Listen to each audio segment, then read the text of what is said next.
me now why you want to wait. Running out of words you wanna say. I've been looking for you, looking for you, looking for you.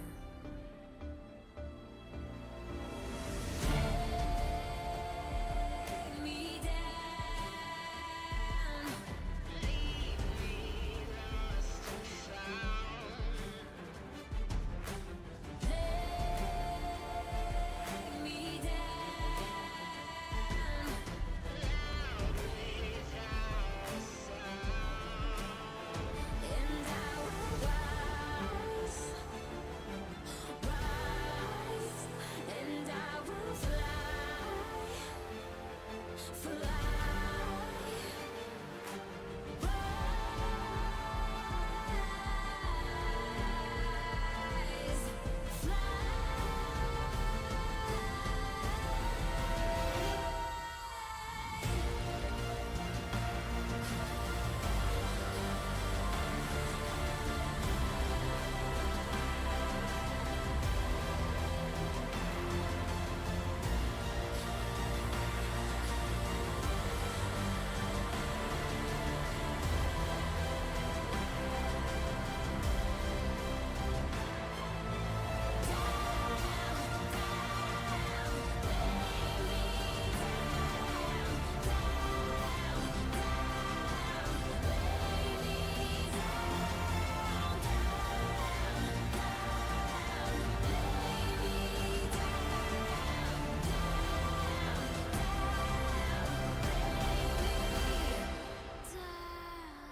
don't know how it's come to this.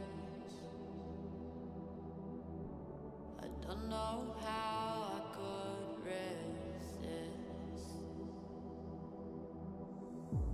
I took a vow to never sin, but I saw the darkness from within.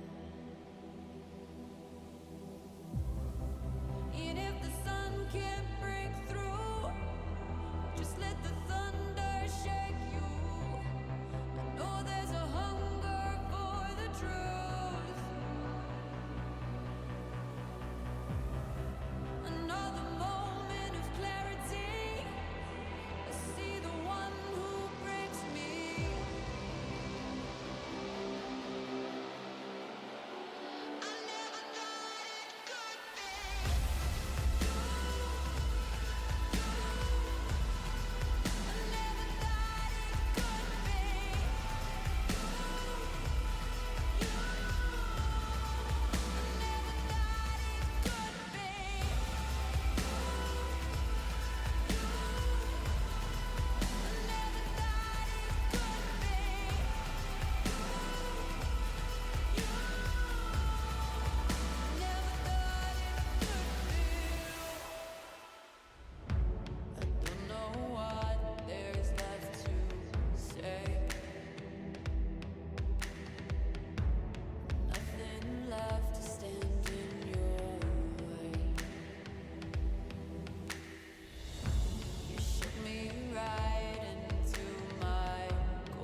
لحظات البداية عاشت معنا، كنا نحسبها وقت للتسلية بس، نحسبها بس ذكريات. عبود أعطي أختك اليد يا ولد. ابتكرنا فيها ابتكارات، وإذا بغينا قلبناها خرافات. كنا نحسبها بس لمة وصحبة وسهرات، انتبه نوب ترى نوب. لكن كنا نشوف عالم ما حد يشوفه. ليته يشغل وقته بشيء يفيده. الله عليك على اليد صوت. عالم كبر وعاش فينا، عالم الحماس فيه يوصلك كل مرة لحلم أصعب بس ما يصعب عليك. بارت معك وين ما تروح.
Welcome back to day number 2 of the Esports World Cup and, of course, the Riyadh Masters for Dota 2. It is MLP Dota and John X5. Jonathan, welcome back, sir. Another exciting day of some Dota 2 action here at the Riyadh Masters.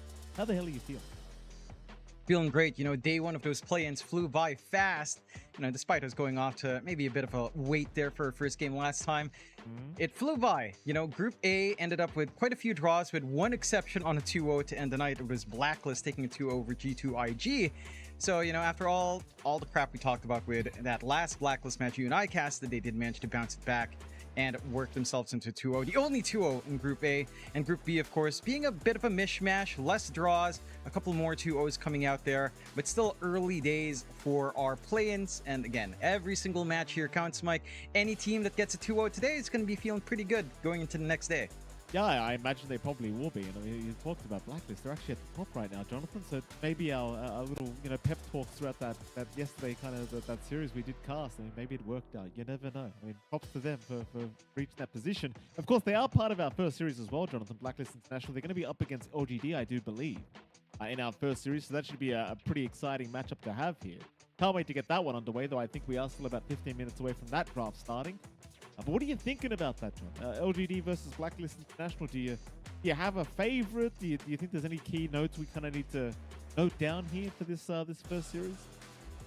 I think it's going to be rather interesting. It does feel like, at least after day one passed, we've got a few stats. Dire side has been winning a little bit more overall. We've seen heavy contention on heroes like CK and Tiny, but the few games these heroes are actually allowed to be picked, they haven't really been winning much. I think CK has had some wins under his belt, Dire side, but the Tiny just didn't have anything at all.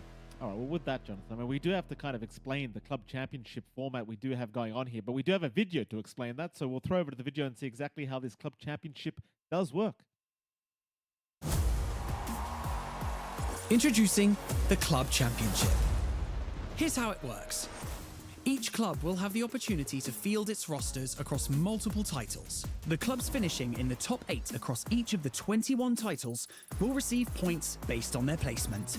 For a chance to qualify for the club championship, a club needs to place in the top 8 in at least 2 competitions. For a chance to win, a club must finish first in at least 1 competition. Once the tournament has concluded, the top 16 clubs will take a share of the $20 million prize pool, with the first place team claiming the title of the first ever Esports World Cup club champion, as well as receiving a staggering $7 million in prize money.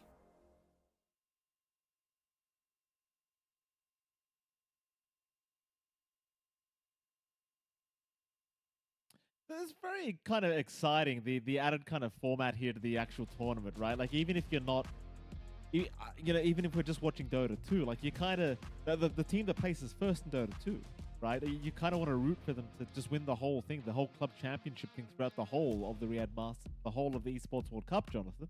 $7 million on the line. Of course, we want a Dota 2 team to win that if we can.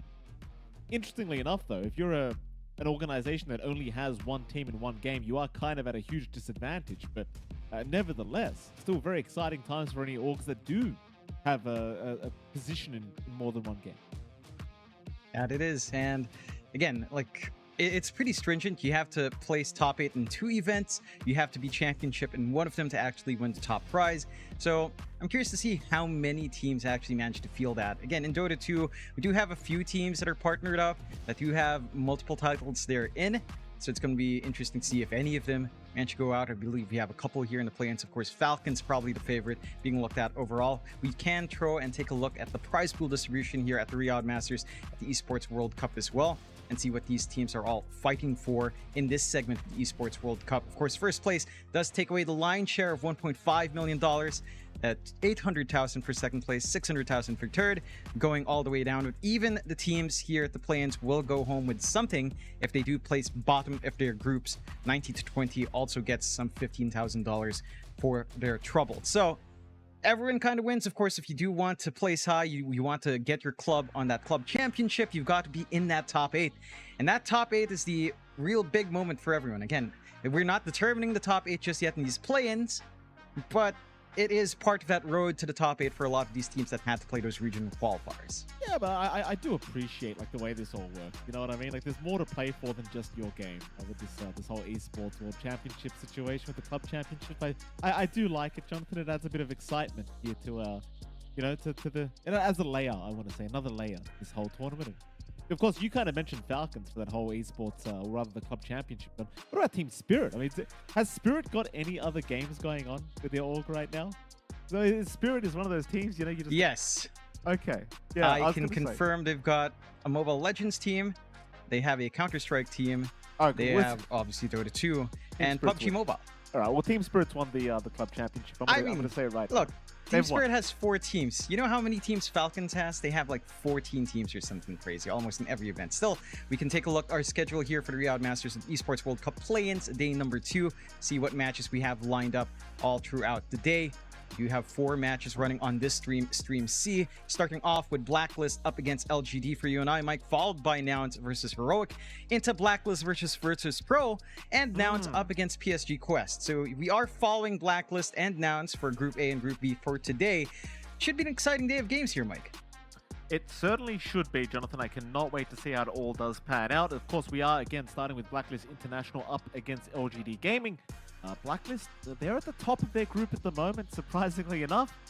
So, you know, if they can pull off another 2-0 victory over LGD, Jonathan, they'll be looking to be in a fantastic position here in the play-ins going through to the group stage. But yeah, I can't wait to see how it all pans out. Of course, right after that series, we're going to have Nouns versus Heroic, which should be another good one. Heroic obviously looking pretty darn strong at the moment, as they always do, but Nouns also looking pretty damn good themselves. So you never really know how these series do pan out. And of course, right after that, we have the old caster switch, and we have 2 more series for the night. Very exciting day of some Dota 2 action, Jonathan. Very exciting day. That it is. And again, this first match is going to be really interesting. Again, we haven't had Blacklist on too many lands this year. So this one is almost inter-regional. You know, Southeast Asia versus China. China has expanded their scrim pool into Southeast Asia for the past 2-3 years now. So I'm keen to see how much Blacklist has managed to pick up from LGD. I'm keen to see how LGD adjusts as well, as day 1 for them. I mean, it's not that bad. You end up with a 2 draws for LGD, which isn't the worst result in the world. But again, you kind of want to climb up. You want to be in the top 3 of your group. A 2-0 for LGD as well pushes them all the way up there. So there's a lot in the line. And again, the one thing with Blacklist you and I have noticed, sometimes that mid-game to late-game decision-making can fall flat. And I think a team like LGD doesn't make that same kind of mistakes in that same point in the game. I'll tell you what, John. If Blacklist International, if they somehow pull off a miracle run through the Riyadh Masters, you and I, we might have to make a public apology, Jonathan. I mean, we can't cast a game of Blacklist without telling everyone how much they end up messing up. These poor guys. Well, but Blacklist, what have they done wrong to us, John? Nothing. But you watch enough the games, you have so many expectations, right? And that's the thing I think everyone has with Blacklist. You have so many expectations for this roster that every time the expectations are let down, it kind of stings, And again, they've had a lot of opportunities to prove themselves. Day 1 looks good. Let's see if they can maintain that into Day 2, Day 3, Day 4, where play-ins carry through to the group stage if they make it out. And again, they have to deal with LGD up here first. Should be a fun one.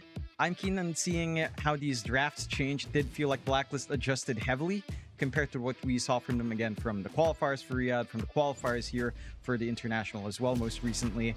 It does feel like they've picked up a lot of smaller ideas, stuff like IO Gyrocopter, IO strats overall, and it looked really effective when they had Tims on something rotating. So I'm not sure if that's something LGD would necessarily allow. I know Xiao8 probably does all of his research. He knows exactly what Blacklist has been trying on stage and in scrims as well.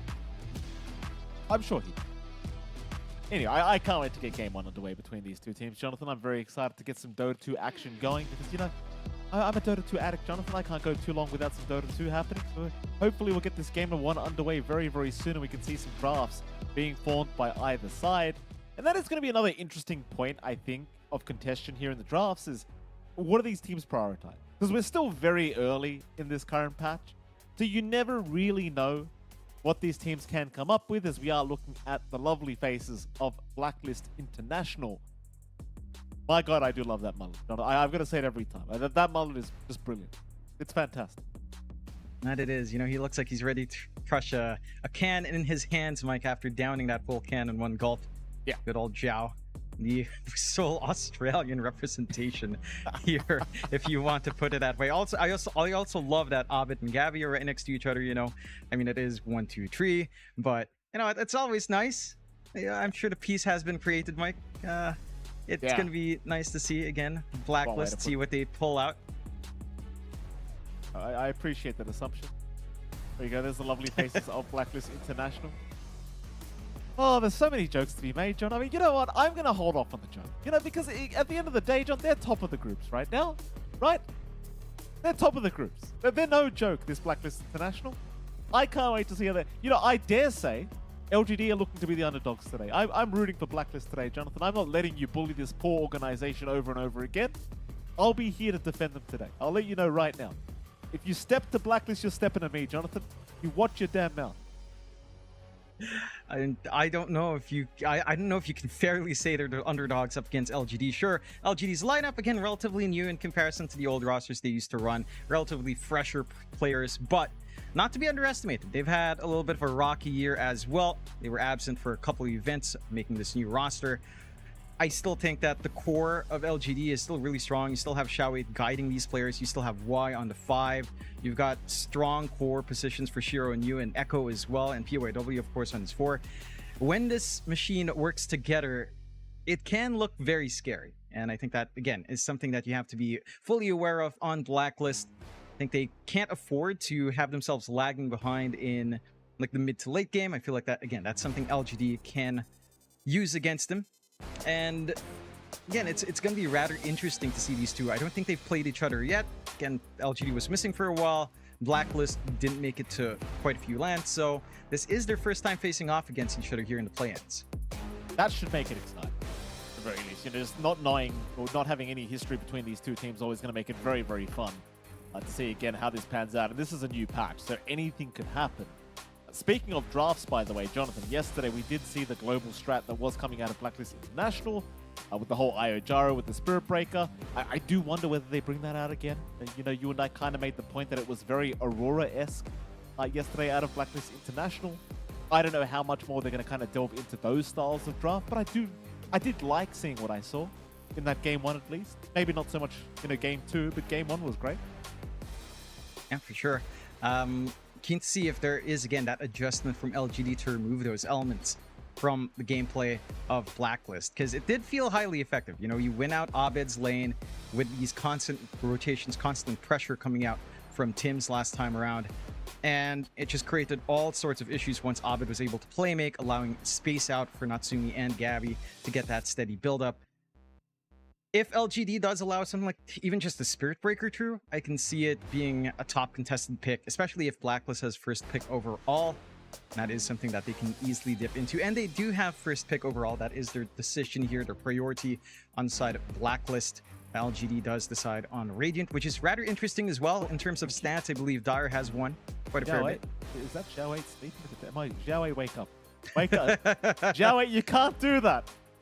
Don't rub your eyes, Xiao 8. Come on now. There's too many memes to be had, Xiao 8.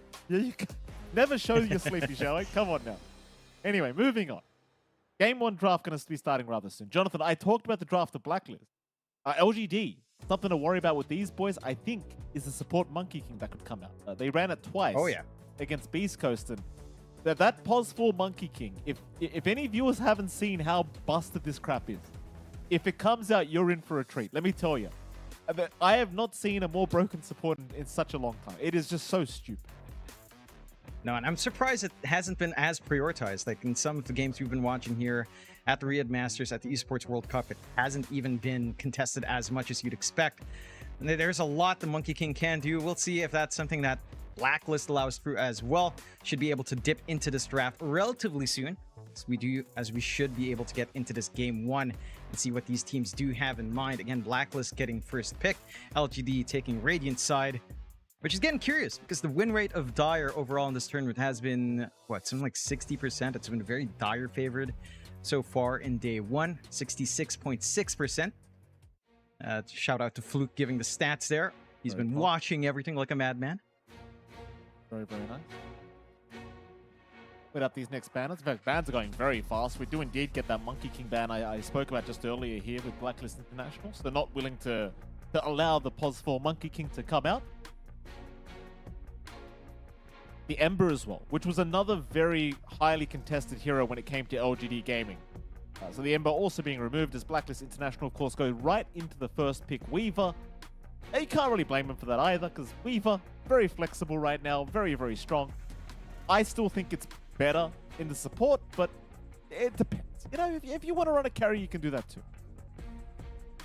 I feel like support Weaver still works for sure. I think the value in how fast the Weaver comes online and how much damage it does cannot be understated. On that pause 1, it's very hard to bully out of lane as well. Overall, it doesn't feel like it has any bad matchups whatsoever. So I'm keen to see if that's the way Blacklist will just lean, pick up this early stable hero for Natsumi and kind of just shape up, maybe pocket the Gabby pick for last, as we see sometimes for Blacklist, and just kind of develop around Weaver and kind of make LGD think twice. For LGD's part, there are a couple of open heroes that are still pretty big. Hoodwink's been highly picked up, probably the most picked hero, I believe, in this tournament in day 1. If they want to go for like a safe opener here for LGD, you do still have stuff like Witch Doctor up for grabs very early on if you did want to go back, although that hasn't been prioritized by as many teams overall. What else has been usually banned out early on? You've got stuff like Tiny and CK that are highly banned, that were ignored in the first phase. So if you're thinking about Weaver matchups, maybe that could be one way to go. We have seen CK versus Weaver in some of our regional qualifiers, although I do believe that one is a little bit more back and forth, depending on how late the game goes and how well the team coordinates. They will instead go for the DK pick, which is a very stable pick for LGD, right? Like, you can still flex it mid, you can go safe lane, off lane, probably not as often, but it is open enough that you're not completely locked in to just the DK mid, so you can kind of work around, figure out your matchups here, no problem. And I guess there's a real funky Abed SF if it's not banned out by LGD. SF into DK is probably one of the harder lanes for the DK to play into, so if LGD don't ban that out in this ban phase, well, could be a very safe pickup for Blacklist themselves. Oh, it certainly could be. We shall see after this ban phase if they do have the opportunity for that SF pickup. I'll tell you what, Natsumi looks a little bit nervous today, Jonathan. Something's happened to poor old Natsumi this morning, I think. My goodness. Hopefully a good performance from him today, as obviously yesterday we had a few rough issues happen here and there. More bans to come. Did you say he looks nervous? He does look nervous. He looks the same. He looked nervous to me, John. Yeah, it's just his glasses are off. What? Someone takes their glasses off, they're nervous? What? Xiaowei takes his glasses off, he's nervous? I must admit, when you used to take your glasses off, I had trouble looking at you. It just looked so weird to me. There's the SF ban you talked about, by the way. So Abed's got no SF. CM will be the pickup from LGD, not really revealing anything. I like the CM. It's been a very stable support that just kind of wins out your safe lane quite hard. Depending on your mid as well, and the mana aura overall is just very nice to have for a lot of heroes to keep up that presence as well. I like this. Very stable lockdown with a Frostbite, although catching out Weaver can still be a little bit of a challenge for the Crystal Maiden, considering how squishy that CM is as well. We'll go straight for the Beastmaster here on Blacklist's end with a straight back-to-back pick into the Hoodwink. So they've got their own hold. They've got their own very strong laner in the Beastmaster. You've got that pretty much almost standard build now for the Ags Rush with the Inner Beast mode turned on. Lots of damage coming in. And I do like this for Blacklist. It does feel like Gabby knows his timings very well with the Beastmaster. You've got a strong lane on hand with the Tim's Hoodwink. No matter what you're playing up against, you can kind of have some presence here on the off lane for Blacklist. And you do have a natural source of break to remove the DK's innate durability. So you can kind of take care of that as well with a sharpshooter here. No, absolutely. Well, LGD, yeah, they want to try and respond. Third pick for themselves. Probably another support to come.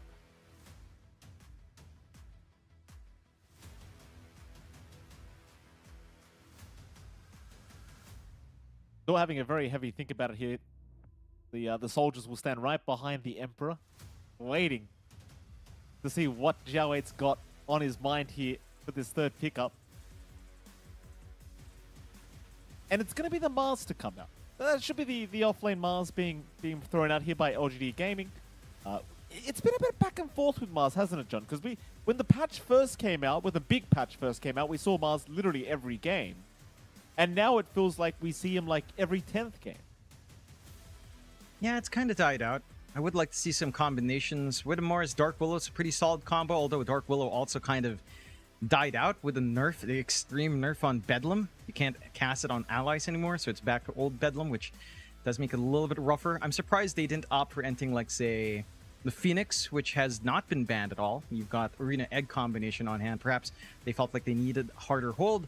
And the Dark Willow can actually make the lane challenging for a Weaver. The Arena can also make it challenging there for Natsumi to figure out his positioning in these fights. So in that context, these two picks do make a lot of sense from LGD. It's just to really make this Weaver's game hard. You've got good area clear as well with God's Rebuke. So down the line, when you are trying to push in with the army from Gabby, the boars should just melt. It's not going to be a big concern for LGD. Blacklist do go into the Pangolier, which we've seen, unfortunately, quite often again, Mike. Pangolier is just back fully. And again, Abed was the one player that we saw in the Riyadh Masters qualifiers at the Esports World Cup, the regional qualifiers. He did take the faster Rolling Thunder, but ever since then, I think he's just been going for the double jump. So I'm curious to see if that changes, but I don't expect him to go away from the double jump. Yeah, I mean, I appreciate the other facet, but it just, yeah. I mean, the double jump just has too much value. I think is the way to put it. And well, when's Pango gonna die, John? I mean, why do we keep having to see this hero every game? You know, there was like one moment in the patch where he was dead, and then they buffed him again. Yep. For whatever reason. Someone really likes Pangoli at Valve headquarters, apparently. It's Blacklist International. Final ban to come. Still looking for a carry ban here up against LGD Gaming. What is it, John? Yeah, you have something to say. It's a little bit surprising that LGD are kind of hedging their bets. They banned the Phoenix and the Lifestealer, so they're expecting maybe that flex to kick in for the Weaver here for Blacklist.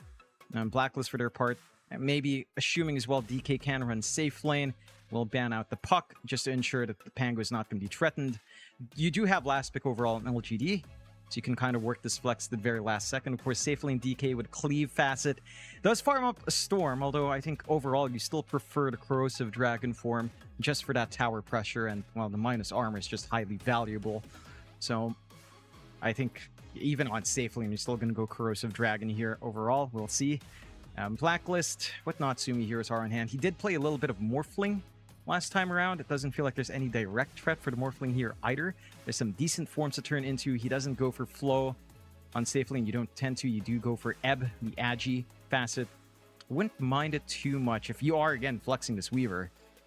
And it's not a bad Weaver support game anyhow. If you are concerned of the Mars, Crystal Maiden, Dark Willow just making it hellish for the Weaver to play as a core, an aggressive core, put it on support instead.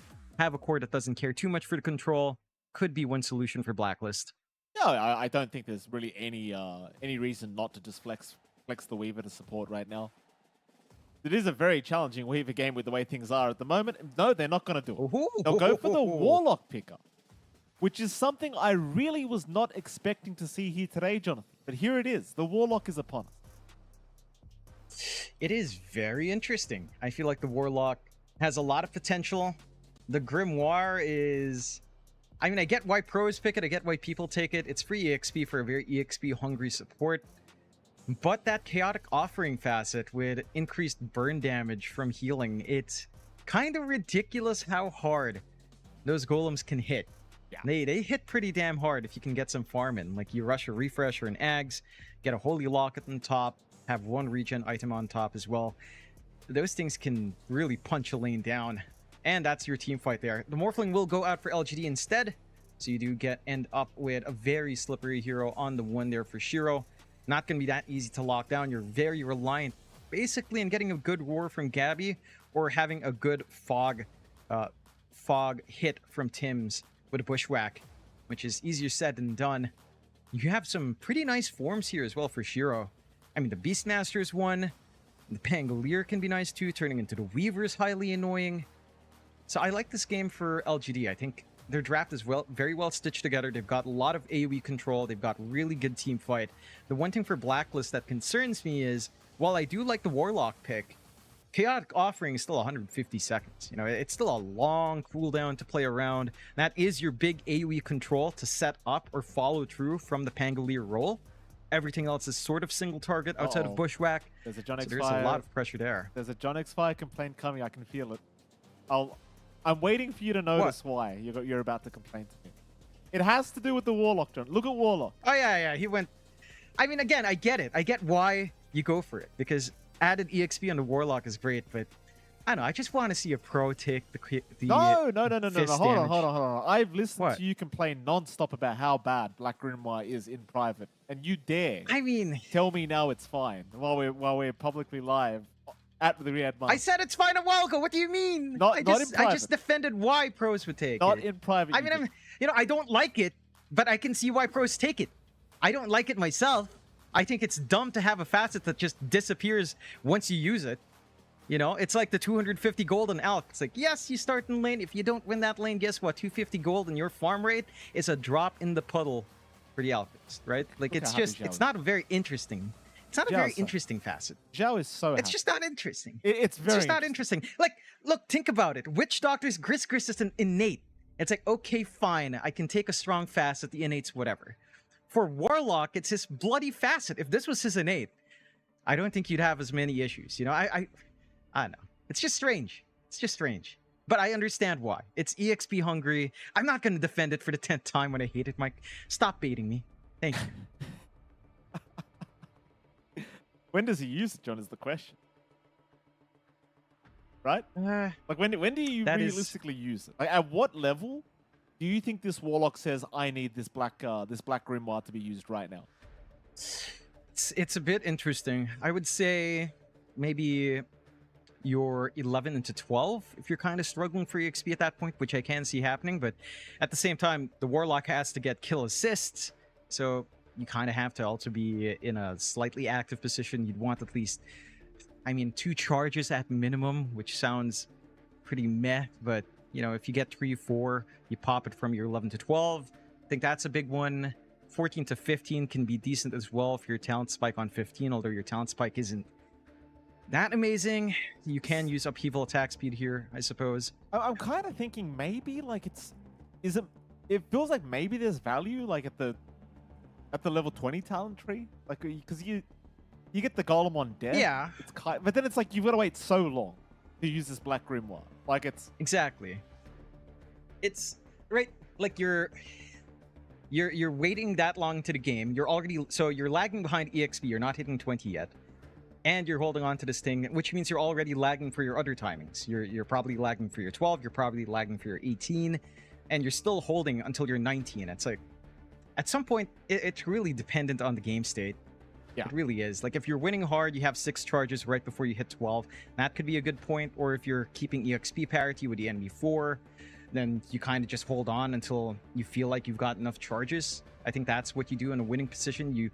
If you're in equal EXP footing, you hold on to it until you need it, until you hit like that 20 spike you talked about, or a faster 18. I know it's an interesting one overall, but it's just so weird, so boring. It's like, yay, EXP, just like Gris or Gris. I don't know how you pronounce it, but at least it's in innate. You know, you can choose something else. It's this one's like, yeah, I don't know. It's just not. You know, you remember the time when the talent tree just came in and people had minus 30-second respawn, minus 35-second respawn, plus 60 gold per minute. Yeah. It's like, yeah, you kind of take it because economically it makes sense, but it has no ludological function. You know, it has no gameplay. It's not something you necessarily interact with. It doesn't change your interaction with a hero. It's just plus economy, plus value, which is not the most exciting. It kind of does change the, kind of does. You're still playing Warlock at the end of the day. I'm not saying it doesn't have impact. I'm saying from a gameplay standpoint, you're still playing Warlock. Nothing changes when you take the Grimoire, outside of you getting EXP when you pop it. Nothing else changes in the hero kit. Well, that's what... Which I feel like that's the point of the facets, though, right? That's supposed to change how you approach the hero. This one's like, all right, if you were playing old Warlock, you were lagging behind in EXP. Now you get some EXP. All right, whoop-de-doo. Nice. Yeah, I told you hated it. I just wanted you to tell everyone how much you hated this facet, John. That's all I asked for. Just honest. Just from a gameplay standpoint, it's just boring. It really is. Look at Beastmaster for an example.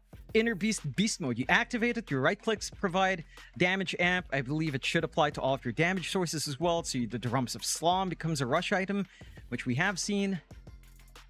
You know, like Weaver. You love to talk about the EXP facet with the Swarm, which we've never seen anyone pick. But I agree why it's so interesting. Because it allows Weaver on support to do some interesting stuff. Even though, again, it's already just EXP gain, but it's an interesting way of giving that EXP gain outside of just getting kill assists and pocketing it in a neutral item that you will consume and then your facet's gone.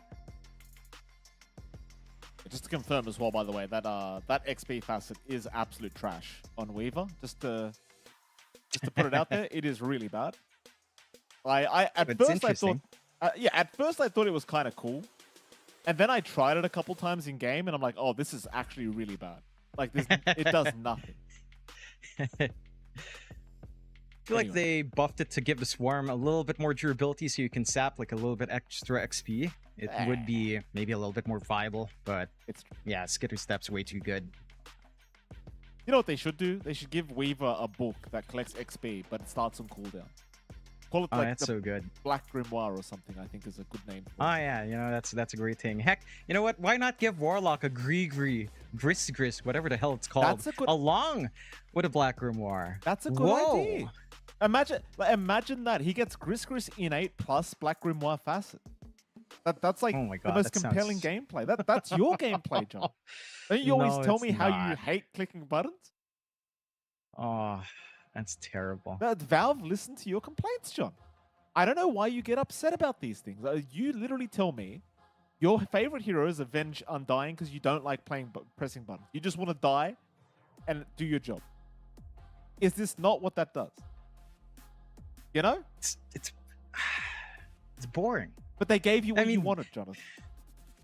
Yeah, but I never complained about Warlock needing Grimoire.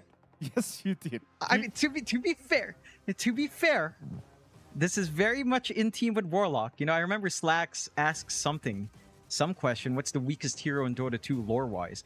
Warlock is literally a nerd who read all the books in the library, including the banned ones, and suddenly he's this big old warlock that can summon a demon every 160 seconds. No? Thematically, it makes sense. The fact that his facet, which is supposed to change your hero, is just a bloody book, does make sense. That is, you know, that is cool. Mistakes. Thank you for starting the game finally, John, by the way. I don't know why you paused the game so we can talk for the... I had to pause so we can talk about the Black Grimoire. Don't raise this point up again, Mike. I'll go on. I'll keep going. As long as you don't pause again, John. I'll never bring it up, I promise. Anyway, moving on. Game number 1. I probably should have mentioned the game was paused, which is why we weren't into it. I kind of forgot to say that. No. It's because I was ranting about the Black Grimoire. Yeah. You know? Well, I mean, I never said That's it wasn't you pausing it, John. In fairness, you definitely did Yes. pause the game. Yes. That's all on me. And Zhao knows too. We saw some cuts of Zhao laughing away. He's like, oh, John probably hates this. Ha ha ha. He's casting. Oh, what a joke. Sure, Armel's gonna be making fun of him in his own community stream or whatever. I think the best thing Zhao could do to really get on your nerves, and I might message him right now, is just never use that stupid book. Literally hold it the whole game. Just don't use it once. What's the point? Take the other facet. Oh my god. At least use it. Bounty runes. Why you smile? Is he going to go down? He'll hold out. Shiro going to pick up the bounty, but now he's being chased by Natsumi. The strength mob not doing so much yet, but it might just be enough anyway. And it will be. So Shiro does get away with the bounty. In fact, they got 3 for 1. Very nice trade already for LGD Gaming. And of course, we can get into the laning stage where you are going to see in the mid lane at the very least, Arbid and Echoes going at it here on the Pangolier and the Dragon Knight. A very, very boring lane here, Jonathan, but is there anything we need to kind of keep in mind? None in particular. This is going to be pretty stable for Echoes. It shouldn't be too tough. Abed at least has some good poke back potential, of course, with a swash and the double shield crash. Maybe a little bit better for Echoes, considering how well you can juggle around, breathe fire, and threaten with a Worm's Wrath minus armor. Clearing out the creeps as well, getting some good denies. It's going to be the most static lane out of all of them unless you get a rotation out, which is possible for the side of Blacklist, but it really depends on how well Gabby's lane is in that teams if you can get a rotation off. Rune control isn't the biggest factor here as well. I'm not expecting too many squabbles over the early water rune top-ups, and even the bounty rune takes are not going to be the biggest thing. Maybe a little bit more so for Abed, as he's a little bit more bottle reliant. We'll take a look at those side lanes while we've got time. We've been taking a look at the Gabby and Tim's down bot on that Beastmaster Hoodwink, although we jump away. Certainly do. Tim's already able to secure first blood on the Hoodwink, and I believe that was literally just an Acorn shot that finished off the kill there onto the CM. Part of the thing, I keep saying it, but this tree bounce trick shot facet with Hoodwink is so busted. It's just not fair. And I'm a Hoodwink spammer, but I can openly admit this facet is just not fair. Yeah, it just makes it so easy to get some free damage in. Makes it really easy to trade. There's not too much you can do here for Y.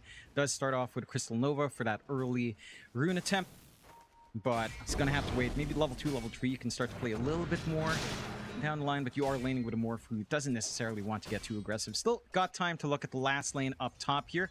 Taking a look at Natsumi and the Weaver along with Zhao on the Warlock up against PYW on that Dark Willow, along with New on his Mars. And this lane, again, can be a little bit annoying for Natsumi. He is finding the farm, but they're not going to be able to try to get anything too aggressive. Mind you, a Warlock Weaver lane anyways isn't exactly the most aggressive lane in the world. So you're really not banking on trying to catch New on an overcommit. In terms of just playing it as a farm lane, it's very safe for Natsumi. It's annoying playing aggressively, but if you're not running into all of that control, you've got a free reset coming in from Zhao, you constantly shove into waves, get some pulls off. You feel pretty good here in the Weaver on a more static lane. That you do. Natsumi certainly just has nothing to worry about in this laning stage. Not yet anyway. Maybe as the levels come up, you start to get a little bit concerned, but probably not. As long as Zhao's behind you, you're probably going to be just fine. And all lanes are looking quite passive at the moment. Because the only lane that really had a little bit of action happening was down at that bottom lane. Tim's being very annoying on the Hoodwink again against YU Smile and Shiro. They did land a nice cheeky bushwhack into the Acorn shot. YU Smile almost just getting taken down by the axis of Gavi. It's just so rough watching that combo. Like, Bushwhack and an Acorn shot and YU Smile's almost dead. In fact, I think he's going to kill him. Tims knows if he lands a Bushwhack, YU Smile's literally just going to die. But Y does back off. Tims, still waiting.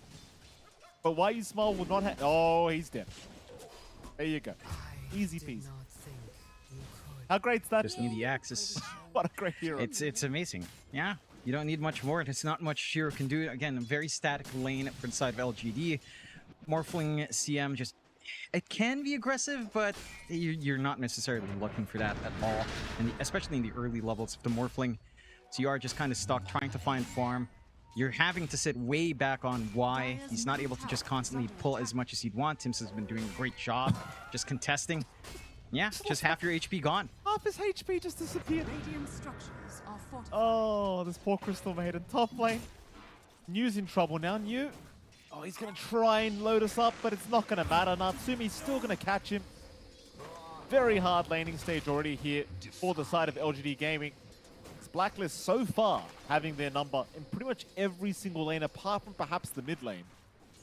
The mid lane has been going very well for Echoes, so your Dragon Knight is having a pretty good time. But that's kind of about it.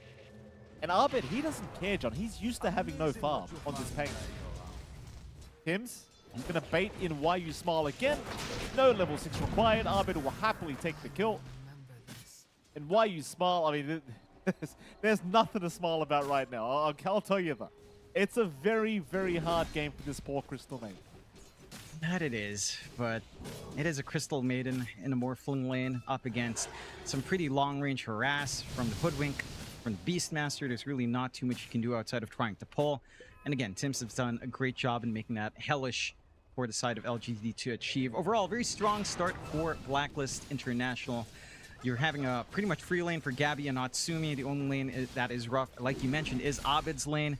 But as long as he hit his level spikes, you do have some strong supports to play with anyhow. So you are making some aggressive moves up top. UIW. Okay to back off. Natsumi just a bit of a warning shot onto New on the way out to boot. Very, very scary laning stage because the Fatal Bonds plus the Weaver damage, it's just a bit too much once it starts to add up. TYW now, TPing down towards the bottom lane. Looks like they want to try for a kill attempt onto Gabby. But Gabby took no damage. Meanwhile, Arbed mid lane trying to fight over the power rune. Does pick up a haste for himself. We'll be able to get away with it. Keep in mind, PYW did TP instead of contesting the power rune for his mid to try and find a kill bottom lane. But Gabby just... I mean, he's already got over 1k HP. He's just not going to die that quick. Oh, no. Oh, no. I know we didn't catch that on camera. But basically what happened is Gabby randomly threw Wild Axes out to take out the creep wave and hit Shiro, who was Agimorph. That's what happened. That's the risky run.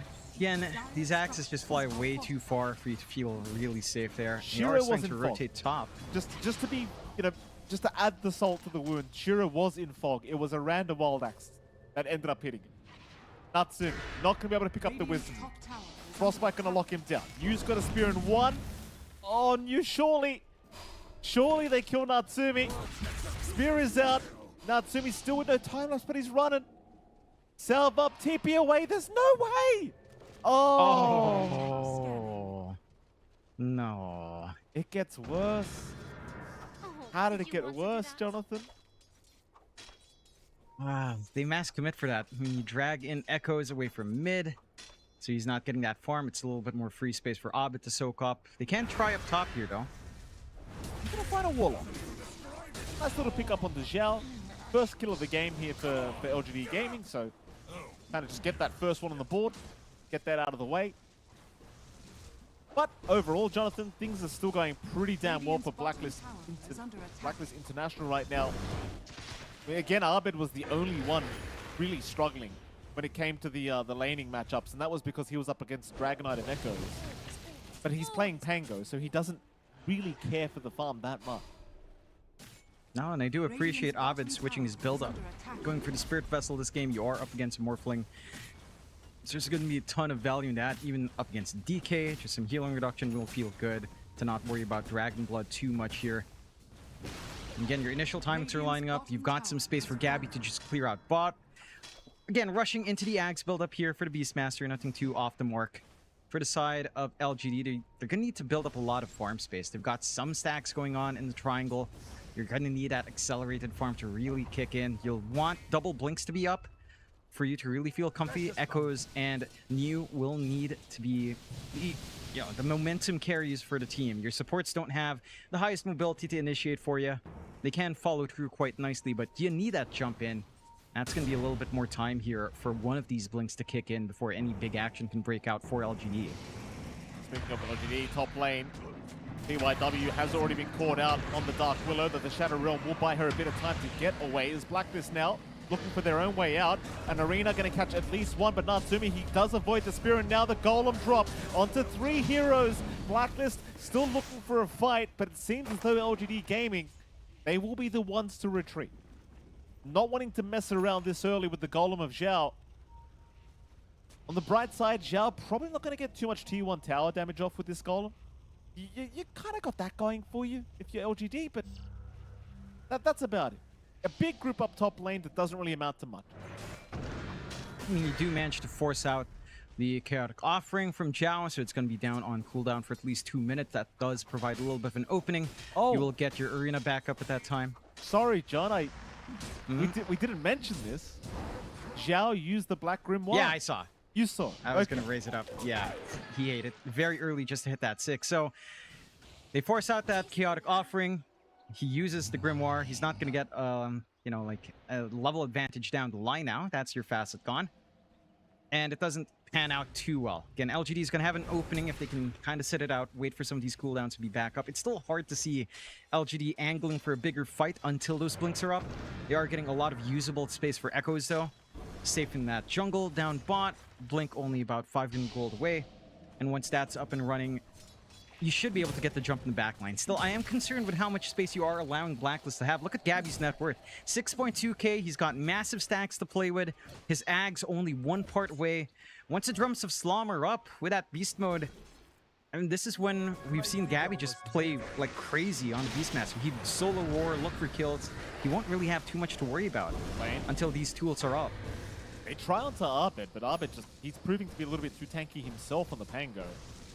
Even with the out level from Echoes, it just doesn't matter. They just don't have the damage output for the Pangli yet. Going back to your point on Gabby as well, I mean, he's just massive. And the Beastmaster Axe is just so ridiculous if you get it this early. The amount of damage you do deal once you just pop that roar and get the 20 charges of the drum stack. It's pretty atrocious to try and play against when you're only 12 minutes into the game. But that's where we are right now, John. He's going to have it up in about 10 seconds. And Gabby's probably just going to start hunting for Shiro straight off the bat, if not just anyone else. Because everybody's killable. Yeah. And they're not that durable yet. You're not going to get anything like an early Glimmer at this point, or even a BKB or Linken's, of course, way too early for that. So Gabby can go off on the hunt. And they've done a great job of just impacting Shiro's early farm down bot. Hasn't been the safest. They do go out for a smoke on LGD, but that's spotted by the scan. So they're not going to be able to even catch out Tim's here, it looks like. Should be able to bail out and get into the protection of his tier 1. Although he is going for these Lotuses. Right, he is. Tim's, she gets away. Ooh. This is what I mean, LGD, like, they're missing out on a lot of very easy kills, I want to say here, John. Not to say they're not being outplayed. I mean, Tim's obviously finding a nice spot to juke out of there, but Radiant's middle tower these little kind of misses are going to cost them heavily. Now the Spirit Vessel is up on Arbet. You've got the Ags up on Gabby. It's time to go. There's nothing lacking right now for Blacklist International. But Gabby's not even going to join. Gabby's just going to go for his Blink Daggers. We are going to see a bunch of stacks being taken. But, it doesn't really matter that much. Like, it's more desperation farm here for New to try and get his own Blink up so he can initiate for his team. It's PYW. He's going to get caught bottom lane. Not the worst case scenario. LGD probably still going to be pretty happy with the fact that Shiro has been left alone on the Morphling. But my god, does Shiro have a long time to go before he gets to a stage where he can actually start to contest Blacklist. And that's really the big issue for LGD. You are starting to reach those initial blinks. Double blink up now for Echoes and for New with him clearing out these stacks. So you do have your initiation angle set. But Roche is already being taken by Gabby. We've seen this with the Beastmaster Ags timing. Roshan solo, it doesn't actually take that much. With that beast mode, that damage amplification, just way too much. Now, secondary life up for Gabby. They want to play it hard and fast here on Blacklist's end. For LGD, this double blink, they can't afford to sit back and farm too hard. Shiro can absolutely take his time, but it does feel like there's some pressure here on LGD to play with this initiation at this point. The one issue I have is that with all of these spells still up in Blacklist, with the Roar, with the Chaotic Offering, feels like you kind of want to bait one of those spells out first. Maybe the Chaotic Offering if you can force it out from Zhao. You can take a nice fight with that lack of area control, but and Blacklist are just being very disciplined with their spell usage and their aggressive moves. They're not forcing things too hard themselves either. You know, in LGD, they're kind of in a position now where they've just got to sit back and accept the farm. They've the farm and the space they've got here for Shiro, but I still have my very heavy doubts when it comes to Morphling as well, John. You know, this hero generally doesn't perform the best in this current meta. You know, it certainly has its times, but you don't see it picked up very often for a reason. As top lane, a fight has begun. Yu is going down. YU Smiles also dropped. They just disappear. This game one, it's not even close. I mean, 4K net worth is nothing in the grand scheme of things, but Dire are scanning. any Dota player looks at this game and knows it's not even close. Radiant's top No. tower is under I mean, it's attack. 4K at 15 minutes. It is significant for this time. And there's just no counterplay from the side of LGD. I believe that was maybe, I don't think that was even a blink forward from you to try to make the play happen. He was just trying to pin down Natsumi. He still had time lapse, no chain control to stop that from our Weaver. Natsumi's going a little bit crazy going forward, but they're not even able to pin him down with no Dragon Tail coming in from Echoes there in the nick of time. And they just get to collapse elsewhere. Again, they still have the Chaotic Offering for a wider fight from Zhao. They'll just go for the easy siege, go for these objectives, shrink the map, make it more awkward for all of these cores to share some farm. Blacklist International getting away with a hell of a lot here so far in this game one. 5K advantage now. Mid-tier 1 tower is going to drop pretty darn quickly here to Gabby. Probably what I really like about this Beastmaster Axe Rush build-up we've been seeing, John. It's just Beastmaster just feels like a carry from the off lane right now. It really does. Like anyone you roar is just going to die. And you can do it on your own as they're looking at Shiro now with the blink up. Shiro is probably dead. There you go. Zhao doesn't need to drop the column, I promise you. But why not? Push the T2 tower. Yeah, get that siege going. You just want these objectives to shrink down. While they were trying for that, while they got that Shiro kill, they were trying to attempt onto Echoes, just a little bit too durable on the DK. No lockdown coming out from Abed, but you get the bigger kill anyhow.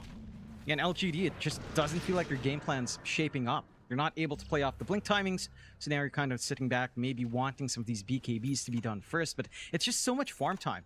So much time for Blacklist to play off of their strengths. They're still getting some decent room out for Natsumi. He hits his Gleipnir timing. He has some hold for himself now. LGD are trying out with a smoke. Again, they still have this blink initiation from Echoes, and they've got Arena back up on you. They just need an angle. Found a Warlock. Down, gonna get stunned up. They basically just use everything immediately, just kill the damn Warlock off. Even the dragon form of Echoes just popped immediately, seeing that they had a kill on their hands, and they take it. 2-9 now. 7K advantage. Still up for Blacklist International. In fairness, LGD, if you can kill Gabby, I mean, that is most of the net worth gone for Blacklist International. Gabby's got all the gold on his hero. You know?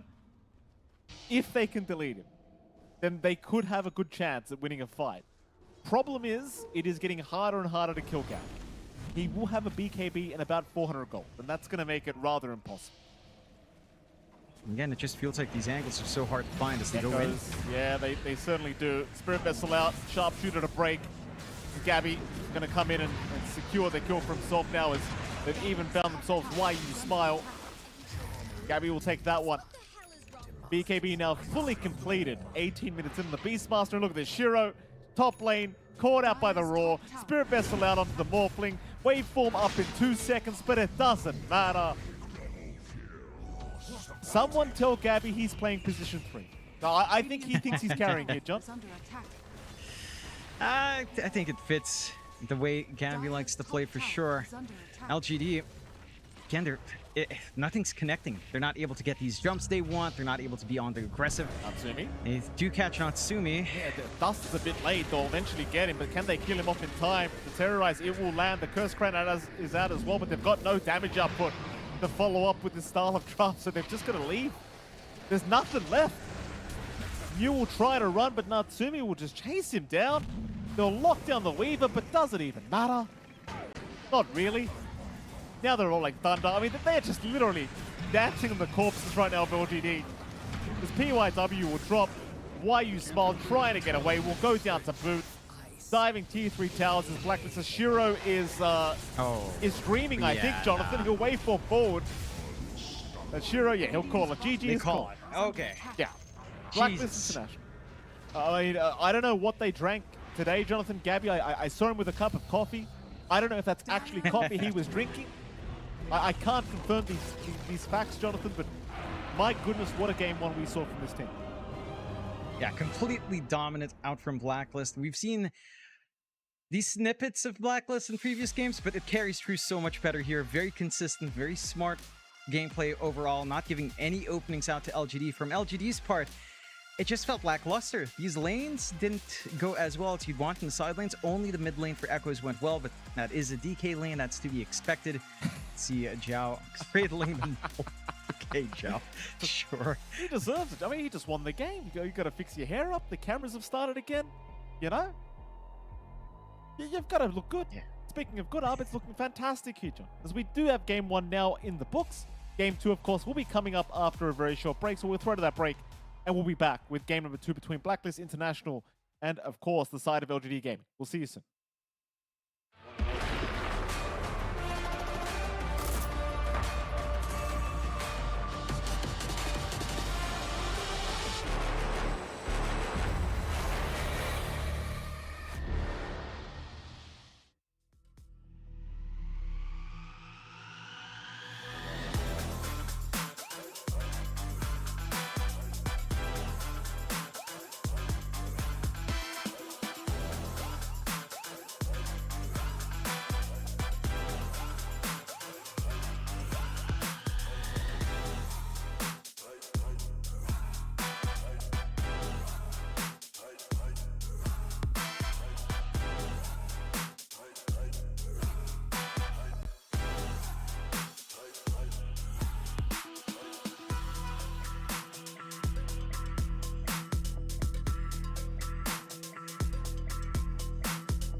You ever wondered how a Hollywood movie is shot? On a Sony. You review it on a Sony. And how do you make that sound epic? You record it on a Sony. Lunch break on a Sony. So why wouldn't you watch it on a Bravia by Sony? Have you got what it takes to get to the top? It doesn't matter how high you climb. To reach the top, even the biggest champ needs a break. So you can recharge, dive back in, and dominate.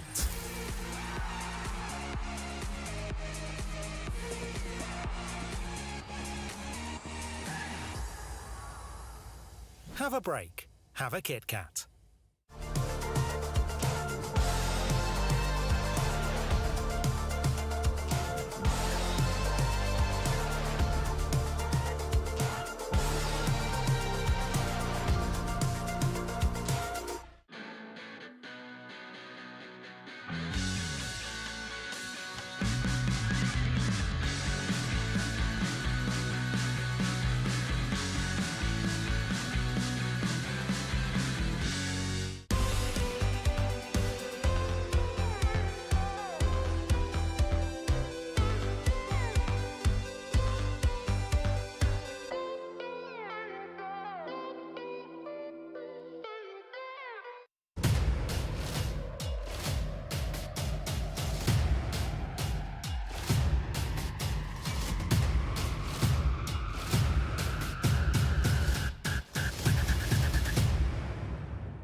Welcome back, ladies and gentlemen. We are back into day 2 of the Esports World Cup and the Riyadh Masters here for Dota 2. Jonathan, we're in the middle of a series here between Blacklist International and, of course, LGD Gaming. And I can't help but notice, Jonathan, you've got a very cheeky smirk on your face.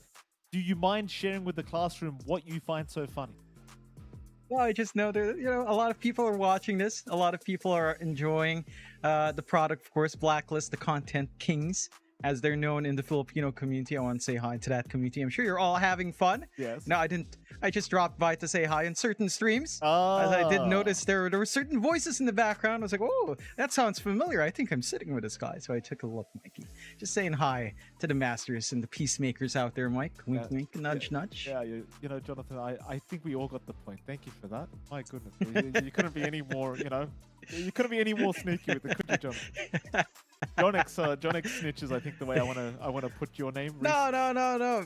There's nothing there. We're all enjoying it, Mikey. I was enjoying the Blacklist intro. Nice to see the guys all happy in those shots. Tim's definitely with the poses. Looking like a guy that gets business class every time. He's the boss, Mike. Oh, he owns businesses, Jonathan. He's literally a businessman. That's what business class was made for. And of course, he takes business. It's Tim's. My goodness.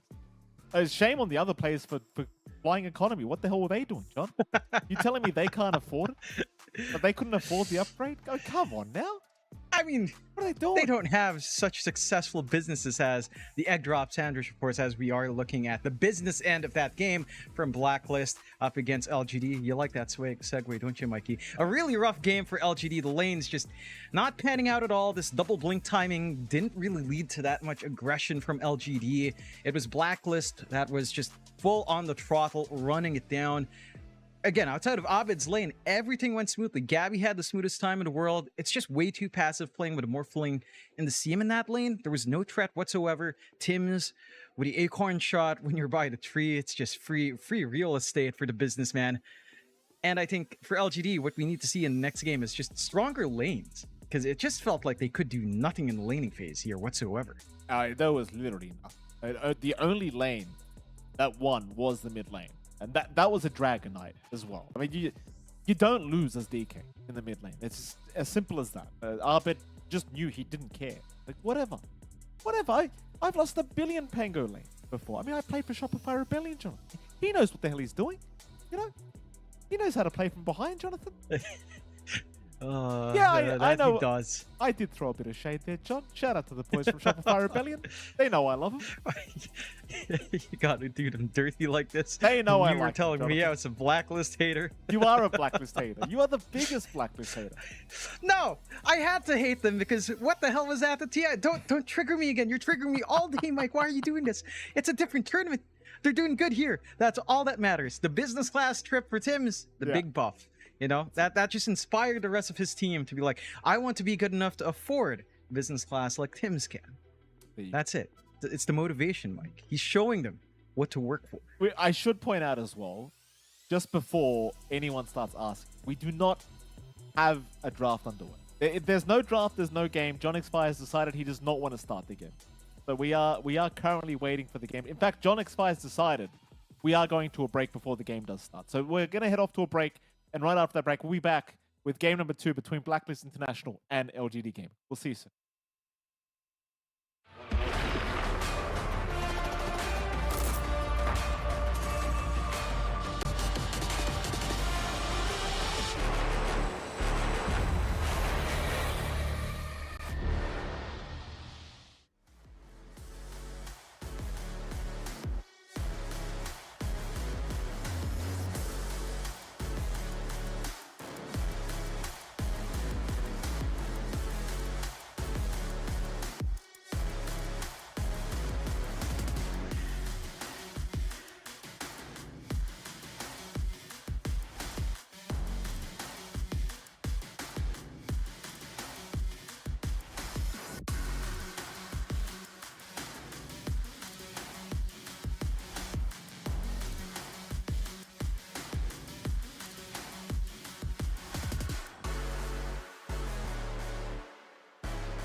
Welcome back, ladies and gentlemen. We are here once again for game number 2 between Blacklist International and LGD Gaming. Jonathan, in case the viewers weren't watching game number 1, can I just say it was an absolute stomping from Blacklist International. I think it lasted, what, 19 minutes?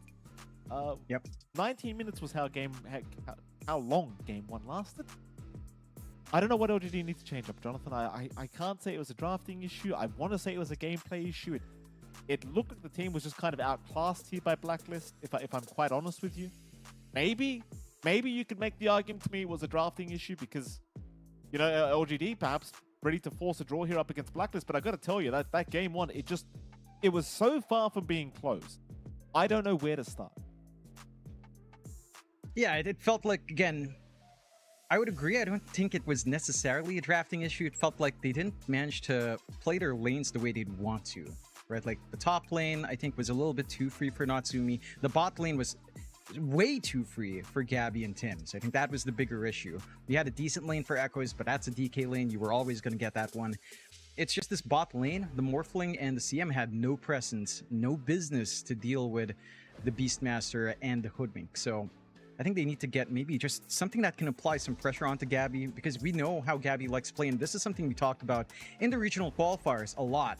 And that if Gabby has a slow game, it tends to feel like Blacklist start to lose some of that tempo. So that feels like it should be this focal point here for LGD to get a stronger start. Not necessarily a faster hero for Shiro, but just something that can deal with that lane a lot better. Something that can prevent Gabby from getting that free farm, and maybe also contesting the triangle if he does go for something like the Beastmaster again.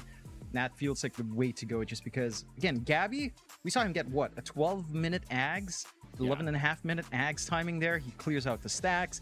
He gets the blink. He just goes crazy. He gets his BKB. Then it just feels over. And again, for LGD, it just felt like they couldn't play to what the draft required. They get this double blink timing, and then they had nothing going on there. They just couldn't utilize it. Well, thank you very much for starting the game number 2, Jonathan. We appreciate it. Game number 2's draft is now officially underway. Brought to you by John X Fire, of course. Bans coming up. Blacklist International once again. They'll get rid of the Monkey King. They'll ban out the Weaver on top, so it does seem like they don't want to run the risk of giving it to LGD Gaming. I want to say more notably, the Monkey King ban was something I'm sure LGD really wanted to run. Again, it is going to be removed in LGD Gaming. They're also just going to go ahead and ban out that signature Arbed Storm as their first ban out, which I can't quite blame them for. They'll even get rid of the TA. For sure. And we saw that little pop-up. Of course, you guys can make some predictions over on the SDC website that we did see pop up there. You can get your fan predictions in. Get your vote in as to who do you think is going to end up winning the matches as they happen. I do believe that is updated live. Check it out yourselves. I believe it was something like stc.org. Not 100% sure. That graphic did come up. I'm hoping that you guys saw it. And again, we are heading into this Game 2 draft. As Mike mentioned, the bans are flying out. LGD taking care of a lot of the contested mids, trying to make this a little bit less comfy for Abed. Blacklist already taking care of what you mentioned, plus the Phoenix and the Ember. So again, nothing too strange from what we've seen so far. Again, Tiny maybe not being banned first phase has been interesting, but it also hasn't been winning in the few games it has been allowed through. I'm keen to see what the final ban out for LGD is. They do have first pick. They also have Dire Side. And it does feel like that combination is pretty strong right now. Dire overall just having a better time in day 1. And we saw Blacklist play Dire Side first pick very well as well. So see if that's enough to shake things up for LGD, of course. But looking at the cams, and Blacklist are in such a good mood. It's always good to see a team just be in the zone, you know, not overly jubilant, but happy enough. They can take things lightly. They're having a giggle. Gabby's really enjoying whatever the hell's happening here. Oh, it is very nice to see the happy faces here of these boys. It's LGD Gaming. That's a happy face, John. The Spirit Breaker makes its appearance. And this is a hero that I've been repeatedly saying is, I think, one of the most busted heroes in the game right now. Xiao 8 seems to somewhat agree, as he has picked it up first here for his side. I don't know, John. What do you think? Do you like the pickup? Do you think it's first pick material? I think it is. I think you get a lot from the hero. It provides a lot of aggression. You can kind of draft around it, although you don't have that global gank strategy here at the least, but you do have options now for your lane partnership. Darkseer was left alone so far from Blacklist, so LGD If it's not banned in the last ban of Blacklist in this phase, they can get away with that combination. Blacklist, for their part, just go back into the Beastmaster once more for Gabby. Very stable lane. It's hard to see Beastmaster lose out on the lane at all, right? Because the axes just feel so good. Even if you don't get your summons, you still have a lot of play in that lane. So I don't mind this whatsoever for Blacklist to just go for that strong here for Gabby on the off to kick things off with. I am, again, very curious if they'll allow through the Darkseer, just because Darkseer Spirit Breaker is probably the most straightforward combination for LGD to kind of consider here. And Blacklist only has the one ban. So it's either you ban the Darkseer or you kind of deal with stuff like Tiny if you're concerned about it, the Weaver if you're concerned about it as well. And they will take care of the Shadow Fiend. Again, very focused on Abed for LGD, trying to give Echoes a very strong lane matchup. That does leave the Pangolier in the pool. And all things considered, I wouldn't fault Blacklist for kind of gunning for that. I mean, in a sense, Nether Strike can be annoying, but doesn't really feel like it matters too much to the Pango, all things considered. It certainly doesn't. Pangolier just has been that kind of hero that just doesn't care about anything. Final ban out to come here from Blacklist International before we can continue these drafts. Cannot believe LGD Gaming actually gave Beastmaster back to Blacklist International, but I'm sure they've got some form of a game plan. Blacklist International into the ban phase once again. They'll have a heavy think about this one. I don't know how concerned Blacklist really are after the performance they had in game 1. I'm sure they're feeling very, very confident in this game number 2, but we'll see. I mean, already with this draft opening, like, it's a lot of confidence from LGD to hand the Beastmaster away again. It is. But I feel like it's just, again, a show of respect for some of these peskier heroes on mid that we have seen from Abed. The TA is very understandable. The Storm has felt really good in pretty much every matchup because of Static Slide as well. Even in matchups that are naturally pretty bad for Storm, it feels like it's much more playable nowadays. So I can see the angle. They also take away the Io combo later on, although not in the first phase bans. Again, just taking away some of that kit. Troll is banned by Blacklist, so Darkseer is open. They will go to Enchantress, which is already a pretty good solution. If you will see a Darkseer in that lane, you can just kind of dispel off the Surge. You can just kind of run down quite nicely here. Tims will pick that Enchantress up. I do like this solution for Blacklist in leaving the Darkseer, because when the Darkseer comes off to a bad laning start, it feels pretty atrocious, right? Like you're building up auras, but the tempo is off. You're not able to really have that huge impact. If the game drags long enough, the auras will kick into a very good point. But again, the laning, in terms of lane, and just the Enchantress alone could make that pretty hard for Darkseer. Absolutely can. If they want it, the gaming, I mean, it's available. I'll take the Pango. That is Pango into Beastmaster, but it is what it is. I mean, LGD just kind of wanting to secure a nice, secure pick for themselves, I want to say. Yeah. They do secure that secure pick, Mike. It is very stable. Yes, thank you, John. I am curious if you're really concerned already with a Beastmaster. There's an option for Blacklist down the line for someone like the Grimstroke if you really want to pin down at Pangolier. Wouldn't mind it. Double Roar is always nice, but not really necessary. They get the Ogre Magi and LGD as well. This is where things are a little bit spicy. Do you get Fat Chance, or do you get the earlier level 1-0 skill points, level 2 with Tree? Because that feels really busted if you're just thinking about winning your lane. Level 1 is going to suck, but having level 2 Ignite at level 2 is kind of wild. Like, Ogre Magi can get a lot done, but even as a support, like, Fat Chance is pretty strong. It gives you, what, an extra almost 10%, 15% for one multicast, and that's a pretty good baseline to just basically guarantee you multiple hits every single time. So I wouldn't mind either way. I do feel like laning-wise, you are looking for the lower level. And, you know, it's always fun looking at the talent tree. You got that Ogre Magi there with the little scribbles. Love that touch from Valve. It is nice. I just wonder, like, if it's a support Ogre and you go learning curve, like, it feels very wasteful once you get past that initial stage, right? Like, I don't know. I've played the support Ogre with learning curve a couple times. As much as I want to say level 2 Ignite at level 2 is broken, and it is certainly pretty strong, it just didn't really feel like game changing. You know, It, it felt good for like It's not- a minute. it's not just that. It's like an earlier level 12 spike, right? You get your ultimate at 5. Like it's funny. It's kind of comparable to the Black Grimoire, but it actually stays there the entire game, Mike. You know, it's like that's one way to kind of design that Well, hold on a EXP minute. thing that they were trying to go with Warlock. In fairness, Jonathan, you know, I don't know how many times Warlock's been picked up with Black Grimoire, but for this tournament, I believe That's it is now 100% win rate with Black Yes. Grimoire. So I guess. You know, I guess so. I do like the answers from Blacklist, straight into the Hoodwink for the Ursa. I am concerned about how much kiting the Ursa can kind of take here. It's going to be knocked around by the Spirit Breaker. There's the roll from the Pango, of course. But it doesn't feel like the hardest hold. It's not the worst kiting in the world that Ursa will have to deal with. The solution here from LGD to go into the Timbersaw is pretty strong, though. You do have pretty bulky heroes up front. Shredding them away with the Tim is pretty nice. That's double melee there as well. So it's not going to be the comfiest of times. You do have a break source again in the Hoodwink, but as long as Timbersaw does manage to get some reactive charges up early on, he's not going to care in the middle of a fight too much, at the least. And again, it does lead to stronger lanes coming out here for LGD. You could potentially end up with Timbersaw Spirit Breaker, which is pretty bulky up front. Can threaten the Ursa. Ursa into Timbersaw can be annoying. There is flex potential for LGD. You can run the Pango off as well with a Tim mid, depending on your matchup. So they can keep that kind of open for themselves as they go into these last picks here. well, they absolutely can. Shall see how they do end off. Final bans to come.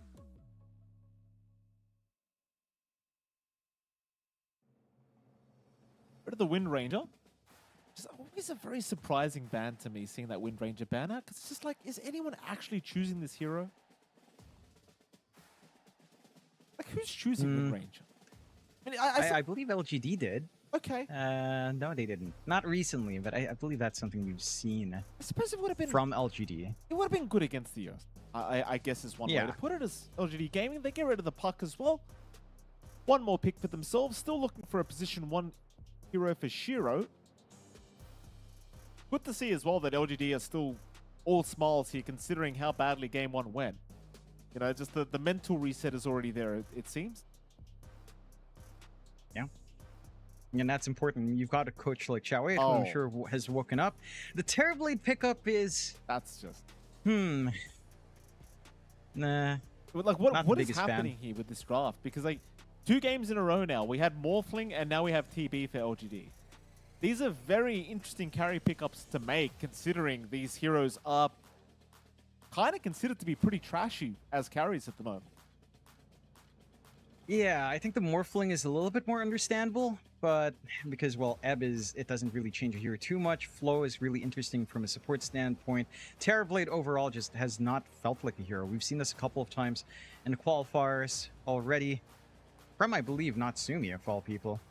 And they will go with a Void Spirit to close out as well. So just very stable mid matchup, whether or not you're up against the Pango or, yeah, it will be the Pango. Very stable for Abed, no real concerns there. I'm not sold on the Terrorblade. I feel like the farming pace, again, has been heavily impacted from his innate. We have still seen games where Terrorblade does keep up in net worth overall. I think, yeah, it's not like it's completely dead, but you don't get that same huge advantage you used to with creep cutting and just split farming. It's just not the same here in that sense for the tempo. I'm very curious what Shiro can achieve here. I know, it's... You pick an illusion hero into the Beastmaster who's going to go Ags as well.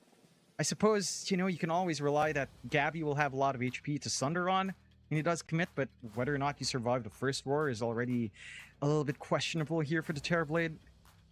I know, he's going Condemned, so he is going for the other facet, I do believe. I always forget which one because we've only seen Soul Fragment in every pro game. He does have the Sunder with no minimum health threshold, which is interesting because the only times I see that is on support Terrorblade with Armlet. Yeah. I don't think that's the way to go here.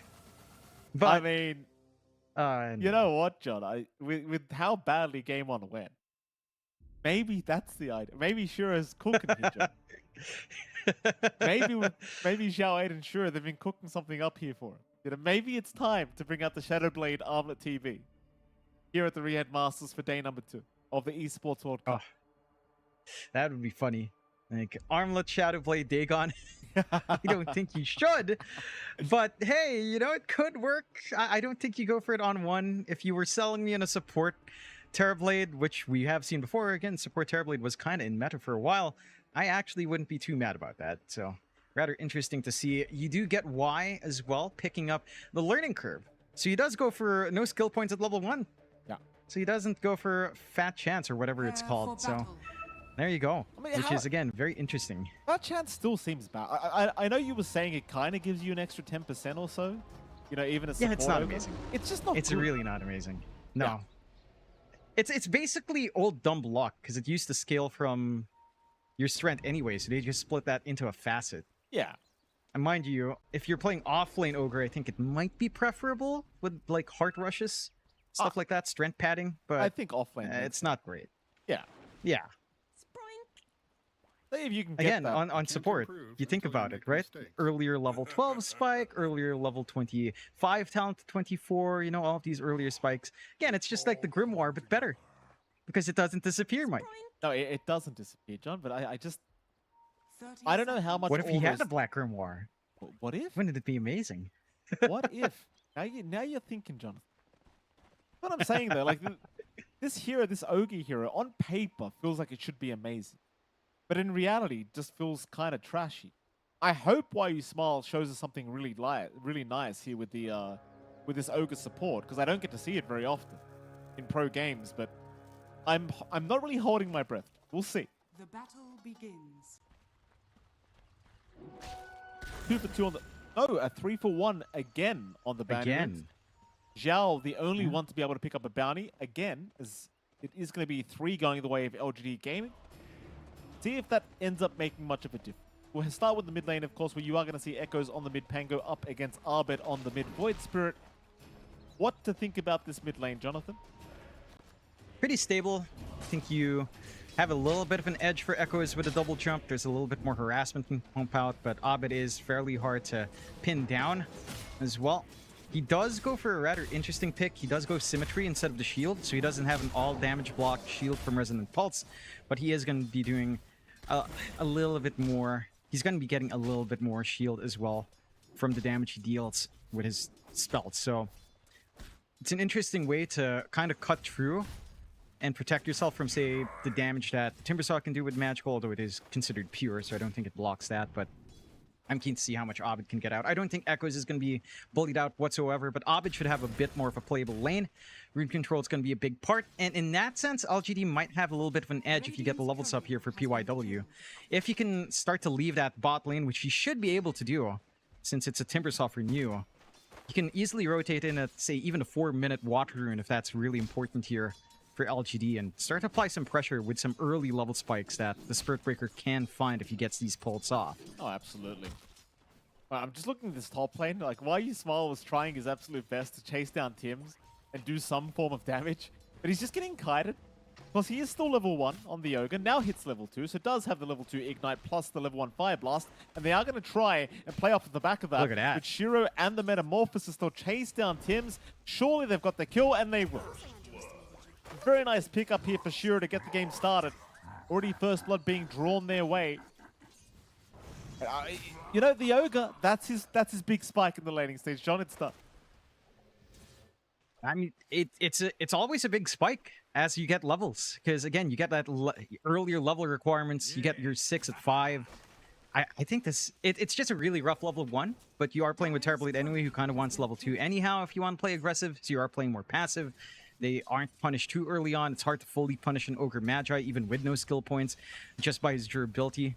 So you are going to get value out for LGD. It's going to be a bit of a rougher time for Gabby, as long as Metamorphosis is up from Shiro, but every time it's gone, it's pretty manageable for the Beastmaster. You've got a lot of ways of shredding here. Jimmy in the middle of nowhere right now on the Ursa will eventually be able to get his way out, but certainly a little bit scary with the bashes that were incoming from PYW. 3-minute Lotus pool timing is upon us. Looks like Zhao and PYW will fight over it. Why You Smile will be able to secure his own Lotus pretty easily. No real contest for him as Zhao Zhao will miss out. Zhao actually getting bashed on his way out as well by PY.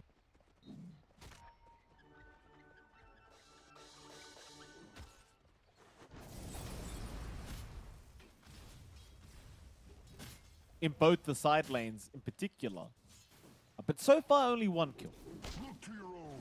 Yeah, only one. Oh, Zhao. Make that two. Zhao is gone.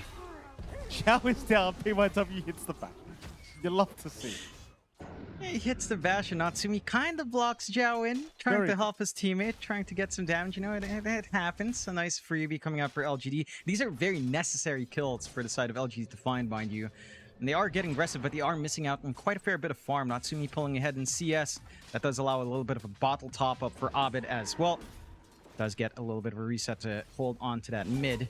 And that does allow Zhao to snipe away one refill. Although Echoes will head top.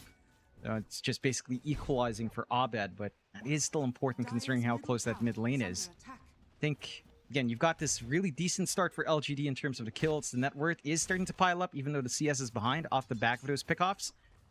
And this is a much stronger showing from LGD. This was kind of lacking in game one. That laning presence just wasn't there. This time around, they've got a lot more play on hand here. They absolutely do. LGD Gaming, props to them. At least for now, a fantastic start. Something I'm very happy to see is now top lane, Gabby will be charged by PYW, and this should be another kill to go their way. Gabby doesn't even bother trying to run. Shiro will secure his second kill of the game on the Terror Blade. And I'm so glad LGD came out swinging in game two, because the game one was just so depressing to watch from their end of things. You know, it's just nice that we have a much more even style of game already. That it is. Again, they've got a lineup that has a lot of play early on. PYW being sneaky, just getting that rotation in is massive. Heck, he's even managing to scout out the triangle. Doesn't manage to get any blocks, but there's no stacks anyhow. Ensuring that they can keep track of whether or not Gabby's going to have that flash farm. And just working the map well.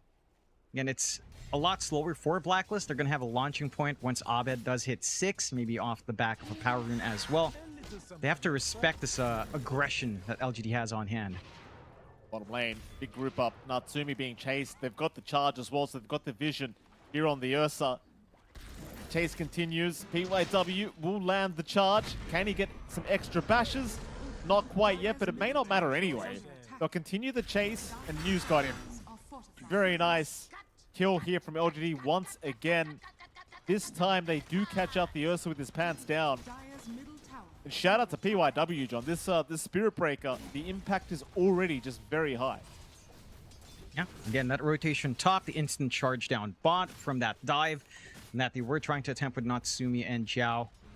Just falling flat. He's making sure that the laning pressure, the pressure is felt across the map. They do get some room to shove in mid, down to half HP. And you have that level 6 up in Abed here. They're going to try into Echoes, but it's just an Astral Step. Just a warning shot here for the Pangali. Bushwhack, though, is going to land. That's more than a warning shot, but the Rolling Thunder will come through. Echo's now going to move back onto Tim's, looking for the Hoodwink attempt, but he is dropping very low in the HP department. And the Fairy Fire going to keep Tim's alive. Echo's now in danger. He'll try to find a way out. In fact, he'll jump back in. He'll take down Tim's, but can he find his own way out? He's still running. The Fire Blast going to be enough to buy Pangali the space. Meanwhile, Zhao still being chased by PYW, unable to die, but it won't matter. PYW will take his courier. That had the full urn on for Zhao on it. The urn going to be down for another minute 15, and PYW still able to successfully TP away. All in all, I mean, the fact that your mid-Pango survived that whole initiation, you've got to be happy if you're LGD game. And you are.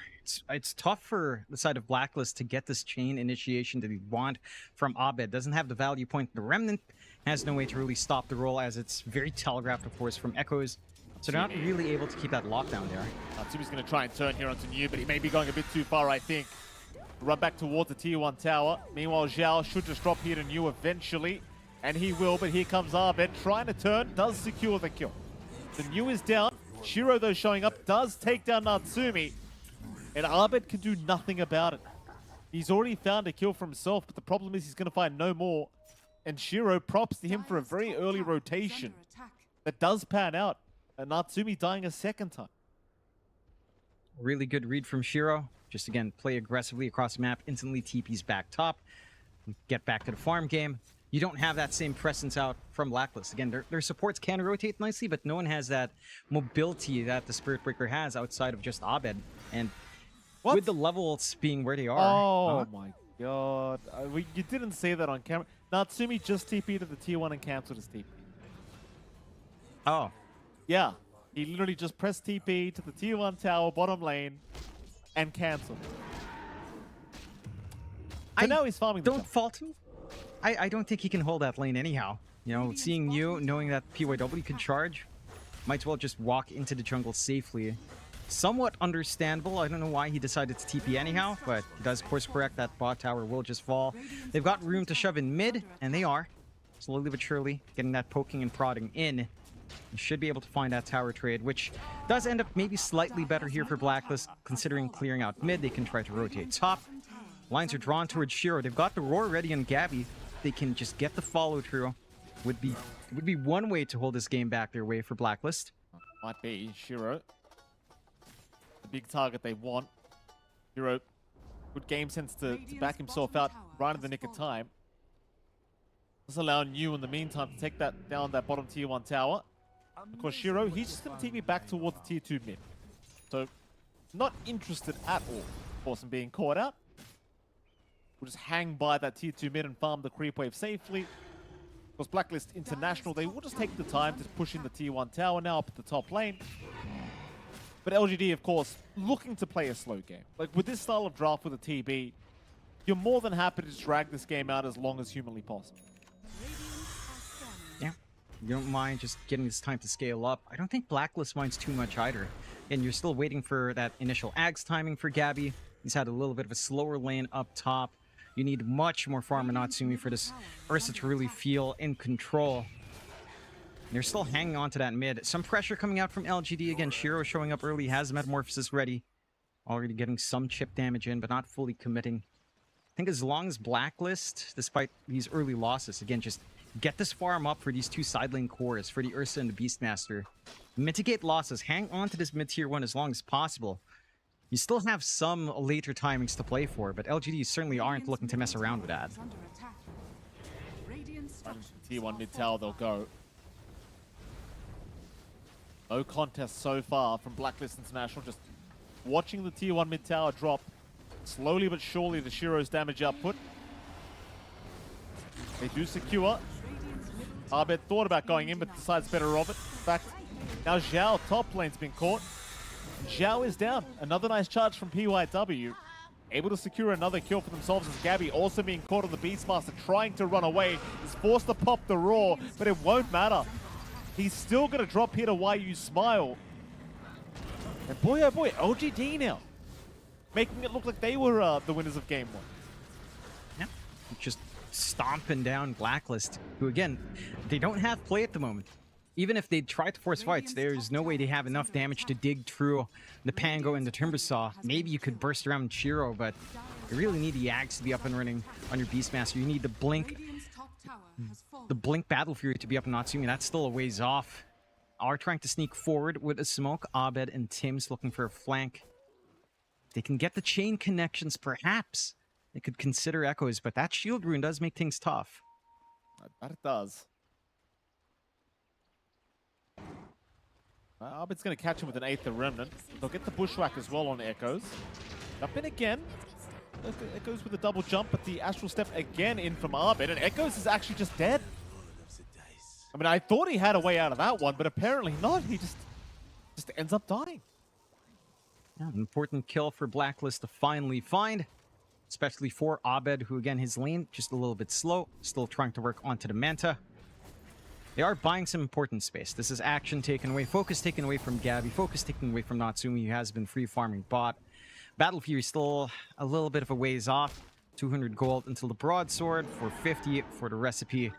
But once the Battle Fury's up, the recovery process should begin in earnest for Natsumi. Close that gap with the difference here from Shiro. And I still appreciate what LGD's ideas are. Still playing clumped up. They're playing off the back of Shiro, showing in that mid lane. Smoke out for Echoes and Y. No blinking the Pango yet, but with the Spirit Vessel, he can make short work of some of these tankier targets and just melt through Jiao as well. Take away the regen aspect of that Enchantress in the middle of these fights. See if they connect properly with a smoke. They've got the Ags up on Gabby, though. This could be some very awkward timing. With the Ags up, they've got a lot more damage output here on the Beastmaster. As New is going to go down to Natsumi. Already a very nice start for Blacklist International. As now LGD still looking to come in. They'll pop the Rolling Thunder. They'll move in, but it's a very obvious initiation as Gabby, he does get spotted. They have found the Beastmaster, and they've blown him up. Gabby is down. But I thought LGD, there's no way they're going to be able to pull off this team fight with this kind of Rolling Thunder initiation. But they knew exactly where Gabby was hanging about. And with the Beastmaster down, with that Ags power spike, they had no fear. Yeah, it's this target prioritization from LGD that's just really clever. As long as the roar doesn't fly out, you don't have the fully charged drums. He's not going to regen through as much. There's no threat from Beastmaster if he doesn't get that spell usage off. Just so hard to find with all of the stuns from the side of LGD as well. Can't even catch PYW yet. Certainly not PYW. He's going to go for a run with the Bulldoze. Eventually, they should have him. Well, they've got to kill him in about 5 seconds, otherwise that charge is going to be a problem. But Arvid will get it done. No problems here. Finally, PYW does get caught. 4-9 now is the scoreline. LGD is still 1k in the lead in terms of the net worth department. It does start to feel like Blacklist are slowly clawing their way back, especially now with Natsumi picking up his Battle Fury. But up until we see the net worth swings or maybe a good team fight, I can't say that with confidence. I mean, LGD is still looking pretty damn good here for game. That they are, but I don't think they're that comfy with just this 1k lead. Majority of that's on Shiro. You've sacrificed Echo's farm a little bit as well to get all of this going for yourself. The farm distribution on the side of Blacklist is a lot more even. Gabby and Natsumi at around the same level in terms of what they've managed to build up. Although Natsumi has to be a tad bit careful this far forward. That he does, Natsumi. Able to get away, though. Wyu Smile still trying to chase him down. They've got the charge out from PYW, so again, they have plenty of vision on Natsumi, and PYW, he continues to go in. Landing the charge, Nether Strike out to boot, and Natsumi is down. Well, that's just confidence, diving the tier 2 tower like that, knowing there was going to be no repercussion to it. And nobody responds. There are 3 TPs on the map from Blacklist International, and nobody uses one. Only Xiao shows up, and Xiao dies immediately. Again? No, PYW, he is just not allowing them any space. Now Tims will drop. Wyu Smile with another pickup on the Ogre. They're onto the tier 2 bottom tower. You know what? This might actually be a pretty cheeky combo. You know, this whole Ogre Terrorblade level 2 timing, it actually worked out, and now they just overtake the game. Yeah, and it's just a snowball effect. Again, it's just a lot faster for the Ogre Magi to hit all of his level spikes. He's going to have level 2 multicast at 11. You know, you get your talents earlier.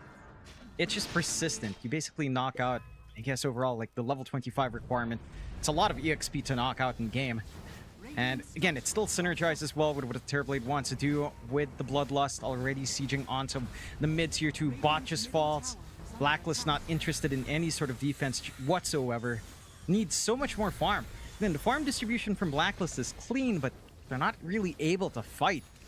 And that has been noticeable. Like ever since that Ags reveal from Gabby, he has not been interested after that aggression on the top tier 1. The mid is still set to fall. There's just nothing to stop it. There is certainly nothing.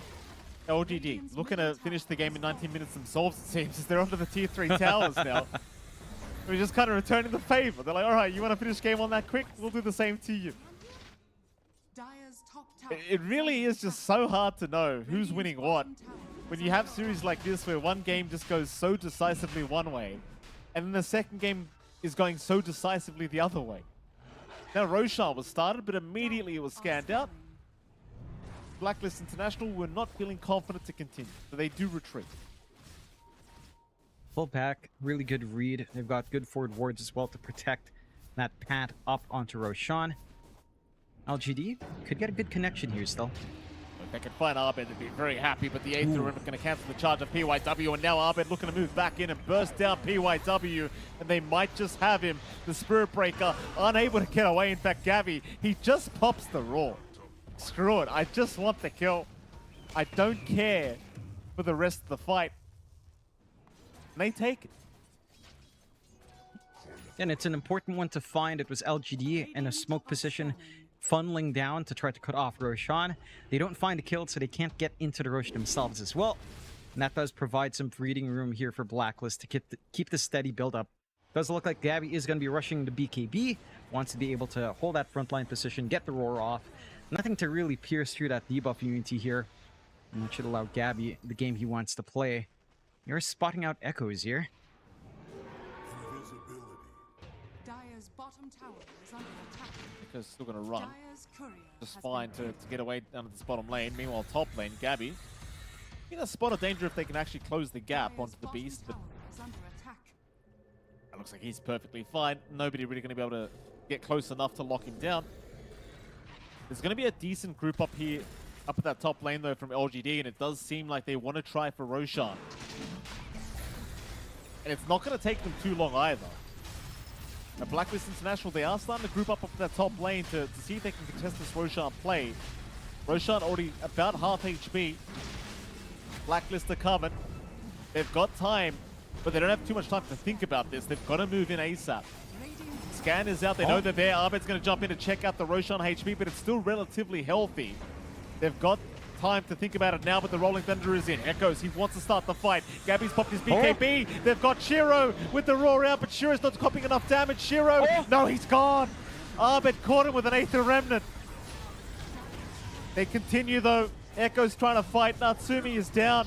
They've lost the Ursa. Abed in trouble. He'll turn back onto YU Smile. They look for the Ogre kill. They'll secure that. Echo's moving in once again with PYW. The YU Smile also buying back into the fight. But LGD are the ones retreating as Roshan says, F this shit, I'm out. Just goes right through the twin gates while all this is happening.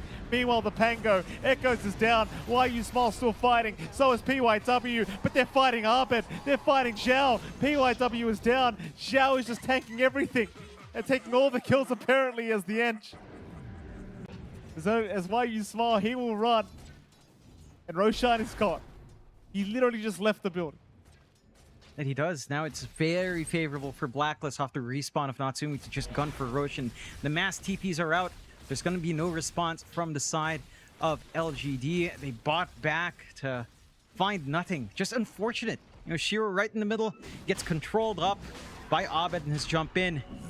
Gets targeted down by Gabby.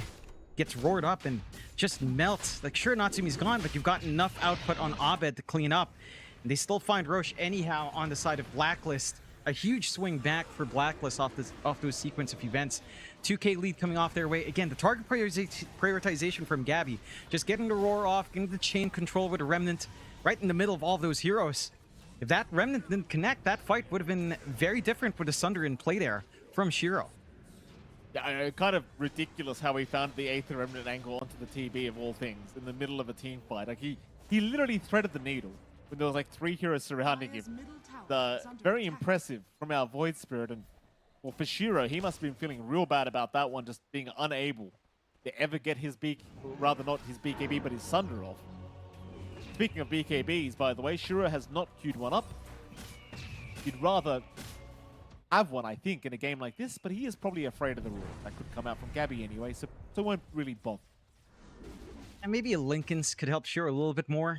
Just tried to play with a Manta, plus the Linken's to protect could be one way, but the BKB becomes a little bit more enticing. You've got the full Ags on Abed. That silence can ruin him in the middle of these fights when he's trying to look for the Sunders if he's not chain controlled already. So you've hit your major item spikes now on the side of Blacklist. BKB Ags for Gabby, you've got the Blink Battle Fury for Natsumi, and the Ags plus the Manta for Abed. The Void Spirit's fully online to take control in these fights. Despite all of that, again, it's still rather even, but you lose a lot of that tempo you had on LGD. Might lose a little bit more here.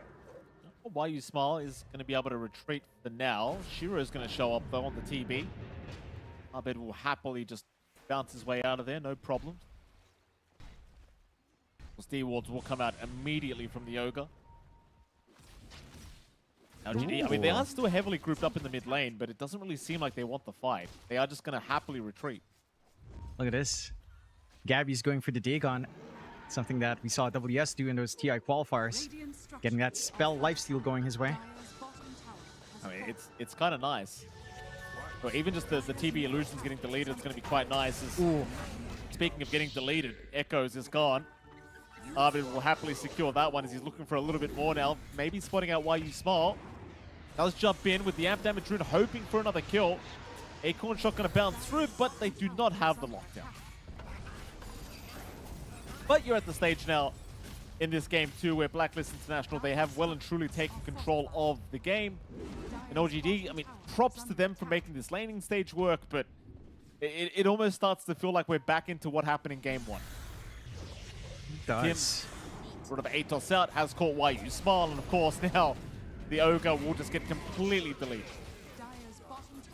Yeah, doesn't take too long with the output from Natsumi. I think your biggest issue in LGD is that this Pangolier doesn't really have play. Went for the early Spirit Vessel. We didn't see that much utilization out from Echoes with that early spike. Trying to go back for the Ags. There's just a lot to be concerned about. You don't have that usual like Echo Saber for the stat padding for a little bit more damage as well, and the mana sustain. Again, you just didn't get the value you'd want fully from that Spirit Vessel either. They will try with a smoke out. Full BKB and Natsumi. With the Aegis being up though, can make this very challenging for the side of LGD. They're coming. LGD could run into Tim's first. Ping's already out here for the Hoodwink. Tim's does have help right behind him though, but are they gonna be committed to help? Not quite. Tim's is down. They'll make the jump in on a Gabby now. Spirit Vessel out on the Beastmaster. Gabby, they're going to pop the raw BKB and just go right onto the Pango. Can they kill him? Echoes about to go down, and he does. My God. Arbet picks him off. PYW dropping low. So is Natsumi, but he's got the secondary life. Now Shiro getting caught on the TB. Still has something to play with, but might need to use it, and does now onto Zhao. Zhao still healing, but does finally go down as Arbet. Also getting shredded by New. Not great news now for Blacklist International. They all need to retreat. You looking for a little bit more, still chasing down Tim's. Tim's not realizing they're right around the corner. Continuing to try to run. Should be okay to make it out. The key word is should. Because New's not done. He still wants it. Yule's out. Hoodwink caught. Fire Blast to lock him down. Tim's will finally fall. In LGD, they had to make those kills happen with the buyback commitment once again from Echoes. A little bit hasty from Blacklist, right? They get the roar off, they pop their BKBs to get the hits onto the Rolling Thunder. So there's no BKB for Natsumi in the secondary life. You can't really turn around with the Aegis.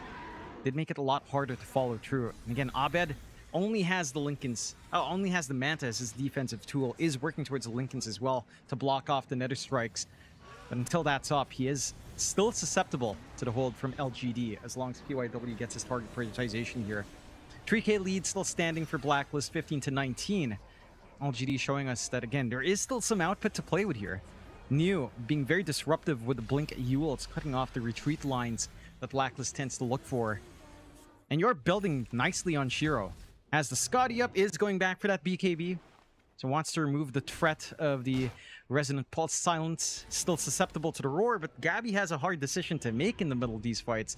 Is it still worth it roaring up Echoes? He's the bottom network core. The Rolling Thunder is annoying, but if you roll this guy, and the BKB Terrorblade, when that's up, it's just going to wreck your face in the middle of these engagements. That certainly will. Very back and forth here for this game number 2. Shiro will start working on towards said BKB. International, they are still by that top lane. It seems like they want to try to get into that Dire jungle at the moment. A lot of hesitation, it seems. It's kind of interesting as well watching Natsumi sit back and let Gabby take the creep wave. You're just watching Gabby on this Beastmaster farming while Natsumi just watches him. Look at this. Gabby's still just taking all the farm. Of course, he wants that build-up, you know? As a former one, he feels entitled to it, Mike, and he will have it. He was literally blinking and stealing the camps off Natsumi. I'm not even making this up.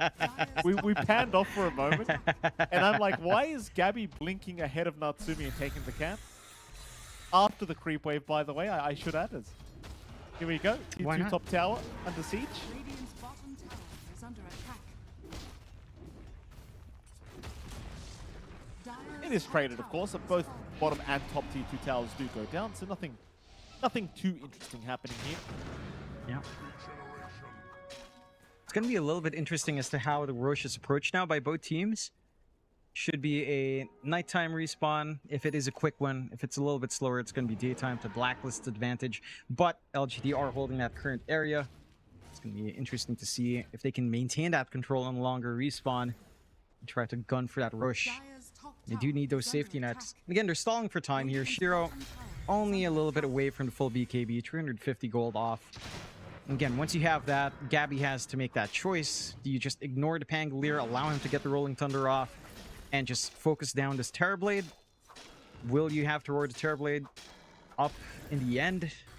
It does make it a little bit difficult. It does add some complication for the approaches here on Blacklist's part. Still, they do understand Roche is going to be the playing point as well. Set up some forward wards right next to the outpost on the entrance. Is going to end up being a daytime spawn regardless. Oh, it's still a nighttime spawn, but with very little time. Smoke out LGD. If they win this next fight, the easy access into Roshan could turn this game around for them.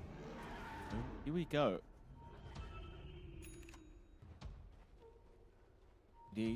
Sneaking up by that top lane. He'll front line.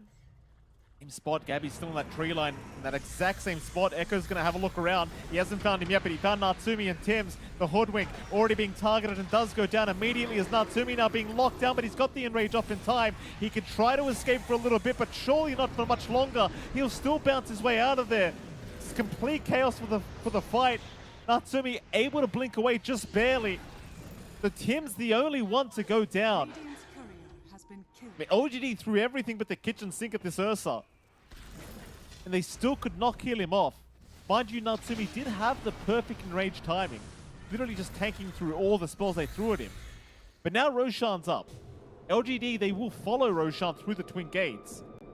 And it's up to Blacklist as to whether they want to try and contest this.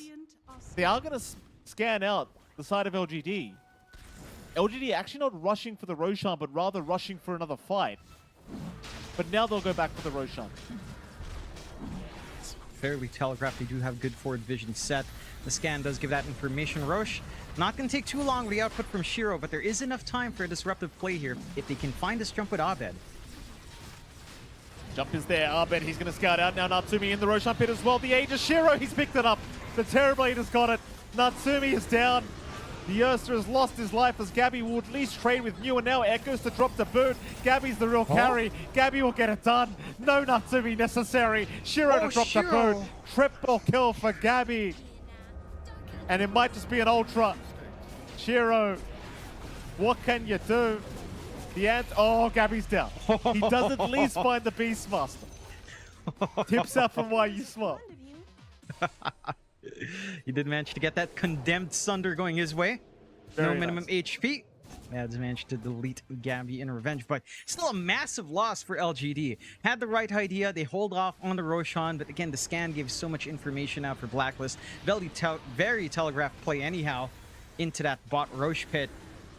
And Blacklist just get the punishment. Abed again getting that jump, being very disruptive, even though they don't manage to steal anything away, is enough to cause havoc and soften up these targets with no spell immunity on hand or debuff immunity on hand. On Echoes, couldn't try to get a roll off. You did have your Guardian Greaves plus yields up in the Timber Saw, but again, just these Resonant Pulses, these jumps out from Abed, your lack of easy control does make it a challenge for LGD. 8k lead for Blacklist off the top of that exchange, at the least for LGD. Without the Aegis access for Blacklist, high ground is a lot tougher for them to approach. They will just find a free tier 2 eventually, with Illusions doing a ton of work by themselves. That leaves no outer access any longer in terms of objectives here for the side of LGD. Simplifies the game a lot more for Blacklist. They're going to reach the point where, you know, Natsumi will get the Octarine up, more uptime on Enrage, more spamming of the Earth Shock. With the Enrage, that applies as well.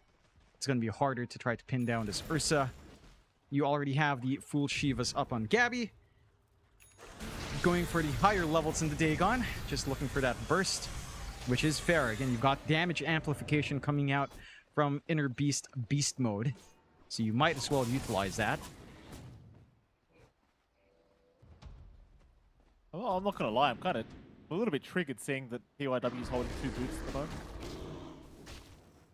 Yes, 2 feet, Mike, and he wants some drums. I don't know. I don't like it. I don't like Look, PYW is not Gyrocopter, okay? He can't just disassemble the drums. Don't buy him. He wants the drums. Don't It's buy decent. them. It's a little It's bit more bait. move speed. It allows you to run away.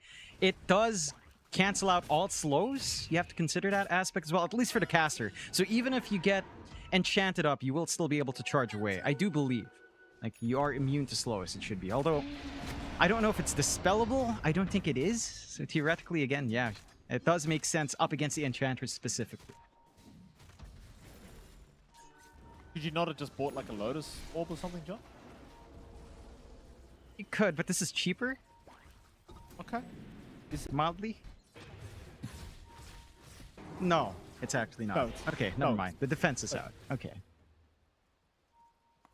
It is what Radiant's courier has been killed. I'm just, I'm one of those guys that likes to nitpick every little thing, John. As if I could, stand to actually play with the boys in this game. Yeah, it's fair. Are scanning. I mean, that has its utility as an aura, I suppose. Smoke Dire's out, bottom blacklist. tower is under They've attack. got the full Scotty up on Abed now as well. And with the stat padding that you get from your innate of intrinsic edge. 310 damage with all stat items. Pretty good, Mike. Yeah, I do agree, Jonathan. That is pretty nice. Nothing wrong with that. Blacklist Internet roaming around, trying to find themselves a pick-off. Radiant are Bottom scanning. lane, Scan is going to spot out Radiant's top LGD. tower You going to reveal himself with a Chakram. Tim's charged up by PYW. They'd love the hoodwink first, and Tim's about to drop it. Now the roar is out. They've caught the Timbersaw. He has... Ooh, gets the heals off in time. But can he chain away? Ogre still totem, but Zhao's got him. Zhao will catch him with the impetus. They want more, though. They're on to the end, but Zhao is just tanking through it. He'll finally go down. Blacklist International have seen enough. So have LGD. They will both retreat. But Blacklist now looking to go back in, seeing the BKB has one off of Shiro. All PYW W. gets caught mid-charge.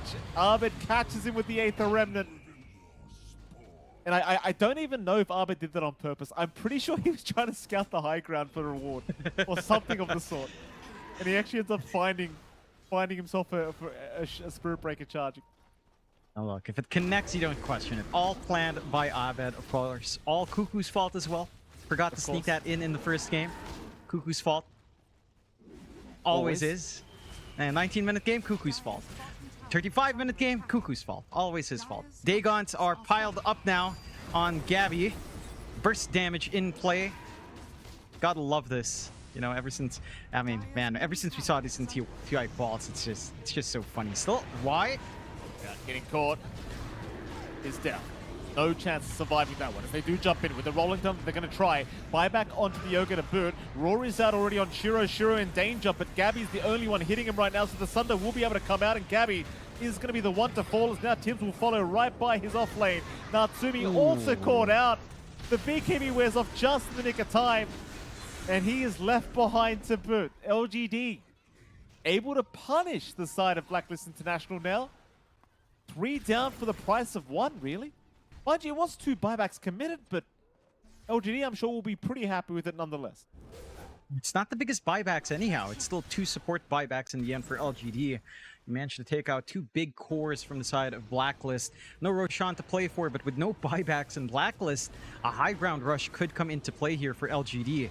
Could look for at least 1 set of racks. Although Natsumi does get his buyback back on time.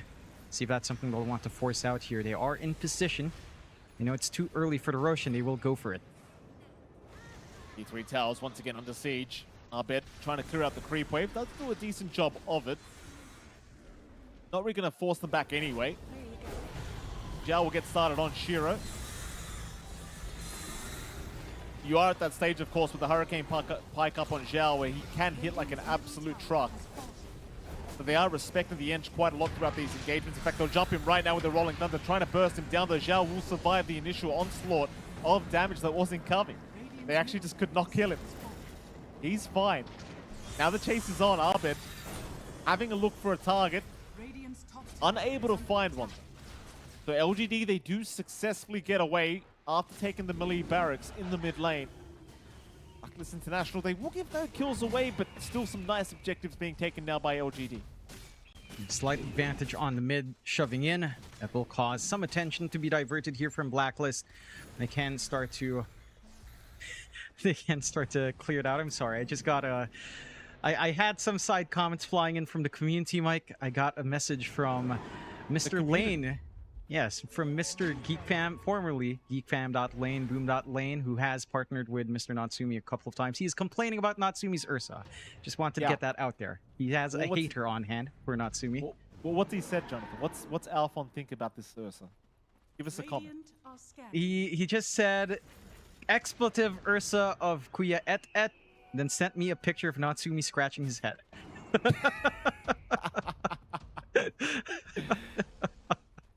Sometimes your biggest haters are your best friends, Mike. I don't know if I disagree with Alphon, John, I'll be honest. You know, with the way things have been going. Shout out to Zach. Love you, Zach. I heard Gary's hiring again, Zach, if you needed a job. Oh, yeah. I'm sure Gary is certainly watching. Someone's gonna tell him, hey, Gary, you were mentioned again. Those two idiots keep talking about you. You're not even there. What time is Boom playing, by the way? Can't wait to watch those games. Anyway, bottom lane. No time to talk about Boom Esports right now, Jonathan. Smoke is out from LGD. 4-man smoke, in fact. They'll run through the bottom lane. If they find Natsumi again, I mean, Zach might be sending you another message very soon, John. Natsumi will retreat back towards his team now. Still is in a position to break his own smoke, and does. They will see you on the timber. You, of course, will be happy to move right in onto Zhao. The Zhao will Hurricane Pike him away and get to work with the right. He's trying to burst down the Timber Saw. Here comes the Rolling Thunder, though, locking down a couple. Roar out. New in trouble on the Timber. He does go down, but they do find Natsumi. Again, the Ursa is gone, and now Abed. Oh, God. Abed just gave up. He threw his keyboard across the room, seeing Natsumi die again. Zhao, he'll try to get out of there. But the charge is on from PYW. Bushwhack will not land either from Tim's. And Zhao, he will drop eventually. 3 down for the price of 1, and you brought back anyway. He just did not care. Update me when Zach sends the message, John. Let me know what he says. He just sent me screenshots of Scam saying it's a free Ursa game. Not looking so free right now, unfortunately, you guys, in the past. They lose that Roche fight. It's gonna, well, they're not gonna take Roche, still set to respawn, but they're rushing tier 4s. LGD wants to force the buybacks, want to force something out from Blacklist here. This goes fast. Oh, it goes fast. LGD, they are not messing around. Roar out. Gabby, he's going to try and defend by himself, but the buybacks are incoming. New now being targeted. The dieback on the Timber Saw. He's okay for now. New. No, he can't make it out. The sharpshooter will get him as now YU Smile also being chased does go down. 2 diebacks on LGD.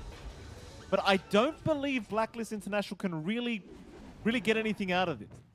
Objective-wise, ooh, hold on. They've got Roshan. Yeah. I forgot Roshan wasn't done. Yeah. It was left alone. It wasn't up yet when LGD won that fight. So they're going to be able to go in. But there are wards scouting. There's no... They don't drop the sentry in Zhao. This is a very telegraphed Roche. But they lack the numbers on LGD to contest. This should go Natsumi's way. Cover the buyback that he did commit for. Get themselves a Roche banner and a refresh shard as well, which could be very important for Gabby to pick up. Double Roar. It's going to be massive here. Or just double BKB, double end range for Natsumi. It can be nice as well. Do keep it on Zhao for now. Need to try to equalize the lanes at this point. Maybe to get the racks going. Gabby's already pushing in down bot. Yeah, this is the one. That is exactly what Lane sent me for some reason. He had a similar post from Natsumi. Yeah. I told you he looked nervous. I told you he looked nervous, John. You were like, no, that's how he always looks, Mike. And I'm like, no, he looks nervous. He's a shy guy, you know? He has a shy expression. They do drop the banner, so the Fortify is not going to stop this push at all. Blacklist should be able to get at least one Rax their way to respawns. Still a ways off. And that dieback on you certainly helping the cause for Blacklist. If they didn't catch that one, it would have been a very different story if you managed to get a reset on the Tim. Some illusions being taken out. Ahmed actual stepping for the TB illusions. Well, they're onto the tier 3 mid tower now. Getting a hell of a lot out of this fight. PYW, he'll charge in. Echoes is there as well with the Rolling Thunder, though they aren't able to find too much. You know, I was just saying a second ago, these double diebacks weren't going to amount to too much here for Blacklist International, but not only did they get Roshan, but they found 2 tier 3 towers, 1 lane of barracks, and now a Torment. I take back what I said, Jonathan. They find a hell of a lot. That they do. No, Natsumi's starting to get the items he needs once you have this Ags up on your Ursa. I mean, again, he did buy back earlier, so there's no point holding in. Once he gets that Enrage through the stuns, it makes a massive difference for Natsumi to stay alive with that Octarine. It should be a lot harder to look for that burst play on this key target now for LGD. And Blacklist, they are holding on to a, you know, at 43 minutes in, 11k is not the worst position for LGD. They're keeping up with Farm and Shiro. A lot of this gold is still going to Gabby. Like you mentioned, you know, Gabby's been soaking up a ton of farm, but it is impactful. He's got the refresh shard on hand. He's working onto his own refresh orb now. You are very close to finishing up News Site of Vice. And if you could work your way onto Site of Vice on Y, I think that's where the game really changes with multicast, although... Smoke on smoke scenario here, Jonathan. 5-on-5 smoke. Both teams rushing towards the dire triangle. Blacklist will be the first ones in. LGD, they will reveal they're by the bot lane here with New just spamming those chakrams. LGD still looking to wrap back into the triangle. Very patient though. Not going yet. Waiting for the right opportunity. They are lacking a lot of vision around this area, the LGD, so it's a bit of a hard fight to start. Blacklist are now in their base. They're just waiting to see if they'll come back in the base, and they are certainly coming, but the mid-Rax is now under siege. And Natsumi, he'll just start on the Rax once again. Meanwhile, Echoes, he'll come in. They caught Abed. Maybe they can do with the Void Spirit, or maybe not. Abed will just astral step away. Instead, they will try for Zhao on the edge, but Zhao is just healing up so damn much. They'll finally take him down. And Blacklist, seeing Zhao has died back, they immediately leave, of course. So LGD, they are on the chase to see if they can find a little bit more. PYW getting caught. Gabby's going to jump in with the Roar out. They've got PYW down. A 4v4 then. PYW, he'll buy back. It's now Ahmed. A big dissimulate. A lot of damage. Natsumi, he's trying to man up against Shiro, but he can't do it. He needs to get out of there. Natsumi, has he gone too far? He has. The Aegis is down. However, Shiro looking for his son to target, but no, the Roar comes in. Gabby's caught him. Gabby's caught him. The double kill is out, but the buyback is immediate from Shiro. They go on to Echoes now. The Pangolier in danger. Echoes have no way out of this one. We'll go down to Natsumi. But both heroes down for LGD, they do have buyback. That they do. 31-31, 19k lead coming out now for Blacklist off the back of this. You've got the full Daedalus up on Tim's. He's basically a secondary carry. Zhao has a Demon Edge on hand as well, so he's ready to scale up in damage. No way to cover for the next fight just yet. Roshan still 3 minutes until we'll see the timer. UYW very close to... UYW very close to getting caught. Not quite. Go on, don't make your point, Jonathan. I have something to complain about once you're done. All right. I think for LGD, it's actually important these supports start to find some farm. You are seeing a very big net worth difference with Tims and Zhao. The important thing is still Y with a Site of Vice. If you can get that done, I think the game changes. Again, just multicat's Site of Vice can just change these engagements. You already have one on you, but it doesn't feel like it's enough in terms of hard single target control. You need more. You need this Ogre to actually find some gold somehow. They've got an amp damage on Tims with the Daedalus up. This Acorn shot is really going to hurt. And he's got the level 25, so he's got 2 charges of Acorn shot. It's really going to hurt if they start the fight early. They need to wait at least another 10 seconds to let that amp damage wear off, because it's going to be too much. And they will. I mean, they're not going to fight. Not yet. Blacklist, onto the Rax. Mid-Rax is down. That's enough for them. They're not going to try for the third and final barracks quite yet. They'll just be happy to have 2 lane of barracks going their way. the LGD Gaming, I mean, they're kind of just back to the drawing board, just holding high ground, waiting for Blacklist to come to them.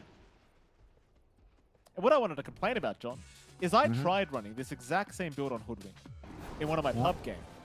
And because my carry was absolute trash, he had to start pinging the fact that I had a Daedalus on Hoodwink. And I was like, dude, this is like a really busted item. I'm so sick of my pub calls getting upset that I picked up a damage item on my support hero, John, is what I wanted to say. But I mean, you know, there's some contextual clues that has to come in. Like, maybe it was a better game for, like, Eulitz into Wind Waker. It was. Maybe you needed... No, okay. But if you say so. I have no idea. It is a good item if the game allows for it. If you don't need that much more save on your Hoodwink, it's a lot of output from Tim's. You can just hang back, of course. And again, with Tree Bounce Trick Shot, you don't even need Heroes to be around. Just near the tree line, could maybe get lucky for solo pick-off potential as well. The one big issue I'm seeing right now for Blacklist is the Butterfly on Shiro is making this a slower process on the Terrorblade. Natsumi's not getting enough hits in. He is trying to go for a Nullifier instead. Take away the Eulitz, take away some saves. And that is why Zhao is going for the MKB on his end. He's going to take care of it. Still the smoke out Blacklist. This could be the last fight if LGD is not too careful. And not many buybacks left on the map here. They're going to jump in. Rory's out. Shiro's been caught. Oh, Shiro. Shiro's down. Oh, boy. Gabby gets the big one. No buyback on the TB. Abed in a bit of danger, but he's just so tanky on the Void Spirit. And now Natsumi just jumps right in. Wanting PYW. He'll go for New instead. Try for the Timber. New is down. No buyback available. There goes Echoes and the Pango. He'll buy back, but PYW's also been lost. It's 2 versus 5. And I think that's going to be a party. They won't call it, but they may as well call it. The game's over. No, there's no stopping this. Way too long to respawn. 2 heroes against Gabby. 5. There goes the refresh. Refresh indeed. Gabby's got another Roar available right onto the Pango that the 4 staffs from YU Small will save. But again, I just don't see a difference being made here by these little plays from LGD as the GG is finally called. Blacklist International, Jonathan, 2-0ing LGD. In game 1, looking very dominant. Game 2, much more even between the two teams. But I mean, you've got to be happy if you're a Blacklist fan. Currently, they are just remaining at the top of their groups. Yeah, quite the rally for this team. Again, in the Riyadh qualifiers, they drop down to the lower bracket, have a long run to finally take it all. In the TI qualifiers, look a little bit shaky, but they've used that time well. They've recovered. They've sorted out a lot of the issues. We're not seeing those weak points for Blacklist in mid-game and late-game decision, and they're playing well. Yeah, they certainly are. Of course, we are going to have to throw to a break, but right after that break, we'll be back with hopefully an interview with one of these players. We'll see you soon.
Welcome back, ladies and gentlemen, to the Esports World Cup and, of course, the Riyadh Masters. It is an LP Dota and Fight. Jonathan, our first series of the day between Blacklist and, of course, LGD, going 2-0 for Blacklist International.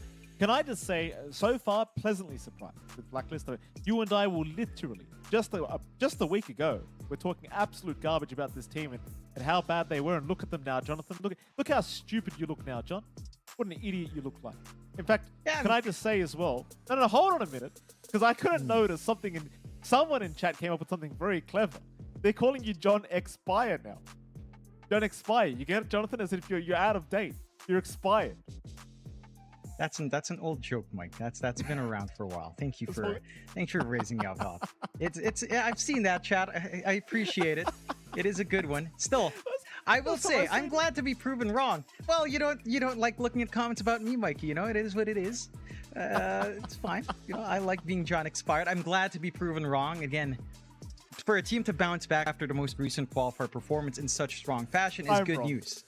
Yeah, exactly. And we're both glad to be proven wrong, right? Because, again, expectations, let's be frank, expectations were a little bit low coming into Riyadh after, again, the most recent performance. But Blacklist does manage to adjust. They're looking strong. It looks like, again, all of this interregional scrimming that is occurring in Southeast Asia and China has been helping the region. And, of course, again, that learning lesson in the TI qualifier certainly plays a big part for the prep work here into Riyadh. So it's good to see that one of the two Southeast Asian teams is already doing well. Aurora, of course, in their group so far yesterday was doing pretty good as well. We'll see how they do later on when the Group B matches are on stream after this series, of course. But still, again, the coordination from Blacklist is looking sharp. Those mid-game decision-making where it looks a little bit lost isn't really there anymore. Like, they look like this is a team with a voice. This is a team with direction. Their execution as a team is very, very strong. There are a couple of times where it looks a little bit awkward, you know, especially sometimes to Natsumi. He has a rough time up front. He's trying to do the work, but he gets focused down. Really good target prioritization from LGD. But the coverage is there from Abed and Gabby, especially with the way they play in the mid game, right? They force all this aggression onto the mid, sometimes even dragging it down to Natsumi's lane to free up space for Gabby to farm on that Beastmaster, hit the Ags timing, hit all of the times you want to kind of sustain up front. And the investment almost always pays off when Gabby does get that kind of game going his way. Gabby has really just been the MVP. I mean, I almost feel bad for Natsumi because it feels like Gabby's almost just taken the carry role away from him. At this stage, he's just like, look, Natsumi, take it easy. I used to play carry. I got it's all good. And look at that. He didn't crack a smile once. Yeah, look at that, Jonathan. He's just stressed the whole time. Just the whole time. The poor guy's just stressing out. I bet you anything if we saw a quick shot of Gabby, he would have been smiling his ass. I bet he was so happy the whole time. That he was. I mean, he was taking the farm away. You know, he had the smoothest game. It's always a fun time. We can go dig on 5, which is a viable build, of course, on our Beastmasters nowadays.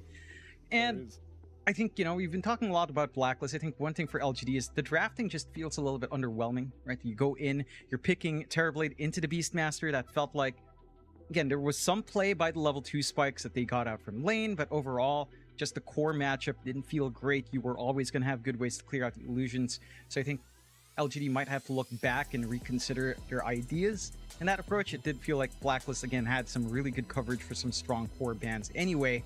So it's just rougher for LGD to look for a carry that could kind of go into Beastmaster lane, which is already very hard in most matchups, and still, you know, not have to worry about the Drums of Slam, which just always comes out now.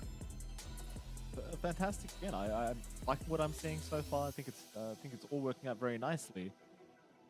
Yeah, I mean, 2-0 for Blacklist International. I mean, we don't have a player to talk to yet, sadly. There's only so much I can say about this team, but again, I'm pleasantly surprised. So far, performance is fantastic. They are still, I believe, sitting at the top of their group stage as well. For now, Group A, all the way at the top, beating out teams like Beast Coast, N3, LGD, virtus.pro, and G2IG. So all of them behind Blacklist International right now. Keeping in mind as well, there is 6 teams total that do go through the planes to the group stage. So with the way they're going so far for Blacklist, I mean, it's just, you get through today, you know, maybe get a tie or another 2-0 series against VP, and you're pretty much secured, I'd argue. Even with a tie, I can't say that guaranteed, but considering their scoreline already, I'm pretty sure if they tie with VP, then it just doesn't matter what happens tomorrow. They just get through to the groups regardless. Feel close to that point. It depends, I feel like, on the other results as well. So it's kind of banking on maybe some of the other teams to get 2 losses, like 2 full losses instead of draws. I think that's more in G2IG. If they can't rally up, they are looking likely to be at the bottom of that group. So it kind of still depends. Of course, if you're Blacklist, you want to get more 2-0s your way. You're not going to settle for the draw. And we'll see how that one goes up against virtus.pro. Not an easy opponent either way as well. But they have proven a very strong point, especially up against Chinese teams. Again, getting that 2-0 over LGD, getting the 2-0 over G2IG as well.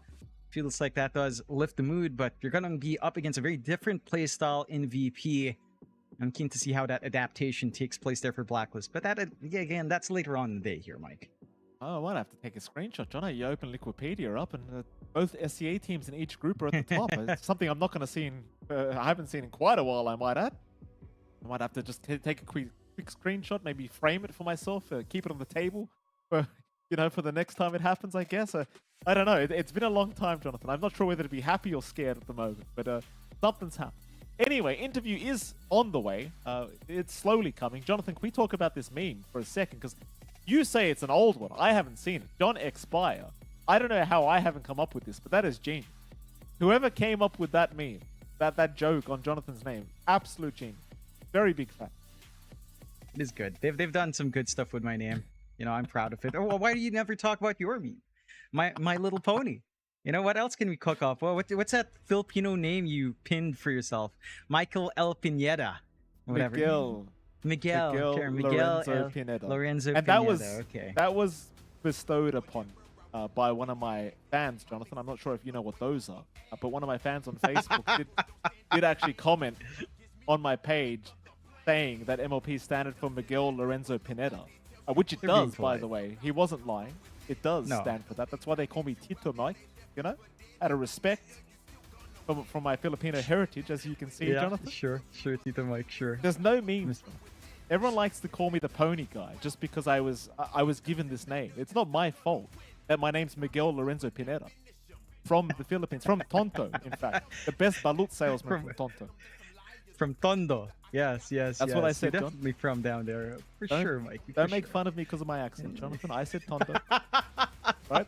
I know I've got a heavy Filipino accent, but I know what I said. Go on. I get made fun of for my Filipino accent all the time, okay? I get made fun of all the time. What Filipino accent, John? Exactly. Well, since we have some time, again, there was one time I was taking a call from my friend. I was talking Filipino to my friend on the phone. My tito was there. My uncle was sitting right there. And when I started speaking Filipino, he just broke out in the biggest laughter. Like when I was laughing at your face yesterday, exactly that, but he was laughing at my Filipino. And he was just like, you just don't, he said, it's like an American's in the room. How are you Filipino? And I was like, yeah, I know. I got, like, my Filipino grades were abysmal. I got like 78 in my Filipino class. Everything else would be a line of 9s. But my Filipino would make me not an honor student. That's me. I just suck at Filipino. All right. Should be able to talk to our player here as well. Yeah, thankfully Tim's does not suck at speaking Filipino. We've got Tim's right here. Tim's, congratulations on your 2-0 victory, sir. How the hell are you feeling? Hello. Yeah, thank you. We're very happy that we're playing good. You certainly are. Tims, can I just ask you, straight off the bat, Game 1, you guys finished in like 19 minutes. Game 2 went all the way to 50 minutes. What was the big difference that made Game 2 so much more challenging than Game 1? I would say Game 1 is kind of outdrafted. Our coach drafted really good. Then Game 2, we made some misplays in the early, and they also play really good, the LGD guys. Then, yeah, early game is really hard on Game 2. That's why. Go on. All right, Tims, real quick. What's the mindset for Blacklist coming in? Because you guys look revitalized. What changed with the qualifiers into this tournament? Our mindset in this tournament, we just like enjoy every game. We don't care about anything. Then, yeah, just like one game at a time.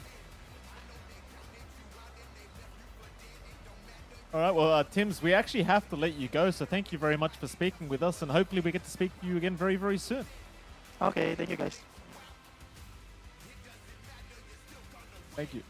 Tim's looking very, very confused there after 2 questions just by interviews over. Sorry, Tims, we'll see you next time. I bet you Tim's was amping himself up so much for that interview. You know, knowing how shy these SEA players are, I guarantee he was getting amped up. Like Gabby was like, "Come on, Tims, you got this. You've interviewed so many times. You've got this." And he gets the 2 easiest softball questions, and immediately, like, "Tims, listen, interview's over. Get the hell out of here. Get out of here. You're done." I'm sure he was hoping, you know, why aren't they asking me about how terrible my carry is? You know, it's like, why aren't they asking me how, you know, what went wrong with us in safe lane? But, you know, it is what it is. We'll get another chance to ask Tims all of that. They have more games lined up for sure. I don't know if we will, Jonathan. We've been told to throw to a break. So we're going to go to a break, and we'll be right back after that break with our second series of the day. We'll see you soon.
your secrets. Promise you honestly I wouldn't use them against you unless I thought it'd be fun.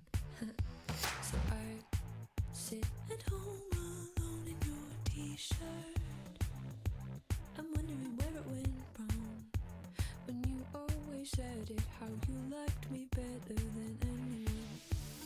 We cannot talk, we cannot just shrug or dust it off, or is that thought? 'Cause I cannot pretend I am your friend, I am your nothing. I don't feel bad, I don't feel anything. I don't feel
When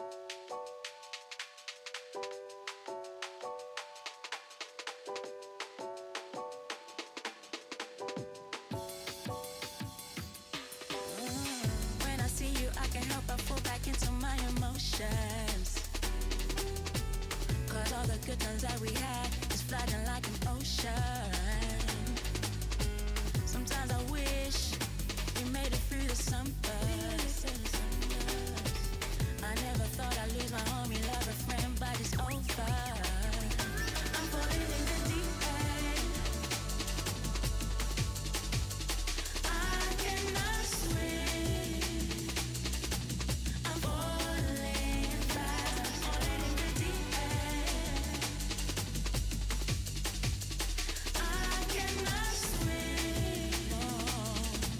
I'm falling fast, falling in the deep end, deep end, deep end. I'm falling in the deep end, deep end, deep end, deep end. I'm falling in the deep end, deep end, deep end, deep end. I'm falling in the deep end.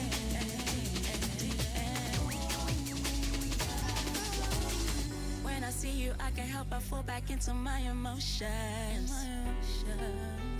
Cause all the good times that we had is flooding like an ocean. Sometimes I wish we made it through the summer. I never thought I'd lose my homie, love a friend, but it's over. I'm falling in the deep end. I cannot swim. I'm falling fast, falling in the deep end. I cannot swim. No, I'm falling fast, falling in the deep end, deep end, deep end. I'm falling in the deep end, deep end, deep end, deep end. I'm falling in the deep end, deep end, deep end, deep end. I'm falling in the deep end, deep end, deep end.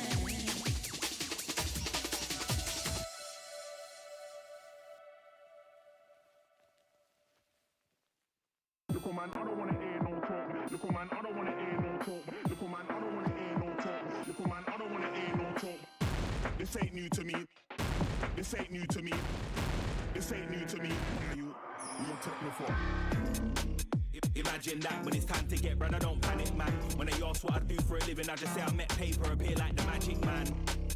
Imagine that when it's time to get bread, I don't panic, man. Keep cool and can't like the attic band. We met paper appear like the magic man. Deal with the money like David James. Save and save and save and save. Lock it in a box like David Blaine. Discipline thing, I ain't playing no games. Money for run, I got plans and aims. Man, I yard, man, I live by the old school sayings. Every mickle must make a muckle is true. Big up my granddaddy, showed me the way. More times that notes and I act bro, cause I'm like Houdini, I'm trying to escape. Passport's gotta get another new stamp, so don't say a word if you see me on planes. Winter time, man can't see me again. Pop up in the country with a mad name. Look, man, I don't wanna hear no talk when I come for the money like Biggs and Wayne. This ain't new to me. No talk.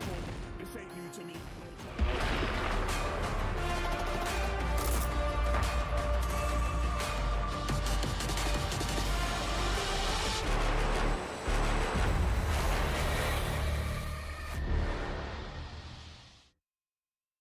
Welcome back, ladies and gentlemen, to the Esports World Cup. Here we are going into our next series of the day, of course, between the side of Nouns and Heroic. And in case you're wondering why I'm here alone, turns out John X5's had a power issue. So hopefully he gets that resolved ASAP. But until then, sadly, you only have me to speak to here for this this series.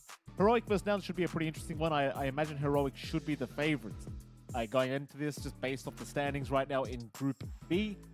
Heroic currently tied in first place along with Aurora and PSG Quest, where Nouns are currently sitting in fourth place behind PSG Quest, of course, right after Mouse and Azure. So imagine Heroic probably looking to be the favorites in this matchup. I think anything, of course, can happen. Nouns, they are one of those teams that can certainly surprise you, even going 1-1 with Aurora just yesterday, 1-1 with Mouse yesterday as well. So highly expect hopefully a good match here between these two. Heroic, though, definitely looking to be the favorites going into this matchup. Heroic, I mean, they've obviously already looked pretty damn good throughout the games we have seen throughout multiple tournaments now. It just seems like this team continues to get better and better. And again, they are currently sitting in first place with 1 win and 1 draw. So a win here against Nouns, a 2-0 victory, would certainly be making them look very good to get through to the group stages after these play-ins. And of course, you do get to see the lovely faces of either side. And I can only imagine how this one goes. I mean, Nouns, again, I think are going to be the underdogs. But of course, this is a team that can surprise you. We are still on a very, very new patch. So, you know, it might be time to bring out those little strategies you might be hiding here from Nouns to try and really secure your spot through to the group stages of the Riyadh Masters. Because play-ins end tomorrow. Where you really only have today's games and tomorrow.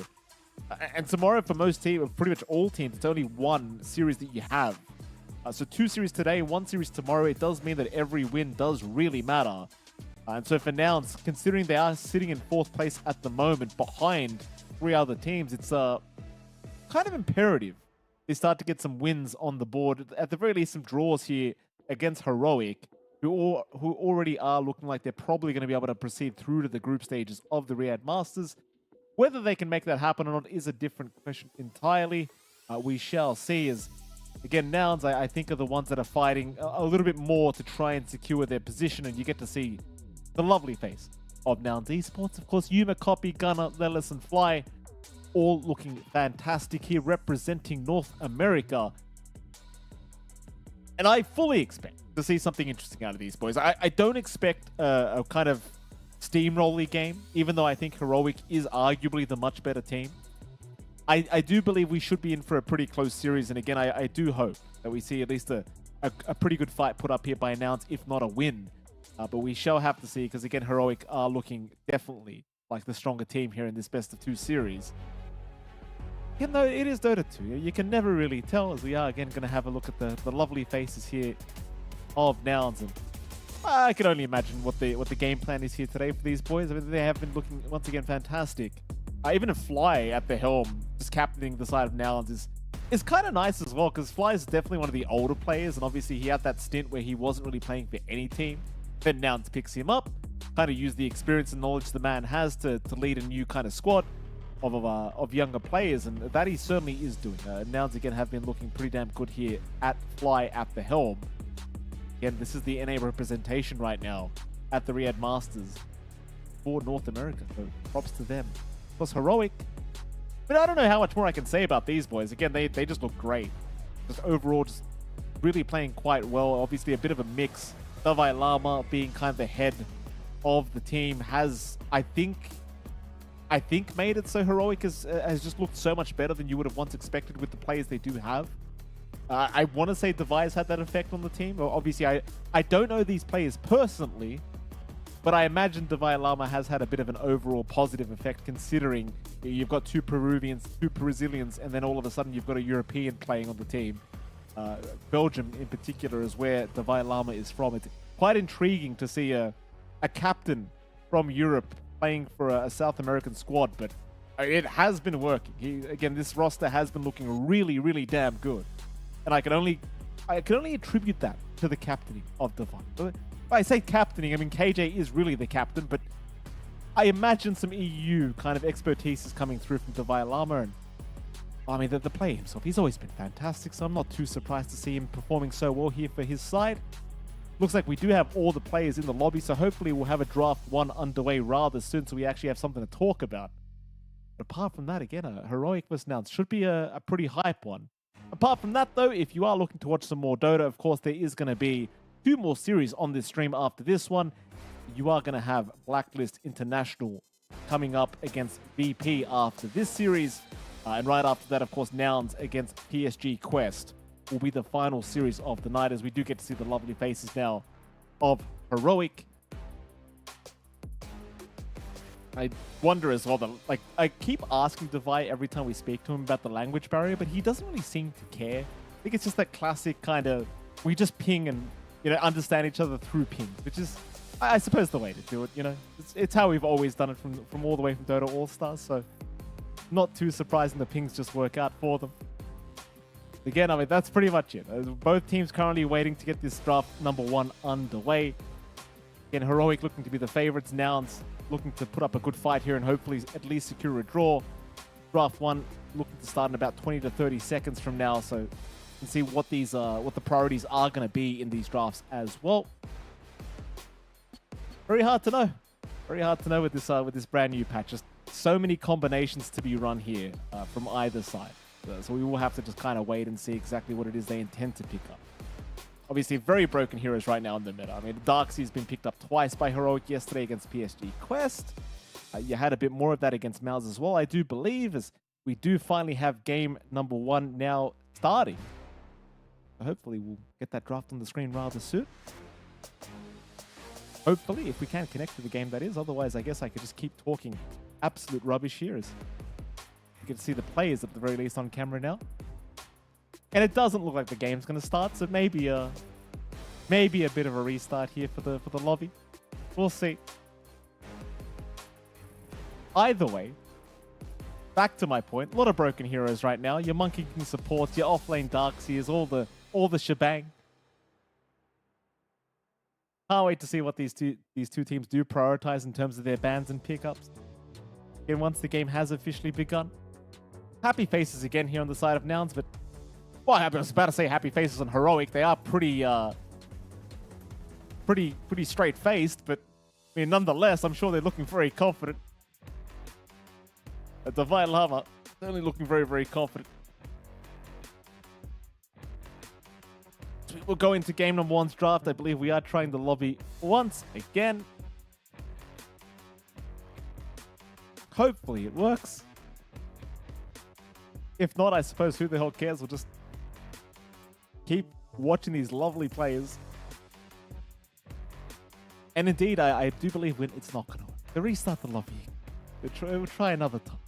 Meanwhile, Johnny X5 is somewhere in Davao, the Philippines, trying to get his power on. Hopefully he has that coming rather soon, as the lobby again has not started.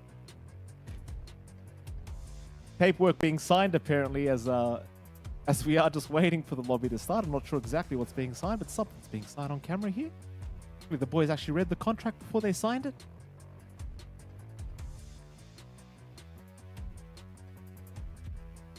I imagine John X5 is probably very stressed right now. He's trying to resolve his problem. Hasn't even messaged me to let me know what's going on, so I imagine it's very bad.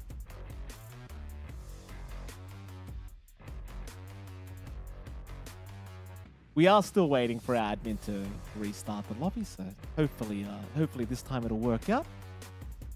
A lot of strategy time, I suppose, for both sides at the very least. I mean, just plenty of time to talk about what exactly they are intending for these drafts.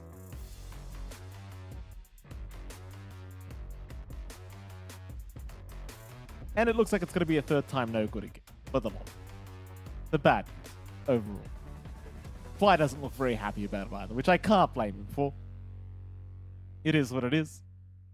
Happens. Apparently Heroic are very happy about it though.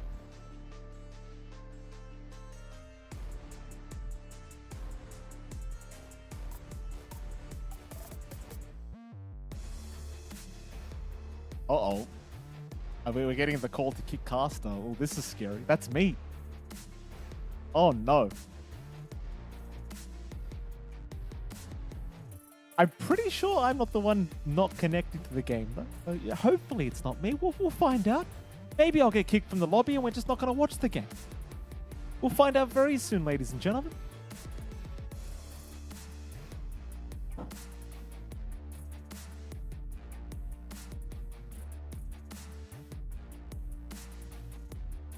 Still no word, sadly. We are just currently waiting to see exactly what the go is. Oh, okay. All right. There's a lobby bug. 1 sec. I think I need to explain what's going on to our admins here.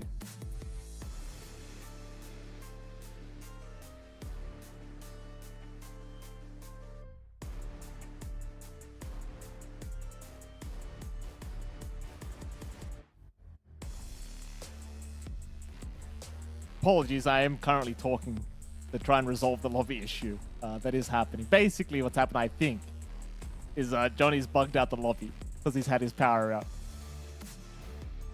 Maybe. We'll blame it on John. He's not here to defend himself.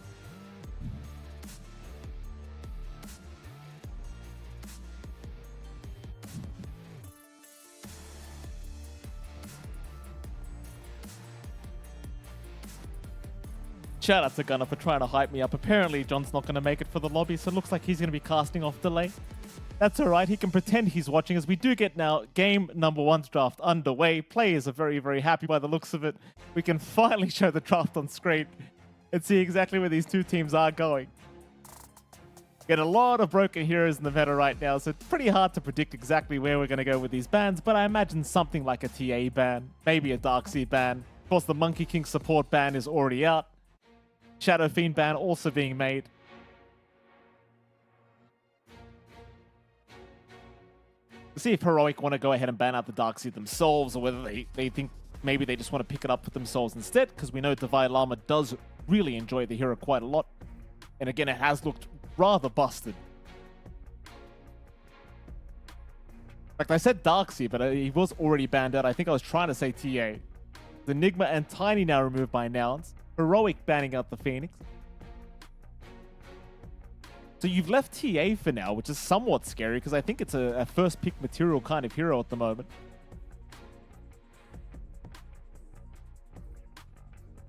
They'll ban the TA. The Heroic not going to mess around. Right into the Sven.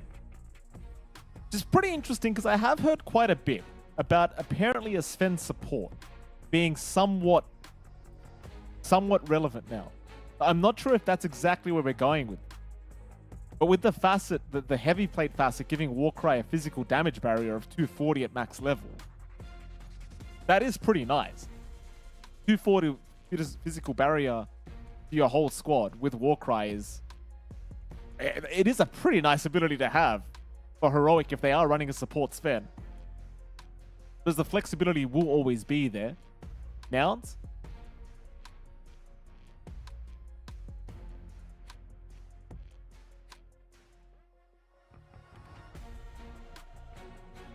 Going to the reserve time.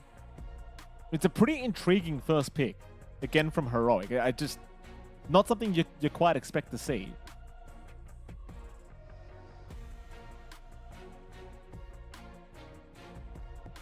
Now, Heroic did actually run a Sven against Mouse yesterday, but I do not believe that was support. That was a carry Sven we saw up against Mouse Esports. As Nouns, they do go for the Rubik pickup themselves.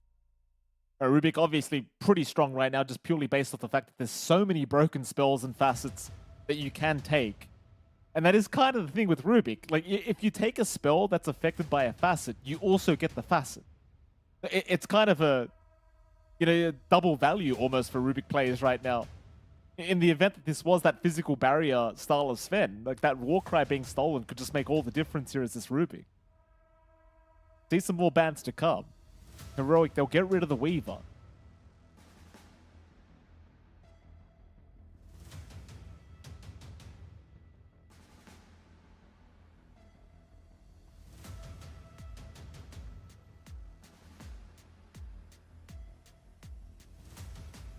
Shout out to Fluke as well, who wants to be subbed into cast instead of Johnny. Miss you, Fluke. Sadly, the lobby's already started, so can't drag you in. Would have loved to, mate.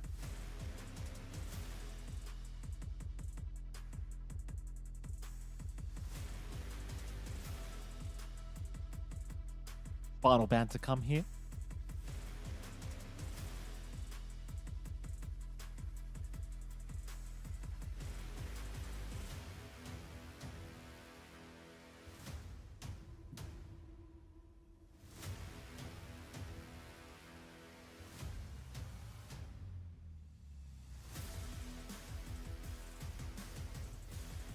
Well, now it's going to go back into reserve time for this final ban out, it seems.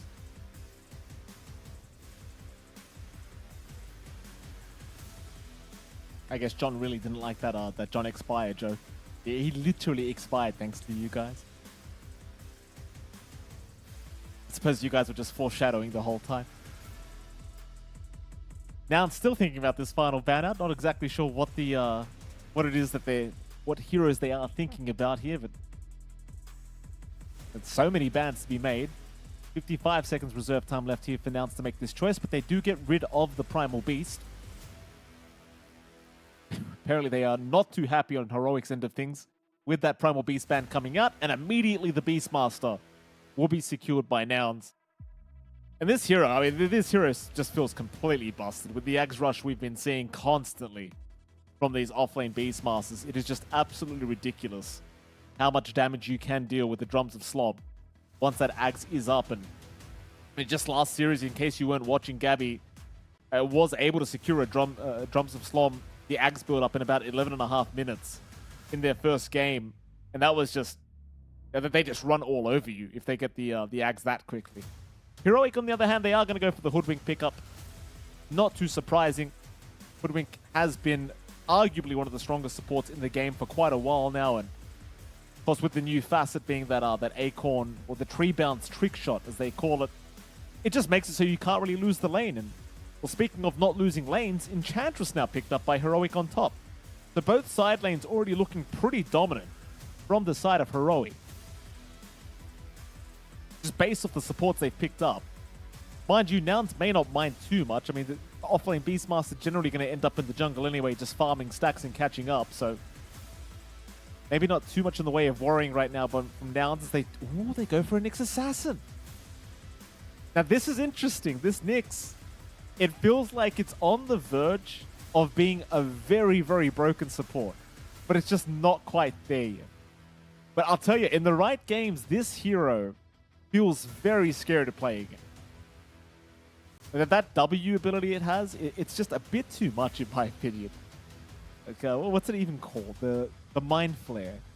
It's just so much damage against the right heroes, and I can't wait to see what Nouns do in tenders. They also pick up a Wind Ranger, of all things, which, well, I can't say I like this pick very much.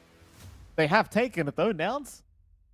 Wind Ranger core appears to be what we're seeing here. Is this a POS 1 Wind Ranger again that we're... Because I really don't like position 1 Wind Ranger at all. It just feels like every time we see POS 1 Wind Ranger, you press focus fire on one hero. That one hero might die, and then you're useless for the rest of the fight. It's kind of the way POS 1 Wind Ranger just plays out every single time I've had the misfortune of having to watch it. It's Heroic now. Fourth pickup for themselves. 2 more cores to go. We aren't seeing anything crazy like a support spend, by the way. It is looking like a core spend for sure.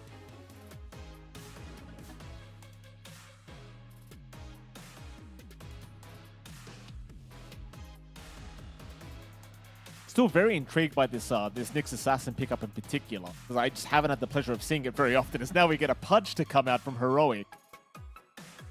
Another very interesting pick being made by Heroic.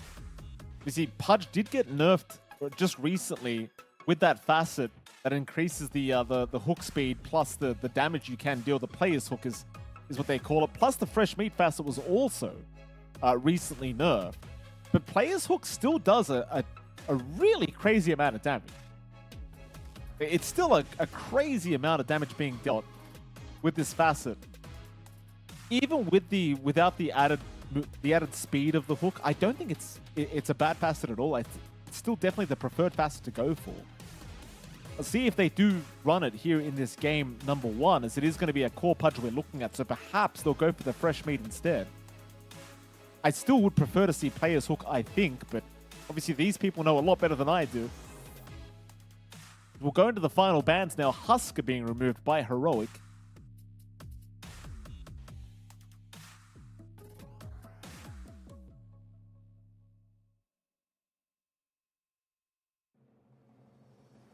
Like, what are you even banning here as now?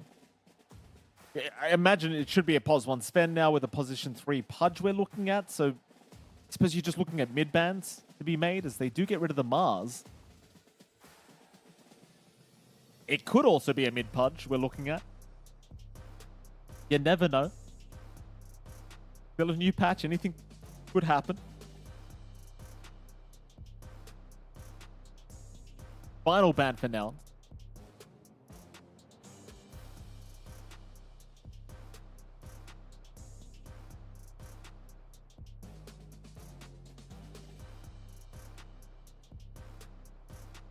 Centaur will be the banner.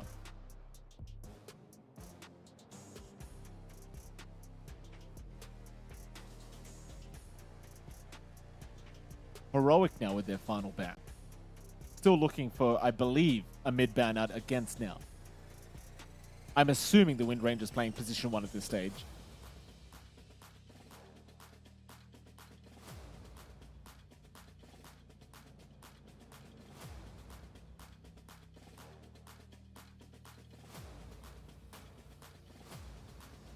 Still think is Heroic.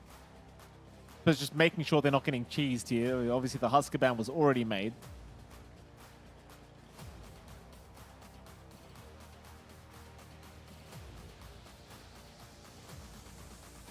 The 25 seconds of reserve time left.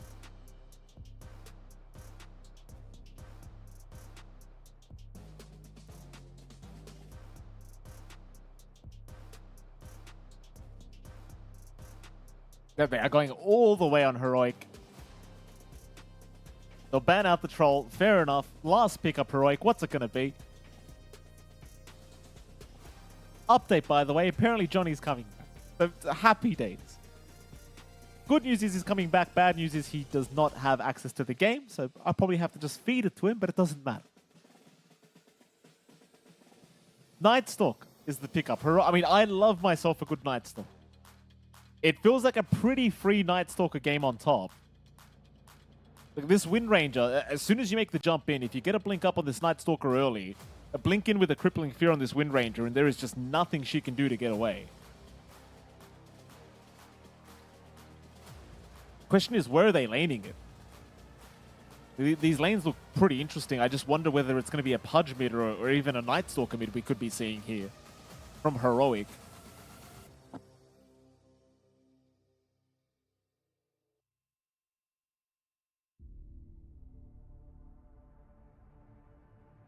The final pick for Nouns now. Again, I can't say I have the most confidence with the draft they've come up with.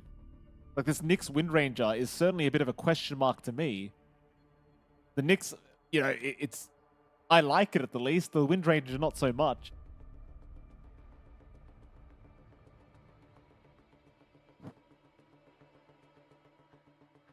Final pickup. Nouns dragging out the time. Oh, they're going to go down the OD route. All right.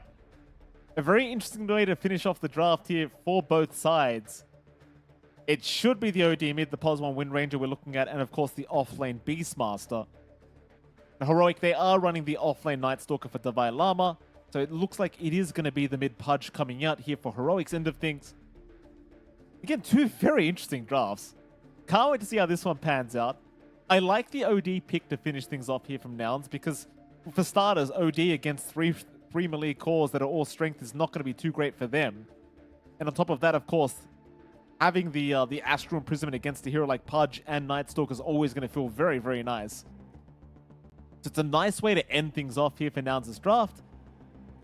Is the Nyx Wind Ranger going to be able to provide what they need, though, is the question mark I still have, but we're about to find out. Game number 1, about to officially be underway. Johnny, do I have John? Hello, John. I don't have John. Never mind. He's come. Don't be scared to talk if you're there, Johnny. No, he's not there.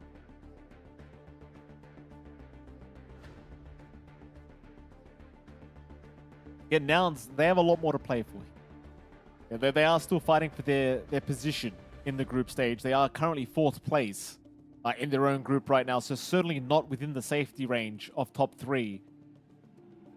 Definitely looking to try and secure a win here to try and get up towards that top 3 mark and save yourself the headache later on.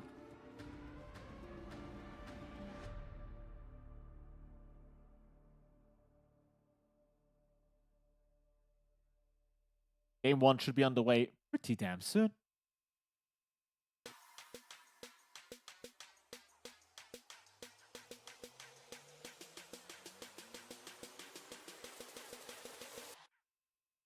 New conversation being had here from the side of Heroic. Game 1 has now officially gotten underway.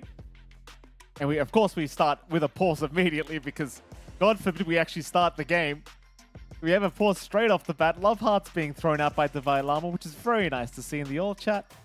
Saving tips apparently is the call out here from Divine.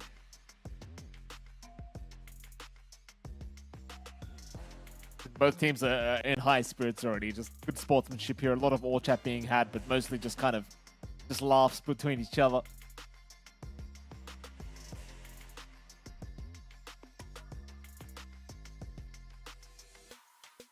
And again, we are pausing the game right now. So while the game one has begun, we are paused, so nothing is happening. You guys aren't missing anything. Don't you worry.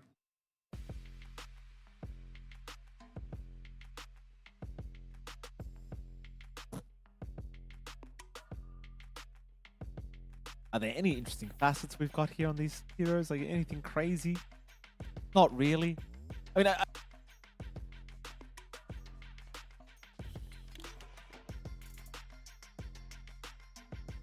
end of the day, there is that.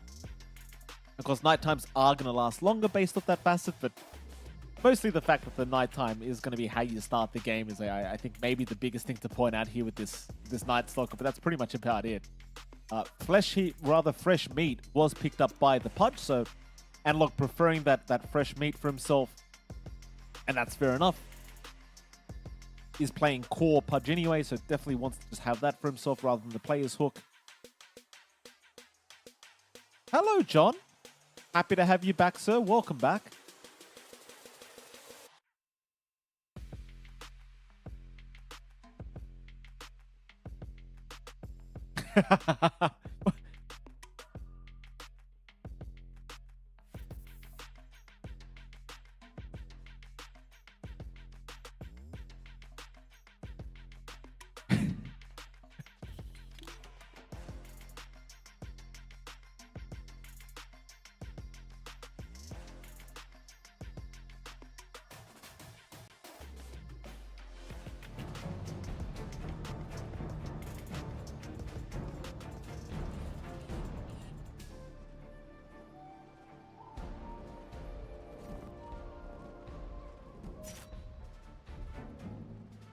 I mean, you're better late than never, Jonathan. Though I must ask you, what microphone are you casting off right now?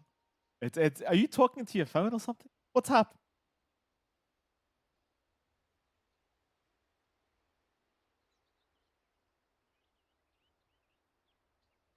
That's all right, John.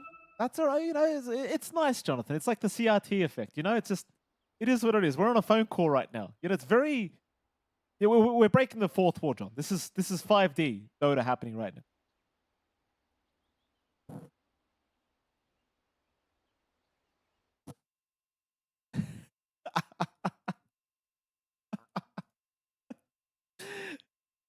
This is just my luck. I mean, the draft is interesting. I know you know that I don't like what Nouns has drafted because they picked up Wind Ranger. The Nyx Assassin in particular, also very intriguing, though I don't mind that so much. I don't know. You know, John, my question mark was really on Lelas with this Nyx Assassin. Yuma, on the Wind Ranger, I don't really have too many questions because I don't like the hero. I think Posmo Wind Ranger is not good.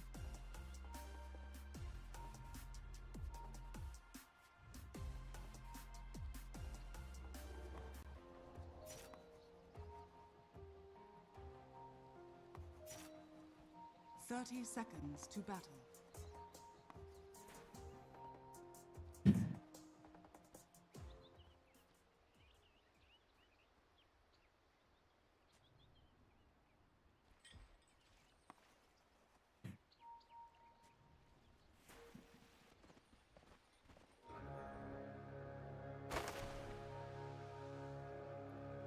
That it can. Well, they'll try for maybe a bit of a fight down a bottom lane. Schofield's going to show himself trying to fight Yuma over the bounties. Yuma does pick up the bounty, and now Schofield might just be dead. Gets a Fairy Fire off, but Fly does secure the kill here on the Rubik, so a nice start already for the side of Nouns. Divine Llama trying to pressure. He's got the Hunter and the Knight, so he does have those big bonuses here on the Night Stalker. And I suppose this is one thing I really like about the new Night Stalker is this facet that allows you to switch the nighttime for the daytime when the game starts. It really does allow you to secure a nice laning stage for yourself.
I'll tell you what, I actually like the audio change with you, John. It kind of makes it sound like you're on the sidelines of the map right now, just kind of giving us the sideline reporter kind of feel to the game. It's nice, John, you know? Maybe we need your power to go out more often.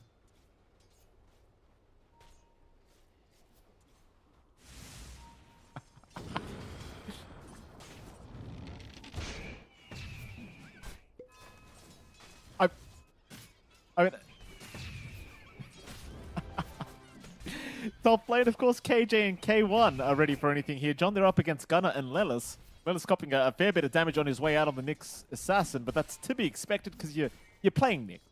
This hero doesn't do too well in the laning stage these days. As Lelis, again, we'll see how he tries to deal with it. But now, though, lane is going pretty swimmingly for K1. I can't really say it's going too badly for Gunnar either. They are quite literally equal in terms of CS.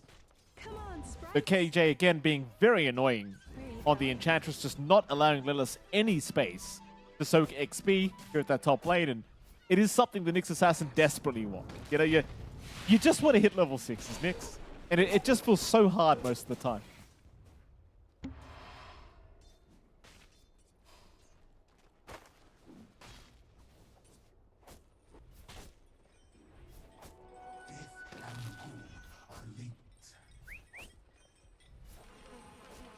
It certainly looks like it. Power lands. Hook. Oh, whoopsie daisies. It's okay. Nobody saw that analog. Don't you worry. Still gets the kill.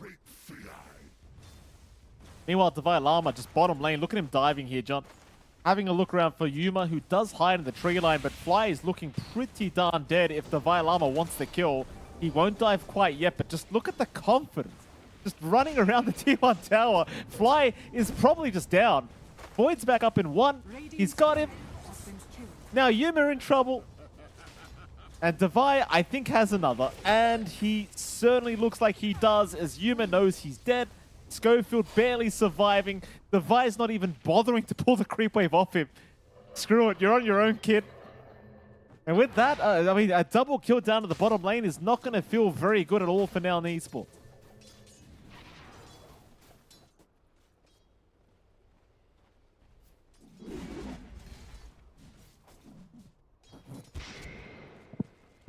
Just what I need. Your nightmare continues.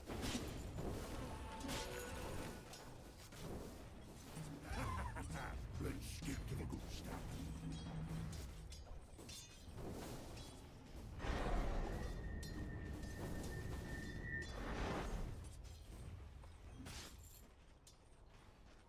Radiant are scanning.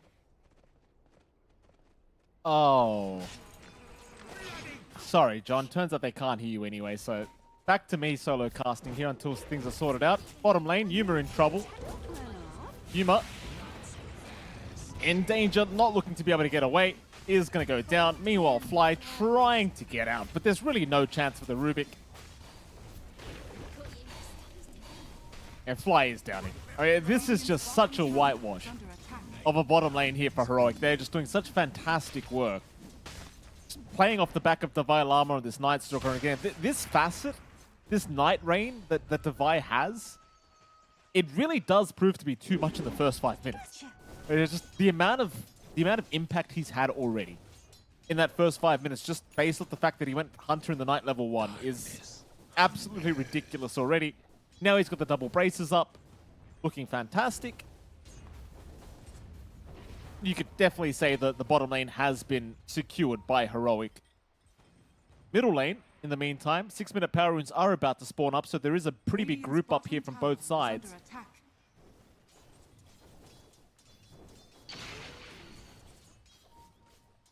So still wait a few more seconds to see where it is going to spawn. Hook.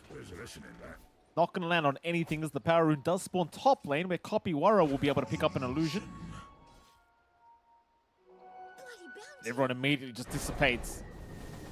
Not interested at all at sticking around, though. Analog being chased by Copy just a little bit, but not for too much longer. He does successfully back his way out.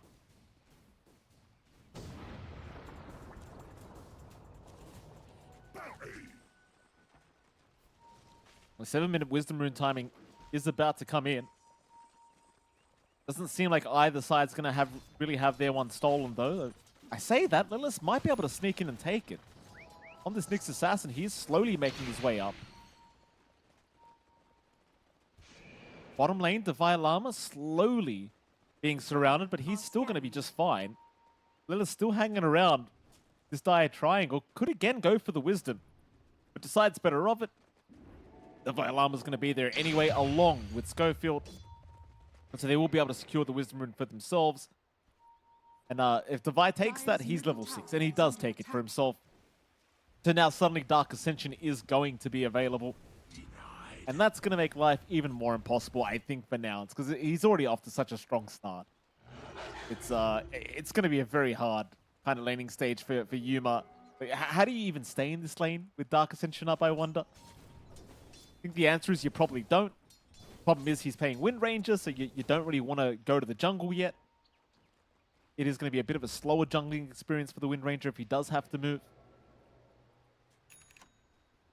Meanwhile, across the map, K1's just having the freest time of his life farming on the Sven. 8-minute power runes just about to spawn. You do have more supports roaming in to try and secure it for their own mid, but it looks like Lilith's just going to be able to take it himself on the Nyx Assassin. Meanwhile, a decent smoke up here from Devi and KJ. But they're not going to find the OD initiation they really wanted. So instead, they're going to just try and focus down this mid-tier 1 tower a little bit. But they're eventually going to have to leave. There's no creep wave left. There is one incoming. Schofield. He'll catch Lilith.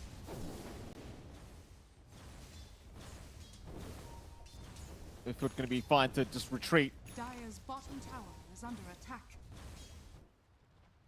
And Heroic, it seems like they are just going to split up once again. Just go back into those lanes. Things were going very smoothly for them during the laning stage. There's no real reason to try and force these objectives this early on. I think the only lane that's gone very well for Nouns is Kopiwara. And that is an OD versus Pudge, so you kind of expected the lane to go very well for him. It's a matter of whether Copy can have that huge impact you're looking for now. And they are going to smoke him up. Lilith and Copy, they'll smoke and head towards the Dire jungle. Keep in mind, Lilith is still level 5. He does not have the Vendetta up yet. But if he lands a stun, it should be a pretty easy kill on whoever they find. Pings are coming out towards K1 up at that top lane, but K1 is going to retreat back towards his own jungle. And ultimately, the smoke appears to pan out for nothing. Nothing really comes out of it. Radiant are scanning. Radiant's bottom tower Perhaps is under mid lane. attack. Radiant structures are Copy fortified. gets bushwhacked. Hook is on the mark from Analog. And they've got the OD locked down. Copy.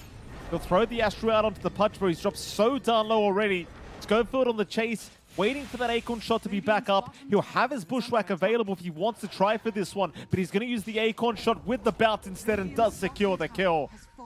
A very nice pickup here for Schofield. Off the back of that tree bounce trick shot, it's just so easy to secure when the OD is that low.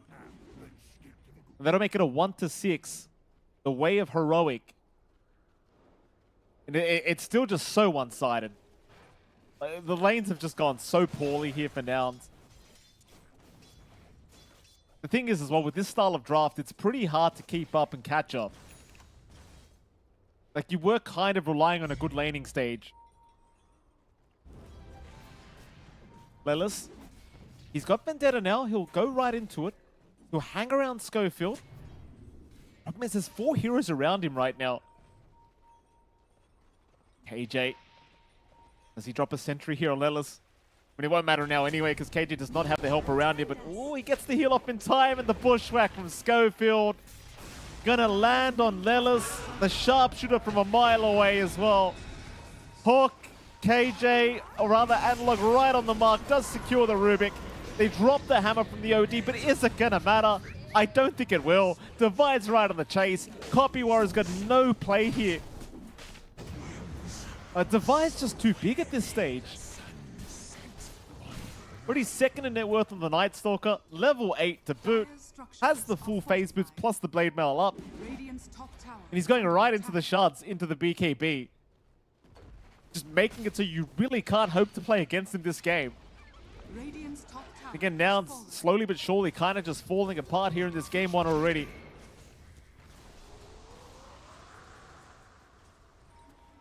Jeez, Analog even has an Invis rune active now on the PUD, so he's looking around to see if he can find a free target for him to abuse. Radiant's middle tower is under attack. Power runes will spawn in 3 seconds. Hook off the mark, though. Nice attempt. And an Arcane Rune will be picked up by Analog.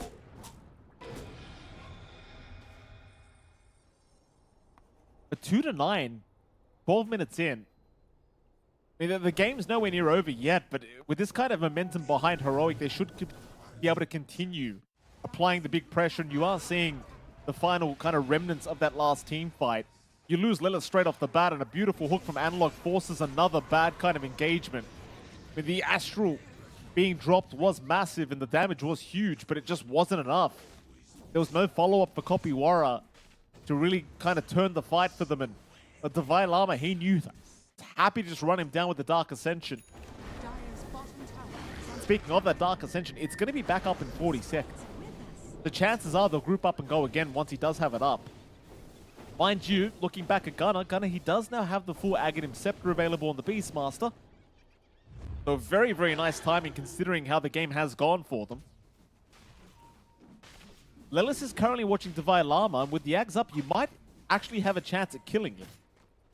That is assuming you get him with a stun before he pops that Blade Mail.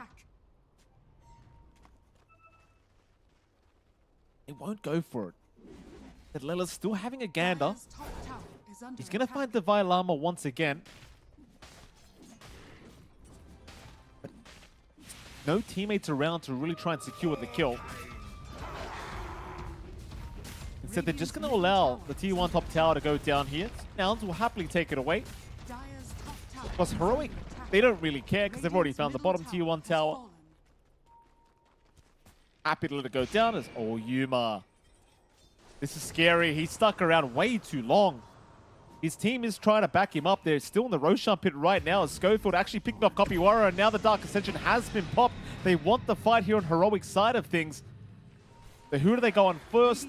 The answer is going to be Fly. Hooks on the mark perfectly from Analog. They'll take Fly down. Even Lelis, I mean, at least finding himself Schofield on the Hoodwink. So you're going to find one support for your trouble. Yuma does manage to secure the kill on the Wind Ranger.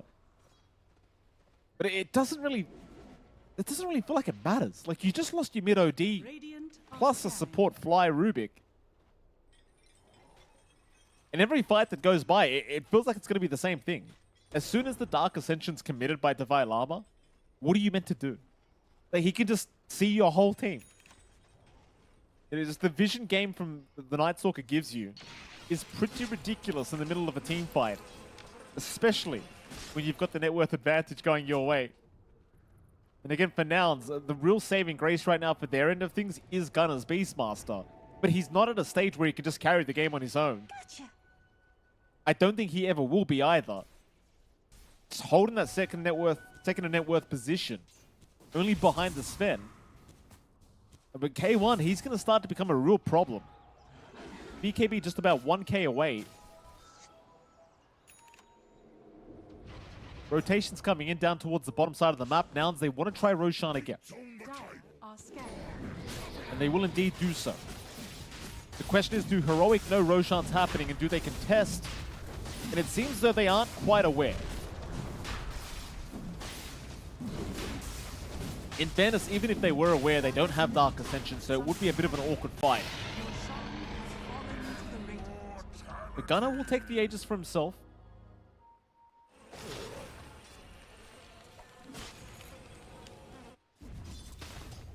King's coming out towards Analog up at that top lane.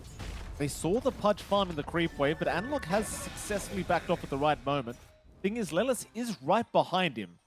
But at this stage, Analog's close enough to his teammates where he won't feel like he's actually in danger as the hook. Fly playing with fire with that denying the shield rune. Thankfully for him, the sidestep does work out.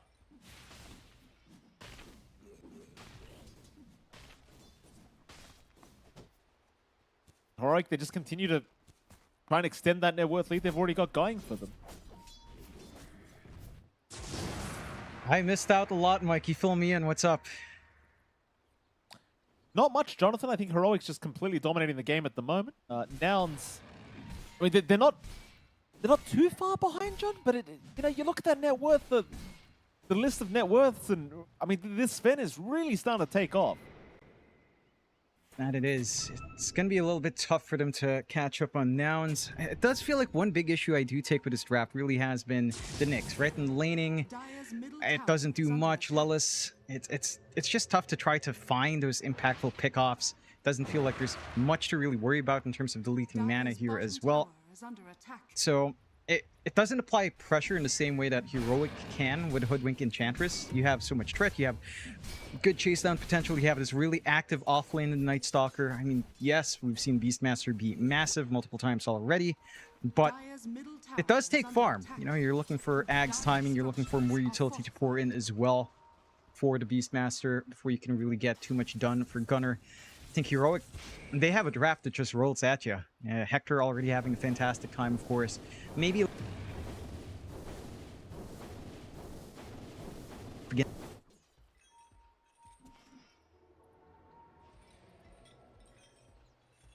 Dire are scanning. alone.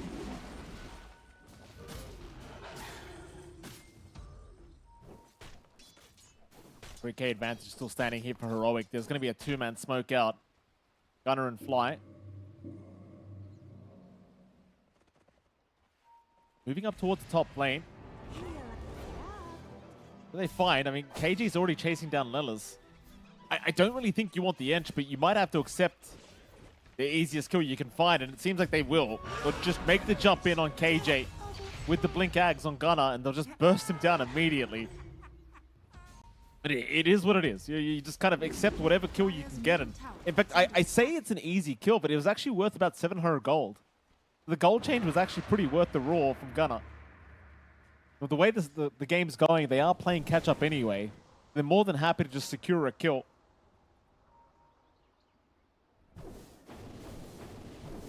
Heroic. Just, again, happy to sit back and buy K1 all the space he requires. K1, just 12.5k net worth at the moment on the Sven. Absolutely huge. Going right into the Harpoon next. He's just been uncontested this whole time, as we are going to see a big smoke out now from Heroic. A three-man smoke, in fact, running towards the Radiant Triangle, but they do hold back by the river. We did lose John again, by the way, in case everyone was wondering why John went quiet. Heroic, Lillis, he'll break the smoke with the Vendetta. Dust was a little bit late, so they will not catch Lillis.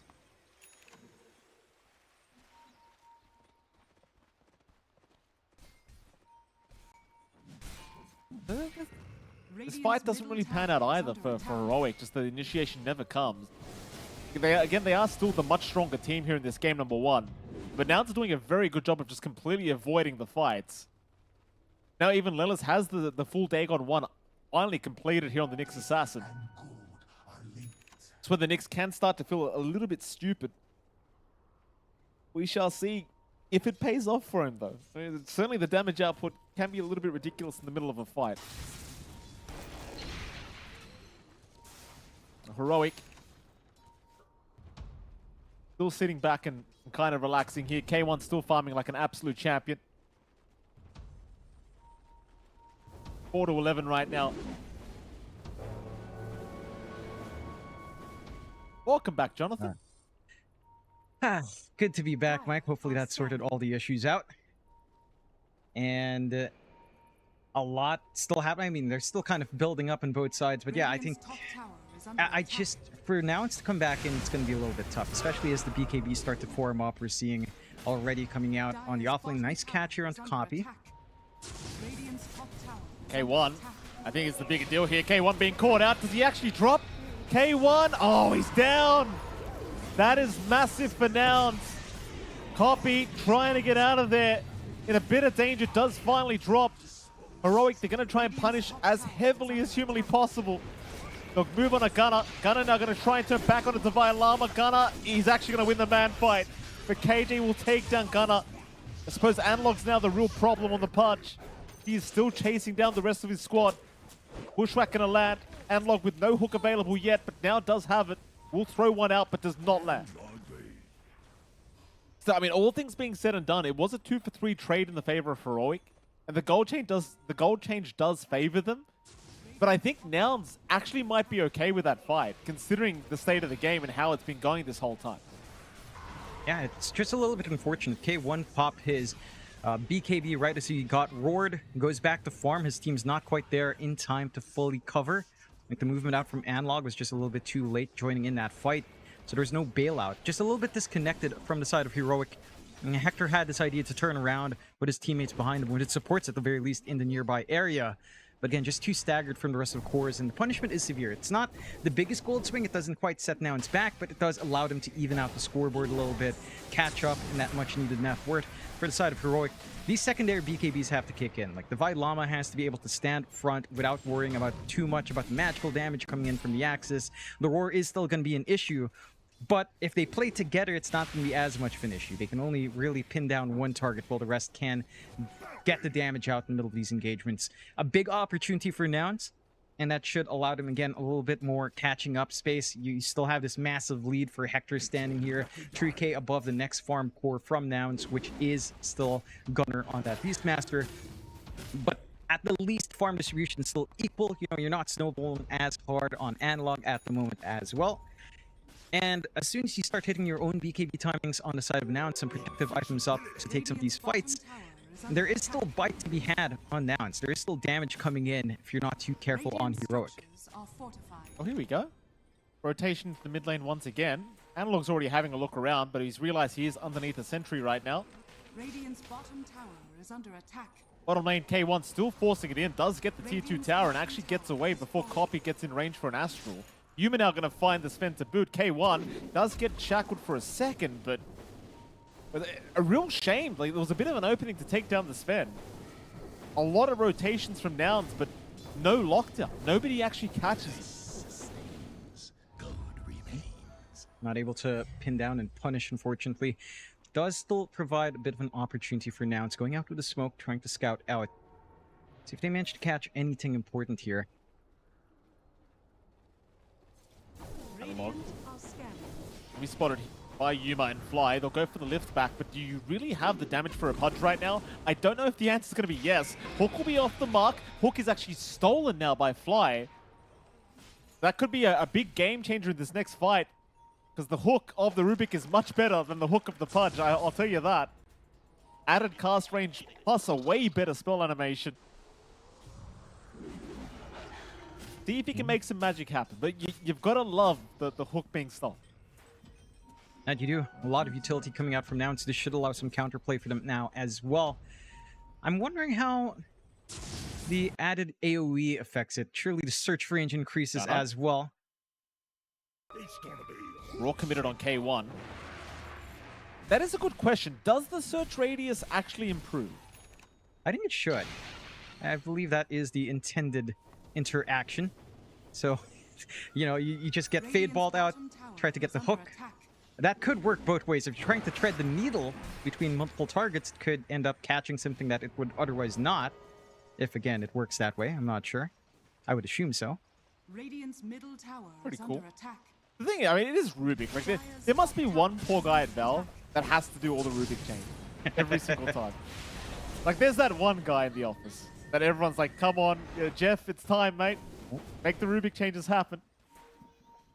Nothing happens here, Jonathan. I heard you go, ooh. There's no initiation here from Nouns, sadly.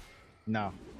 Okay, again, it's still difficult to find these angles. At the least, they have done a good job of taking away the sentries from the side of Heroic. There's not too much coverage to allow Lullis a little bit more scouting around, find some info in backline, maybe look for an opportunistic kill with Dagon on softer targets. But all the targets are pretty tanky at this point from Heroic. Does manage to run into them, doesn't quite break the smoke. So this movement out from Heroic could land them a big one if they catch out Copy. It could. Who they caught? Copy. The BKB still running, but the chase is on. They know the BKB is eventually going to wear off. But he does still get out, and the hook does not land from Analog. And Fly having a bit of a gander with his own hook, but doesn't find anything either. Nouns, they are going to smoke up as 5. A counter smoke though from Heroic. But the counter smoke is immediately just kind of taken out as they just clear out the creep wave and run towards Roshan. Nouns still in... Oh, they might find Analog. Analog! Oh, Analog got left behind. Oh. Whoops. Forget something, boys. K1. They're going to try and move in, it looks like. Gunner, he'll be the... Oh, nice blink away. The Harpoon doesn't catch the Beastmaster. They'll buy back on Analog. He's trying to rush back towards his team, but so far all they've caught is a Rubik. They should have Gunner, though. They'll catch him with the Crippling Fear of the Violama. That'll be a secondary kill to go the way of Heroic. So even with Analog going down for free and a 4v5 occurring, Heroic know they're still the way stronger team. They just run at them with no vision. That they are. And they're just so tanky up front, right? The burst damage isn't really there on Nouns. Maybe if you get a good usage of spot from Copy, this could turn around with a good Santi's Eclipse. It's just really hard to find that angle with all the BKBs flying out.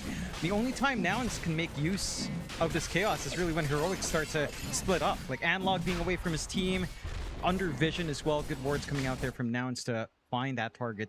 And the side of Heroic has to be a little bit careful of splitting apart. I think, you know, they have to have that discipline and coordination to basically play as a team. They are just very strong. They've got 5k advantage. They've got the Sven snowballing out of control on Hector. They covered a buyback now of Analog with the Aegis on hand as well. And as long as they, again, play as a team, play with their BKBs, the solutions from Nouns aren't clear-cut. They have Roar. That's basically it. Maybe Focus Fire if you can really focus in here by yourself on Yuma, but that just leaves you as a little bit of a sitting duck on Nouns. Still 7-16, 4k lead for Heroic, still sizable, but it's not as bad as it would have been if it was like 10 minutes earlier at 18 minutes with a 5k lead. It is starting to even out a little bit. You look at the net worth distribution, this entire lead of Heroic is stuck on Hector. Now that farm is not trickling down as much as you'd want it on your Pudge and your Night Stalker. So there is a little bit more coming out for the other cores on Nouns. They just have to be able to find these weak spots, have to find that isolation. Oh, go field. Gets caught. Though he's by the tier 2 tower, they don't actually see him. Oh, they lost vision. And oh, no. Oh, boy. Oh, Yuma gets caught as well. Well, what happened? Was it was the Scurry. The Scurry repositioned him. I think that's what happened. Yep. 100% the Scurry. It's unfortunate because I get why Nouns would take that risk, right? They're under a lot of pressure to, again, look for the pickoffs. The idea is correct. The position, the location, not quite. You did get Levels getting the info much earlier, but he was waiting for that connection from Yuma. And just a little bit too far away to really follow up, further away from that tier 2, outside of the tree line, to try to hammer in that pickoff. And again, just not the way. See, they had the info, but Lelis was just waiting for that positioning out from Yuma. The scurry into the tree line with pushback, and he just missed that opportunity. Heck, the dismember and the hook through the BKB TP as well. You bite off more than you can chew for Nouns. The idea is correct. Again, the position, you have very limited areas where that kind of play can work. Radiant's top tower has fallen. There goes your tier 2 top tower. Radiant's top tower is under attack.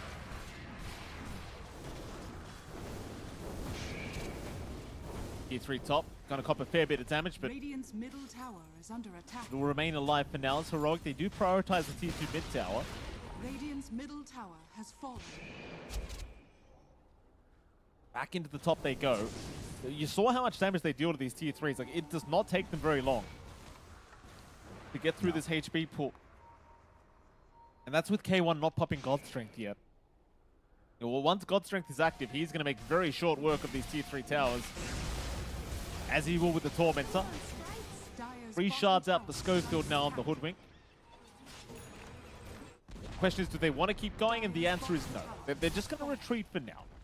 Get back to the farm game, it seems, for the side of Heroic. I mean, your point still stands as well. Like, K1 is still pretty much all the net worth of Heroic right now. So in the event that you can actually kill the Sven, chances are Heroic just kind of fall apart in that fight. The hard part is finding a way to kill K1. That it is. I think your best bet is Lellis trying to scout out the Sven, farming solo, which they might be able to do. Lellis in a position. He is in position for it, but the teammates are fairly close by. This is a big risk for Nouns. K1 just blinks out of there anyway. Kopiwara, like a bit of hesitation on the jump in and just immediately just the blink out here from K1. Real shame too, John. I want to say I really wanted to see a good Knicks game, you know, coming out, because I was excited to see this hero picked up, but it's just, I don't think it's Lellis' fault. I think Lellis has played the game fine. It's just, in a game like this where you're so behind, you can't play a hero like Knicks. It just, there's nothing to do. No, there's no way you can assassinate these supports. They're ahead enough that they're a little bit more tanky to try to burst down.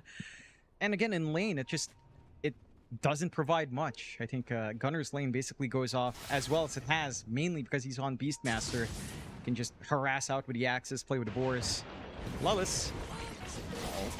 There goes Lellis. Speaking of the devil, not much he can do. Heroic just controlling the map here, John. I mean, K1 even TPing to the outpost. Analog's waiting for Kopiwara. This member's gonna land top lane, and it seems as though Copy's gone. This is probably around that time where you're going to go for these final fights, because again, this is the play-in stage and there isn't that many days of Dota to be had to get to the group stages for these teams. But Nouns might want to consider calling this one. I think it's looking pretty bad. That it is. I'm not disagreeing with you. It's just hard to see this open, although. Roar out, they're going to try for Divine Llama. Divine pops the Dark Ascension but cannot get away. It's a good start already for Nouns. They've lost Fly, but it's not looking too bad for him yet. Problem is K1, he's on a gunner. Yuma in the meantime also going down to the Wind Ranger. K1 though, he's run out of God Trick now. Maybe they can actually deal with him, and it seems like they can. You know what, John? Never mind. I take it back. Caster's Curse in full effect. Nouns are making a comeback. They're finding openings. Heroic, they're taking these fights fairly split apart. The Vilamit's getting jumped back. They try to rush the back line. They'll find some punish here on Fly. Might be able to get cleaned up, though. No, he's going to try and jump in onto KJ, who's doing a crap ton of damage, but it won't matter. He does get caught. He should be dead, eventually. And I say eventually because it does take a little bit of time, but they do get it. Again, for Heroic, they have to watch themselves when they're kind of splitting around, even on the high ground. And Divine Llama getting jumped while the top set of racks were being worked on by Hector. It's just way too split apart for them to try to get anything done there. And the punishment, again, is severe. They jump Divine Llama, Hector's chasing a different target on the side. Oh, never mind. Go on, John. Yeah, I mean, you just can't split apart. You have to also be very aware of your BKBs, when that usage was, how long you have left, because it's such an important part in weathering through the output that Copy can pump out. And the OD will enjoy all of these BKBs starting to whittle down to the 7-second duration, 6-second duration. It becomes a lot easier for Copy to start to play his game. So you do have to respect that on the side of Heroic. At the very least, they do, again, find themselves one melee racks to play with, to take out. So that's one lane under pressure. They'll be able to find their Tormentor now as well. There is a little bit more time until Roshan respawns. That's something Hero cannot afford to give away. If the side of Nouns manages to get control of that Roshan, some of these fights are going to be easier to pull off. You know, we're inching towards more timings as well. You've got the Ags that Copy was working on, a little bit of a safety net for the OD to reposition, regain mana, look for better sanities in a prolonged fight. You've got some damage slowly pouring out for Yuma, with the Daedalus being built up after the Ags. Once those are up, and the Wind Ranger's in a very good spot to actually look for the burst plays. Just needs a little bit more for that full Daedalus. So the answers are slowly pouring in. Heroic still have the edge, but again, they can't afford to play even a tiny smidge sloppy on the high ground. The punishment is still there from Nouns. It absolutely is. The Nouns, you know, I had my doubts, Jonathan, but they are proving that they are still in this game, number one, against Heroic. And I was saying, while you were disconnected earlier, like, this game is a lot more important. The series is a lot more important for Nouns, obviously, as they are sitting in 4th place right now. A lot of pressure on Nouns to try and at least force a draw against Heroic. to try and give themselves a chance at the group stages of the Riyadh Masters. They are certainly playing as hard as they can to give themselves a comeback opportunity here in this game number 1. There's your 4-man smoke now from Nouns. Copy Warrior is going to bait in the mid lane, hoping that Heroic take it. Heroic not falling for the bait, however, they do end up getting KJ caught out. KJ getting hooked and bitten by Analog. He'll survive. Lelis is the one to go down. Analog gave a secondary chance at life as now Gunner's in trouble. Gunner's gone. They do at least get K1 though. They've got the Sven down. Copy's still going for the man fight, but he's been dismembered up. Can they get him? Devi trying to fight. They've got the OD. Analog looking for a little bit more now, chasing down Lelis. So will Devi Llama. Hook will land perfectly from Analog. Tips out from K1. Even with the Sven dead, it's just so hard. Like, against this Night Stalker, against this Pudge, like you get one piece of the puzzle and then everyone else is just ready to just kind of pile on. Yeah, it's a really good save to stall out. If they managed to kill that inch a little bit faster, Onsi might have collapsed right there. And you cannot underestimate just how annoying and how much sustain KJ can provide in the middle of these fights with those Nature's Attendants, with the overprotective Wisps. Again, they take care of Hector, but the Axe kicks in for Copy, but the silence there from the Vibe. At that point, you don't have your own protection there for Copy, and you just can't cast your spells. You can't get the Arcane Orb out to try to regain some mana, and just can't fight into it. Again, they're all really tanky. Post-Santi's Eclipse on the side of Heroic, damage just takes a little while to ramp up on the side of Nouns. Mid-rack set to go. Bot tier 3 being worked on by Analog and KJ. They should be able to find everything they want here. Maybe not the full set of racks, not quite the megas either, with the top range rack still standing as well. We'll play it safe. They show some respect. But Heroic widen that lead once more. 23k going their way off the back of that engagement. And the side of Nouns, backs are really pushed up all the way against the wall. Roshan is up as well. Heroic are set up for this nice, easy objective take. I don't know if Nouns can even fight outside. Santi's down. They do have everything else up, ready to go, but they have to be smart about it. We can take a look at that replay again. Great hook save coming out there just to stall out, drag them all the way back, providing that opening for Hector. Really early BKB usage does leave him susceptible to the Santis. But again, it's just Devi Llama coming in with the silence. Yeah, Santis lands, it only really hits one. BKBs are running in 2 other cores, and suddenly Copy's left to deal with all of this by himself. A very, very tough situation. You know, Analog, props to him on the Pudge. Like, just the way to start that fight. Like, just saving KJ's life like that. Just on the edge. Very demoralizing for Nouns. Because, I mean, I don't think the fight would have changed so much had KJ died. But it would have been nice. Might have given you a better chance to see that Enchantress just dying first off. But nonetheless, a beautiful save from Analog. Of course, Heroic now 24k net worth advantage. Dota Plus is actually giving them 100% win probability now in this game 1. I can't necessarily disagree. Maybe 100% is a bit of a stretch, but there is only one lane of barracks left before they have the mega creeps incoming. No T3 towers left standing either. You know, it seems like the side of Heroic just going to take their sweet time to get that final bit of farm before they try to group up and go for that big smoke. Yeah, it's a hard go for Nouns. They do have Santis and Aurora back up. There is some defensive tools, so on the side of Heroic, they've got the full Lincolns on the Vi. So you can't just pop that onto whoever gets jumped first, try to get some defense off. Heck, even just blocking an imprisonment out from Copy can do a lot to open up your chances to just take cleaner fights on Heroic's end. Nouns, for their part, it just doesn't feel like they have enough to deal with it. Again, the ideal right now for Nouns is a solo pick-off and then taking the numbers advantage fight, or just sequences of solo pick-offs, kind of where you force Heroic to stream in one by one, but it's hard to see Heroic making those same mistakes at this time, especially with protection of the Aegis up on Hector. Just a very tough target to deal with twice over in that Sven, as long as the BKB usage is on point. Jump is there. One where you can lock. K1's not hesitating at all with the jump in, just trying to get the job done on this bottom racks immediately as well. They popped the roar on K1, but he doesn't really seem to care too much. So a nice shackle with the bite from Analog again, could have saved his teammates, not allowing the kills to come out onto K1. They'll go in for the final lane of barracks. They've got the Mega Creeps incoming now. No real need to even force the fight if they don't want it. But K1 is having a look around, and it seems like they found Copy, the OD. He's a big boy. He's a big target. The Ags will proc to try and save him as Copy. He'll back off back towards the fountain. Hook is on the mark. They've caught Yuma with that one. Dismember, it does land, but the stuns are out from Lelas. The thing is, you've got Mega Creeps in the way. Right? Like, there's no real reason to rush anymore.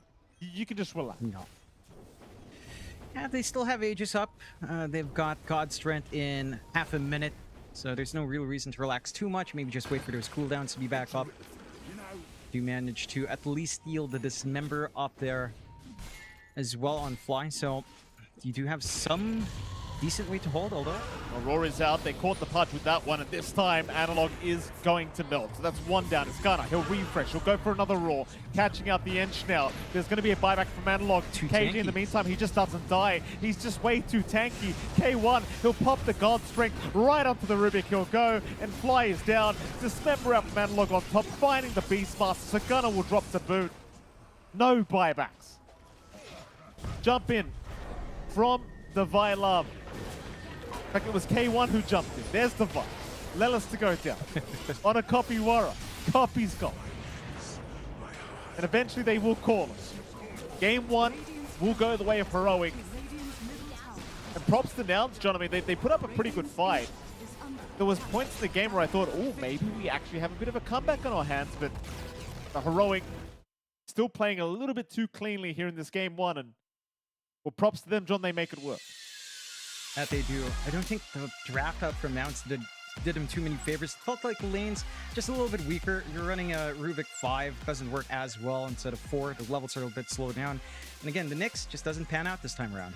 Well, John, we'll talk about it a little bit more after a short break. Of course, we'll head to a break, and right after that break, we'll be back with Game 2 between the side of Nouns and Heroic. We'll see you soon.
Honor 200 series, the best portrait phone AI empowered.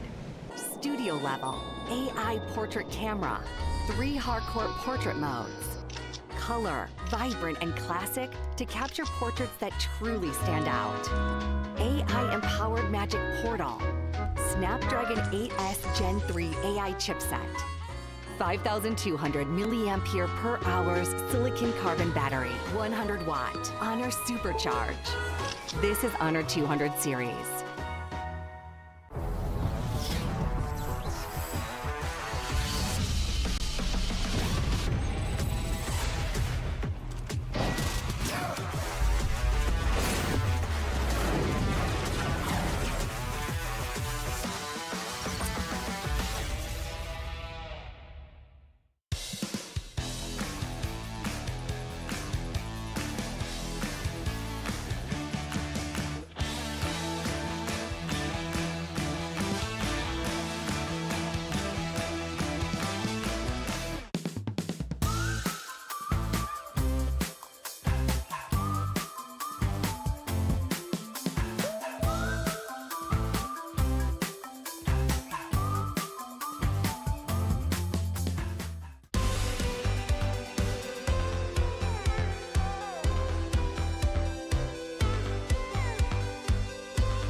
Welcome back, ladies and gentlemen, to the Esports World Cup and the Riyadh Masters. It is, of course, MLP Dota and JohnXFire joining you here for this Game 2 coming right up between Nouns and Heroic. Jonathan, game number 1, though.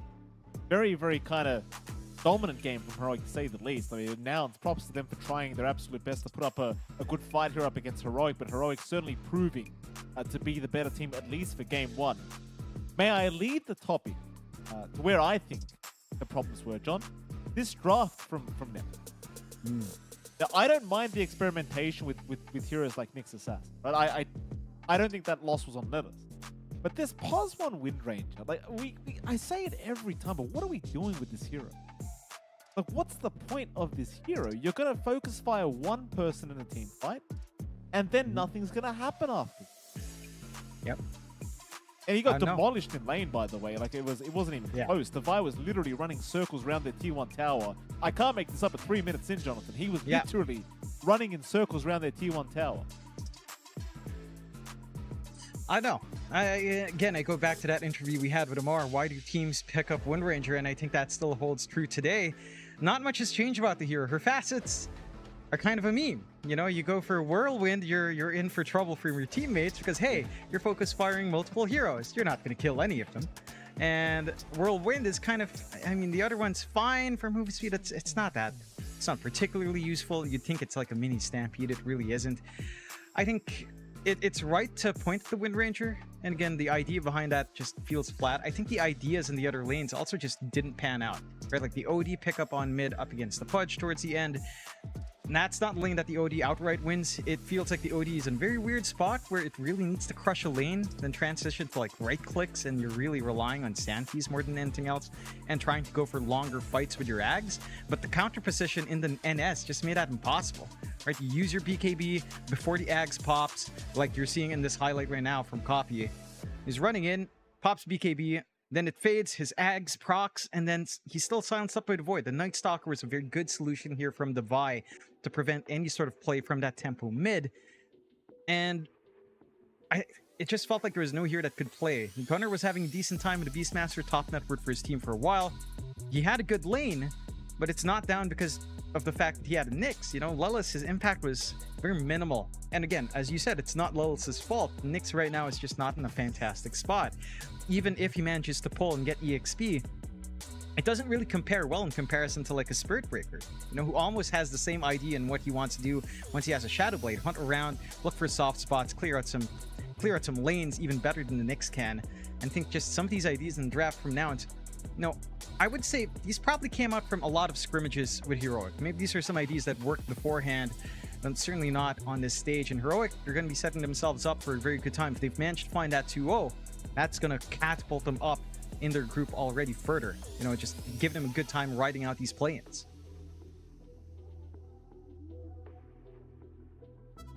Apologies, Jonathan. Admin was talking to me. Quickly respond. Anyway, moving on, Jonathan. That was, of course, game number 1. You know, it is. You know what, Wind Ranger? I'll give you one tip. If we can change Wind Ranger, so focus fire resets after you kill a person, I think that's the way this hero it becomes relevant. That's the fast. That's the new fat. Literally make it so if you kill someone with focus fire, you get like a mini reset. Like you get a 5-second focus fire you can use. That's gotta be it. And that's her 25 talent, Mike. Oh, that's her level 25. I was like, dude, that's on her 25. Yo, okay, I would agree. I would agree. If it was innately there, if it was there by default, it's better. I'm not even embarrassed by that mistake, Jonathan, because I don't care to know what Wind Ranger does. I just don't care. I mean, this hero is so bad. It's horrible.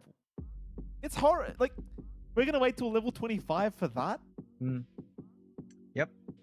And it doesn't even reset, dude. It says focus fire kills advance cooldown by 18 seconds. You don't even get a reset in the middle of a fight? No. Like 18 seconds for what? Yep. For what purpose? I mean, to be fair, it might take you 12 seconds to kill a hero. So by the time it resets, you know, you've got enough to kind of get it done 100% up.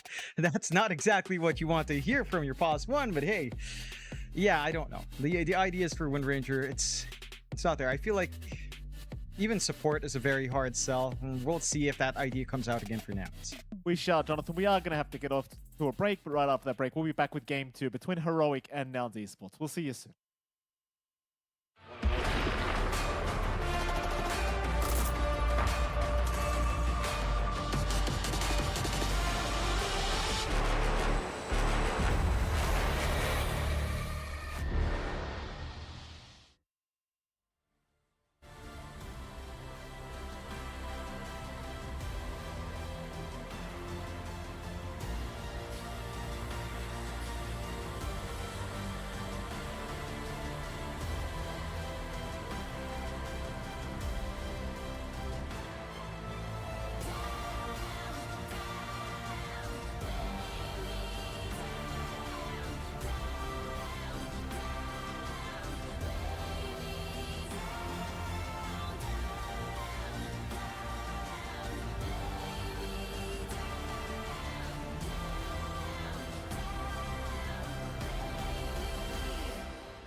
Hey, I'm here in the makeup room with the offlaner, I almost said mid laner, of Team Nouns, Gunner, getting his makeup done, looking beautiful.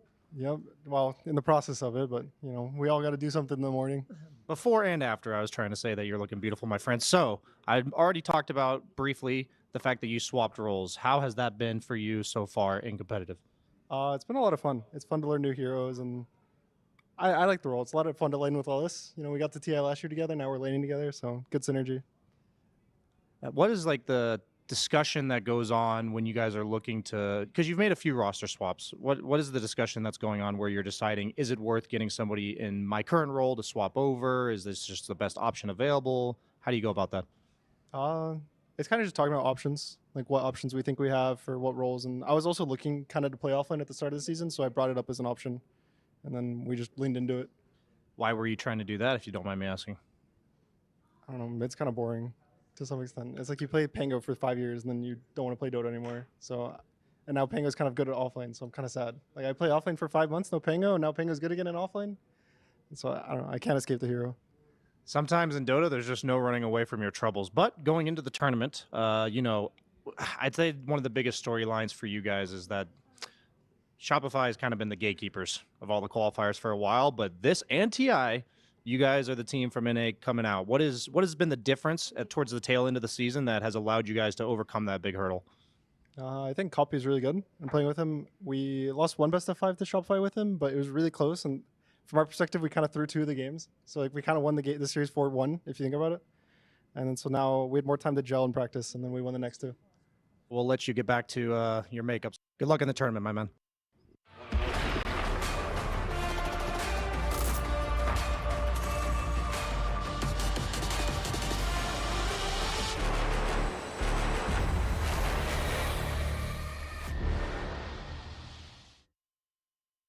Welcome back, ladies and gentlemen, to the Esports World Cup. It is MLP Dota and John X5 once again here. Jonathan, we just heard from Gunnar.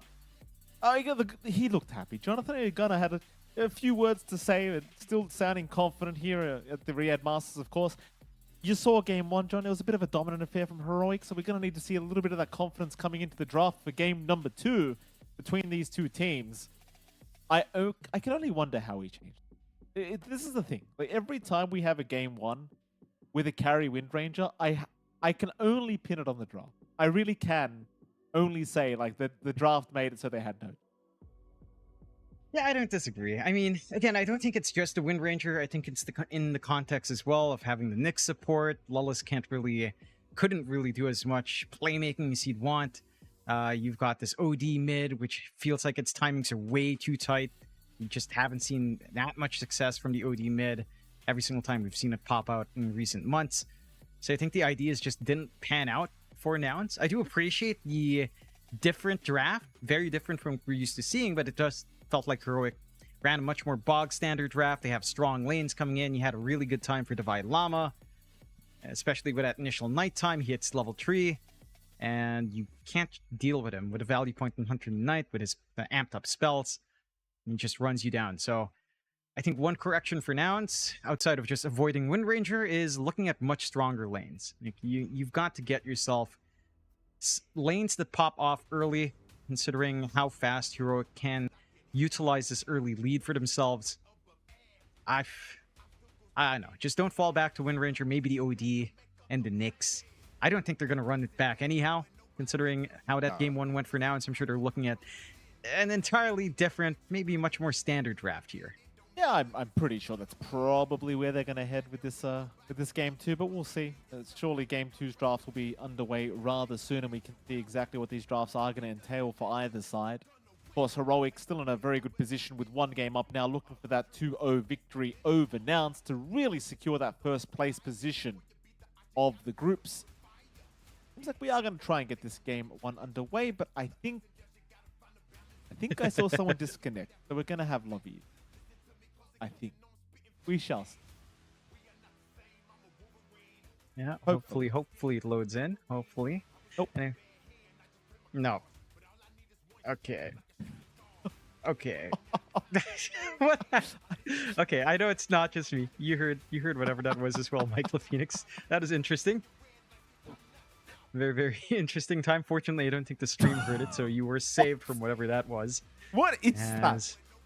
I believe that was the other language, the other channel feeding into us for whatever reason. You and I heard it. Only you and I, fortunately enough. I'm still hearing it. I haven't disconnected from that lobby, John. Get out, you maniac. Get out. We're trying to relaunch a game here, Michael Phoenix. Okay? Caster, please? Did they make a new lobby or what? They did, right? No, it's the same. We're yeah, it's the same lobby. I'm coming back. Just hold on. Don't let him start the game, John. I'm coming. There we go.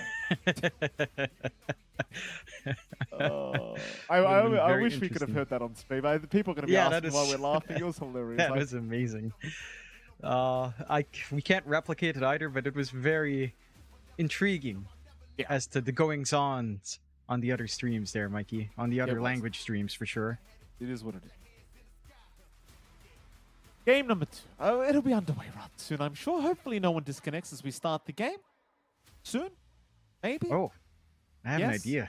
You know, Nouns wants to go a little bit left field still, you know, kind of keep some quirky picks up. Earth Spirit's still there. John, you know? You already go for that. You already upset me before we started today, Jonathan, because you keep trying to convince me this stepping stone facet. And I don't like it, John, because you're not an Earth Spirit player.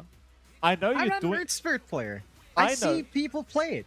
I know you're trying to set me off. I know what you're doing. I'm legitimately not. I'm not even memeing. I played against it like 3 times, and it looks pretty decent when they get used to it. I have one Earth Spirit guy who plays it really well, like even better than before with Stepping Stone somehow. I think it's legit. I think someone just needs to use it. Oh. I mean, Thompson's playing it. Thompson's playing Stepping Stone. He doesn't take Resonance. He's been playing Stepping Stone. But my argument isn't that you should take Resonance, John. I'm saying both facets are absolute trash. That's my argument. Both facets are bad. There's Stepping Stone might be better than Resonance, but that says nothing because both of them are trash. Like, it's better trash than the other trash. You know? It's a 55% win rate. Oh, what? Is it pub games? Is it pro? In the few games we see, in pubs. High immortal pubs. I highly doubt there's enough games to find a real win rate, John. Nobody's playing Earth Spirit. Nobody's playing. I guarantee it. If I'm not playing it, who's going to play Earth Spirit, John? Come on. I'm like the best player. No, Thompson plays everything. He's playing mid Oracle, you know, mid Rubik. It's nothing special if Thompson plays it. Doesn't mean it's good. Thompson's good, not the hero. Yeah, but he uses Stepping Stone. He doesn't use Resonance. Because Resonance sucks, John. It takes you about 5 seconds to hit somebody with the stuff that we're giving. Whoever made this Resonance facet has no idea what they were doing. Nobody right-clicks with Earth Spirit.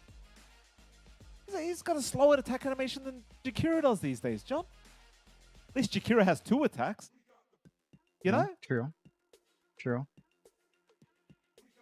Stepping Stone, though. Join the party. Don't get in here. Stepping Stone, though. In case everyone's wondering, by the way, I imagine you guys are wondering why we're talking about Stepping Stone instead of talking about the game. The game hasn't started.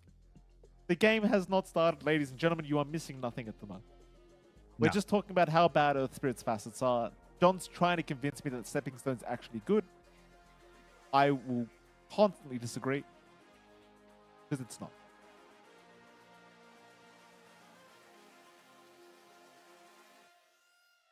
Anything else, Jonathan? No. Did you see SinQ's soft support tier list? He plays line up an A. He did? I did see that, actually. How did you feel about that, Jonathan? You're a Lion spammer, or a Lion enjoyer, I want to say. I agree entirely. Really? I agree wholeheartedly. Yeah. Off what? I think it's Fist of Death. You're going to say, oh, you the mana drain. No. I don't care about the mana drain damage. I want more finger charges. Why? Because when I hit 15, right? Let's say you hit 6, you get one good assist within 3 seconds with a finger, and then you get another assist with your right click. That's 2 charges. You get maybe one more finger use into your 12, you get 2 more again. And then into your 15, let's say you get 2 more again. You've suddenly got 6 finger charges on your 15 talent with the plus 70 HP per charge. It gets pretty crazy how tanky that line can get. And it is something to watch out for. I do like it. I think it's in a really good spot. Okay. Well, I actually don't have anything to say about line. I actually think it's kind of cool as well. Is it A tier though? You know, maybe I do have something to say. Is Lion actually A tier to SinQ? Like, when's the last time we saw Lion support picked up in a pro game? We haven't seen it ourselves. We haven't seen it. It's like, well, what are we doing with this hero? But I think it's good. You know, it still does the same crap Lion did earlier. Hey, that's a 50% win rate in the 2 games we've seen it here. At Riyadh Masters at the Esports World Cup. It's won, and it's lost. Yes. That's literally the only time it's not banned, it's not contested whatsoever. No. But it's still 80. I think it's fun. I have tried some quirky stuff. You know, don't try Line Core with Echo Saber. I've tried it. It doesn't work that well. I have tried Echo Saber Harpoon. It is not good. But I will say, for a support, just getting those stacks into 15, it's kind of nutty. It's kind of nutty how much that can do. And I think I want to see someone play it. You know, I want to see 10 charges by the 15, 700 HP. Literally can't die. So funny.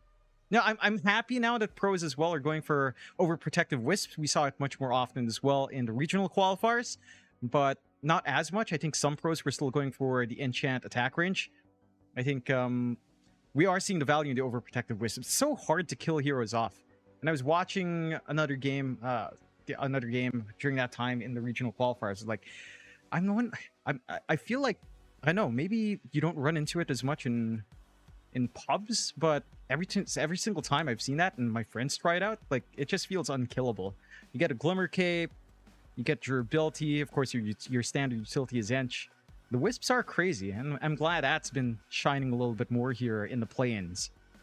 I mean, absolutely. Like, the thing is, like, Ench, the thing that upsets me is I don't think they're ever going to change the innate ability she has. You know what I mean? And I don't think the facets are ever going to get better. Purely based on the fact that Ench has a very specific role in the game of being able to just dominate lanes and then just tank ganks for their team. So the hero is always going to be strong no matter what you do to it. You know, if the skill kind of the skill set she has stays the same. So it makes me really sad as an Ench enjoyer that I have to play with this innate ability she has, if you even call it that. Like, when a neutral token drops, you get an additional token if available. Like, what is that? It's kind of meh. The only time I see that being useful is at 60 minutes, really. That's when you're like, all right, yeah. Get those tier 5s. Even then, it's not good. Hey, you know, we've seen some teams, you know, right before a fight, they only find one or nothing. And then they're suddenly forced to engage. It can, very, very niche. It can come in clutch. But yeah, I do agree. It's kind of really bad. I mean, the lower tier neutrals, you're eventually going to find them. It's not a concern. It only matters at tier 5, and that's even then. That's like if you take the neutrals right before a fight. That's the only time it's clutch. Well, very good news, Jonathan. As you can see, the players have gotten into their positions because the game 2 draft is now officially underway. We'll have it on screen in just a moment. Nothing's really been banned yet anyway, but so shall see what Nouns do intend on running this time around. Highly doubt we see anything like a carry Wind Ranger coming out again this time around from Nouns' end, but I'd still like to see them experiment because I think they understand that Heroic is definitely the better team. I think it's much better to kind of assume the role of going with an interesting draft and trying to kind of surprise the side of Heroic rather than trying to just outplay them right now. Yeah. I'm wondering if any of those surprises come out in the draft. We shall see. The Monkey King and the Phoenix being banned by Heroic. The side of Nouns taking care of the Darkseer and SF. Nothing too far off. Maybe something like the TA can be taken care of now as well. So that has been a high priority in early bans. Take care of the Tiny first. Will we see something like the TA ban for Nouns? I mean, if they don't ban it, they can consider the pickup as well. But first pick overall does... I'd say it's pretty rough, but it can still work. Like, Razor is still a good counteraction, though, for either side if the TA is left alone. Take care of the Enigma, so they do allow it through. First pick TA is just a little bit too hasty. I don't think Heroic would get it, so they could afford to just ban it themselves. It's a bit of a riskier first phase pick. Maybe consider... Yeah, no, they take care of it anyway. All right, there you go. Vindicated. Into this Sven once more. Very nice. A Hector is special. He did tons of good work last time. Can't fault him for going back into it. It lanes really stable. Like, even up against Beastmaster, it's not particularly rough for the Sven. Can be annoying for sure, but it is manageable. You can play aggressive with a nice pause 5 that can kind of play with you, give you some setup control to get the chase down going. Keen to see what Nouns' response is. Will we see something like an early gunner pick? We'll go with a hoodwink pick up first. They do manage to snag it their way this time around, and leaning is strong. I'm keen on seeing what they'll combine with it. It's rather interesting that the hoodwink gets overall priority. You know, considering, again, first pick feels like you look for that big win condition on a lot of teams. Like, again, Heroic with the Sven. Nouns, the hoodwink's a safe pick, but it does allow Heroic to ban out some straight-up counters in matchups. Take care of the Brewmaster for the lane matchup. There's cheeky stuff like, I guess, Razor, but we haven't seen that too much ourselves here. When we were, when you had disconnected in game 1, I was kind of, because we saw a first pick Sven that draft as well, and I was discussing the option to run support Sven for Heroic. Now, I don't think that's what we're going to see anymore, because obviously K1 does enjoy playing the hero quite a lot. But with that facet, the Warcry facet, the heavy plate, I mean, 200 physical barrier with Warcry to your whole team. And I think it is to your whole team, is it not? It should be. It doesn't specify. It just says provides a physical damage barrier through Warcry. But if that's for your whole team, a 240 physical barrier with Warcry, it does seem like it makes support Sven somewhat viable. Somewhat. I don't think his laning has changed enough, and his mana efficiency, would say his stun, has changed enough for him to really be ultra viable as a support. I think in very niche scenarios, you might be able to flex it. I feel like it's been years since we've seen support Sven. I don't think... I mean, it's a start, for sure. I don't think it's enough, though. It is a fun thought process. I would like to see that support Sven. It's been, what, 7 years since that was played? Maybe a little bit more, actually. I mean, very long time. In fairness, with the facets and the innate ability of Sven, it's like they don't really know what they want with this hero. Like, Sven deals 17% bonus damage to stunned enemies, which, for me, kind of sounds like they want the Ag Sven to come back, you know? 17% on top of the Superman Sven. That, you know, we saw him kind of just one-shotting people once he got to a Daedalus, back when carry Sven with the Ags was a thing. I can only imagine what would happen if it came back with this this new innate ability. Yeah, no, we've seen a little bit of that, I think, in open qualifiers. I'm not sure which one, but I remember getting into that discussion with Armel. You do still see Ag Sven, but for the most part, most Sven players, if they can afford to, just go for the Blink. Yeah. So I think it's really that. I think they have to make the Ags a little bit more appealing over the Blink, especially considering cost. Do you see the Elder Titan coming out for now? And since one way to kind of deal with the base durability that you have on Heroic just with a Sven. So you have a good way of softening up. You've got some good damage, some team fight control coming in now as well from Nouns, without revealing too much. Like, this is not showing much of their draft at all, not showing that many of your ideas. You can flex the Elder Titan onto offlane here for Gunner if need be. So there's an idea there with a core Elder Titan, which I don't think it's too bad. We saw that before. I mean, again, it's been a little while. I normally associate that with like KP playing it some time ago, but certainly some remote possibility. More likely just the support, but I am intrigued. I don't think it's that amazing, though. I feel like you do a lot of the same things from support anyhow, so you're probably not looking at that big stapler man on the offlane. Yeah, Elder Titan, one of those heroes, you know, it just, when it's strong, it feels unbelievably strong. We have, from the games we have seen in these new patches as well, Elder Titan, it's always kind of been the same, but once you get to the Ags timing on support Elder Titan, it gets kind of ridiculous, as now Heroic go for the Vengeful Spirit pickup, imagining that should just be a support Venge, but we have been seeing a lot of position 3 Venge as well, so I wouldn't be too surprised to see the position 3 Venge being picked up for Heroic if they feel like they could, you know, flex it up here. Yeah, I don't think it goes too far off. I feel like that is something Devi can shine on, but it does feel a little bit slower in comparison to how aggressive he likes to play. So I'm keen on seeing what they will want to do. Again, the 1.5 BAT and just having melee effect on your range attack is pretty big for that core Venge. Even support, it just feels really strong. You have a good save now. 2 saves, actually, from Heroic once you get the blink up on your Tusk. Swap plus snowball saves. A lot of bailout potential here. Some minus armor synergy with your Sven and the Wave of Terror, of course. Nouns go straight into the Primal Beast. Again, leaving it open. This could be Gunner's offlane. This could be Copy's mid. you do have some flex. You're not locked into your matchups very early on. I don't think it's the easiest time to bank on Pulverize. You've got the swap to save already from the Venge, so it's not going to be that big of a deal if you catch someone out, especially as you approach level 2 swap here. It's not going to be that easy to look for the isolation play you might want here for Nouns. Into the CK, though, it's an interesting pick for CK into Sven, because Sven can just clear through the illusions. At the same time, with enough farm, you do have a lot of burst output on the CK, but it's all physical as well. So you're kind of relying on your ET spirit or your ET main here to actually be up front to take care of that base armor. But Warcry still counteracts that to a very good extent. It does. And you know, John, if they wanted to run supports, you know, with that physical barrier, think about it.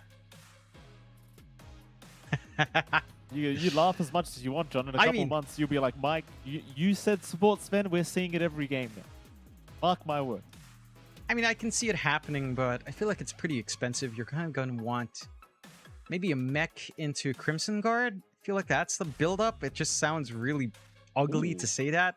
Get the Underlord out for Hiroko as well, which is a really good counteraction to the CK and the Primal Beast. Great percent base burn. The Cleave facet has honestly proven itself to be really annoying to lane into. Mind you, I think it does count the illusions dying for some attribute bonus as well, so that should increase the Cleave even more. So it is fairly annoying. I do like seeing this Underlord. I mean, you know, Divide could go for the Demon Horde, but the Cleave just, it's a lot better. The Abyssal Horde, whatever it is. The Abyssal Horde or the Abysmal Horde is my question, John, because it's abysmal. It is abysmal, isn't it, Jonathan? Thank you for appreciating the joke I just made. I don't think anyone else does. The joke was it's called Abyssal Horde, and I said abysmal. Very clever jokes from him. Okay, look. I acknowledge the joke. You explaining it makes me look lame now as well, Mike. Let's slow down here. Well, you know, you and I, we're being a little bit cringy at the moment, John, but that's pretty, you know, pretty standard for us. A little bit of cringe never hurt anybody. Fine. Yeah, definitely not. You know, I'm sure the NA crowd's used to it as well. Oh, we do have the NA crowd. They do love that word, don't they? That whole cringy word. Yeah, absolutely. Shout out to the NA crowd. We miss you, boys and girls. Yeah. Miss me some NA DPC. I love Had the some NA good DPC. times there. That was a great Oh, we time. had such good times. I wish I managed to make it to the other tours, man. So sad. What can I do with being stuck in a embassy transition, apparently into the Schengen system? So I had no shot, Mike. No shot. You should have just been born in a different country, John. I don't know why you chose to be born in the Philippines. Yeah, but if I was born in a different country, Mike, I wouldn't make these bad decisions to be a Dota 2 caster. That is fair. I'd be a scientist or an actual full-blown animator. You know, I wouldn't be here. It's me being born here that led to these bad decisions, Michael Phoenix. You have to appreciate that. In fairness, those kind of job opportunities do require talent, Jonathan, which I think you are lacking. So, if I was born elsewhere, I'd be talented, Mike.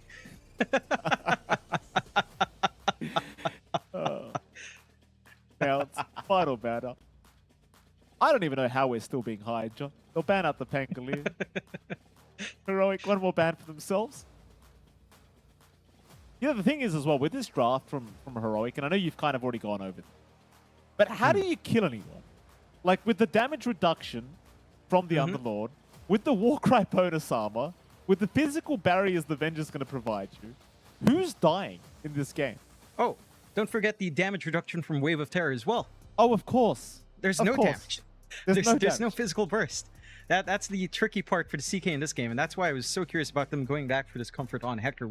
It's understandable. We've seen situations for Nouns, and not just Nouns, but for Hector and his team, when push comes to shove, the CK does come out. Something he's very efficient on. He knows how to work it in lane. He knows almost every matchup of the CK, core to core, and off-lane to safe lane matchup. It's just not the easiest CK game on hand. I think Heroic has managed it very nicely. Just with the Sven to open, with the Underlord pickup for the lane matchup, with the Venge support on hand as well. You've got a lot of good answers. I think we're going to need to see something from Coffee's mid to really help set some tempo if it's not the Primal Beast here. I'm just wondering how you make this even worse. Like, how do you reduce even more damage here as... Rubik. Oh, I guess you're right. Mid-Rubik. That's the play here. Fade Bolt, Wave of Terror, Atrophy, 0 damage. Get a Crimson Guard up as well just for the lulls and Divide Llama. Easy. No damage. Oh. That is terrible.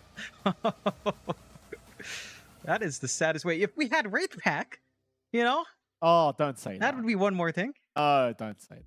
What if it was a tier 5 mic? No, no. There's no way you take my Necro units away and give me Wraith Pack back. There's no way. Hey, they gave it back to you in a tier 5 mic. They could give us back Wraith Pack in tier 5. And we do get the Ember Spirit for Heroic. They're not memeing around. No Rubik mid. Nice and stable mid lane coming out. Lane's okay into the Primal Beast. It doesn't do too bad if it is going to be a mid Primal Beast here for Nouns overall. It doesn't really lose out lane on a lot of matchups, especially with the Husker ban out. There is an option for maybe a Puck that could be annoying for the Ember. But I'm not sure you have enough to play off of a Puck. Like, Puck plus ET can work with Primal Beast as well. There's some potential there. I just don't think it covers the downsides of Nouns draft. I think, again, with levels up on Heroic, with a couple of durability items up, a couple of aura items up on the Underlord, it gets really rough. They'll go with the Sand King, so it's going to be our gunner here, and you'll end up with a copy.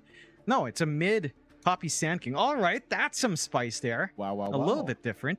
Okay, I mean, you know, mid Sand King. I don't know how to feel about it. I've been hearing ramblings, Jonathan. In fact, you've been speaking about Thompson. I believe Thompson has been running some mid Sand King himself.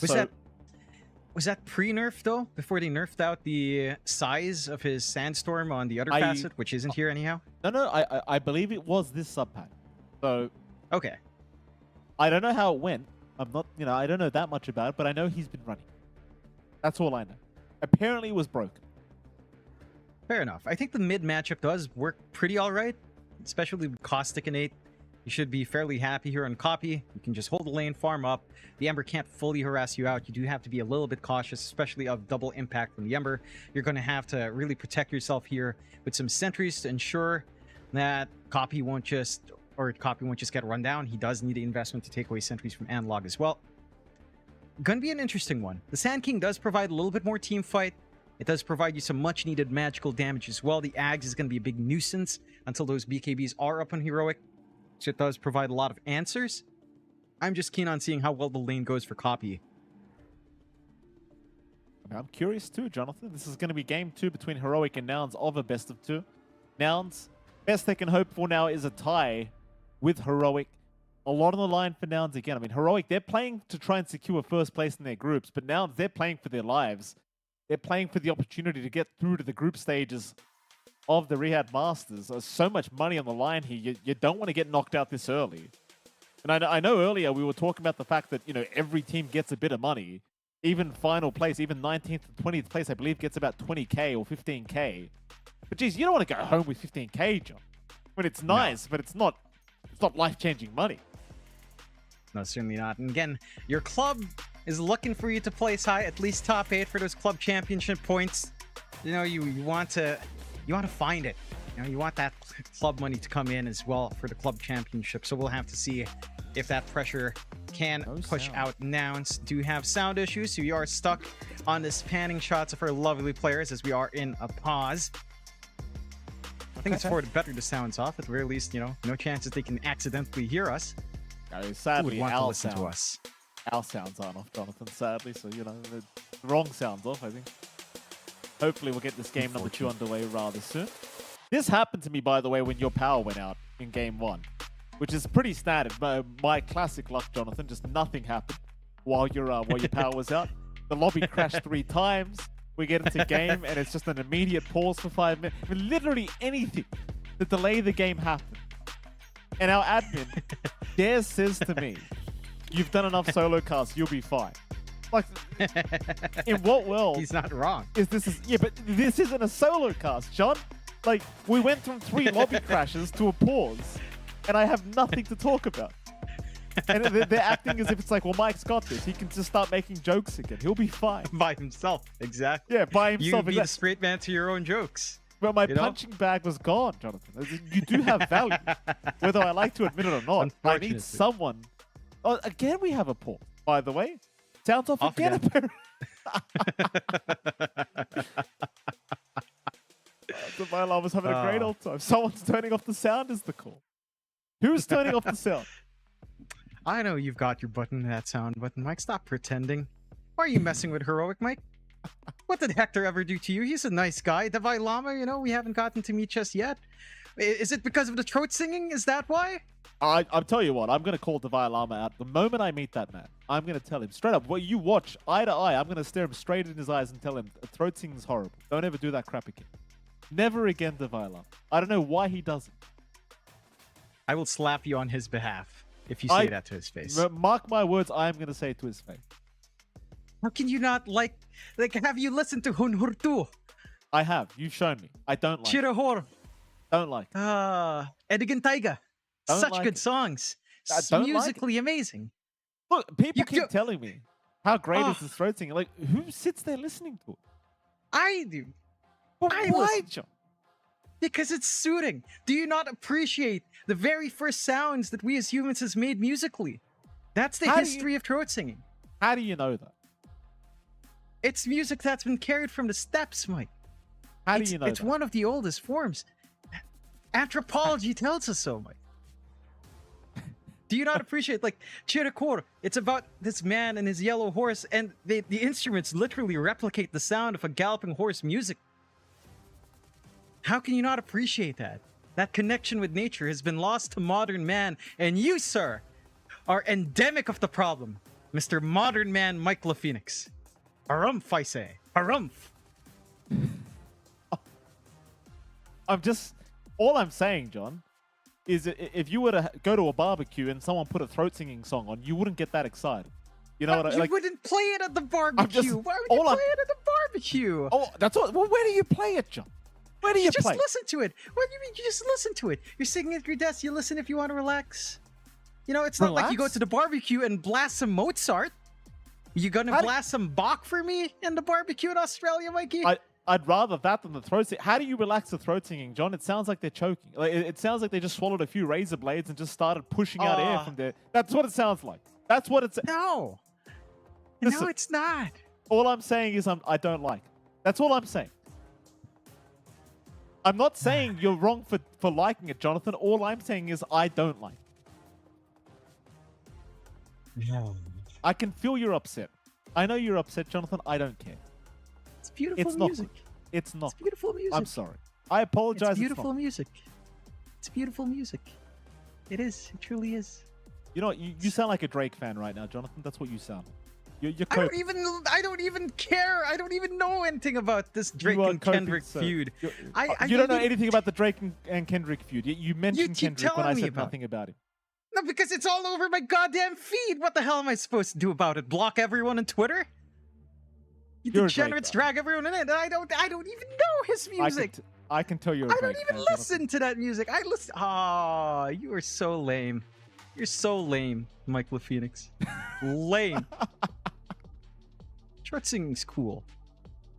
I probably shouldn't have mentioned the songs anyway. There's just too many naughty words. You know, I probably shouldn't make too many jokes about those songs because might say something stupid that gets us fired, Jonathan, if I haven't already by this point.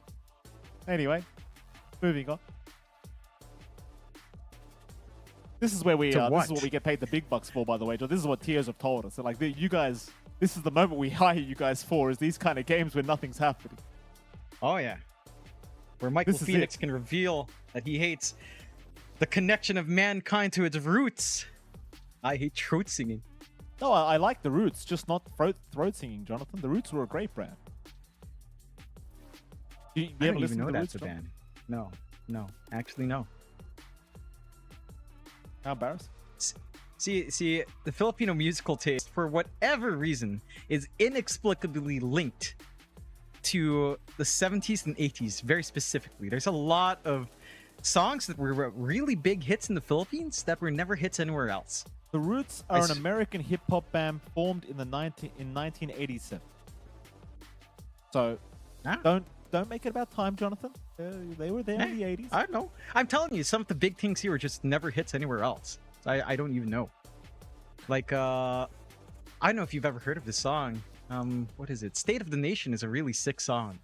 And I only find it, the only place I can find it is from a collection of 80s, quote-unquote, 80s hits that looks like a bootleg CD on Spotify. That's the only place you can find that song. Nowhere else does it exist. The band doesn't even exist. And it was only a hit in the Philippines and for some inexplicable reason, I believe Italy as well. But I miss those days. You've really taken me back now, John. Back to the days, and I know some of the viewers are so young they probably don't even remember this. But back to the days where you used to buy a CD and listen to music that way. It's just... I miss that.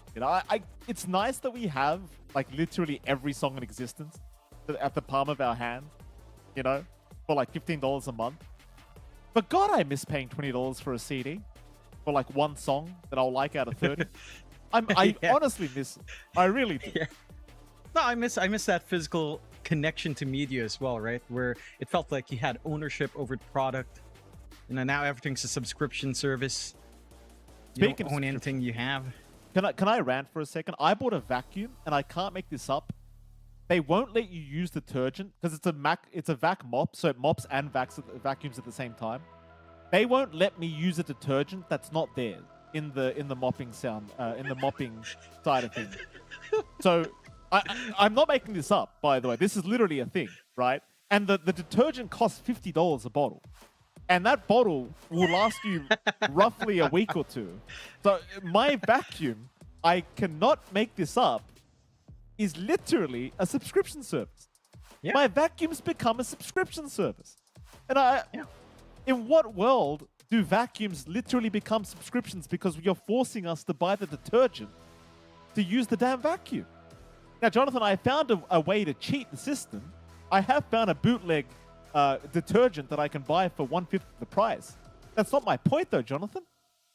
My point is, how am I buying $50 detergent so I can vacuum and mop my house? The mistake you made was going for something too high-tech, Mike. It was my wife's fault, by the way. I told her. There you go. I told her.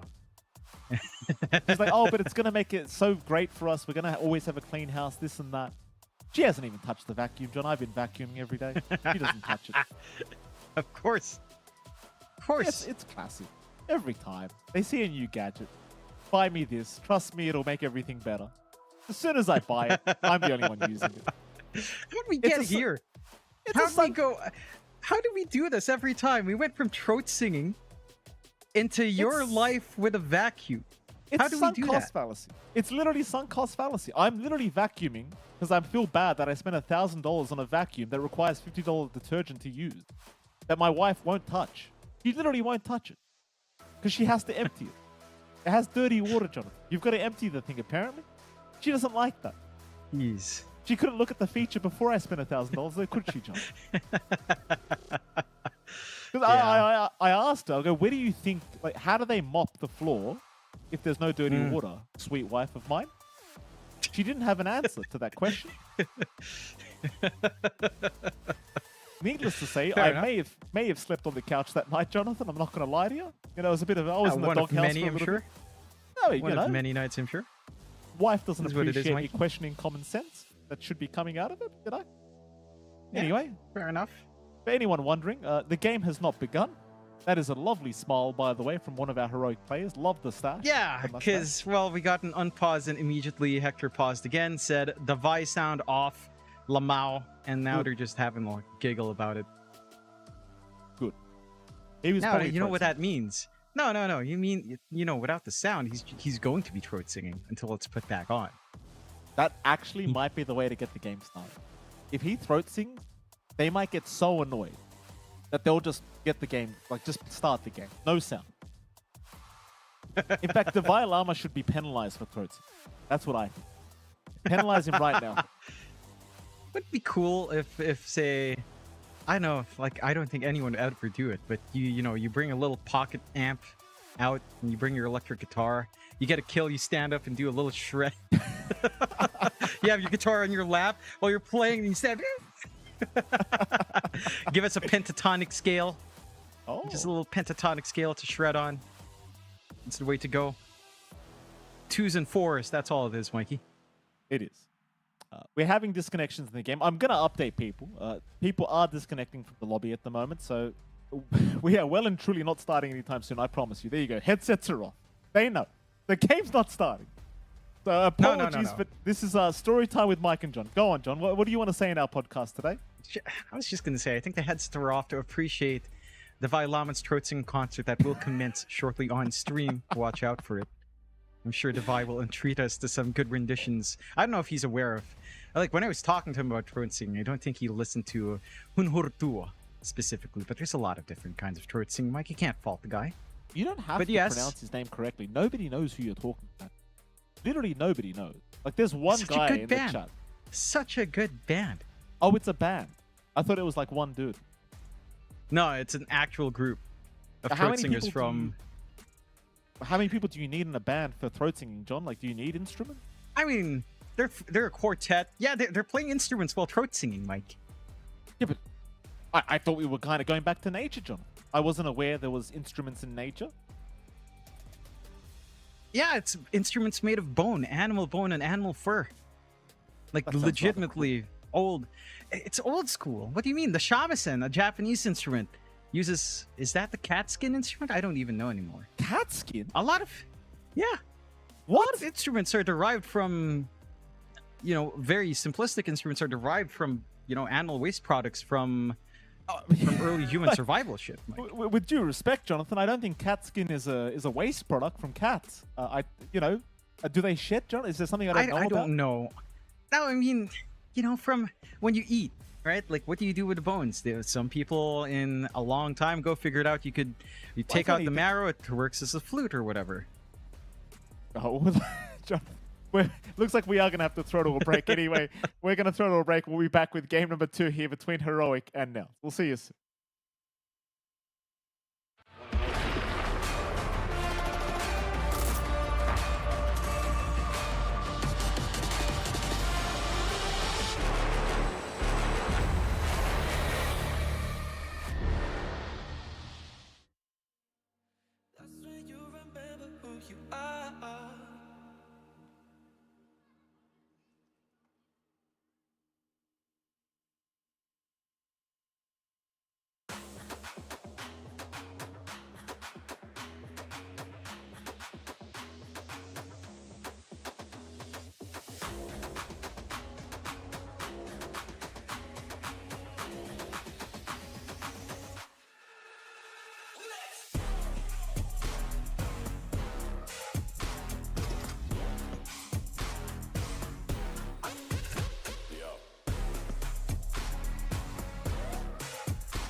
2, 1, go.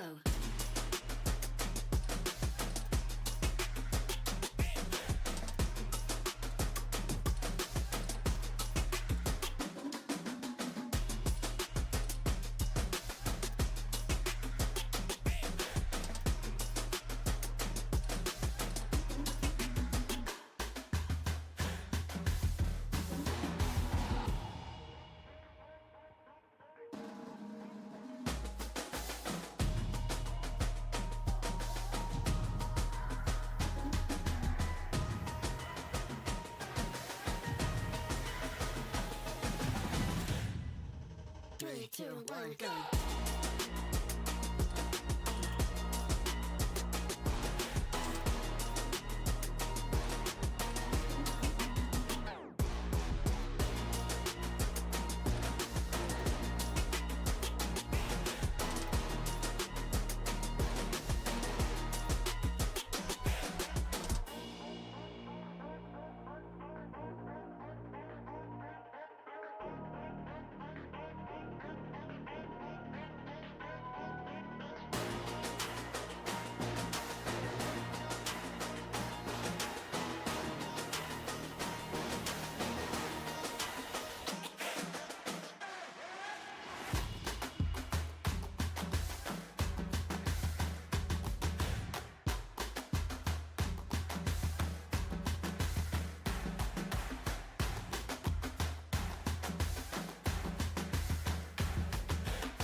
Three, two, one, go.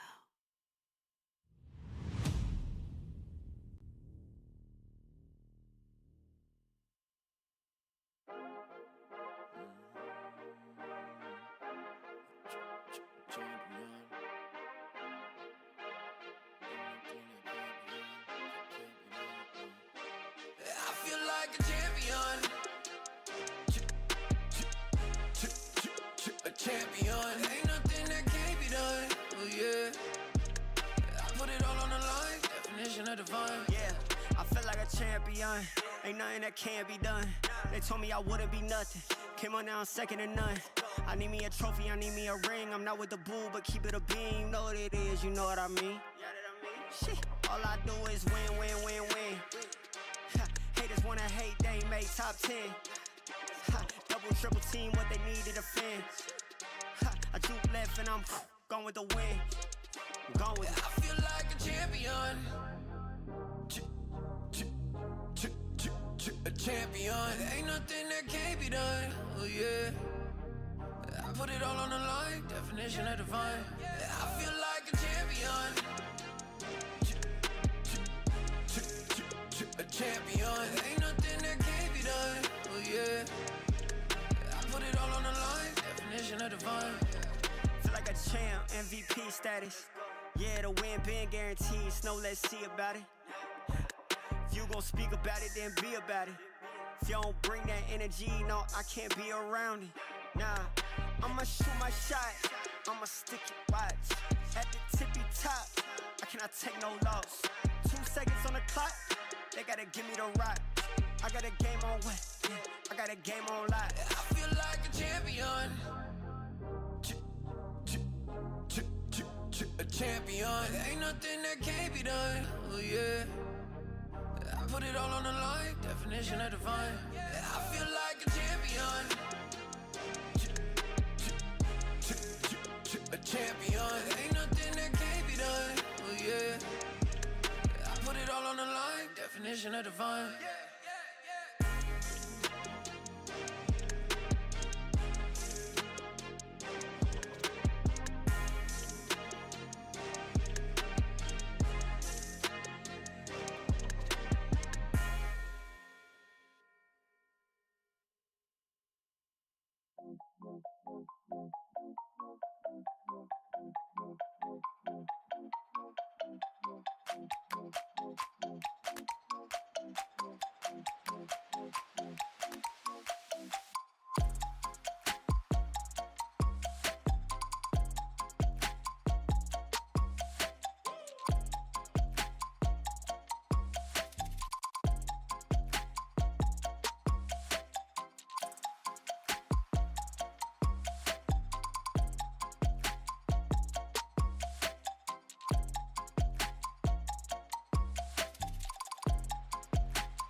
into my world if you wanna see some action. Enter my zone, shut down the competition. Stand out from the crowd, yeah, I'm the main attraction. Come into my world if you're ready for some action. Are you ready?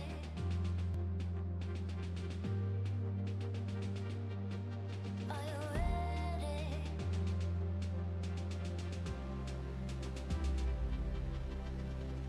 I came here to win.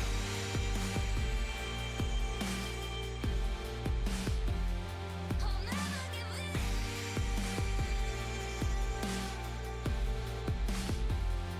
Make my one woman on me. Only one woman on me.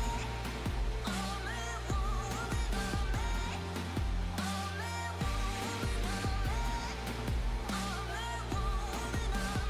One woman on me.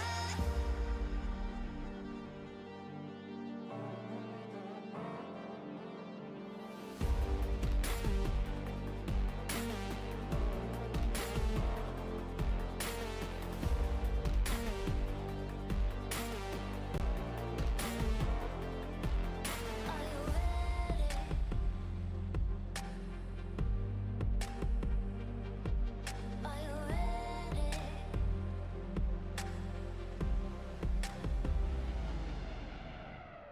I came here to win.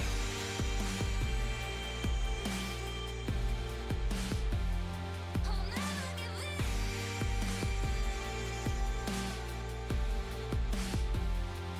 Make my one woman on me. Only one woman on me. Only one woman on me. Only one woman on me.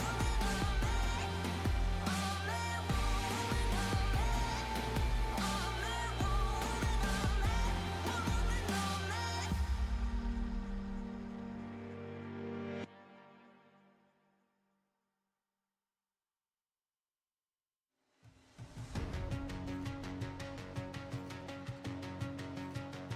woman on me.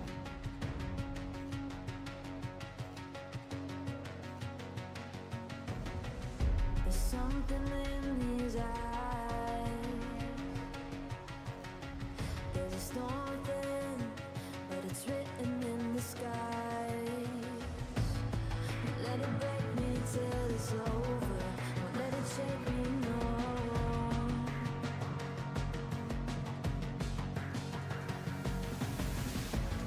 Won't let it make me go under.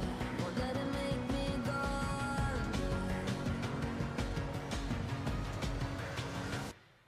So now it's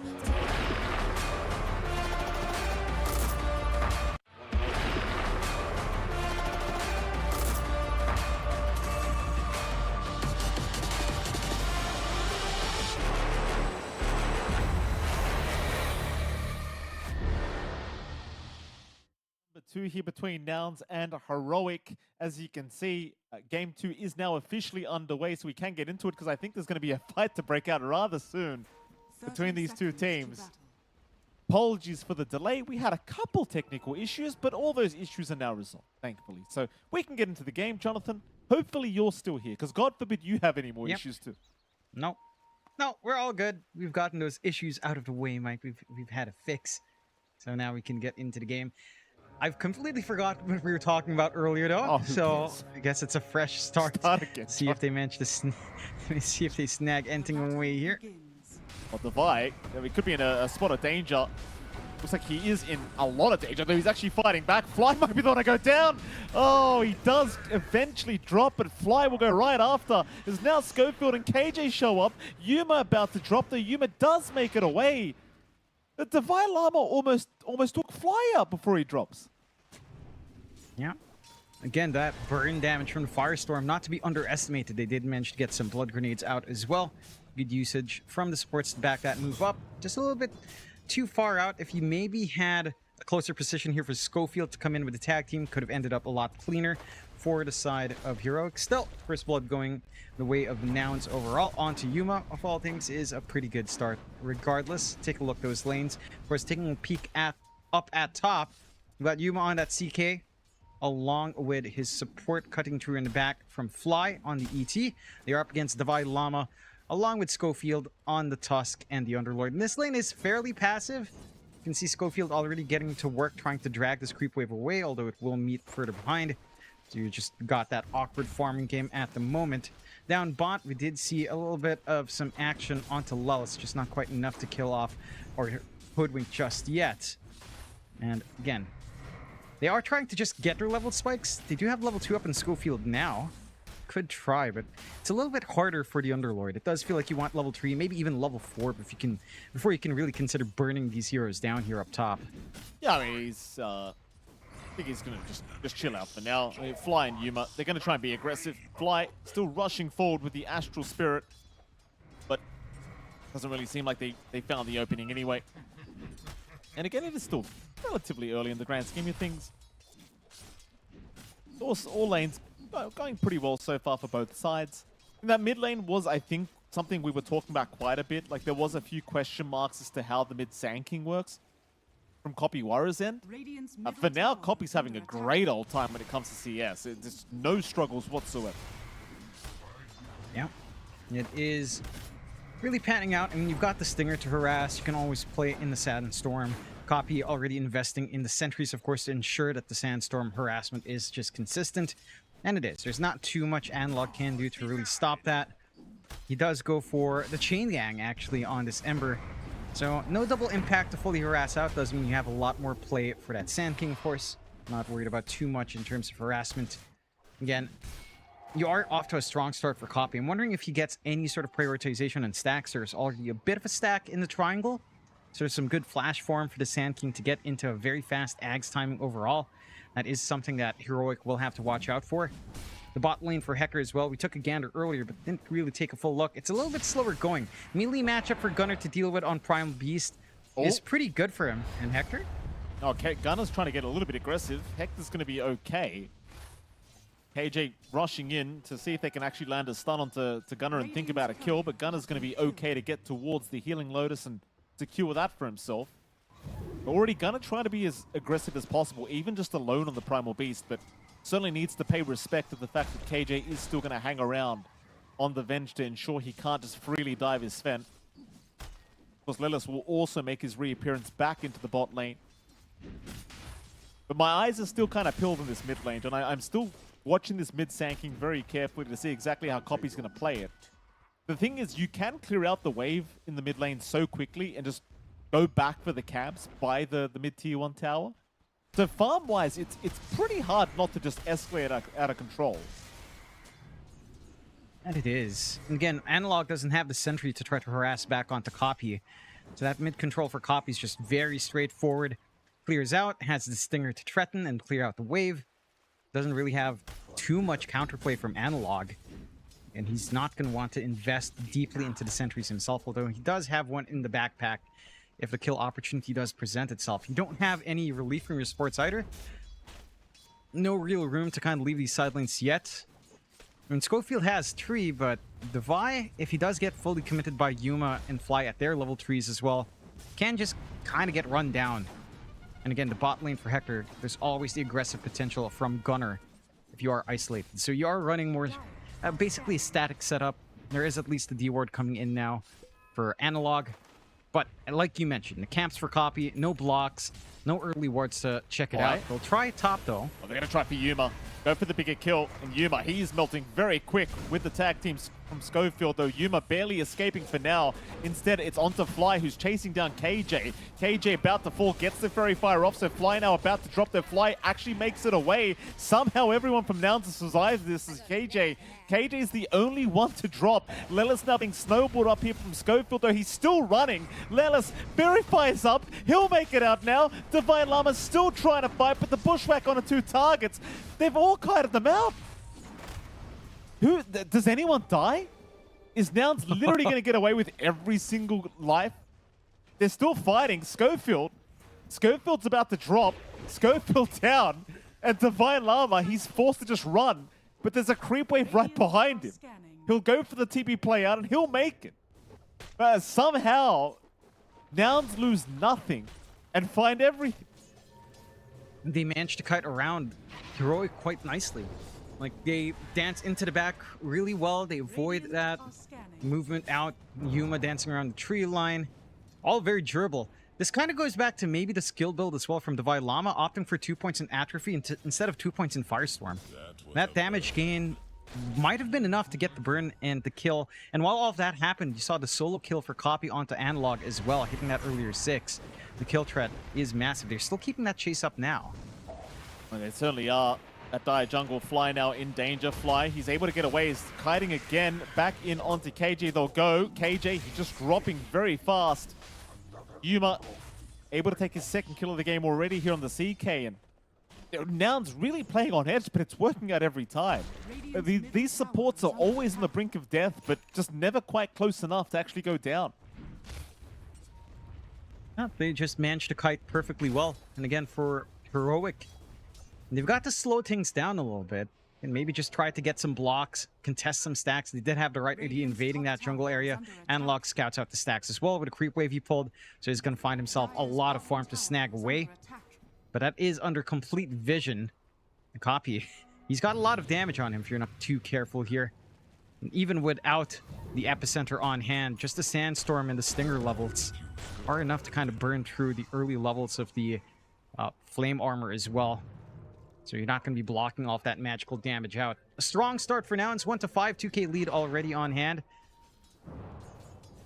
KJ. Danger. Burrow Strike will land. Copy. That's so much damage from Copy.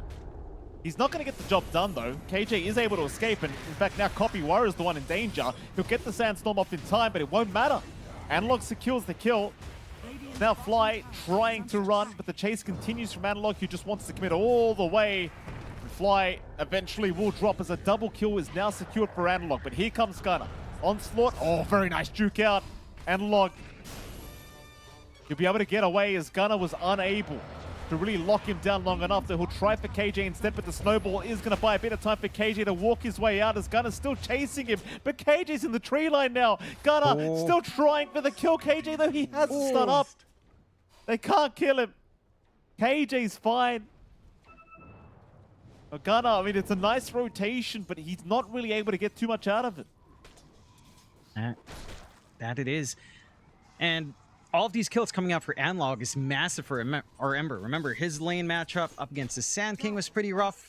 You're getting a lot out from Copy now. Analog, second net worth. Getting that early start on your tempo setting here as well. You free up space on your side lanes, have a very stable time in just farming up.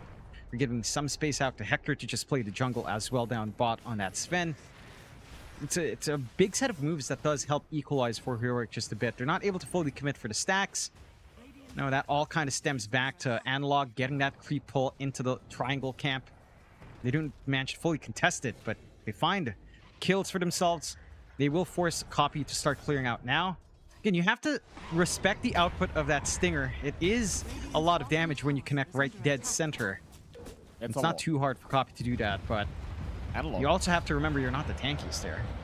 Analog really being threatened by Gunner on the primal base. Gunner just being so aggressive, but unable to lock down Analog long enough. Fly, mid lane. Copper Magic Missile, but Analog missed the chains, so doesn't really get the lockdown he's looking for here for the kill onto Fly. Radiant's top tower is under attack. Going back to the Sand King, you certainly realize how much damage that Stinger does. It's kind of ridiculous just how much it does do on a creep wave, for example, with the Caustic Finale to follow up. In fact, we're about to see it now, I think. Analog gets jumped, Stinger, and Analog lost half his HP immediately. He's all right. He'll make it out.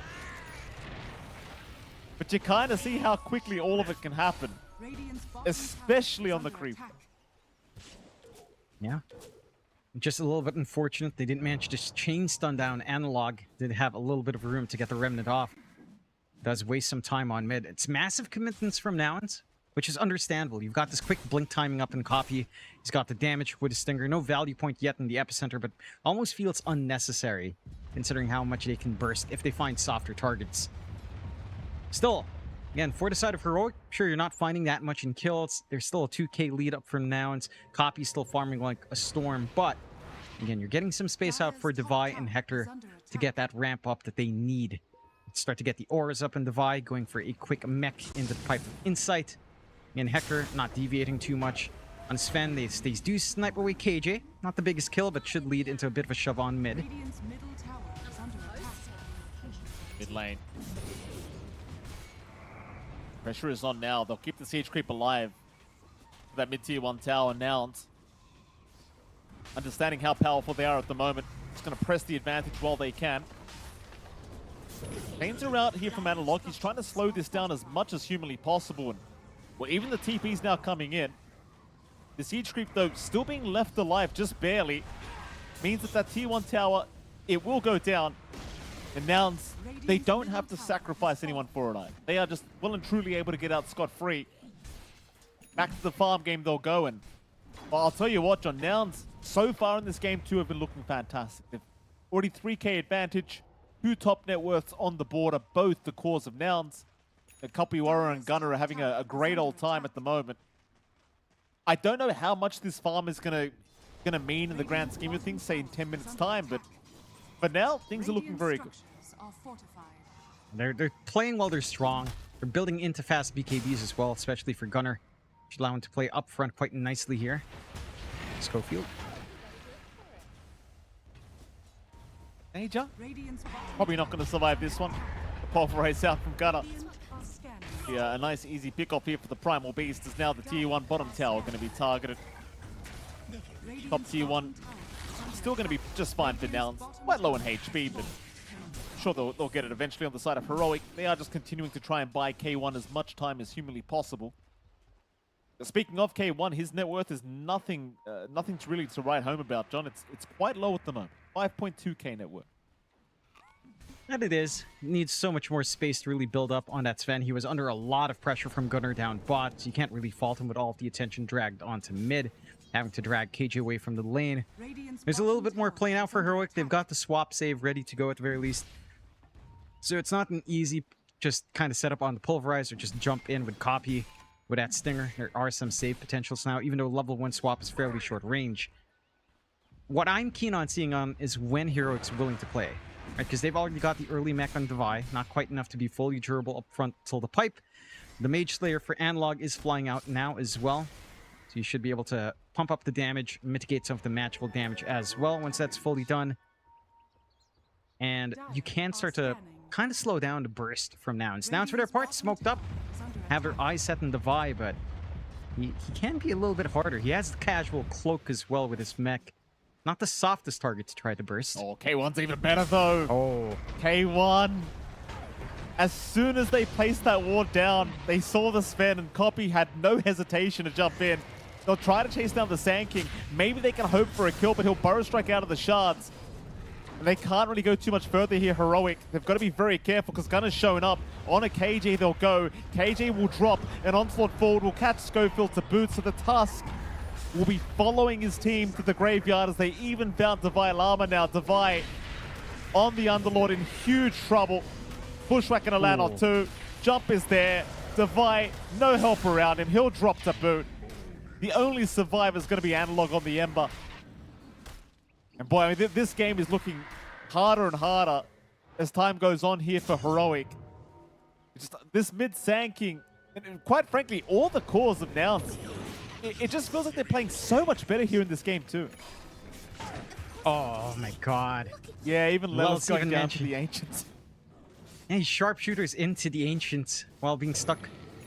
And just unfortunate, Analog can get the burn damage off. Miss out on that little kill. 3-12, 6k lead. Now, and like you mentioned, it does feel like all the cores have shaped up. Mind you, this draft is a lot better as well in comparison to game 1. You're getting a lot more play out from Copy. You're getting even early activity out on Yuma as well. And here that scales nicely in the CK. And all of these saving plays from Heroic aren't coming out. Again, you don't have the full aura build done on Devi yet. It does feel like he'll want Guardian Greaves. He'll want maybe a Lotus Orb, if not something like the Shivas, if no one else is going for it. And again, a Crimson Guard just to mitigate some of the physical output here. Gunner. Can they really hope for this kill? He's got a full BKB up, so Gunner's not going to die. Had the upper already if he needed it. Gotta be bad. I mean, Gunner just casually walks up. And, well, for Heroic, it's still the farm game for them. They are still so far behind. Like 6K at 16 minutes in is not a good place to be for Heroic. At K1, he is slowly catching up in the net worth department. You know, it is a Sven after all, but Sven doesn't necessarily feel like a carry that plays very well from behind at the moment. As well, now K1 realizing he was being watched from Yuma, he will retreat back towards his side of the map. Meanwhile, mid lane Copy, he's thinking about an epicenter. Realizes though he is maybe just under vision.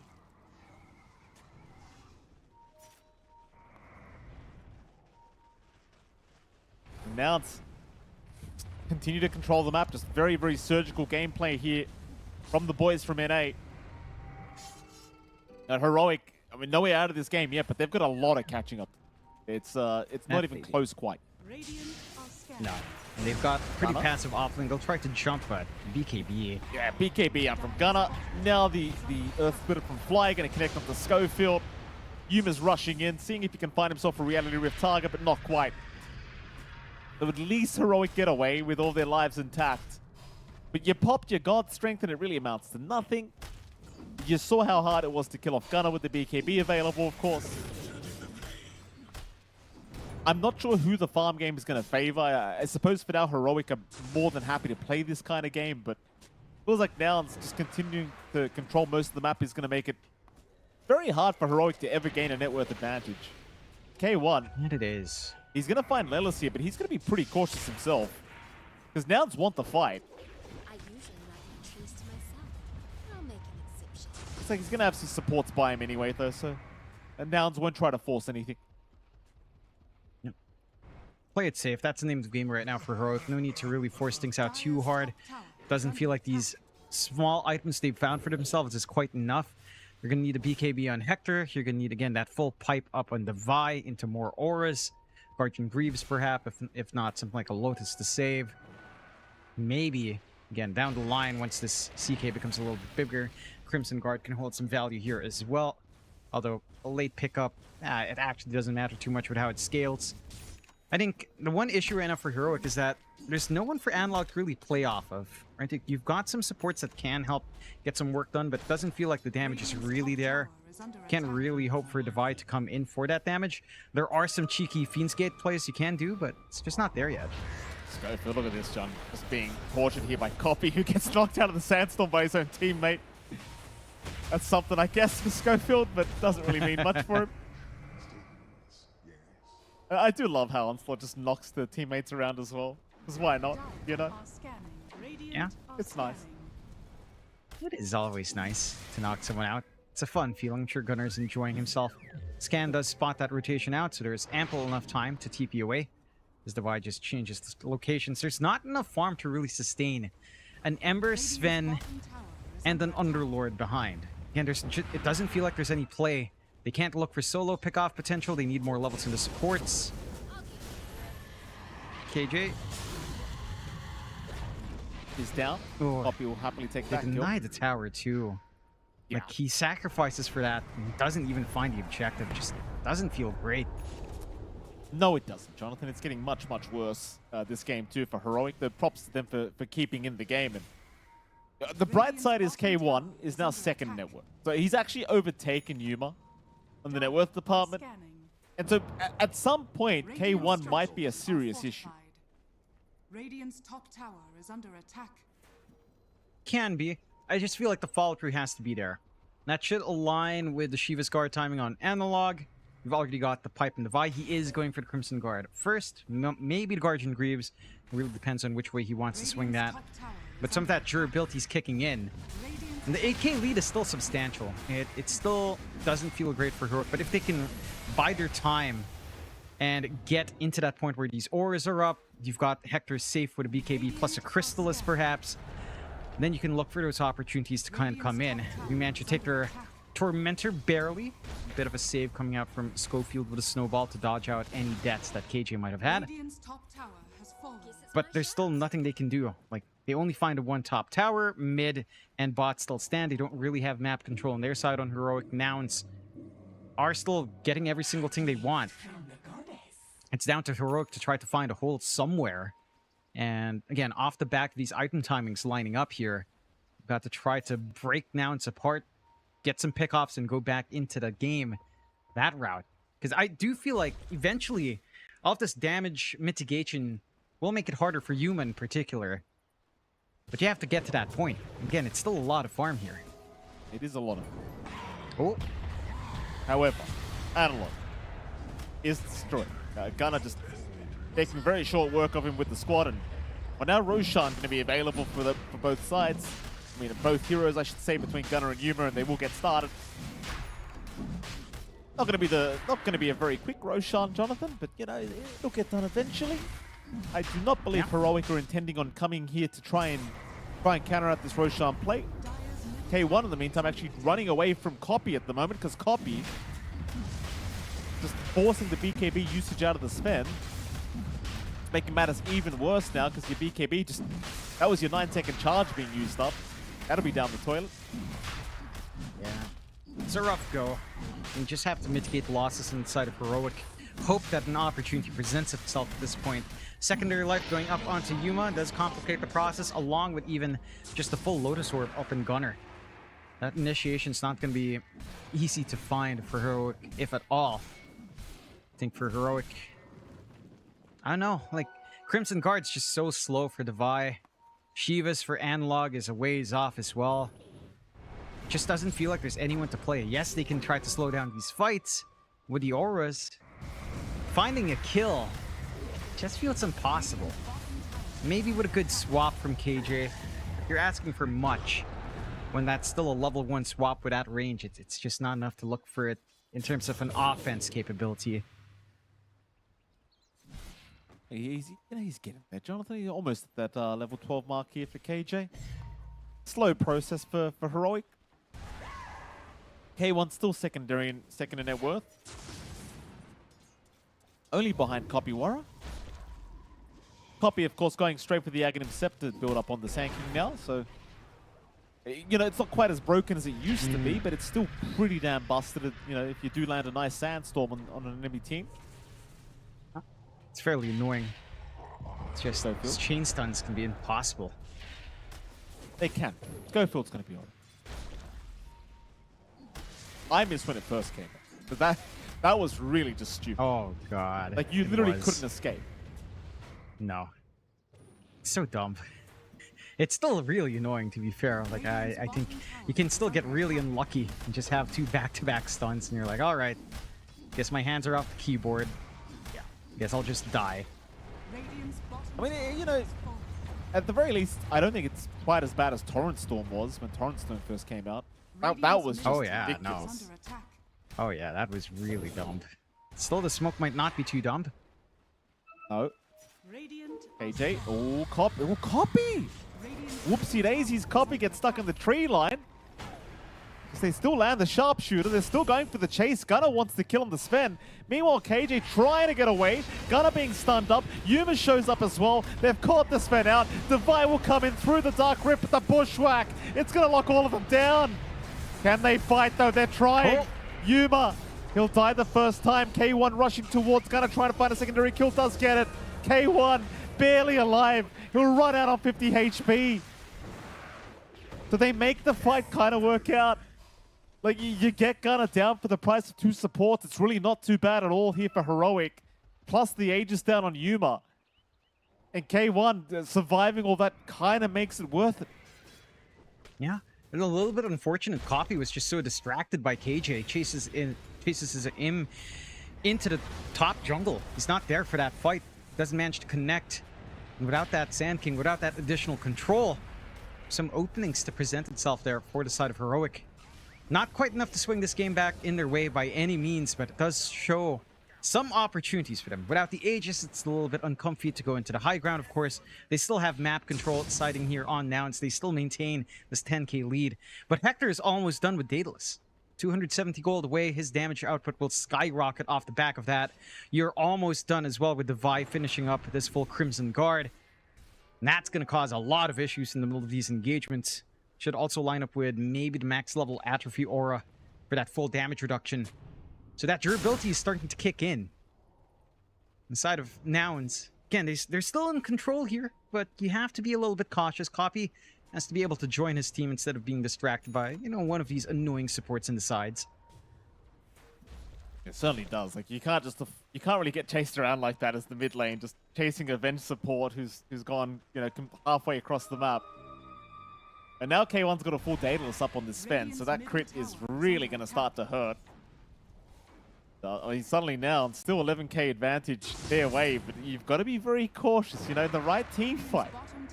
K1 can just destroy a whole team of 5. You kind of said it already, but Divine Llama, he's been working on all these auras now with the full Crimson Guard up. The Divine Llama, he joins a team fight. Suddenly you are substantially tankier. And it seems though Nouns almost need to start playing a little bit more carefully. In fact, it almost feels like they're about to. It's Heroic, they smoke up, they're running towards Nouns, but thankfully they were scouted out here before the smoke really ended up kind of working out for them. But boy, yeah, boy, I mean, K1's starting to look scary. And he is. Damage is up there. You've got the durability from Devi. Maybe you need a little bit more forward presence from Analog with the Shivas. Going for the BKB next, that's going to help out a ton from the control you do have on Nouns. Nouns, I mean, it comes back to that Aegis usage on Yuma. Because they lose Aegis in that engagement, they can't really gun for big objectives. They could maybe try to force a tier 2. High ground's out of the question for sure. They have to sit out and wait for next Aegis. And they play their card safe, which again, for Heroic, you don't mind playing the farm game. Hector's #1 in net worth. You still have a gap with Divine Llama and Analog in comparison to Gunner and Yuma. But they don't need as much. Maybe Ember does, but certainly the Underlord not as much at this point with all the auras up. We'll try again with a smoke out. A bit of crack. TP's incoming. Nouns, seeing the smoke hat happen, they immediately retreat. It does not seem like they want the fight by the tier 2 tower. Because Copy wasn't really by them either. Copy's still in the mid lane farming, so was not wanting to force another fight without their sanking. But now, Nouns are slowly grouping up. They are still lacking Yuma, who's farming the right side of the map, but they're going to see Analog. The Ember has been scouted by Copy, but there's no jump. So Nouns not really seeing the opening they've been looking for quite yet. Maybe you're just waiting for Yuma to finish off this Heart of Tarask before you get going again. There's also an Ags being built up on Gunner, so perhaps that to be built up before they want to go. You know, I really do start to question how much more time you're going to give K1. Yeah, I mean, K1's one part, but even something with like the Heart on Yuma, the Underlord's a good answer with a Firestorm. Feels like the scaling damage is still there on everyone else as well. And again, these auras kicking in. Guardian Greaves coming through for Divine Llama, offensive capabilities with the Ags on the Underlord that can be farmed up as well. The Pit of Malices all over the place can just ruin you in the middle of these team fights. There are some actual concerns for Nouns taking this game slow. Maybe setting their eyes for next Roshan, take that objective safely first, then look to force the issue afterwards. It's still about 40 seconds away until we see that respawn timer. More than enough time for Heroic to also start to set up. They have been trying to look for these pickoffs, the smoke's just not panning out. So Nouns are doing a fantastic job of just dodging, avoiding any further losses at the moment. Again, as the game goes on, like just having levels on these supports is massive as well. KJ now having level 2 swap, a little bit more reach, a little bit more forgiving to try to save. It does help to put Hector or anyone else caught out in a better position. There are a lot of tools for Heroic despite this deficit. 11k is still big, but it gets less big now that we're approaching the 30-minute mark in comparison to that around 5 minutes ago. It's still substantial, to be fair, but it's not as overwhelming as it is, again, earlier in the game. It's a little bit more manageable with some EXP on hand for Heroic. Dire's middle tower is under attack. It's more for fun than sport. 4k advantage still being held by Nouns, but K1 now top of the net worth board himself on the Sven. Lincoln Sphere being built up to boot. Analog almost at his BKB timing on the Ember. The Guardian Greaves is almost built up now on Divine Llama, and he's going for the Axe build up straight after that. Good boy, I mean, Nouns, you start to wonder how long it's going to take for them to try and go for another fight, as Gunner now has the full Axe up. Yuma's got the full Heart of Tarask. It seems like they might want to go. K1 showing on the creep wave, but K1's baiting for his side as they are smoked up right behind him. Nouns checking the Roshan pit, but Roshan's still about 2 minutes away. Heroic wrapping through the Radiant jungle, looking at Gunner down at that bottom lane. Gunner, he's got his BKB, but he never gets it off in time. The stuns are there and Gunner's deleted. Yuma, he jumped in for a fight, so is Copy, but is this the fight to take without your Primal Beast? I don't know if it is. Analog's still messing around. Meanwhile, Copy's been caught out on the Sand King. He's down. Analog's looking for more. They're gonna find Yuma. He's held down by the Pit of Malice. Yuma's down to boot. And this is where I think the passiveness is cost now. It's like waiting that long has cost them heavily. Now a 5k advantage is still being held by Nouns, but a 6k gold swing. Yeah, it's massive. That changes the game. A 5k lead is pretty much nothing at 32 minutes in. Again, it's very playable for the side of Heroic. They scale up. They managed to steal away the gem that was on Copy as well. So it's easier to take control back on the map, take away the vision that Nouns will want to try to play around. They've got Roche control lining up their way now as well on Heroic. And again, this goes down to just these supports having levels. Just having that swap ready. Swapping Gunner away. It's more than enough. You get the swap, you get the chain stunts, BKB never comes on. You never see the impact of the Uproar Ags with a break and trying to slow down these fights. And the isolation is just devastating for Nouns. They have no clear saves on their side. Now their lineup, your biggest save is Astral Spirit Echo Stomp. That's it. In comparison to repositioning plays with swap down the line, even Ags can come in as well for Schofield. You've got Blink Snowball to save. We've got a lot of ways of just stalling out and putting people out of position here. Roshan will spawn up now. Nouns still have an opportunity to try and counter this Roshan player, and they are going to give it a crack. 5-man smoke being committed, but a counter smoke from Heroic. They are not starting... Oh, Roshan's actually hitting the courier. Oh, KJ's courier dies from Roshan. Well, that's not very nice. Jump is there. Analog gets caught, but the snowball from the Tusk going to save the day now as K1 looking for Copy. He'll get the Yules off in time. Copy, though, gets the Ogre Seal Totem out of there. Yuma, though, in the meantime, does die. Meanwhile, Gunner holding down one, but it won't matter because nobody's dropping here from Heroic. Oh, it's such a messy engagement for Nouns as now Gunner gets caught by the stun of the Sven. Lelis also dropping to the Llama. Another 3 are gone. And Heroic, they get first dibs on Roshan. That they do. Really smart play from Heroic to just regroup, reposition, take that Roche fight as well. Again, you're seeing the issues in getting damage out. Like, if they surround Yuma with all of the auras coming out from the Vi, his illusions came out, they were doing nothing to Hector in isolation. There's just nothing to be done there. No output whatsoever. Heck, even Devi, so confident, gets probably the shortest range Fiend's Gate I've ever seen. Literally just from that fighting area into the Lotus Pool. Just knowing that there's no real need to hold it back. With a secondary life now to even out the game. Less than 1k lead for Nouns, right about 1k. Satanic not too far off for Hector with the Disassembly and the Mask of Madness. And your options for Nouns are shrinking.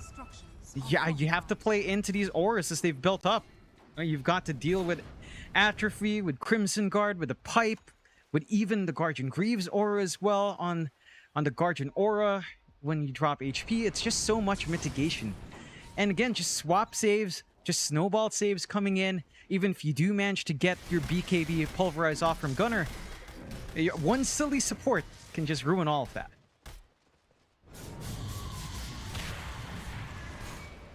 T1 mid tower now going to be on the siege. Heroic suddenly looking like they're taking charge of this game too.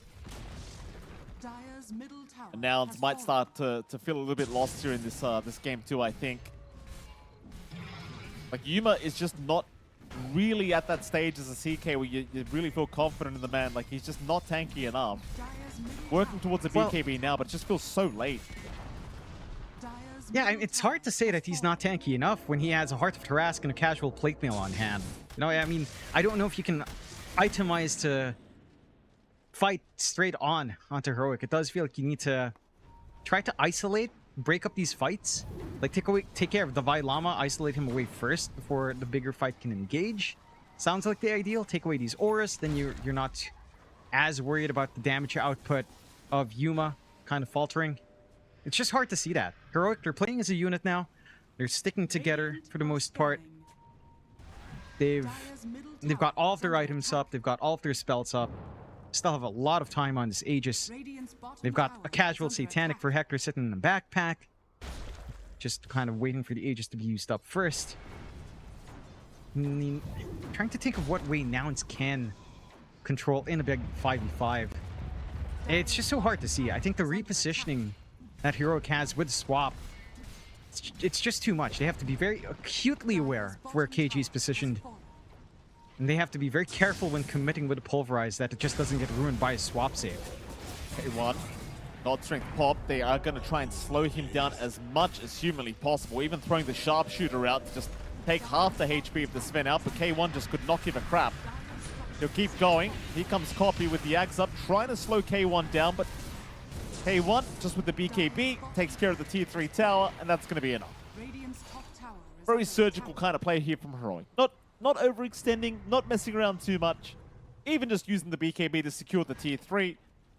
Considering the state of the game that was just 10 minutes ago, obviously they're very happy with the way this game's played out. And they are. Again, as time goes on, it doesn't get any easier for Nouns. You're working onto the Ags now for KJ. The secondary life would Avenge Illusion. Illusion is going to be extremely annoying with the swaps again. Already has the short as well for the Bouncing Magic Missile. You've got the Ags that we were talking about from Divide Llama. Only 2.2k gold away now. So additional ways of initiation through the Fiend's Gate Pit of Malice. He's got some level spikes left. Level 20 spike's going to be massive either for the burn damage or the atrophy. There is an argument for the burn damage here up against something like the CK. You don't mind that too much. 0.8 is a pretty big boost to the DPS to take care of high strength heroes. I mean, the spikes are all there. And all the tools are there for Heroic, and there's still so much room to grow. Whereas for Nouns, yeah, you're going for the Ags on fly. We talked about this ET Ags being massive. It tends to be earlier on. In the later portion of the game, a debuff immune Elder Titan doesn't feel as threatening, if at all, here. Here we go. Now they might have to give it another crack.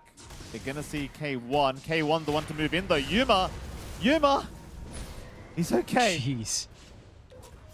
I mean, had K1 had anyone to help him, Yuma may have just died. Like, I confidently say I think he would have. He still has no BKB to play with. Now he does. But he's got no buyback to play with either now on the CK.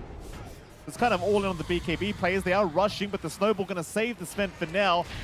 And K1 looking to just hold on to the Aegis for another 15 seconds, just casually walk away. The Yuma does pop the Phantasm Illusions, trying to move in onto Schofield, but he'll blink out. Nobody gets caught on Heroic. They successfully get everyone out of there. There is going to be a 5-man smoke being committed from Nouns to try and chase them down, but they do scan out. They're very well aware that the smoke is coming. And Heroic, they are successfully all out. Nobody gets caught, even with the 5-man smoke. Yep, play it defensive. Again, scan just kind of ruins that for Nouns. They get away with 2 tier 3s. The one from earlier bot, top as well. Just need to work onto the racks. Analog. Could find an opportunity here. Maybe they catch the... Oh, no. Ooh, what? What? Oh, that's just...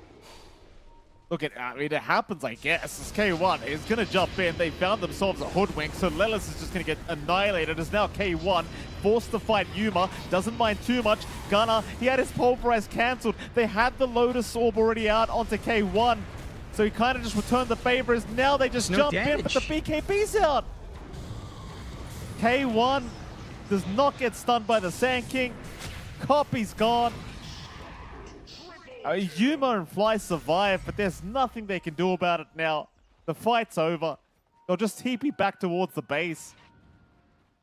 And all of this off the back of a missed Burrow Strike to start the fight onto the Ember. I mean, it's just... I'm not sure how you missed that Burrow Strike. I suppose they lack the vision, but you can't afford to miss like that in a game like this, sadly. Not if you want to win. And see that commitment, look at him. Yuma's getting the hits off with his illusions and the main CK right onto Hector. And there's no output. I don't think the auras were even there yet on that initial jump from the Vi. It's just lacking now. too much armor, too much durability on the Sven. So they will start to dig in, forcing out the buybacks here. K1. K1 may have gone a bit too far, I think, though that he does have plenty of help around him. Divine Llama can just make him so much tankier with this Underlord. There's actually nobody dying quite yet apart from KJ. KJ will drop on the Venge, but that's going to be it. Can they find more? They'll try for Schofield. The stun on to the Tusk. Meanwhile, Divine also getting ripped back, but K1 jumping in, almost has the Sand King, and they do. Copy is gone. In comes Gunner. K1 could not care less though. Look at the damage output. The Sven annihilating Gunner. That'll be another. Still, Yuma comes in now. Yuma wants to taste him. K1, keep coming at him. He doesn't care. I've never seen a man care less about them jumping. Look at this, Gunner. He's all right. No, they didn't get the gem. They actually got the gem back announced. Oh my god. Hector was standing right over it. He wanted to drop an item into the backpack, but opts to just walk away, show some mercy, give him something. Here's something for you, Mike. Ags up on KJ, Ags up on Divine Llama. Secondary life for the Venge. Pit of Malice on the Fiend's Gate. How do you play into this? Now it just doesn't feel like you can angle in. They try to isolate Hector. Again, the damage from Yuma, it's surprising. It's just not there, even without the Aurus. Just the shard from Hector plus the Warcry active. That alone takes away so much bite. Add on top the Atrophy, the Guardian Greaves, the Crimson Guard. There's no damage here. There's nothing. This is what we were kind of talking about during the drafting phase. Like, we kind of questioned how anyone was going to die on Heroic if they hit their timings. And that's why I was so shocked to see Nouns taking their time to try and go high ground. Because there was going to be a timing where you just can't kill anyone. Or at least any cause. And that's where we are now. Like, you just can't actually kill them. Heroic will find a mid-rax. As long as Device behind them with all these auras, what do you do? Can't do anything. Just too much durability coming out. Rax will fall. They will play it a little bit safe. Show some respect for the respawns being up. Not going to push the envelope too much. I will say for Nouns, it does feel like the moment it started to fall apart was with that first Aegis usage from Yuma. Yes, you know, it doesn't really amount to that many kills. It was only Gunner that fully died, but losing the Aegis meant they couldn't siege onto tier 2s. They couldn't make that fight work either, even though they found supports, they didn't find cores. They go back to farming, and that's where the game stalled out. Just from Copy chasing down KJ, Yuma losing Aegis, and them losing Gunner. That was enough to buy that space for Heroic to hit this critical timing. Well, it's going to be a 5-on-5 smoke scenario again. Roshan's up. Both sides want it. Smokes are broken. They'll see KJ first. They'll make the jump in. But Yuma, he's been caught by some chains. He'll pop his BKB, trying to move on to Schofield. Have they found the Tusk? They do. They have got one at least for Schofield. He'll buy back into the team fight. Meanwhile, Fly going to go down. No buyback on him. K1 just annihilating all the Phantasm illusions, trying to find himself a new target. He'll look for Gunner. Meanwhile, Yuma just dropping so low to the damage of Divine. Oh my god. He's down. Copy's gone by the looks of it too. Jonathan Copy. Between a rock and a hard place. Nowhere to go but the graveyard. A triple kill for Analog. There was a buyback committed by Lillis, but he's pretty much just buying back to defend his base at the moment. Nothing else to be done. No way back into the fight. In this game, with a 25k advantage the way of Heroic now, I think Nouns, they have certainly waited too long. I mean, earlier on, like around the 25-minute mark, there was a 96% chance of them winning the game here on Nouns' end of things. So Heroic well and truly have made a very nice comeback here in this game number 2. The Nouns, they had the right idea for the first, say, 20 minutes, but maybe just feeling a little bit lost after the laning stage set. Yeah. Again, they get a little bit too relaxed. They don't focus the targets. They don't focus on the objectives. Mega creeps up, and Hector, again, without the care in the world, just runs in. No problem. Jump is there. They found Yuma again. Yuma is just going to melt here on the CK, and GG's called. Tips out from K1 on top. My goodness. K1. And Divine Llama, quick slam of the table right at the end. Stands up. Gets the hype going for the team. And this is why I was saying back when you were disconnected, I think Devi is a great addition. You see how he gets up and just hypes up the team, Jonathan? That's what you need. Oh, yeah.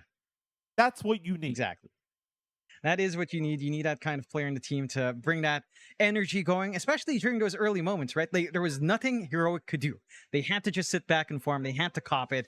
They see that opportunity again with Yuma so far forward and with Copy so far away. They punish and they manage to stall the game out. Well, Jonathan, we do have to head off to a break, but right off that break, we'll be back with an interview with one of these players. We'll see you soon.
Honor 200 series, the best portrait phone AI empowered. Studio level, AI portrait camera, 3 hardcore portrait modes. Color, vibrant and classic to capture portraits that truly stand out.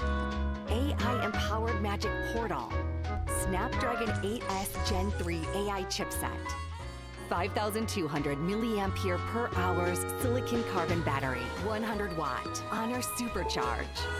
This is Honor 200 series.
Welcome back, ladies and gentlemen, to the Esports World Cup. Of course, in case you weren't watching that last series, of course, Nouns do end up getting 2-0'd by Heroic, which were looking fantastic.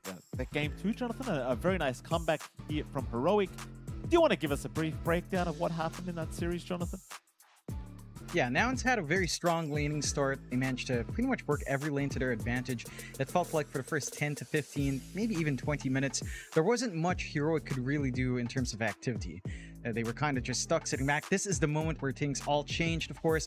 The fact that you can see in the mini-map, Coffee's all the way in the top jungle, chasing down KJ, gets the kill, but leaves them without the Sand King in this pivotal team fight. Hector, fearless, comes in, takes the Aegis, cleans up Gunner, and in the end, it's only one here that they find killed, but that's the moment where Nouns start to hesitate. They don't manage to go in, they don't manage to maximize that advantage, and they don't clear any more objectives.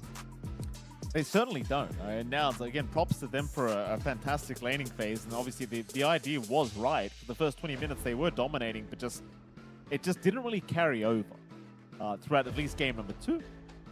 It is what it is. I mean, every game that goes by, I suppose you do get a little bit better. But again, for Nouns, I mean, they're kind of struggling in their groups right now as far as the standings go, Jonathan. You know, so it was kind of important for them to try and at least secure a tie. But I suppose what can you do? You get 0-2'd sometimes. It does happen. Regardless of that, though, props to Heroic again. These guys have been looking fantastic, and we always appreciate the facial expressions of the Violava. This is what I'm saying. I love this. Like there's no way you don't get hyped up with a guy literally just slamming the table as you're winning the game. Like there's no way. Yeah, there's no way. That could also be the reason why, you know, the audio wasn't there, but who knows? I believe we actually have an interview with somebody. If we can throw to the interview and see who the hell we've got here to speak to. I can only imagine who we've got. And it appears we have... Hello! Congratulations on your 2-0 victory. So how the hell are you doing? Hello? You recognize me without the glasses? Hello? Mike? 1, 2, 3? Oh, sorry. My apologies. I could not hear you there for a moment. Talk to me about that game 2. I mean, game 1, you guys made it look very, very easy. Game number 2 was a bit more of a close affair. Could you tell us what made it so close in game 2? You're hearing me, right? Yeah. Okay, perfect. You are. So yeah, talk about game 2, right? I think we had a hard early game, and these things happens, and we just like chill at the game till we come back and have our timing, so we can actually take fights against this lineup, like the CK and the Primal BKB is so strong. And when we had our items, we knew we could like deal with the illusions and actually come back to the fight. So yeah, that was our plan. Okay. Oh, go on, John. I'm curious, what was the mindset for Heroic coming in? You guys are looking good here on day 2. You know, right now this result does put you in the running for top of your group. What is the mindset for the group coming in? And you know, you guys had a good run in your qualifiers. It's been winning for Heroic. What's the secret to that? I mean, a lot of hard work for sure. That's the secret. Passing the last 6 months with another 6 guys, you know, in the same room and talk about Dota for 6 months. Yeah, that's probably the secret. And about the group and the points, the things, I don't really know how I'm not sure how we are, if we are at security or no. I don't want to know as well, because we don't care much about it. At least I don't care, and we like just try to play the next match and win the next match. Don't really see the is our group? Is our group easy? Your group, our group hard? What's our opponent? It's hard or it's easy? No, just like go play the next game and win the next game, and that's it. I like it. Fair enough. That's a good attitude. I like it. Any more questions, John? Yeah, one last thing. I think, you know, you guys mentioned not caring about any opponents, but is there anyone at least in the group stage that you guys want to play up against really badly here? Yes, we do. We had some beef with a team, and we don't manage to wall them, but we draw against them. But next time, if you face them, we're gonna smash them. Right. Love to hear it. Thank you so much for the interview, sir, and congratulations once again on your 2-0 victory. We can't wait to speak to you again. Thank you. See you guys next. Thank you very much. See you. Bye-bye. Oh, well, there you go, Jonathan. A bit of beef here at the Riyadh Masters is what I love to see. You know how much I love a bit of beef between these teams. Obviously, this time apparently a draw, but next time, Jonathan, next time they've got their number, whoever it is. Anyway, we do have to go to a break. We've got more games on the way. Don't go anywhere. We'll be back with the next series in just a moment, right after this very short break. We'll see you soon.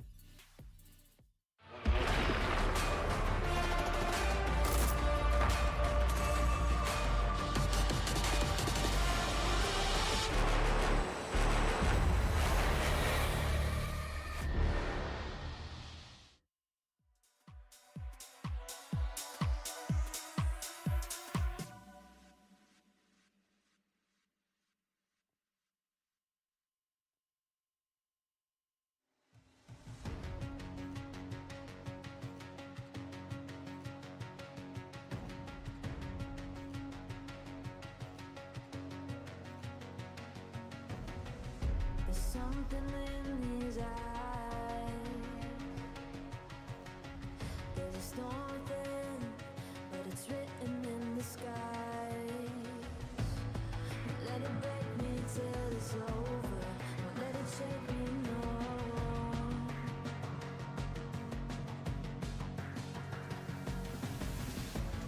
Won't let it make me go under. Won't let it make me go under. So now it's time to fly. Nothing's gonna stop me now. Nothing's gonna stop me now. Nothing's gonna stop me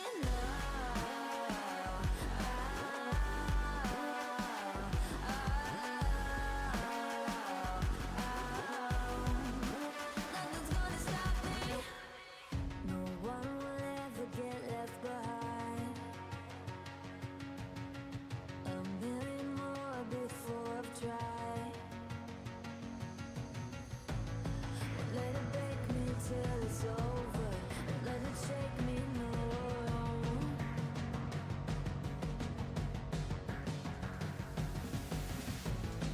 Let it make me go under. Let it make me go under. So now it's time to fly.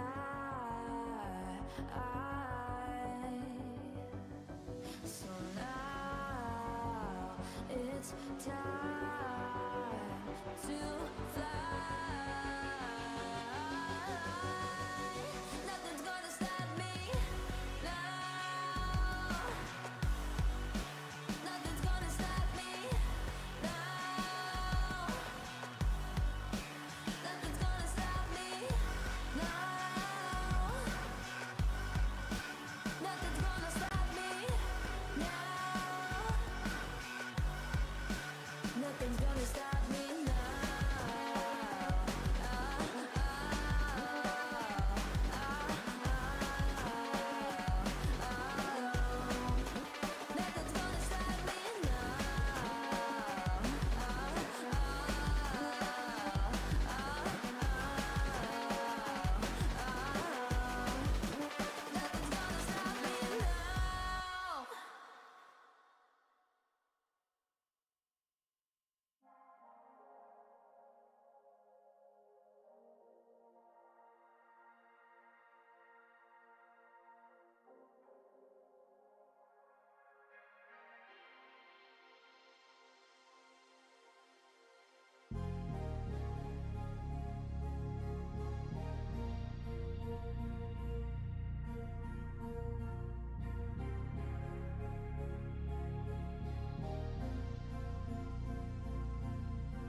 face you.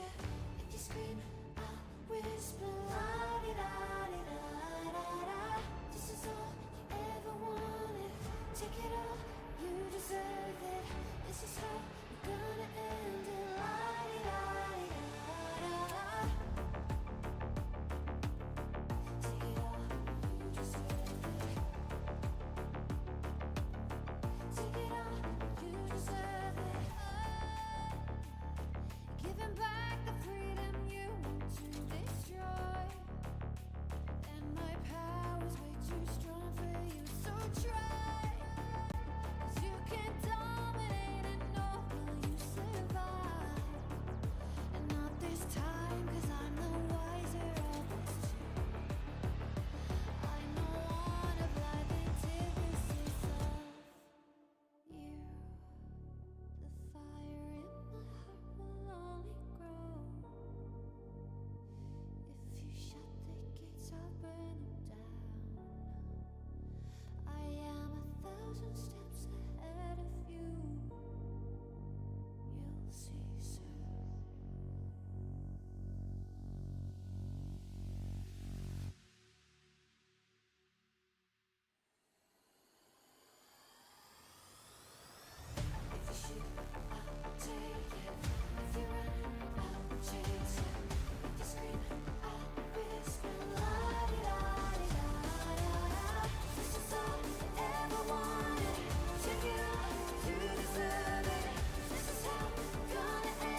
There's a million shining stars, and I don't wanna be alone tonight in this darkness. Yeah. They keep on selling us dreams to get this higher. It's in the energy all around us, but it's divine. The sun went down, I made my home. I rested my head on a stone. I see the stairway in front of me. Who is this being in my dream? I was tripping, uneducated, buzzing, riding the wave, spaced out. I left the room, came back again. It's almost noon. A sea of people, their hearts beat. They saw the sounds, witness the crease. They're impatient, couldn't take the weight. And after 40 days, and they met their graves. From when a new generation rises, the truth in their hearts reside. From the east to the western lights, they'll rise up and claim their right. It's in the stars, my friend. Look up again. Oh, no time to pretend. Until we're dead, we fly when we can. Get down with the plan. Adrenaline. There's a million shining stars, and I don't wanna be alone tonight in this darkness. Yeah. They keep on selling us dreams to get this higher. It's in the energy all around us, but it's divine. There's a million shining stars, and I don't wanna be alone tonight in this darkness. There's a million shining stars, and but it's divine.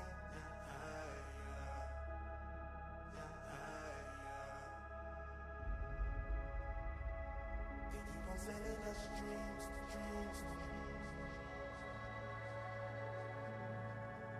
It's in the energy all around us.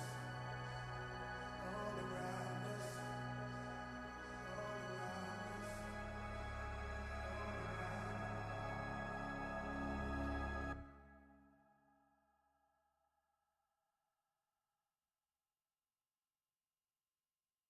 us.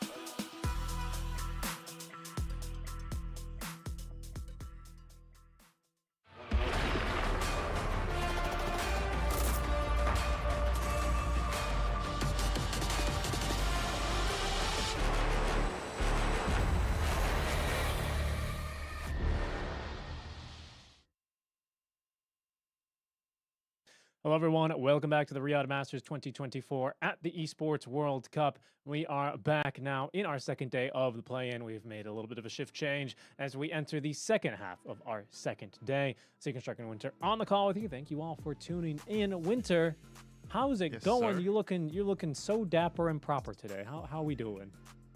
Yeah, thanks to you. You gave me a lecture about how I should dress up properly for work, so I took your advice. I went to the wardrobe. I dragged every single cupboard in single drawer open and tried to find my best looking t-shirt. When's the last time you wore this shirt, Winter? No idea. I'm sure couldn't your tell wife's you. like, wow, breaking out the nice shirts. My goodness. Yeah, she's like, what did Richie do? I've been trying to get you to wear that for the last 10 years and I couldn't, I just couldn't. What did Richie do differently? She was asking me. What did he say? Oh goodness! Oh, I'm like, goodness. it's a secret. Well, it is a secret now, isn't it? And we'll see how that continues to go as Winter is in his glow up period, folks. But we are in our second half of the day, like I said, here for the Riyadh Masters. We have Group A about to resume, and that is going to be our first match here back with Group A. We have a Blacklist International taking on virtus.pro, the team hot out from sea, hot from the Philippines, taking on the Russian team virtus.pro. Winter, just before we got started, you were shocked at the, what are they, 5-1 right now scoreline that Blacklist International has. Why are you so surprised? Don't you have any belief in our SCA brethren? Bro, they did badly in the TI qualifiers. I'm sure they qualified to Riyadh, but the week after, I think it was 1 week after that, they played the TI qualifiers. They did really, really badly. They looked like a completely different team. So I kind of don't know what to expect, when they are coming into this event to play the play-ins.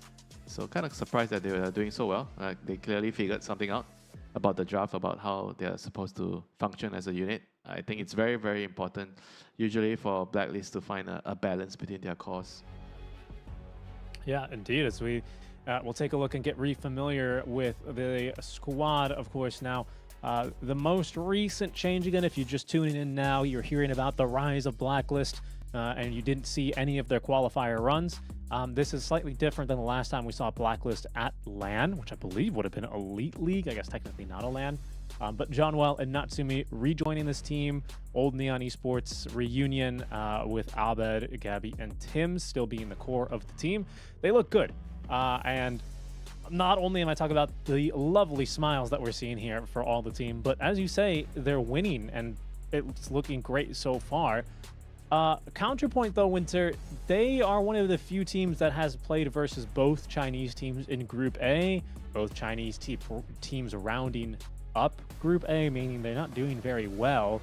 Is this maybe just a symptom of a team getting a better earlier schedule, or do you think there's more here for them? It could be. It definitely could be. The Chinese teams are definitely looking like the free wins in the groups right now. So I think you could say that. And their last 2 games against VP and against Entity are probably going to be harder for them. And whereas for VP, they aren't really doing so well. Recently, they didn't manage to qualify to TI. Last year, they were top 8. So kind of rough for them. Yeah. And, well, speaking of those Chinese teams, actually, Blacklist and virtus.pro have both gotten to play G2IG and LGD Gaming, the 2 Chinese teams we're referencing. They did not 2-0 them as Blacklist did. In fact, they drew them 1-1, which means VP is heading into now this 4th BO2 out of 5 in the play-in stage, sitting currently in 3rd place at 3-3. Below them, you have Beast Coast, G2IG, and LGD Gaming all at 2 and 4, with Entity splitting the gap between Blacklist and VP, sitting at 4 and 2. So VP's next and last game is going to be versus Beast Coast. That'll be for tomorrow. While Blacklist International, they have Entity, who's currently in 2nd place. That is their last match tomorrow. Again, top 3 move directly into the group stage, while 4th and 5th have to play that elimination game, essentially is what it is, that BO3 series, while the bottom team is eliminated. So I think Blacklist more or less safe and sound from straight elimination. But for virtus.pro, there's still a chance they could get dragged down there if the Chinese teams can find an extra gear here and now. Yeah, you don't want to be dragged down to the mud to fight down there, It's going to be very, very ugly. Everybody just wants to stay away from that part of the game. And they're going to have to find a solution. They're going to have to find a recipe. Try not to overcook things. Try to make sure that you get the right taste, the right amount of saltiness, the right amount of sweetness, umami. Find the right draft. And, well, Speaking of the draft, we have it now live and in front of us on your screens for Game 1 between virtus.pro and Blacklist International. Thanks for tuning in, Winter. There is, I believe that's Dubu, right? Yeah, that's Dubu. How have you liked his draft so far? This is the second series we've gotten to cast. We haven't seen virtus.pro yet, and we haven't seen virtus.pro for a while, but we have had to cast quite a bit of Blacklist recently. Where are you at with his drafts? Are you a fan? Has he won you over? Yeah, I'm a fan. I think his drafts have been pretty logical, very good solid foundations. They have, I think, not too crazy ideas. Everything looks like they're balanced. They're thinking of, I think he's overall done a really good job in balancing out the three cores. I think with their past games, the main issue that at least for me, that I have is sometimes Gabby, he tends to farm a lot, and Abed is also on a hero that kind of needs to farm as well, and nobody's really moving around the map to get stuff done, you know. So it really comes down to having the right tri-core setup for this team, because they have 3 really greedy cores, so you need to give them the right type of core heroes to be able to play naturally in the game, so that they are not going to be way too greedy. Yep, makes a good amount of sense as our first picks now coming out through. We'll see what kind of tri-core we are going to run, as we have, well, a mainstay, and he has been, or it has been a mainstay for a while, the Phoenix, while an up-and-coming position for Hoodwink is going to be the response from FNG and virtus.pro. Yeah, Hoodwink is definitely I think, one of the strongest position for heroes right now, because of the change to the Acorn shot that you can bounce off the tree. So his laning phase is incredibly strong at the moment. I think out of position 4 heroes, I would say maybe Spirit Breaker is the other one that could probably rival Hoodwink in terms of how strong they are in the game at the moment. But Hoodwink just has a better laning phase. You know, SB is not that good in the lane. You know, you tend to get bullied, and sometimes you kind of, I feel like if your offlaner is more of a greedy kind of offlaner that wants to be a secondary core, I think prioritizing a strong laning position 4 is more important. But if you have like a offlaner that's kind of like more playing for the team, buying aura items, then you kind of want the position 4 to be more of an initiator. Maybe playing for the lanes is not as important. Yeah, speaking of those lanes, I think we've seen a lot of our games more or less one-sided that we've had the opportunity to cast. Yeah, and a lot it really depends on how you see the lane being played out, right? The 2-person in the lane, like how are you going to work your yin and yang and try to balance it out? I think there are a lot of ways to play certain lanes depending on the duo. Like how do you understand the matchup? I feel like that is part of the reason why some teams are really good at executing certain strategies, but certain teams, they can't really play a strategy where, or if we are not doing so well or we're not snowballing the lanes, then they can't really play that type of draft, you know. So it really comes down to the players itself, and as the coach, like as Dubu is doing right now, you really need to understand the characteristics and the playstyle of each and every single one of your players to really identify clearly what you should be picking for them to try to showcase their strength and try to minimize their weaknesses. Yeah, I mean, and Dubu's clashing minds right now with G, who is a bit of an older name as far as Dota 2 professionals go. Last active basically around 2015, but he has a very earlier years. long history at VP. He does. Yeah, that he does. All the way back to, oh man, let's see. He's on the Moscow 5. I'm checking 2013 was the first time he appeared on a VP roster. Yeah, wait, he actually played with FNG, right? I believe, yes, for some time when he was still playing. It confuses me because there was G, who also played in Dota 1, so he's been playing for 14, almost 15 years now. But he inspired another young kid to come up. The reason why I call him young is because he called himself Young G, yeah, who is also a mid laner, which kind of messed with me. Speaking of the mid, it's the Storm Spirit, which will come through here. Virtus.pro with second pick. So Blacklist Rivalry will have that powerful 18th pick in this phase. I kind of really like Storm and Hoodwink together, because you catch with the Storm and you have a huge amount of burst from the sharpshooter to just snipe off a target. I think the two heroes work incredibly well together. You're very long range, killing the hero, so you go in, go out. You don't really put yourself in danger. And if you see a Phoenix committing egg, you just run away, you know, if you don't really have like something like a Chronosphere with egg set up. Blacklist maybe looking for a bit more control, some catch, and a strong lane into the storm. They choose a puck, immediately revealing their hand Yeah, for Abed. this is nice with the egg plus Dream Core. You can't run away. Lovely. And the Spirit Breaker, I was going to ask you, Winter, when we were casting both these Riyadh C qualifiers and the Nina region quals, as well as the TI quals, we saw a lot of Storm, which was not a shocker. Well, it was a shocker, I guess, no pun intended. However, the casual response out of the supports, especially that we used to see against the Storm Spirit, was that Dark Willow. However, after the most recent round of nerfs, this hero has fallen off the map. Yeah. Do you like this Spirit Breaker as a response to the Storm instead? It's not really the best hero to catch a Storm, but I think SB is just a good hero right now. I would say that he's very good at catching the squirrel. Like Hoodwing, you kind of like to hide around in the trees. Sometimes you show yourself a little bit, you get charged on, and you just die, you know? Because I feel like Hoodwing, he's a very annoying hero. You need something like a Spirit Breaker or someone that can, you know, track him down to kill him in the team fights. You can't just let the Hoodwing spam Bushwhack after Bushwhack Acorn shot and kill heroes. And obviously, against the Storm, I think SB is one of those position 4 heroes that kind of can abuse the Storm before he hits level 6. You can kind of maybe get a kill. If you get 1 kill on Storm Spirit against a Puck matchup before he gets level 6, and then you help the Puck get level 6 first, it more or less can potentially snowball the game out of control, you know? You kill the Storm, Puck gets level 6, Storm TPs back in, you kill him again, and then his game is ruined. Yep, and then all of a sudden you can only do that with a handful of position 4 heroes, and SB is one of them. That's true. That's true. Although he will have maybe more incentive or more of a need to stay in his lane as the Ursa Warrior comes into play. You have Pango banned out, which is one of these heroes that has a great natural escape to get away from the Ursa. Because whenever I look at a position 4 that wants to rotate, like a Shaker, an Ur Spirit, SB, a Tusk, whatever, you need to make sure you can rotate away from your lane. And so that will somewhat condition your offlane pick. As out comes the Bat Rider. Speaking of... Bat Rider, okay. I mean, he's... I don't know if he's strong, but he's okay. But in this particular game, I feel like he's going to have a hard time. I don't really like playing Bat Rider into SB. And it's also pretty difficult for Bat to catch a puck. It's not that straightforward. And I feel like he could run into some issues, you know, and he doesn't really help you kill the egg. Not like a Snapfire, you know.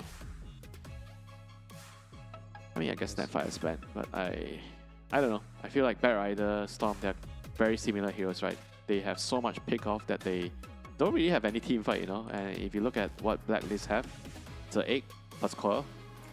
And now they have, I guess what is going to be off-lane Wind Ranger to lane against the Ursa. You have Wind Run, so you can run away from Ursa, you don't get bullied. And if they do well in the lanes, Wind Runner and SB, and then you move into the mid-game team fights with the core and the egg, it kind of looks like it's going to be a very straightforward game for Blacklist. Yeah, I can certainly see that. I like this 18th pick a lot as well from Blacklist. Do you reckon this is an off-lane, or is this still a hero that can be flexed to carry these days? The last time we saw Windrunner, it was more of a actually carry. About that. Maybe it could be played as a carry. But I feel like at this point of the draft, when I'm looking at the heroes, I'm maybe leaning more towards laning the Wind Ranger into the Ursa. Agreed. Because that's probably why they pick it. Right. Better the devil you know than the one you do not, right? Mm-hmm. Especially with Blacklist having 23rd. They can kind of just pick another kind of carry. They kind of need a frontline hero. So maybe if you don't have a carry frontliner, you just put Wind Ranger on carry, and you pick another like tanky, beefy boy on the off lane. Because I think when I look at their lineup, they need somebody to stand in front.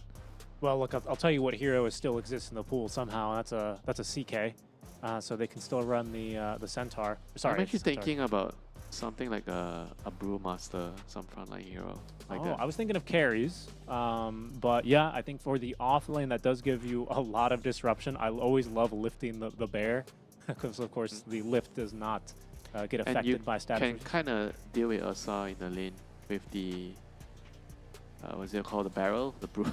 The roll out the barrel facet? Yeah, there's the CK ban anyway.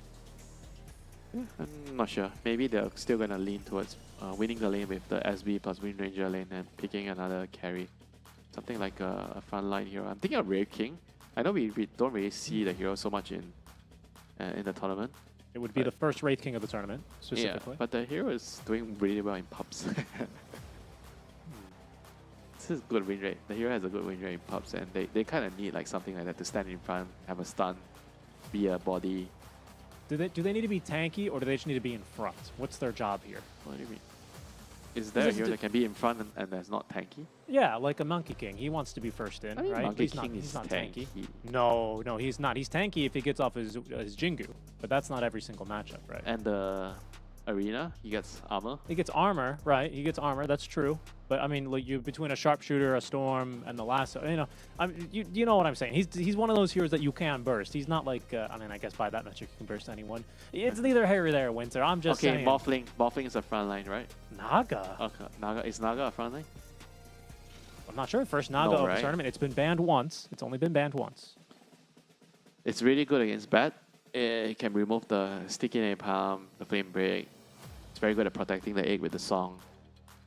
It's going to be very annoying, right? You have illusions running around, you have Puck killing the creep waves, you have SB.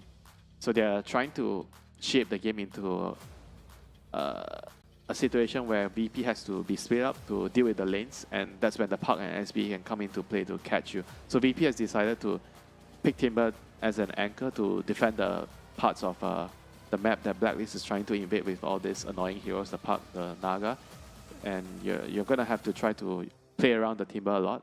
He's going to hold a position, and you're going to rotate your Storm and your supports to him, so that it creates an environment for the Ursa to farm around the map. Pardon me, this is the second Naga pick of the tournament. Apparently LGD just lost with it 20 minutes ago. Blacklist, they said, you know what, we would be different. And they decided Sounds like a good Vessel game for the Phoenix. And by Vessel, kill the Timber. I think Timber is the key hero here for Blacklist to deal with. If you can kind of control him, make sure he doesn't get too much in the early game, then I feel like their lineup is going to struggle, because you have 3 cores that need to farm a lot, right? If you look at their core, Storm, Ursa, Timber. So VP has a very greedy tri-core setup, whereas Blacklist, I think it's more on the balance side, because you have Puck, which can run around and set up kills, help your team. Wind Ranger can kind of do the same, but it's more on the greedy side. You need to do well in your lanes and get items. Then when you get your claim, you'll be moving around. Naga is the one that's going to be like AFK farming the most, until he gets his items. I mean, we saw Blacklist yesterday, right? The Oddbet show where they timbered. Who was their opponent at that stage? G2, I believe, right? Yeah, G2. Who is going to be making a show this time for Blacklist? I feel like it's probably going to be Oddbet again. If you look at the 3 cores, Puck, Wind Ranger, and Naga, Puck has to be doing a lot of space creating for his team. Yeah. He's already drinking water, preparing for the heavy workload, hydrating himself. That's right, making sure, doing a bit of stretching. I think it might be the Gabby show as well, Boss Gabby, pulling the strings quite secretly. I think this lane, because he needs to have a decent lane here, and he's got a good matchup, naturally ranged into the Ursa Warrior. He's got Wind Run as well. They don't have any way to dispel it. So, he's got the tools to set himself up nicely here, but he needs to perform in the lane, I think, in my opinion, to free up the Spirit Breaker to rotate and assist Abed, who then may become the star. And, basically what I'm saying, Winter, is this might be one of those films where, it might not win Best Actor, but Best Supporting Actor might be Gabby here. You know what I mean? I only know I will do anything I have to do in the game to get us the W. So I don't care who's the best supporting actor. I don't care who's the main character. I care about the result, the victory at the end of the day. Oh, Smoke is going to be I don't know if that caught Kiritich. Think they saw it? I think they Did saw they it see too. The illusions? They saw the illusions, that's for sure. But I don't know if the illusion saw the smoke. Maybe they didn't. Feels like they didn't see it. Yeah, it's a bit weird because the smoke, like the particle effect, is actually bigger than the active AoE in which you will be smoked. So I'm not sure. Also, they casted it from Fog. There's a lot of really weird things with Fog of War right now, as there tends to be. But these Nako illusions, they are not going to, of course, break the smoke. So VP waiting patiently for their quarry is Natsumi. Oh, sends forward one. It's on Terrace, who will try and kick things off. Here's FNG with that first point. An Acorn shot does do a good amount of damage here to Natsumi, but ultimately it is going to be no kill. Yeah, that was crazy. Was it like around 300 damage? Just from Acorn shot and probably 1 or 2 right clicks. Yeah. Yeah, with 5 armor here, by the way, on Natsumi, as we will focus in on our mid lane just a little bit, just to see if it is going to be the Squadic show or the Abed show here. Oh my god. Another Akon shot. Naga's like half health. So FNG is actually going to the off lane. They're switching their supports around. Bat Rider is going bot on Tares. Yeah, I guess it's because they have the Dispel, right? Or Naga's got the Dispel, which is always going to be problematic. Yeah. Akon shot's better at pressuring the Naga in the lane, for sure, compared to the Bat Rider. Can delete Which these you- illusions pretty effectively too, I bet. Yeah, you can't do anything as bad.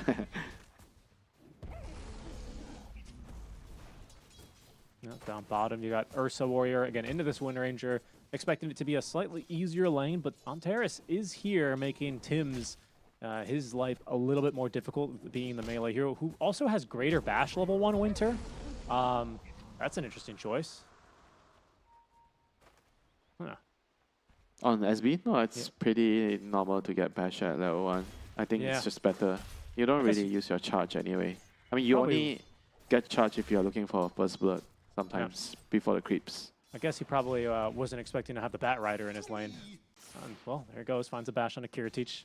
Immediately proves me wrong, although he's going to be unable to contest the small camp pull here. It's interesting. No one's blocked the camp yet. There goes Antares, finally blocking the camp. It's going to be pretty important, I think, for his Ursa to keep that camp blocked. Yeah, just at this level, a lot of camp blocking, unblocking. Just the things that you do for your core players, you know. Yeah. Top lane, virtus.pro, they're able to get rid of the Sentry Ward just in time, so the hard camp has spawned in, despite John Noel's best efforts. We'll get a courier kill for free, but FNG, I noticed, will be able to pull that wave.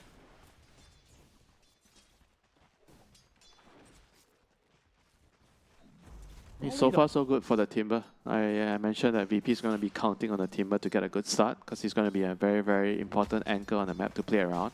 And he's doing good, 13-4 at the moment. I mean, looking at the other lanes, Ursa is doing good as well, 13-4. He's going for a kill onto Tims. Blood Grenade, and Tims, he will be the first to drop. And get those Fury Swipes stacked up, plenty of move speed slow on the Flame Break to reposition him. Dead as a doornail. Yep. Whereas for mid lane, it's kind of like a even Steven Storm against Park. It's a matchup where everyone's just going to be farming. Will we see Controlling a bottle refill runes. for the SB? No, he did not TP to refill bottle. Is that a mistake? Abed doesn't really seem like he needs it at the moment, does he? Yeah, he kind of needs to come back to lane to help the Wind Ranger. Wind Ranger's like low on HP, not much regen, you know, so he needs the SB to be back on the lane ASAP. And he will at least still steal away a bounty rune. Not much Antares can do but simply watch as this mad cow walks away from him.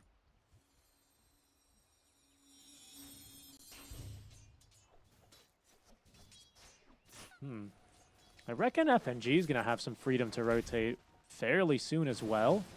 Yeah, given probably that- should try to fight for the 4-minute rune or maybe try to steal it. Because like you said, Timber can kind of be okay in this lane. It's level 3, 1 point in reactive with his braces coming up. Such good damage on the Acorn shot as well. We expect to see, of course, more points in Bushwhack eventually. As mid lane, we do see a charge now on the Squadice. Will connect onto him, but Abed, yep, he's going to find the support he needs. Oh, Abed's just alive by the skin of his teeth. He's not going to jaunt to that orb, I assume, as Tims doesn't have the damage to finish off that kill. Abed's going to make the choice to just TP away. Didn't Pick know up the what- rune, the water rune. This is really, really important. Oh, he didn't TP away. I mean, he did TP away. TP to the tier 1, though. I thought he TP to the fountain. Okay, that is a big move, actually. Big brain move. Now Storm doesn't get the bottle refill. So he's gonna maybe secretly wishing that somebody dies on the side lane to refill his bottle. Yeah, pretty much. For now, he's got the fresh stack of infused raindrops to protect him against the puck's damage. So Abed will have to whittle those down before he can think about a kill. Yeah. Net onto Notice here, but yeah. Not really much threat onto killing the Timber here with double bracer and 2 points in the reactive armor. And a Lotus. Pretty tanky. That, Yeah, you're not killing him. That mischance adds up, though, from the Blinding Sun innate. Makes it annoying for Noticed. Taking tons of damage. The Blinding Sun. Speaking gone of that, for Blinding hotspot. Sun, they don't have a lot of ways to really deal with an egg super well. I mean, Ursa's good at it, don't get me wrong, but he's kind of just about the only one on this team. Yeah, they don't have much team fight Right. with their lineup. It's more about like pick off, trying to split up, force them. Speaking, oh, FNG, I think he got his tree cut or didn't plant the acorn shot there. As they tried for John Well, he'll be fine. They forced Gabby to TP back to the tier 1 tower, however, as he was out of mana, didn't want to use the wand charges when run on cooldown. But a little bit of an aggressive rotation. Gabby's not exactly winning his lane. I mean, he's doing okay. 27 and 8. Ursa's 30 and 9. But this is a hero that needs to kind of win the lane and snowball. Charge onto FNG. Yeah, they're Rune's just gonna be securing the bot. runes. Squanix was in, I mean, I guess he could have zipped possibly to get the bottom rune, but he was pretty far away from these runes. So Blacklist, even the rotation top, you know, doesn't really work out for them. It does at least in a way secure them this first power rune. Invis for Abed. He may decide to rotate with that. A slight lead, as you can see here by the metrics. 10 seconds earlier at level 6. No bottle refills. Oh, notice. He's going to be in trouble. Yeah, that he is. The supports, they'll keep up the pressure onto him. He's got a first point in Timber Chain and does get up to the high ground under the tower and into He was safety. lucky that he just got level 5, so he had an additional skill point for the chain. All skill, all skill. And that is why Timber Saws generally like to give their give the boot, right, to their position 4s. They say, no, no, no, it's time for you to leave. Yeah, Really value it's those skill true. points. Here we go. He's one okay. of, he's one of those few heroes. Screen on Taurus. Oh, he steals the Wisdom Rune. They bashed him, they nice. hit him, they killed him, but not before he stole the rune. John Noel, in the meantime, he is punished for attempting the same. Couldn't quite get the Icarus dive in to steal it. And that is going to be Virtus.pro with both Wisdoms here. I'm in at 7. Yeah, they're going to be having supports that are very, very smart right now in the game. And that's The double significant, right? wisdom. Because you were talking about the lack of team fights that VP have, or I guess the magnitude of team fight that Blacklist have. Team fight's not going to really be put to much use without that Supernova. Big part of it. Yeah. But on the bright side, you have Naga. Naga can jungle, so you give lane to your support to your levels. I think in certain lane partners, I think it could be troublesome for a support like Phoenix if your carry kind of doesn't like to jungle or can't jungle. But right now you see Naga just going back into the jungle. Natsumi knows that he needs to give Phoenix the lane for the levels. Yeah.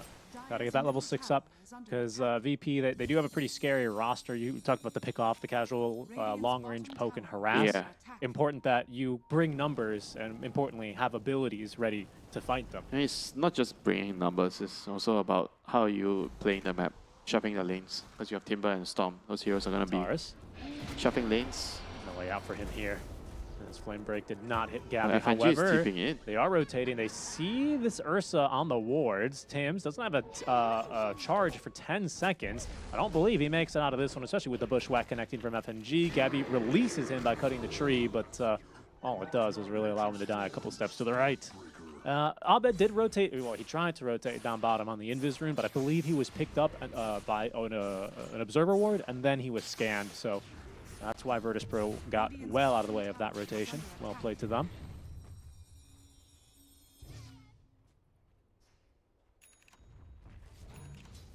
Yeah, now just back to farming for VP. You know, Ursa's kind of still, he's doing pretty well considering the lane that he was put in against the Wind Ranger. I think he's doing fairly well. Phase boots, Ray Ban, going into his Battle Fury. It's all you need as a Ursa at this point. Yeah, definitely. Natsumi's easily junking, especially with a Mighty Minds buff. That's plenty of HP regen. Super useful on your illusions to tank. There's a charge going down bottom. They don't yet have that Nether Strike. I think this is just, well, maybe they'll make an effort for it. Yeah, they have actually gotten through his raindrop charges here. Another one up in his second as Kiritich without Enrage. He goes down fairly easily, which is a few seconds away from having it back off cooldown. John Noel is going to come through the Twin Gate. Gave some aid now to the Spirit Breaker. Very annoying with those Fire Spirits, especially at level 3, but ultimately won't be able to change the outcome of that. A 1-for-1 trade, well worth the life of the Spirit Breaker. Yeah, definitely very, very worth it. That was a value pick off there. And river. FNG denies the rune. Yeah, very nice. he likely dies for this, I believe. Abed, yeah, he's not going to miss against the squirrel, and will pick up the kill, but it's to deny the shield rune. I don't believe we've seen Storm with a power rune this game yet, have we? I don't think so, Richie.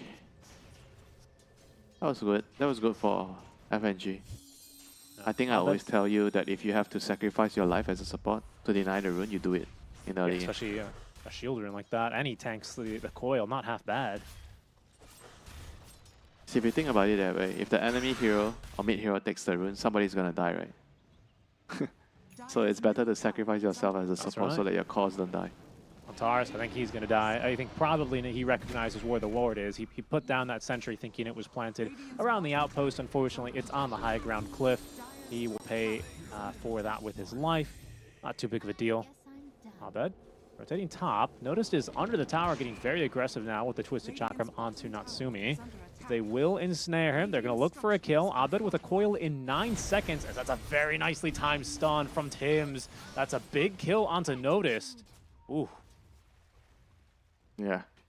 Notice is a hero that they need him to be doing well so that they can play around him, because he needs to be leading like the early game aggression, like tower pushes, you know. So I'm not sure what he was doing here alone, but he kind of needed more support to be able to pressure a tower, just like what he did, so that he doesn't die.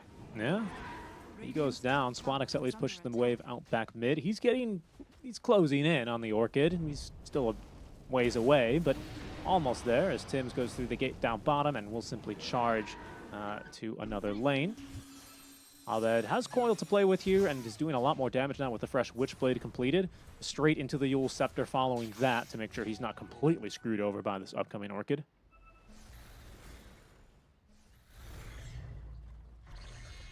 Other really big items I'm missing out here, Winter. There's a Maelstrom soon for the Windrunner. Fuzzy Wuzzy still working on that Battle Fury. And I suppose Kaya into Eternal Shroud for Noticed. Another charge top. Yeah, FNG into the trees. Unfortunately, they still have vision of him as he is going to be stunned, pushed, and killed. Burned to death, in fact, by Jean-Well. Yeah, this is the SB against Squirrel matchup. It's very difficult for you to hide around in the trees. Sometimes you just show, you take a creep, you get charged, and you're just gonna die, you know. In a normal game without Spirit Breaker, you can kind of be a little bit more aggressive and push out waves. But against Spirit Breaker, just unfortunate for the Squirrel, you have to kind of be more conservative in how you shuffle the lanes. How are they supposed to kind of jumpstart this Timber Saw then, you know? Because don't think, you know, to compare them to a regular chainsaw, the engine's not started. They need to just, yeah, they need to play slow now. Because the Timber already died when he was having like a pretty good timing. Kiratich still under an Observer Ward. Abed with the Haste Rune, his third Power Rune here, activates it. Kiratich is going to be able to at least trade away the Enrage in exchange. Squadix, who has Orchid about to be delivered here. He's got eyes on Abed. Tims charging in. No, he's going to cancel that as now Abed. Oh, he just gets away. Orchid. Oh, it's just coming on the courier, I think, now. That was still very good for Blacklist. They forced so many TPs to the bottom side, and now look at what Jano is doing. He's trying to steal the Wisdom Rune. Plants the Observer Ward down. This time there's going to be no Squirrel to stop him. He's even taking Ancients. Look at the man. Why not? He's going to stack him, I think, here on Taurus. He is being charged. Tims connecting now from the tier 2 tower. Very nice flame break there. Onto 2 is, wow, Supernova committed here just to make sure that they get the kill. Got to be careful it does not go to the Ancients, as on the river, it is going to be that first Orchid being put to great use by Kiratich. That is a phenomenal, sorry, by Squadix make that is a phenomenal kill for him. Tims eventually dying for the Wisdom Rune. Okay. Yeah, good series of events for VP. A little bit of a mess up there by Blacklist. I think Tims needed to kind of position himself to use his ulti to push the Bat Rider back towards the egg, you know, because instead he pushed him away from the egg, so they couldn't get the kill on Antares. See what you mean. Yeah, it didn't end up working that way. Yeah, I mean, I didn't see how Abed died, but yeah, probably just Orchid and just Orchid. That's it. Yeah, man, he's already more than halfway towards the Yule Scepter at least, so that shouldn't be too much longer before it shows up. And, you know, the good news is that Natsumi has been left to his own devices, and in that spare time he's found, he's amassed a good amount of farm, full Manta style ready to go. Blitz Knuckles in for the Orchid. We'll see how he does now. It does have a point in Song of the Siren, and I'm bringing that up because they are about to find themselves the Snaga Siren. Natsumi walks into 3 enemy heroes, gets off the match style, but now he's silenced. Oh, the Orchid! Ah, Winter! A bit of a preemptive Manta there, maybe, but Squadix either way, making that Orchid count. A second kill onto 2 cores. It's already repaid itself right now. Killing the Puck and killing the Naga. More than enough. Yeah, maybe he could have just waited a little bit more with the Manta there. I'm not sure. He kind of panicked a little bit. Silence onto the Storm. Yeah, the Orchid used there on the Abed, so now he's got some time where he can maybe look for a way back into this fight, where he doesn't have to fear that Orchid. Seems like Blacklist are thinking about it, at least eager to defend this Tier 1 tower. 60-minute rune would amplify damage. Abed will pick up that one. Another power rune here, and in fact, Blacklist, they're going to smoke. This could be trouble now. Oh, and in fact, they have a ward. They see Notice. He's being charged. They have vision. This is going to be rough. He's almost actually at that Eternal Shroud, just a bit away.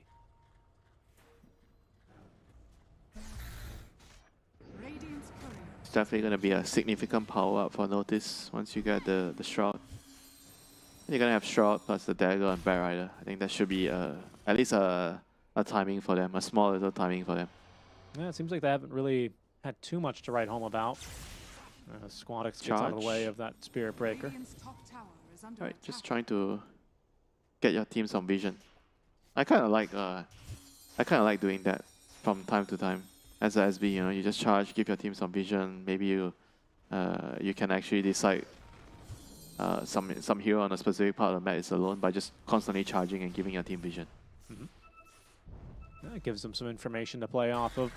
Gives your team a bit more security, especially for Abed, who finally has Yule Scepter finished flying his way now, which means he's no longer as vulnerable to that Orchid Malevolence of Squadix. So a few kills on that Orchid certainly make it worthwhile. Kiritich with the completed Battle Fury into the Blink Dagger immediately after. So you might have a nice double blink time in here between the Bat Rider and the Ursa. I don't know if BKB is going to be quite ready at the same time here for the Storm Spirit, but that's quite a powerful timing here that VP are kind of aligning themselves for. They will smoke now. This is just on the Eternal Shroud, really. And the Blink Dagger for Antares is complete here. They'd love to catch Abed, but he does have an Amplified Damage rune currently active.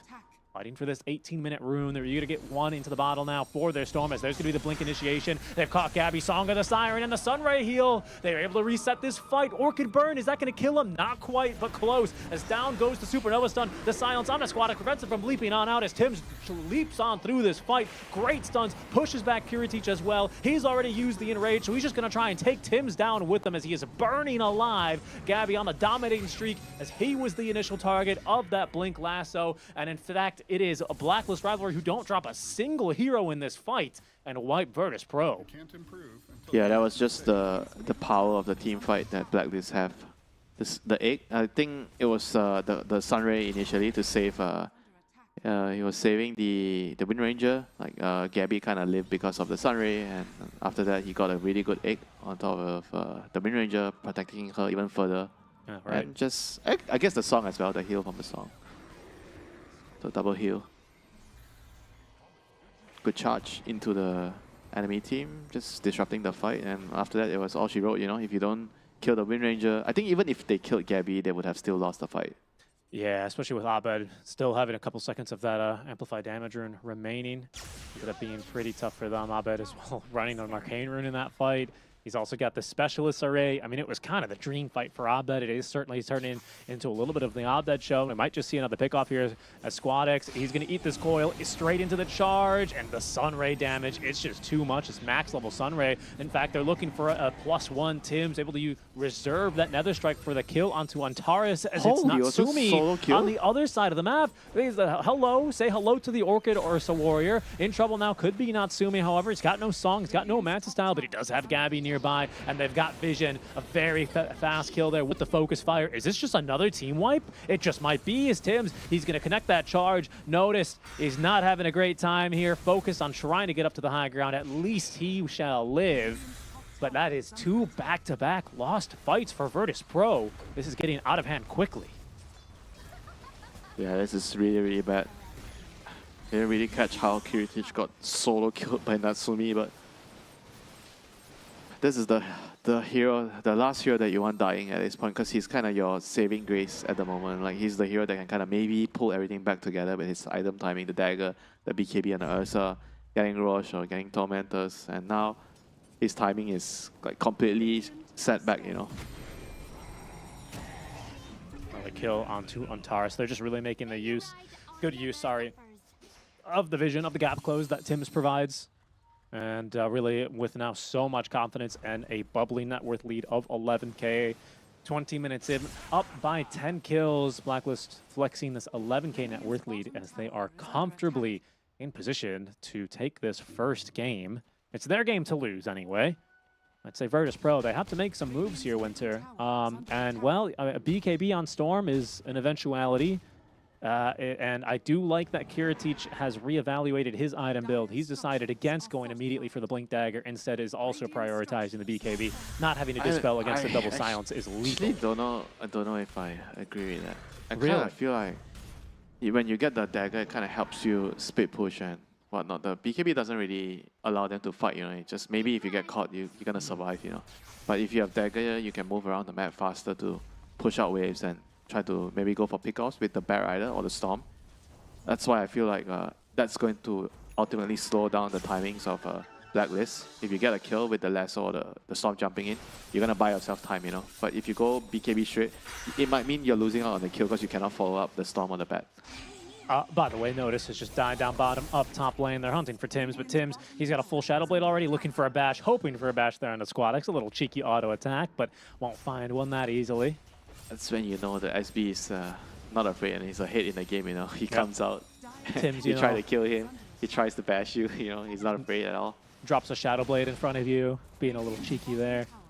Yeah, I mean, look, it's been tough, and I believe, by the way, this entire time, quietly farming away with all these Fire Spirits has been John Well, who is going to have a nasty surprise indeed for virtus.pro, and that is a full Scythe of Ice now delivered. 22 minutes in for the support Phoenix. Very respectable timing. Very fast timing, indeed.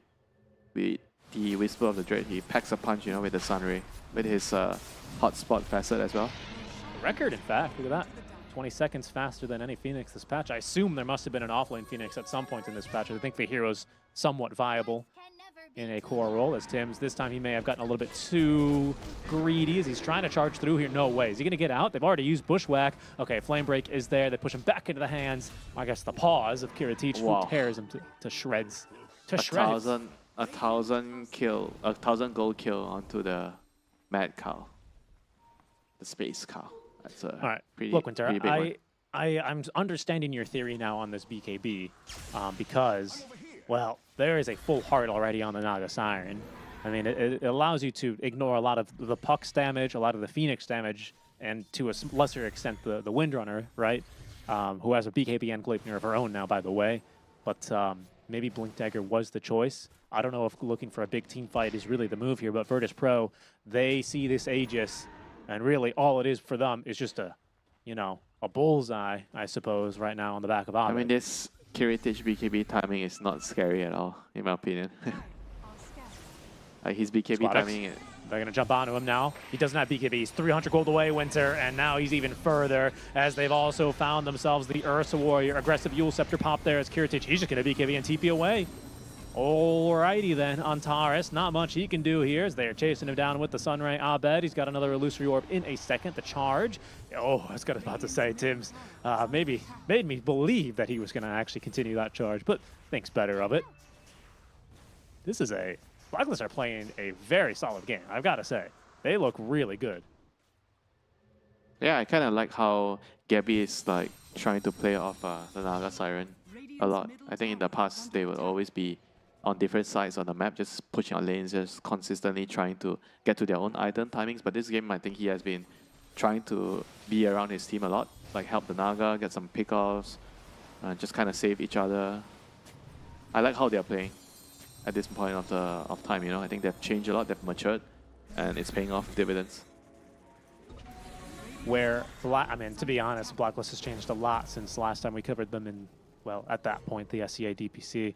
But where this team has historically suffered, where C teams have historically suffered on LAN, when you look at the success of Execration last year and the other teams that managed to make it to LAN, Talon and last year's Riyadh Masters, well, Talon to a lesser extent, actually, they were certainly the standout. Point being, Winter, sometimes they are indecisive. Sometimes when they are in these positions where they're in control of the game, you don't really see that strong shot caller. You think they are indecisive? I kind of feel like they make decisions, but a lot of the wrong ones, you know. Interesting. Well, I'm saying last year they used to be indecisive.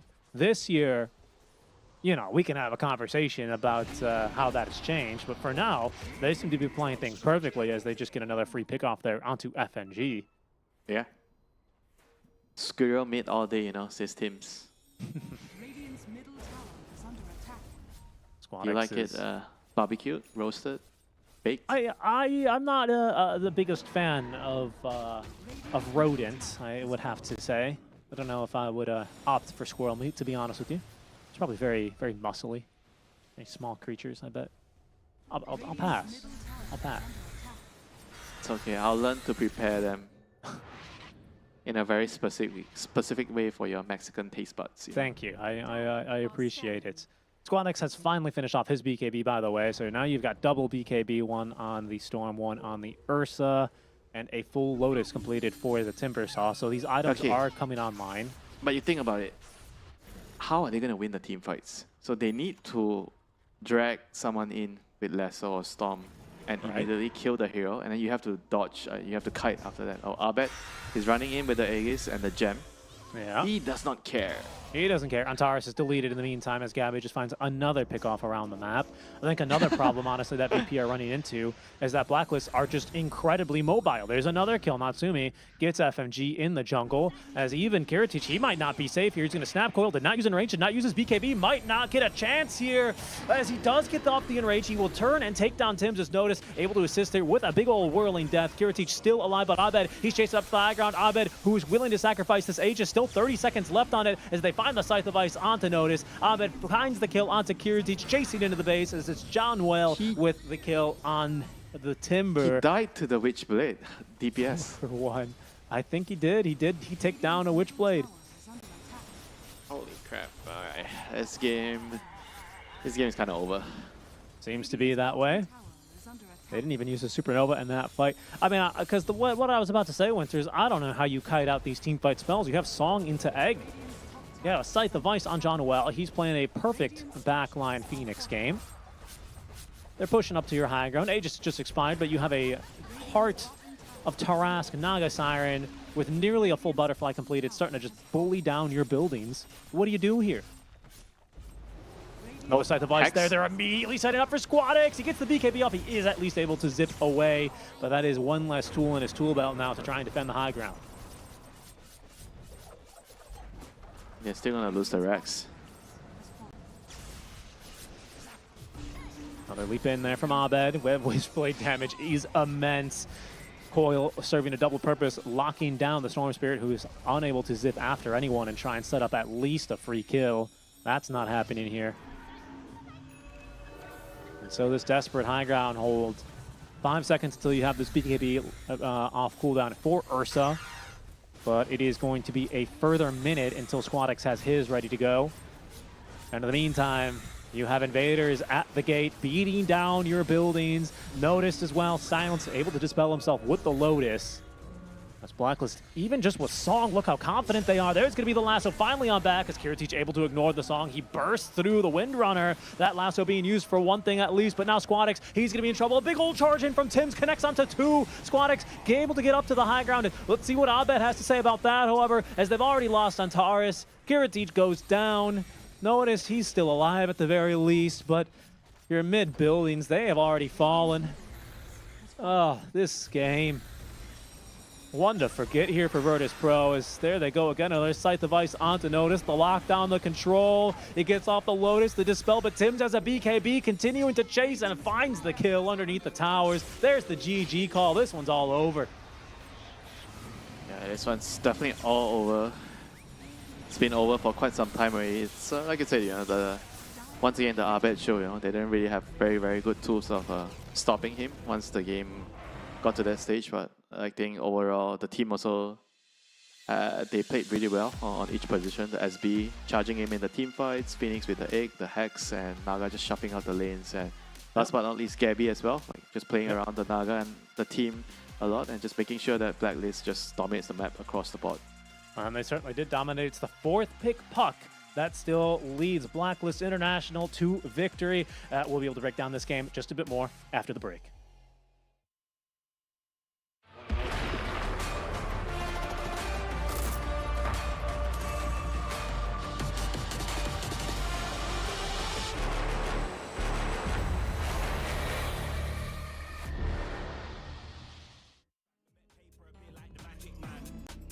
Imagine that when it's time to get bread, I don't panic, man. When they ask what I do for a living, I just say I met paper appear like the magic man.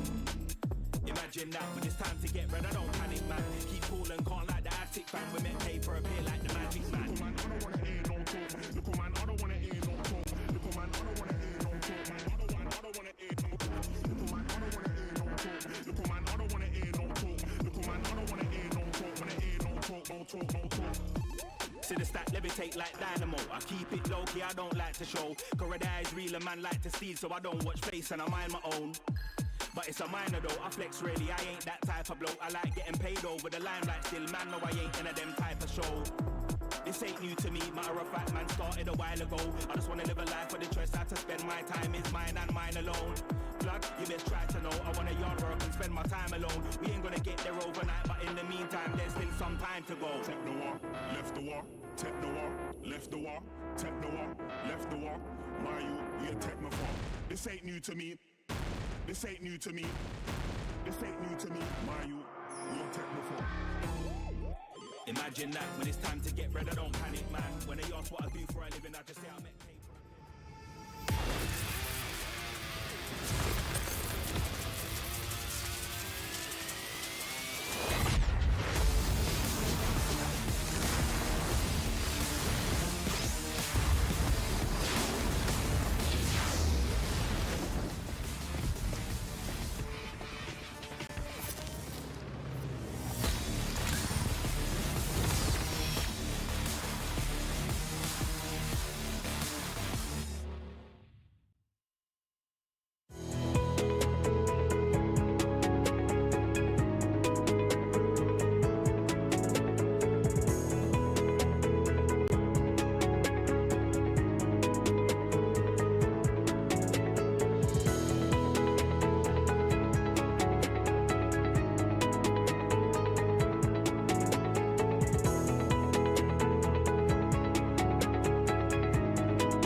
New adventures bring new challenges. Even as the heat rises, dandruff and grease won't stand a chance. With new Clear Men, powered by triple formula technology.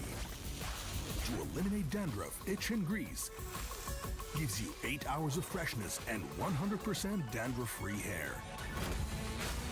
New Clear Men, 0% dandruff, 100% confidence.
The hero shots here of our victors in game one as Blacklist International resting here, currently getting ready to potentially already advance here into our group stage for the Riyadh Masters at the Esports World Cup. Seeking Strike and Winter on the call. Thank you, folks, for joining us as we are about to finish off the second round now for Group A. Now, Winter, we are the last stream to start here, which means all the other games have already advanced. So slight spoiler warning if you want to try and keep the suspense up for all of your other streams. But Blacklist have won, so they're 6-1 currently.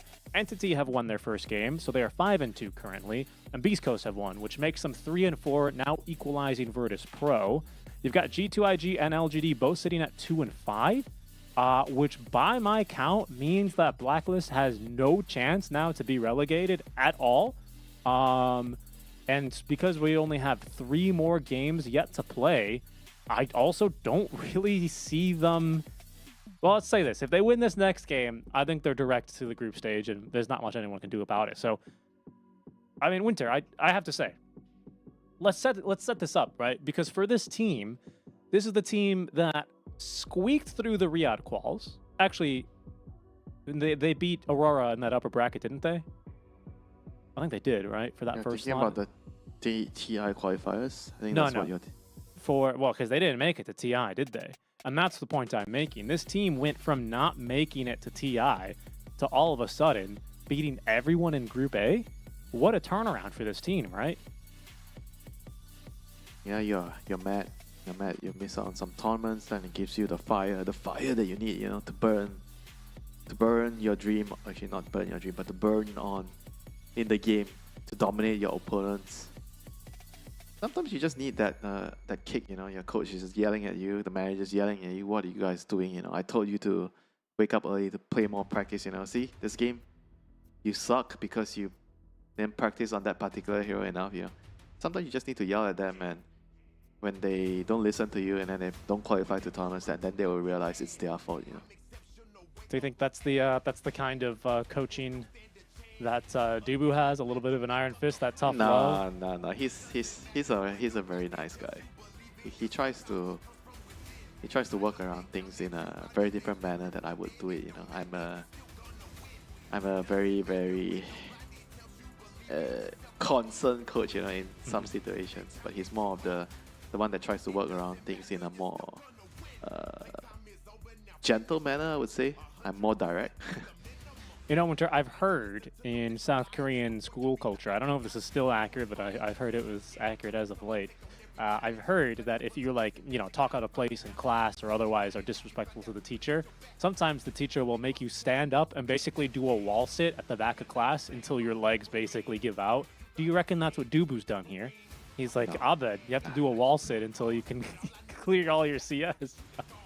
He's like, Abed, do you need a cup of coffee? Do you need anything? Some ice cream, something to help you carry us in the next game, something to put on another show for your opponents.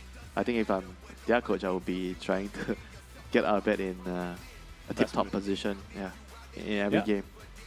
Abed doing amazing so far. This is the second time at the Riyadh Masters. Last here, of course, was Shopify Rebellion, where they are eliminated in the group stage. Currently, it is a Blacklist International now, with Abed running the show, calling the shots, and winning these games, as we will go to another short break before resuming with our second game. We'll see if virtus.pro can keep a foot in the door here for direct access to the group stage, or if it'll be Blacklist International continuing their dominating streak after the break.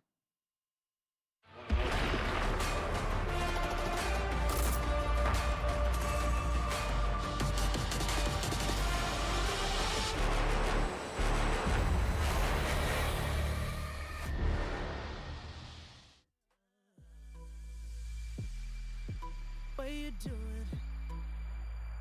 The way I live life. What you doing? The way I live life. The way I live life. What you doing? What you doing? The way I live life. What you doing? The way I live life. The way I live life. What you doing? What you doing?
I'm here with the coach of Blacklist Rivalry, Dubu, one of my fellow NA originators. How you doing, buddy? Hello, I'm doing great.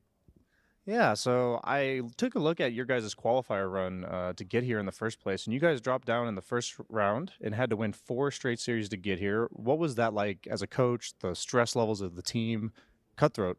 It's important to look at yourself in that position rather than like thinking about what your teammate should have done better.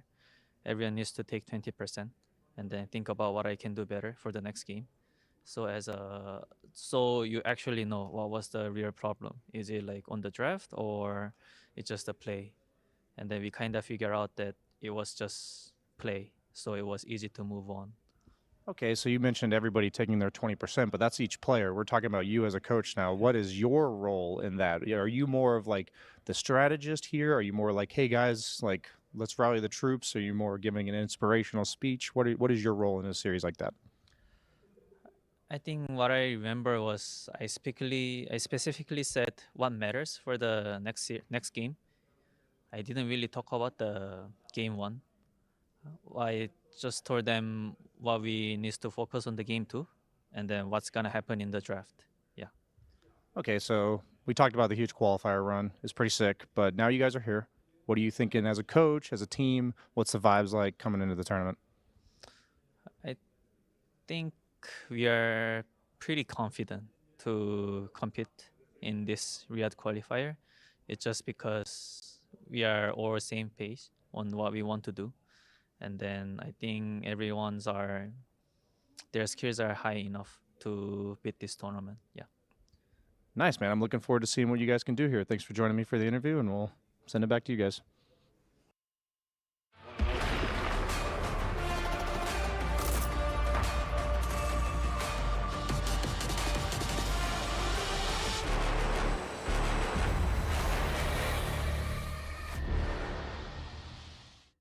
Thanks, BSJ, for that interview with Dubu. We can see that the team, you know, figuring out their problems, Winter, making sure that they're firing on all cylinders and looking good at doing it here, we need to say, as they are currently reigning supreme in Group A as they head into Game 2 now versus virtus.pro. They've only lost 1 map now, Winter. I don't know. For virtus.pro, I mean, we've spoken a lot of praise about Blacklist, and they certainly deserve it. But let's talk a little bit more about VP and anything good, anything that you saw from them that you think they should repeat, anything that they shouldn't repeat. I mean, what did you see from them? You mean draft-wise? Yeah, just in general, right? I think just in general, I think drafting is not the most ideal. Like the pairing of the heroes. I think they have too much pick-off with the Bat Rider and Storm. I didn't really like that. I think the draft is not balanced enough, and at this level, if you don't have a good enough draft, I mean, you don't have to have the perfect draft, but you need to have a good enough draft that would allow your team to be competitive against their opponents, you know. And also play-wise, I felt like they kind of didn't really play around the right hero, and swapping the supports around in the lanes kind of also maybe bit them in the back, you know. So overall, I'm not really sure about the team in general. I think they have very different views, I would say, of how to play the game. And they're not really playing as a unit, you know, not like how they were last year at TI when they got top 8. This year they look lost, you know, lost in the woods. I mean, and that's an Ursa line, and Ursa was the one lost in the woods. No, that's not the Ursa line. Lost in the that's true. Tree and Protector. No, it's Luna. Lost in the woods, are ya?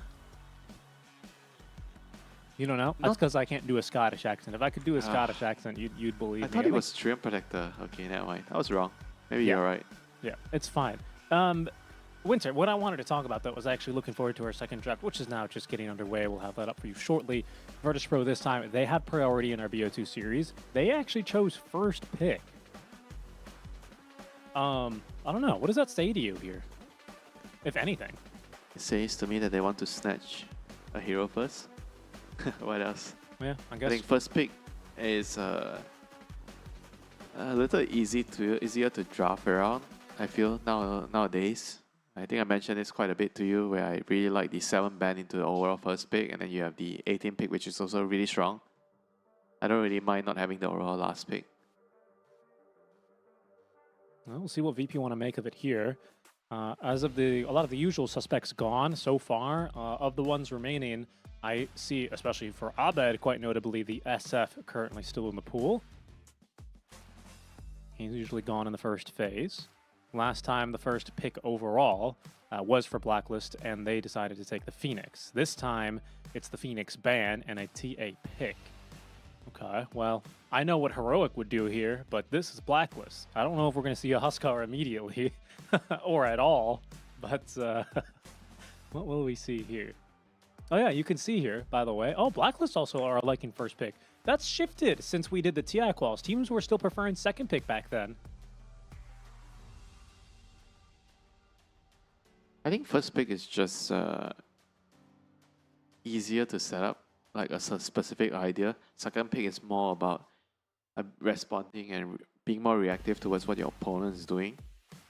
I feel like if your team, your players, they don't really adapt very well, or they don't really have a huge hero pool, then sometimes having the overall last pick doesn't really do you any good, you know, as a drafter.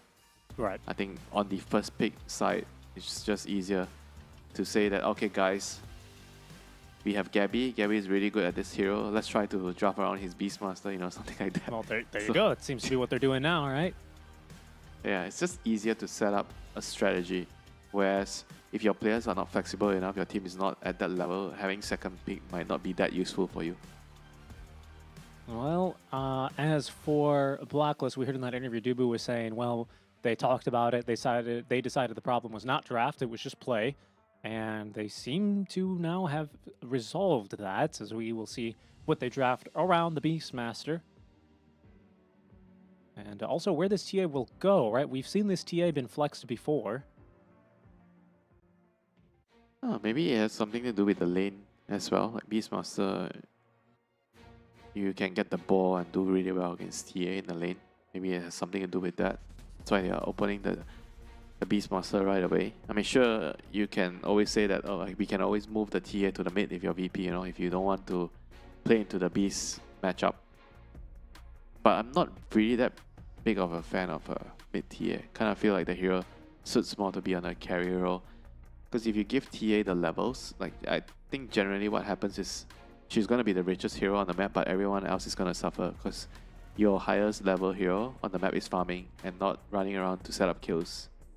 Like compared to like a Ember, Void Spirit, or Monkey King mid, you know. They get levels, they're going to pick runes and run around and kill the side lanes, right? If you're TA, okay, maybe, yeah, you get a haste rune, maybe you run around and you get some kills, you know, but apart from that, you're not going to be moving to the side lanes to set up any kills. You're maybe going to react, but you're not going to be initiating any play in the early game. Well, speaking of initiating and running to side lanes, literally, we've got Spirit Breaker to now do that with VP. As Blacklist, I believe they then went for... Wait, they swap supports. That they did. Spirit. Alright, they need to pick some counters to the SB later. Something like some Shadow Demon. Dark Willow is still a decent counter to SB. What about a Clockwork? Is he banned? He's not banned. No, he's in the pool. Yeah, teams likes to play Clockwork. They did very well with all that vision as well. I mean, we've seen the Clockwork Beastmaster. It wasn't the lane, but we've seen them in the same game together, right? And that looked amazing for them. Yeah, the laning phase is annoying, you know. You get spammed down by the Axe and the Power Cogs pushing you around. I would say that players have gotten a lot better at dodging the Power Cogs. So when you get trapped in the Clockwork Power Cogs, don't panic. Look at where the Clockwork is moving to use his free kick. So you try to go opposite directions, or you try to kill that particular Cogs. A lot of laughter on the Blacklist side as well. I don't know if you're watching their cams, but I mean, they they're seem to be 1-0 up, you know. Yeah. It's always a good sign when the players are having a good time. No stress. When you're stressed out, when you're under a lot of pressure, you tend to make bad decisions in a game. Oh, this is the Beastmaster counter. Yeah, I was thinking about that. Kind of making you think, right? So do you actually go for the ball build against the TA, or because you kind of have to go Axe, right? If you're playing into Enchantress, you can't go for the ball build. And now they're they are going to round their draft off with a very, very fast-paced lineup. Storm with CM. CM also works with the Beast very well. You cast spells, you use the aura. You don't have a lot of cooldowns, big cooldowns, and you keep running at the enemy. Kind of decent at stopping the SB charge with the Frostbite. Right. But not the end of the world, you know. It's not like Clockwork or Bramble Maze from Dark Willow. It's literally unplayable for SB if you don't get BKB. But against CM, I think, yeah, sure, you're charging in, you click your bulldoze, you get Frostbite, whatever, you know. You just run away. Underlord 18th pick for virtus.pro. Strong It's a lanes here, right? Beastmaster counter in a way. It used to be a Beastmaster counter when Beastmasters go like the Helm build and you go the Zoo build. But nowadays, if you go the Aghanim's build, I feel like it's not really that much of a counter anymore. I mean, sure, you can buy the aura items to kind of help you in the team fight against Storm, against the Beastmaster, Axe, the Aghanims and everything. The pipe is going to be very strong this game. Hoodwing CM support duo also deals a huge amount of spell damage. Right. Pardon me. I'm thinking about maybe if this is in some ways to effectively quote-unquote deny some even more illusion-based heroes. Because we haven't, I mean, obviously we have yet to see a carry for Blacklist. Is going to be their 24th and final pick of the draft. Probably not illusion-based hero. I feel like they just need somebody to fight CK, Lifestealer, Ursa. Something that just comes and joins the team and just push tower, help them kill people. Okay. Well, ideally someone that doesn't need too much farm. Okay, I see. virtus.pro, they will ultimately have 23rd pick here, as Blacklist will have the last ban. They need an initiator for VP as their last pick, some kind of spirit hero. They kind of lack initiation, I think. Just the SB is not enough. They need more setup.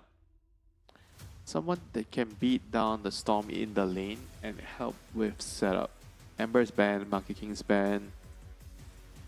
So I guess that leaves Void Spirit, which can kind of be good against the CM and Hoodwing with your Aghanims.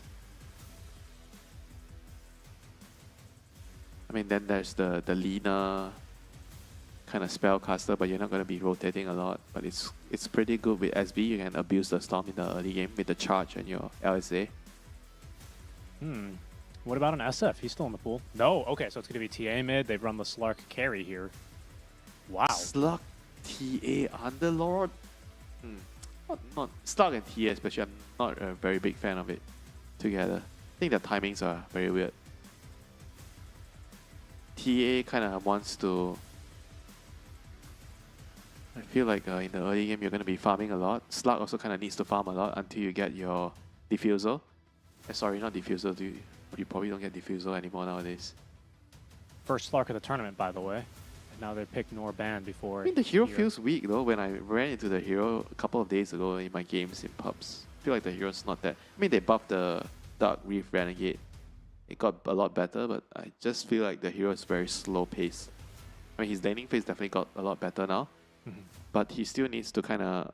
he's a very weird kind of graph, right? If you talk about his peak in the game, he's weak early, and then he has a very strong point when you get your first 2 items. Then after that, you're going to have to go back to farming, so you have like a drop-off period, which is very similar to TA, so they are both very similar. And you don't really help each other cover out your weaknesses, so I feel like Underlord needs to do a lot of work in that department, you know, and right now if I'm Blacklist, I just need to pick a lane to beat the Underlord, and if Underlord's poor, I feel like VP's whole job is not going to work. Well, let's put a pin in the Slark itemization department because there are some interesting developments happening in the builds as far as what people are going for on this hero right now. Last pick. Mage Slayer? Is it a Mage No, Slayer? no. Well, let's put a pin in it. Let's look at this last pick then for Blacklist Winter. You're looking for... I was about to say SF because it wasn't banned and Abed loves the hero. Is he playing the hero? I feel like it's a carry SF. Oh, that's true, right?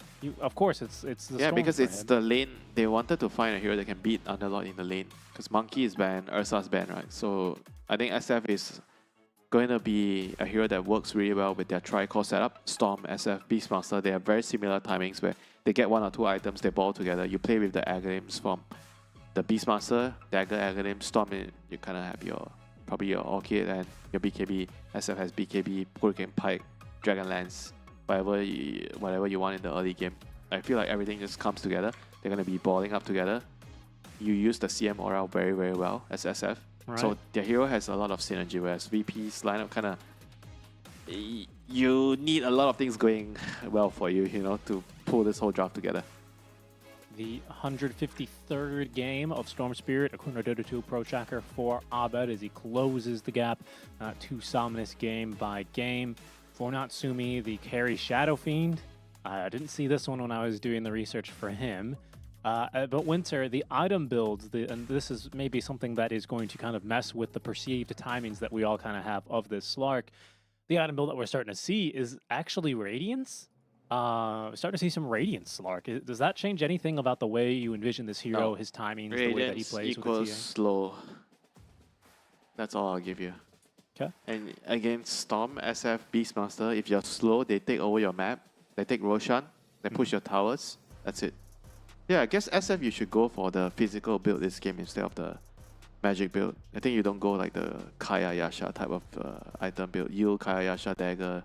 You just go, I think, right click Dragonlance, Hurricane Pipe, BKB. You stand in front. You right click towers.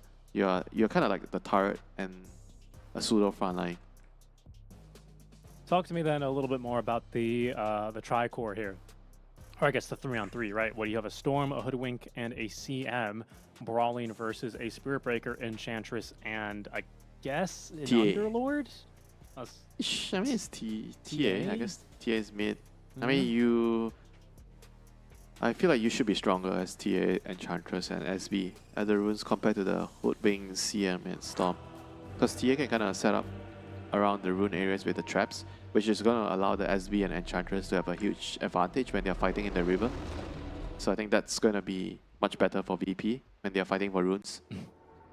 It's a funny little all chat. Gabby says all master tier, and that is Yeah. true. Virtus.pro. They are all grandmasters in their own right. Yeah, well, I mean, they're all Grandmaster literally on these heroes, which is certainly really interesting. Oh, I'll tell you what else is a bit interesting as well, is Noticed going for the Demon's Reach facet on Underlord, which gives you that additional cleave. It's really easy for this cleave to get really insane, don't get me wrong, but I have, no pun intended, noticed most Underlords like to go with the Fiend Gates summons. Yeah, I mean, the Fiend Gate just gives you a timing. I guess this game, he feels like it's going to be a slower paced game for them because you have TA Slug. And Underlord kind of wants to play for his own scaling. I don't know. Is it better for the lane, I guess? Cleave? I don't know, man. I don't know, I'm just pointing it out. You're supposed to be the smart one here. I don't play Underlord with this facet. Maybe neither. I like the gate. It does actually so much damage, and you can't even micro them. They just kind of do their thing. The battle begins. All right, no contest, no fighting here at the runes. I think Antares is gonna try and snipe some couriers here, though. This is a little bit of sneaky positioning. Let's see what he can find. Yeah, this is very annoying. What He's is going to put the sentry so the wave is going to push into the tower. Now he's going to yep. body block the camps. Kill some couriers. This is what you should do when you're playing a melee position for where you feel like you can't contest the lane, you can't really do much, so you just try to pull waves, kill couriers, be annoying. Yep, Katsumi blocking as well. He's gonna have to eat a little bit of that damage from the level 1 Firestorm, but only just a bit. And now, Yeah, of course, you can't I mean, fight SF, level 1 SF with what the do you raise and do? mangoes. What do you do against him? These raises are Yeah, I mean, ridiculous. that's why they block the wave into the tower, so now the wave is going to push. That's why you have to plan the laning phase, Richie. You don't go in blind. Well, you know what they say, a failure to plan is a plan to fail, Winter. I know that. That's why I always plan my recipes beforehand. I try to plan dinner when I'm already having my lunch, you know. Some meal prep. Yes, I know. You always think about food. Just wake up in the morning already thinking about, maybe I should get some steak for my dinner, you know. Haven't gotten my lunch but already thinking about what I should have for dinner. You know what I'm thinking about as well? I'm thinking that this Ench Overprotective Wisp is just straight up the best, or the better facet of the two. At first, at the start of the facet patch 736, everyone was going for the enchant bonus damage, or bonus attack range, I believe it is, on enchanted targets, but this one has really impressed me, to be honest. I feel like it's too strong. Just can't kill her in the early game. Just allows you to be that annoying Early smoke charge. breaker. hold on. Abed, he's already used his static remedy. He's going to have another one in a second, but they canceled the charge. That is a very... I mean, he's level 1, bro. What is he going to do? I guess that's a Still good point. bash? Yeah, that's a good point. It's literally quite crazy that he tried to do that. By the way, just pointing this out as well, Abed picking up a blood grenade early just to help him get through these refraction charges, I assume, right into the TA. Well, that's kind of a nice move. Heads up play. I feel like you don't... Do you still break it? Like with the 30 damage barrier, I feel like you don't do it anymore. Before you do break it, but now... Well, it's 50 damage on impact. I guess not, you're right. 15 damage you can only every take 1 second for 5 I think you seconds. can only take 1 away with the impact, but your DOT doesn't take away the, That's the right. refraction. The slow is still pretty decent, especially I guess if you get the vortex in for more Yeah, damage. I guess. Yeah, that's true. So maybe that's enough to make the difference, especially in these early levels, right? Where, hey, if you're getting rid of 1 of 3 instances, that's not bad for what, 50 gold? When you put it that way, it's a bit more valuable. And hey, we would be remiss if we didn't talk about our Slark a little bit more, right? Because Kiritich, I mean, this is the first Slark of the tournament, Winter. All the Slark lovers, all 3 of them, in the chat right now, they want to see what he's going to be building, and it is going to be a fairly standard build he's got queued up here. It's the Diffusal Blade build. Yeah, he's going to be looking to be active early on, because Underlord and TA, they're going to be hitting creeps, hitting ancients. So it's going to be up to Kiritich to kind of make plays on the map, be around the SB and the Enchantress, setting up kills, especially at night.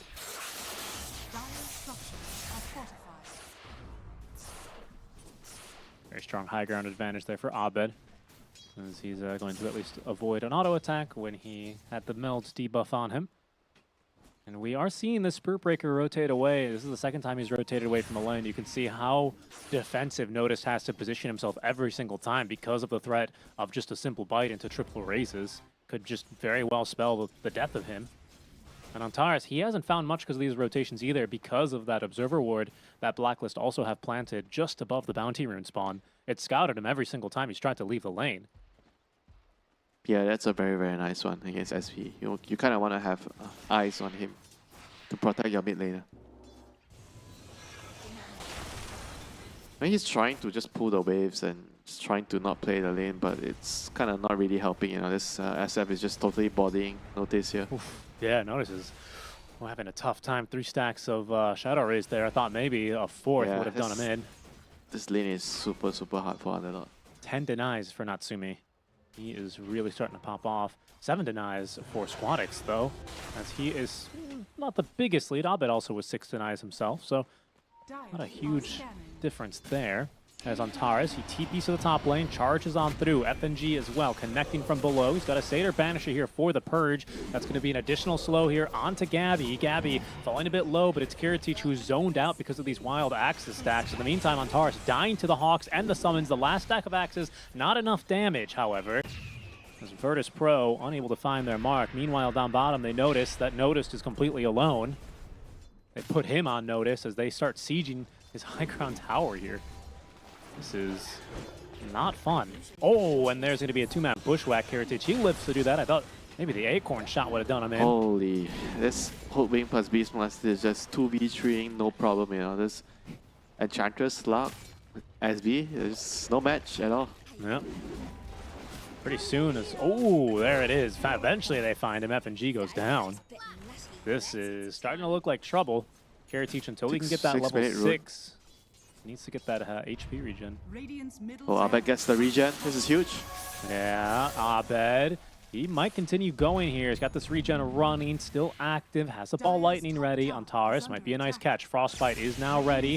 They're going to lock him down. Abed pumping in the damage here. The trap's low. Won't change a thing. They get the kill. Meanwhile, top, Gabby just runs down the Slark. This game is getting out of control. This is not how to shoot up. Winter, all their lanes. This is a counter pick. And she's supposed to beat the Beastmaster. Instead, she's just being dominated. This tower's going to go down. That's the power of the Hoodwink in the lane. And not to mention, you have a Slug as a carry, you know, not the strongest laner. Yeah, that is true. Bot lane, Janna is here again. This is the type of game that you want to be in as a CM. constantly going for kills, pressuring the enemy. Yeah. At the very least, virtus.pro, they will show up to ensure they get their hands on both of their Wisdom runes. Antares, he desperately needed that. He's still level 3. Was barely level 3 before he picked up the rune. And, well, noticed. They're going to go ahead and charge on through this tower. That will at least allow him to live. TP's coming through from Squadus. It would be a big jump now onto Natsumi if they can get him, because Johnwell in with the root. The trap slow is going to connect. They're looking for a bash. Instead, they find themselves bushwhacked now as they blow through Squadix's refraction charges here, doing a little bit of a spin there as he was rooted down. Nice reactions from Blacklist as they continue to press the advantage. And look where Gabby is laning. He can threaten Kirti. He's level 6 compared to level 4. They're going to come through with the gate now. Gabby, he might be, yeah, he might still be fine. Well, actually, I don't know. 4 heroes, that is certainly maybe too much for him. Make it 5, actually, as FNG will also join in. What the hell? 5 heroes? They all gone through the gate. They're waiting at the gate now. Tims and Janelle. I don't think they can take this gate back. This is far too dangerous. This is a one-way ticket, you know? Gabby Tips noticed, like, you really, you know, the entire village showed up to kill me. You needed the whole village. Dire's structures are fortified. Well, yeah, I mean, well. he's a pretty important person, you know? If you want to take down an important person, you better bring every man you can get, you know, to help you. Yeah, and they got him. Abed secures another power rune. This is the amplified damage rune being sent in. They land a nice stun from the Centaur Conqueror, but it's not going to change the outcome here on Tars. He goes down. FNG deceptively tanky. 10 wand charges. Nature's Attentions level 2 already running. And of course, the overprotected Wisp facets. Abed, his time better spent taking down this tier 1 tower. Dire's middle tower has fallen.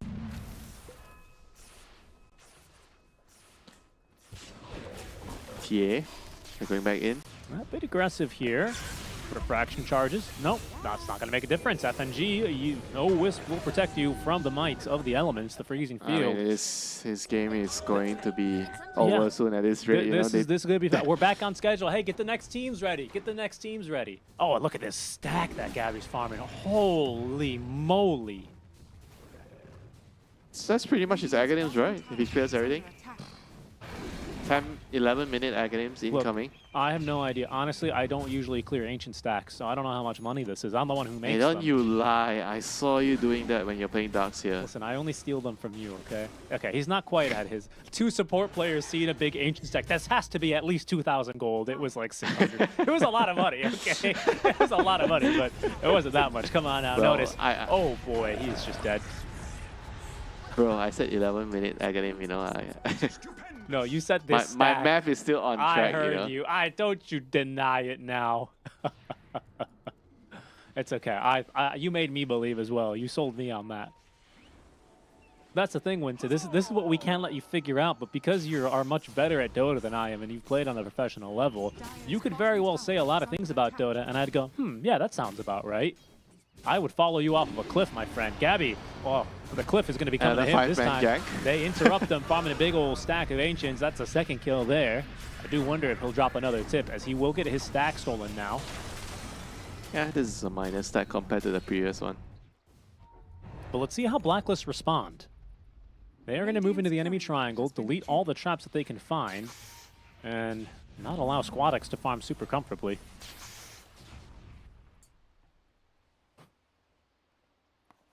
Sorry, I've just scoffed because I've seen the net worth difference between Noticed and Tim's, which is pretty close. One of these heroes is an offlaner, of course. The other is a squirrel. Have you not heard every squirrel is always trying to be a core? That is true. It's just, it's funny when you think about the lore implications. You have this abyssal lord who can connect, you know, go through the gates and, you know, the roots and Firestorm, and he summons boys, and he's just so tanky and scary, versus Kiwi Squirrel that won't shut up, you know? And one of them is kind of kicking the other one's butt right now. FNG, he smokes up. He'll be happy. Oh, well, I don't know if he's going to be happy. Actually, it's Abed who's not going to be happy. He's been leashed up the once. Nether strikes into the Meld Strike. They find a big kill here, as it's Blacklist who go hunting, find themselves the hunted. Tim's able to evade capture. That was close. That's a big one. That's the diffuser timing. The diffuser reveal. So Storm is going to have to be a little bit more careful now. I mean, Natsumi, on the other hand, he still has a pretty much a free game, you know, still building into his meta style. Dragonlance meta with a no talisman. You know, traditionally, Winter, SF has been a bit of a glass cannon, whereby, you know, he has a strong start, sure, and that's still especially true with the Shadowmire facet that he's been given. But he's the kind of hero where you kill him once or twice in the game and his game is over. Does that ring true still these days as the carry, SF going for a physical build? Yes, sir. He's a very snowball, tempo-based hero. If you can slow him down, kill him at least one time in the game, it just feels like the hero just ran into some roadblock, you know? Like you're on the highway, and all of a sudden you see a block, and you're stuck there for half an hour. Gabby's now finished up his acceptor, by the way, so still an impressive timing for him all the same, even if it isn't that 11-minute, oh wow, ags. And who better to reveal the drums of Slam than some poor Bambi? He just walked in as an offering? He did. I presume he didn't know that there was a Primal Roar. He was trying to get to the top lane of the map and do a bit of farming. I would chalk that one up to, well, I'm not sure what I'd chalk it up to be honest. He was on a warding mission. Yeah, he planted this ward very early as well, actually. He's got double ward coverage over here. Tim's is hunting on Taurus as well as Kiritich. He's got to be careful where he finds his farm. Taurus charging onto a camp, I believe, will be scouted. No way to interrupt this, and he steals a little bit of CS on his way through. That's pretty nice. And, well, Winter, it's not going to be the triple D timing that you like to see on the Templar Assassin, but it will be a double D timing with the Dagger Dragonlance, you know, amped up a little bit by this Ag Shard. It's not going to stop the Roche. SF Beastmaster. Certainly not. Timing is just way faster with the Ag games now. Yeah, it's got Ags. Gabby is the Dark just Lord. so strong with the Ag games and Dagger coming soon. I mean, you just can't fight into this Drums of Slum and SF Requiem at this stage of the game without a pipe, without BKBs on your TA. And it's going to be a long time, you know, before you get BKBs on your Slug and TA and your pipe on Underlord. So I'm not sure how BP plans to get there, but they have to figure out how to kind of slow down this this ball that's coming out from Blacklist. They have to try to split the map, push out waves, sacrifice your supports, just go push out lanes and die. And hopefully you buy enough time for your cores to get their necessary items. All right, Winter, my question for you is, you're a spear breaker in a game like this. You know what you've got to do. You've got to do whatever it takes You've been seeing space. my games, right? You see the games that I'm losing, you notice what I'm doing. But talk to me, how scary is it to play that style into a Storm, into a Beastmaster, into a You can't be afraid, Richie. You just have to do what you got to do. Push out the waves. You go through the gates, you cross the map, you push out waves. Notice, smoke breaks. They know he's hiding in the trees. Orchid Malevolence means he can cast no spells. Oh, they're going to go high ground here, I think, if they push down the tower. Nah, that's a they're quick not. way. Come on, that's illegal. It's 15 minutes. They're not going high ground. I think they can. They're actually strong enough. Do they have a mech? Do they have any auras? Dude, the Beastmaster is an aura. You have Beastmaster aura and SF aura.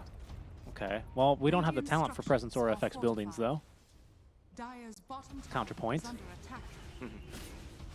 I put you in check, Winter. Thank you. Definitely gotten ahead of myself. Well, hold on. Oh, wow, that's a very nice zip. He avoids that initial stun, and now, Rainbow TP's coming on through as the reinforcements from Blacklist. Gabby needs vision here for the Primal Roar. He's going to eventually... He'll just have to settle for the Bambi, as that darn Templar Assassin's able to evade his grasp. Oh, that was funny.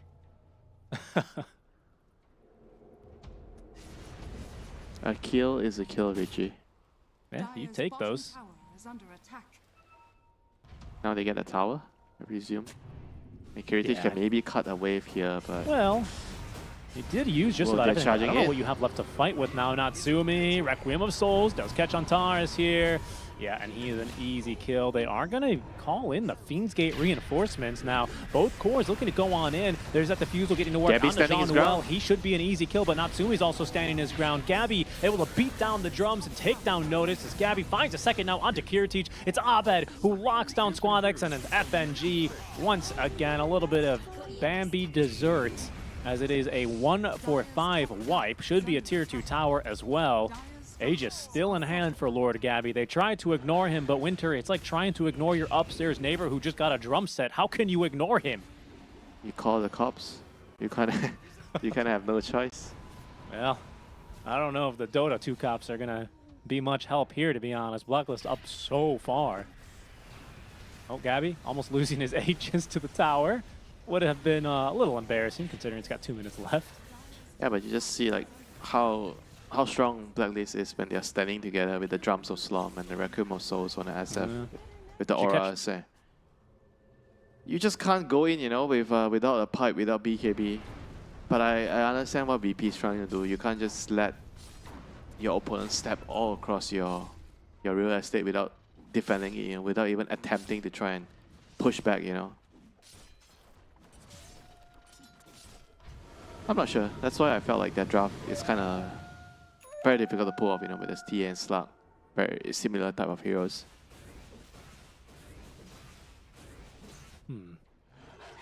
Now they gotta kind of hope for high ground.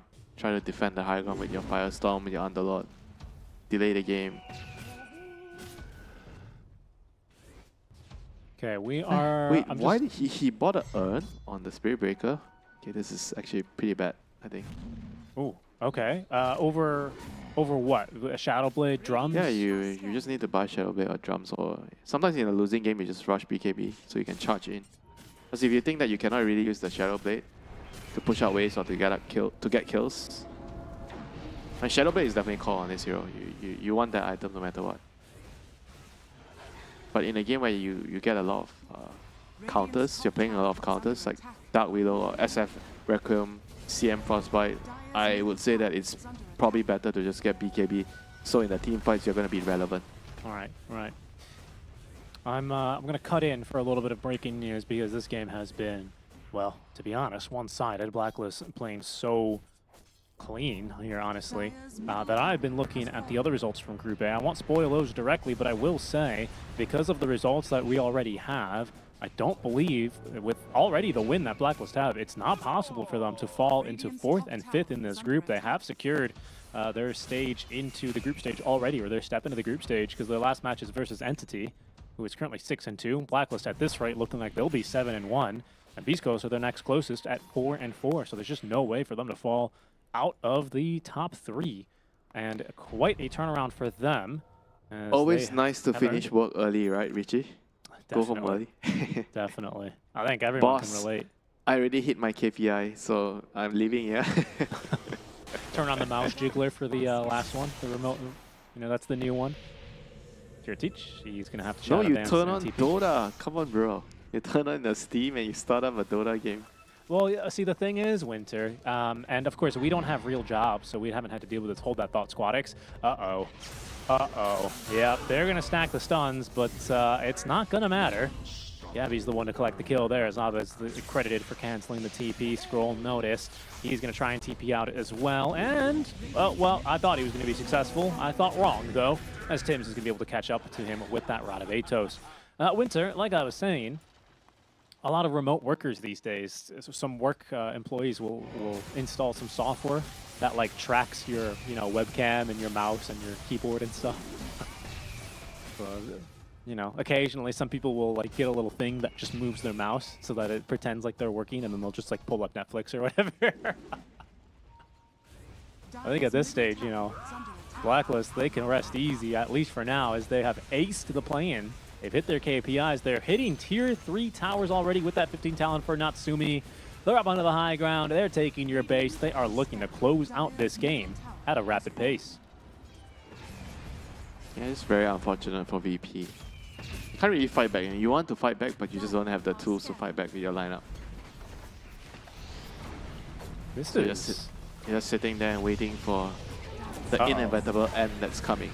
Yeah, no matter how overprotective those Wisps are, no way that it was going to save FNG in that instance. Kiritich, he TP's back. All he has is an Orchid, but it's Abed who has a BKB, he has a Dispel. Good Force Staff, sees Natsumi out of harm's way as they're going to leap on forward. Kiritich forced to use the Shadow Dance early. Abed taking a bit of damage. Out comes the Requiem now. Mech Heal does keep Notice topped up here just for a bit longer as Abed is BKB wearing off. He will be pushed off of the high ground. A buyback from FNG. All hands on deck now for virtus.pro, who do manage to keep everyone alive, including these melee barracks on 69 HP. A nice play from them there, as it's not going to be quite the fastest game. We were on record for it. I think right now the fastest game we have so far in the play-in seems to be an Entity G2IG 23-minute game. Pushing high ground. Oh, actually 19 minutes for Blacklist LGD. Holy moly. That is impressive for Blacklist. Oh, and a nice TA silence on the Beastmaster. Gabby jumped in a bit too early. He still has all the drums of Slam keeping him topped up, but eventually will be killed off. Hold on. Maybe too aggressive here, Blacklist. Natsumi, though, still dealing the damage. Kiritichi does not have a Shadow Dance, but a nicely timed Dark Pact is going to at least be able to get Slark to safety. Squadix jumping in as Jean-Well, with the world's shortest freezing field, realizes he's got to get out of here as the fight's falling apart. Abed, he gets jumped by Kiritichi. Squadix collects the kill onto Tim's. A double kill now for the Slark. And, well, it's still a 15k net worth lead. Let's temper our expectations here, Winter, but that is at least signs of life for virtus.pro. That was a gift. Early Christmas. Gabby decides, I am going to be generous. The generous Lord. I'm going to give my opponent some hope. I'm going to give them something to think about, to think that there is a chance to come back in the game. And when I'm alive, I'm going to take it all away. The Grandmaster difference, perhaps, here. The 5 Grandmasters he of just VP. overestimated how strong his Bloodstone is. Just blink into 5 heroes. And he doesn't have a Dispel. He blinks right into it. I mean, first of all, well played to Squadix, who hits him with the silence. Perfect timing. That certainly ruined his day. Yeah. And everything kind of unravels from there. Probably needed a BKB if they wanted to make that move. Yeah. Well, you know, Blacklist, you know, they're now... They've been through some stuff, right? They've been through tough times basically this whole year. And now it's all ride or die for them. It's Abed. Well, it might be die for him. His BKB charge is nice ready to go, the but the Nether Strike still catching him. Abed able to zip away. virtus.pro, they haven't really committed much as Natsumi. He TPs to the tier 1 tower, ready to go on this. Requiem. Kiritich is caught once, the Force Staff forward. Natsumi trying to get the Requiem up, but he doesn't have a BKB. The charge through, who's going to catch him once? Requiem now silenced by the trap as Kiritich rips through Gabby. virtus.pro fighting their way back in this game. Blacklist, they might be letting this slip through their hands as that's going to aggressive Fiend's Gauge on well. Just dropping the freezing field. That's good enough for the kill onto Antares as the Rod of Atos now holding down Squadix, but virtus.pro sensing blood in the water. They're looking for more. Lord Gabby is dead. Notice his silence as Tim's retreating underneath his tower. John Well dies to Kiritich here in the Wishing Wells. Notice taking a beating here from this physical damage SF. But VP find a second big kill here onto the Beastmaster. Yeah, this Bloodstone is definitely a grief right now from this Beastmaster. 2 times he blinks in, 2 times he just dies, you know. Just, yeah, too cocky, you know. He had a really, really good start, but now everything, not everything yet, but half of it is definitely down the drain.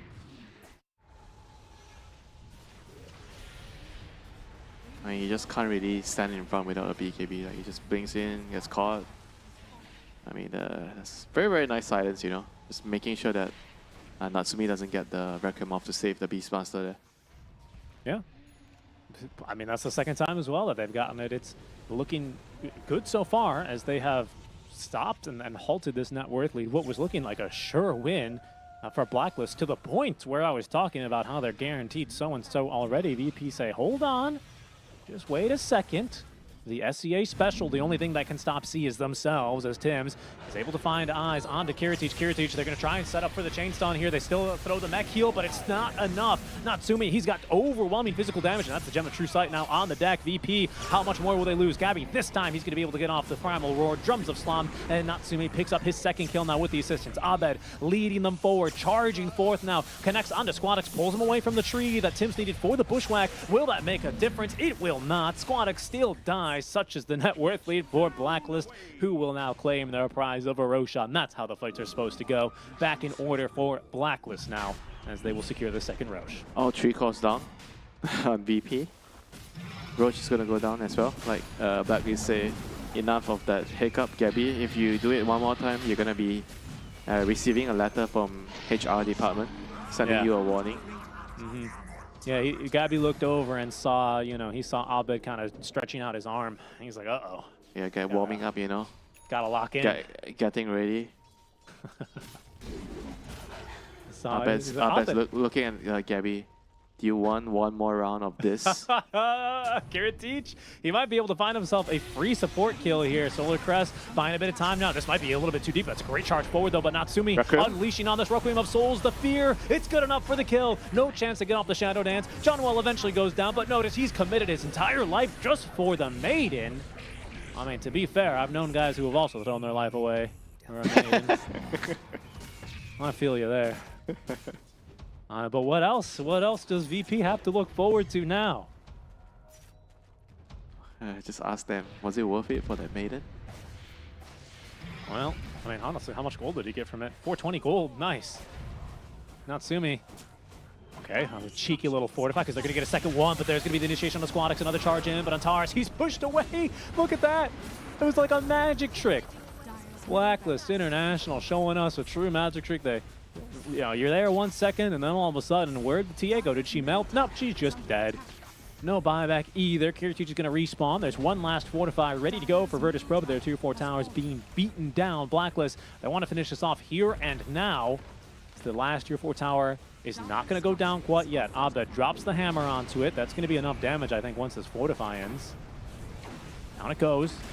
Sumi surely does a number as well as Notice trying to do his best. Okay, now they've got to just give it whatever they've got. They're onto Abed. The control's pretty good, but Abed with a BKB, he simply just walks away while Natsumi beats into FNG. FNG, no way out of this for him. He's sidelined now for 70 seconds at the dieback penalty for him. Notice he's not getting away from Natsumi. No one's getting away from Natsumi at this point, but notice he does have buyback. They've dropped a Meteor Hammer on a Kiritich and he's just dead. He Shadow Dance, but for what? A dance into the grave for them. A dance for the 2-0 and a beautiful victory here for Blacklist as they take down virtus.pro. A little bit of a hiccup at the end, not the cleanest, but they got the job done. They finished the game. They finished with a flourish at the end, and Gabby is going to avoid that warning letter from the HR department after this game. That he did. All smiles now for Blacklist International as they do take the series 2-0, I believe, by my calculations. They make it through the play-in stage. We'll be able to break down this game and hopefully have an interview after the break.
A little Korean heart from Blacklist there, but nothing but really tough love, I have to say, as Blacklist International taking down a virtus.pro in a brutal 2-0 series, Winter. I mean, it's hard not to hype them up with the run that Blacklist is currently having. I think perhaps a lot of fans, maybe even Blacklist themselves, would have written off Blacklist, considering that they failed then to get into the TI quals. But hey, they're doing better than Aurora doing. This might be the C team. This might be the dark horse.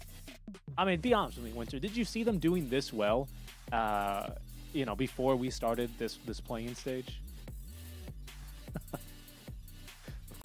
Of course. But it's coming together now, right? And it's actually really satisfying for this team to see. The skill level was always there. They make one small change after experimenting a little bit with their roster throughout the year, and all of a sudden they are looking, I don't know, almost flawless, really? I mean, is that a little bit too dramatic? Maybe, but they look darn good, don't they?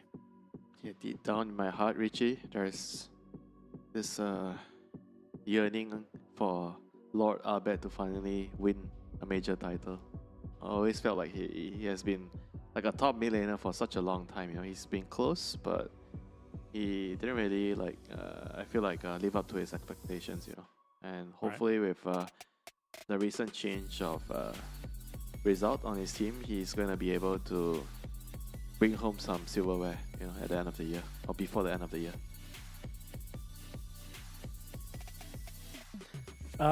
Just looking at some highlights now of our last series. But yeah, I mean, they've really turned things around. I was actually thinking back all the way to the Coach Bulba days here for Gabby, who started looking, who was back then, you know, getting top 2 finishes. What was the year, 2021, was it, where EG was second place in had 3 tournaments? So many second place or third place finishes, you know, just never really finishing the deal, getting the job done at the end of the day. But don't get me wrong, you know, at that time it was really, really good results. You know, they were consistent. Yeah, and well, now they're finally starting to really lock in here. Our Blacklist ahead of this. Well, I guess now group stage is what they have to look forward to after kind of earning the right to play there. They will now sit top of their group here, 7-1. They're officially locked in alongside Entity 6-2, Beast Coast, VP and G2 going and fighting alongside them to try and get on through for that last and third slot. For now, though, we are pleased to have an interview here with someone from Blacklist. We're not sure who it is, but welcome to the stream. Hello, how are you? Hello, it's Gabby. Hey, can you hear us? Hello, guys. Hello. Yeah, I can hear you. Hello. Hello. Gabby, first of all, congratulations. You guys are looking amazing, but most importantly, you're officially through to the group stage. You guys have at least top 2 position. How does it feel? It feels really good because, you know, like C teams like always, not always, but it's like sometimes you just finish last place. Like you go to the airport really fast. That's why I feel really happy that like we passed through play-in. You know. Any questions here for Gabby, Winter? Yeah, so you guys didn't really do so well in the TI qualifiers. So what did you guys actually learn, you know, from that qualifiers? That because I was kind of surprised how well you guys are doing in the play-ins here. And so what did you learn from the qualifiers, or did you make any adjustments that kind of fix a lot of the problems that you had before? Yeah, I think we actually learn a lot from TI qualifiers because I feel like the way we play the game or the way we think about our play style is different. So I think we change a little bit. We kind of play like some greedy heroes or other like that. Because in TI qualifiers, we just playing like Tide Hunter, Darkseer, Underlord, and it doesn't really fit in the team play style. Yeah, at least for me, I see a lot of like changes in your drafts right now, and I felt like a lot of it during the TI qualifiers kind of maybe didn't really suit you guys. So how did you guys like come to the conclusion that you needed to change those specific heroes that you just mentioned, you know, the Tide, the Darkseer? What actually prompted the discussion for that? I think especially for me, I just realized that it's not really my playstyle. That's why I tell to Dubo that I don't really like to play those heroes. Yeah, that's why maybe we change it right now in Riyadh. And I'm happy that it's working. Then, yeah. Gabby, I wanted to ask, we were looking at the team kind of before or during the draft. Everyone's happy, having a good time. I wanted to ask, like, how are the vibes? How are you guys feeling right now as you're wrapping up the group stage? We're just like trying to play it like a scrim each game, so we don't really feel like more pressure about the official, and we're just like enjoying the every single day because we're so happy that we're be able to play at this kind of tournament, like the big tournaments. Yeah, we're just happy to be here. Yeah. Awesome. Awesome. Well, we've got to let you go, Gabby, but thank you so much for your time for this interview, and best of luck as you guys Thank wrap you, up. guys. Yeah, thank you. Have a good day. You too.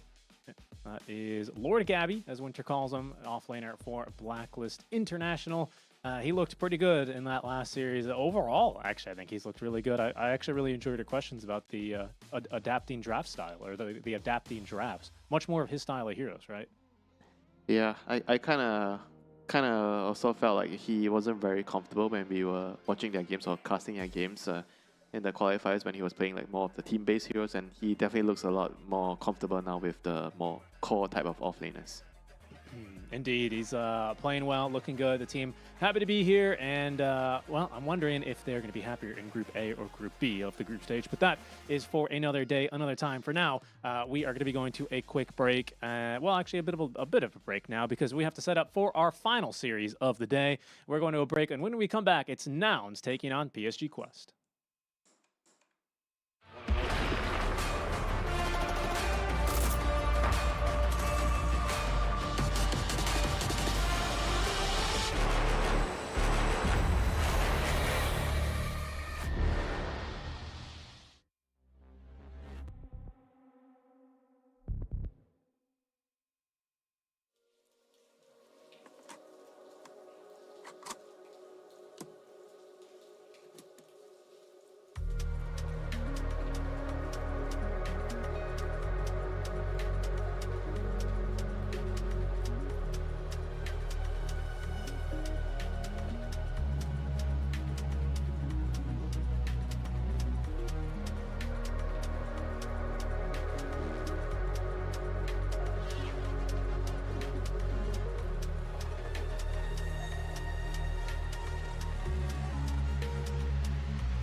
So you make mistakes.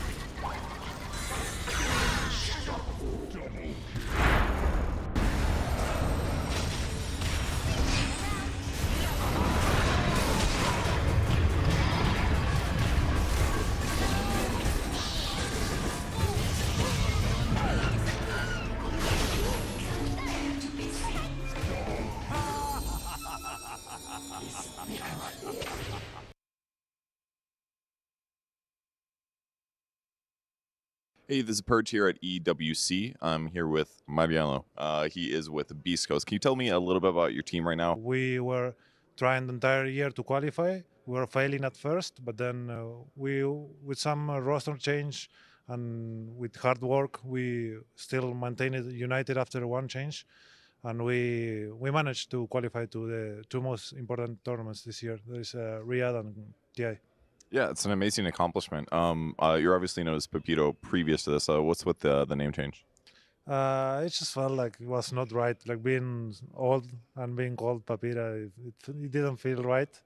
I know everyone still calls me the same way, but I'd rather be called by my name. But I don't mind. I don't mind being called Papira or Mariano. It's fine. Okay, so in terms of your guys qualifying for the tournaments, what was the expectation like in the team prior to those qualifiers? Did you guys anticipate to do so well and be so successful? Well, I tried as a coach to make a path where we would qualify for these tournaments. At first, it was like understanding the team, seeing if we actually needed some changes or not, and just give the team time to adapt to East Coast. And then we made one change. It became like a process of understanding each other when the new player came, Misho. And so I think it was honestly the right timing. We tried to do everything perfect during our path, and then we just managed to qualify at the best time possible because we didn't qualify to any other tournament. Yeah, I mean, man, amazing timing. How did you become the coach for the team? You said you worked with Beast Coast before, but obviously you played professional before. So how did you get here? So I worked with them in the past for the TI when they were with Chris Lack, Whisper, and Hector, and I had good relationship with them. So they had this team with Parker, Sacred, and Darmago for TI. I was like kind of in the backstage for them. I was watching the project. They told me that they wanted me to be like in charge of the next project because they liked my discipline, hard work. They wanted like a project like that. So that's when I started working with them, and they told me I was in charge of making the new team for them. So that's how it happened. And then I tried, scouting, watching replays for every player, and just managed to get the correct roster. So they could feel happy with it. Hey, Purge here with Supreme from Team Mouse. How are you doing so far at the tournament? I'm doing good. I'm really enjoying the hotel and everything. It's amazing so far. Yeah, can you tell me a little bit how your team's been doing? You guys have been qualifying for some tournaments so far. How's the team atmosphere feeling right now? Yeah, it's been some up and downs, but right now we are working hard and atmosphere is good. I think everything is fine. We can do really good. In terms of meta right now, how are you feeling about the current meta in the state of Dota? Do you like facets? Like, are you cool with the patch? How are you feeling? Yeah, and I love the new things for sure. I love the mid lane meta as well now. Like all the spirits are good, so that's kind of my thing. I like that a lot. I'm very happy with the current state of the game. Which spirit heroes are your favorite? Storm Spirit. What do you like about Storm so much? Is it just that you can globally initiate? Is that you can scale as a right clicker? Like what are things that really pull you to the hero? No pun intended. It kind of feels like the hero does everything. He is strong all stages of the game. He doesn't really lose lanes. He farms fast. His skills really good as well. He farms jungle fast. He does everything almost. Okay. In terms of your team's overall playstyle, how do you draft like an ideal lineup to fit with Storm Spirit? Like, are there like do you care about mana combos, or are there other synergies that you prefer? Just a strong support that can fight for the runes, some fast playstyle, something like that, I would say. Perch here with Ulnit from Mouse. So what are you guys doing in this room right now? We're choosing jackets from ESL. Okay, so what was the process like for you guys? You're customizing patches and stuff, is that right? Yeah, they gave us these patches. We chose from them. I chose the Axe, the second one. I like it. And then just sizes. You an Axe carry player? No, not yet. What else did you pick out? Just the Axe one? Anything else cool that caught your eye? Some numbers? A knife, a good quality knife? Knife is nice for sure. Do you play CS or any other games that kind of drew you towards it? Just Dota mostly. I just like the axe, you know. Play some RPGs. Did you see other players wearing jackets too? How does it feel to get a piece of the tournament that you could take home with you? Yeah, it looks nice actually. It looks high quality, so I'm excited to get one.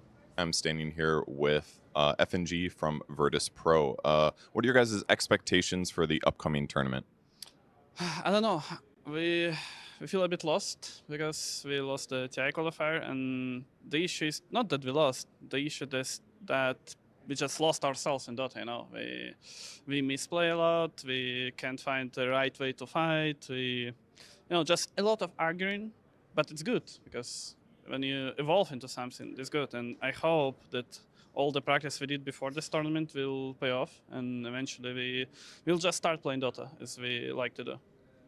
So how much of this is like normal in the cycle of getting better? Because it's very difficult to win, to be better than every other team in the world because everyone's trying so hard. So is this like a normal cycle in your experience towards getting better on a Dota team?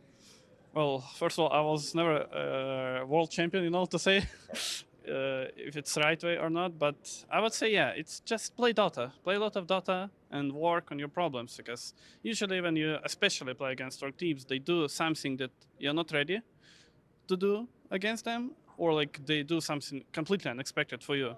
And at least I would say first step, be ready for everything possible. Or at least if you are not ready, know how to play after one mistake. It's never one mistake and you lose the game. It's always like, this chain of mistakes that happens.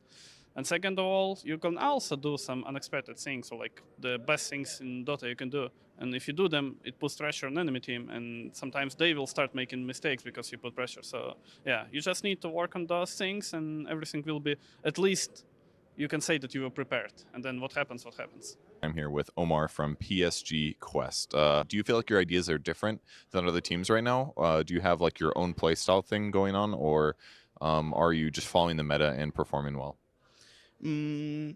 I think we didn't develop our full own style so far, but I think we have a lot of good ideas about the new patch. I mean, we have a good coach, and Dukalis, who just plays 20 pubs a day. He's just making a lot of ideas, and yeah, we're doing them, practicing them, and hope they will work out. What's your favorite hero on the offlane right now that your team won't let you play in officials? That won't let me play? Yeah, they won't let you play. Maybe Morphling.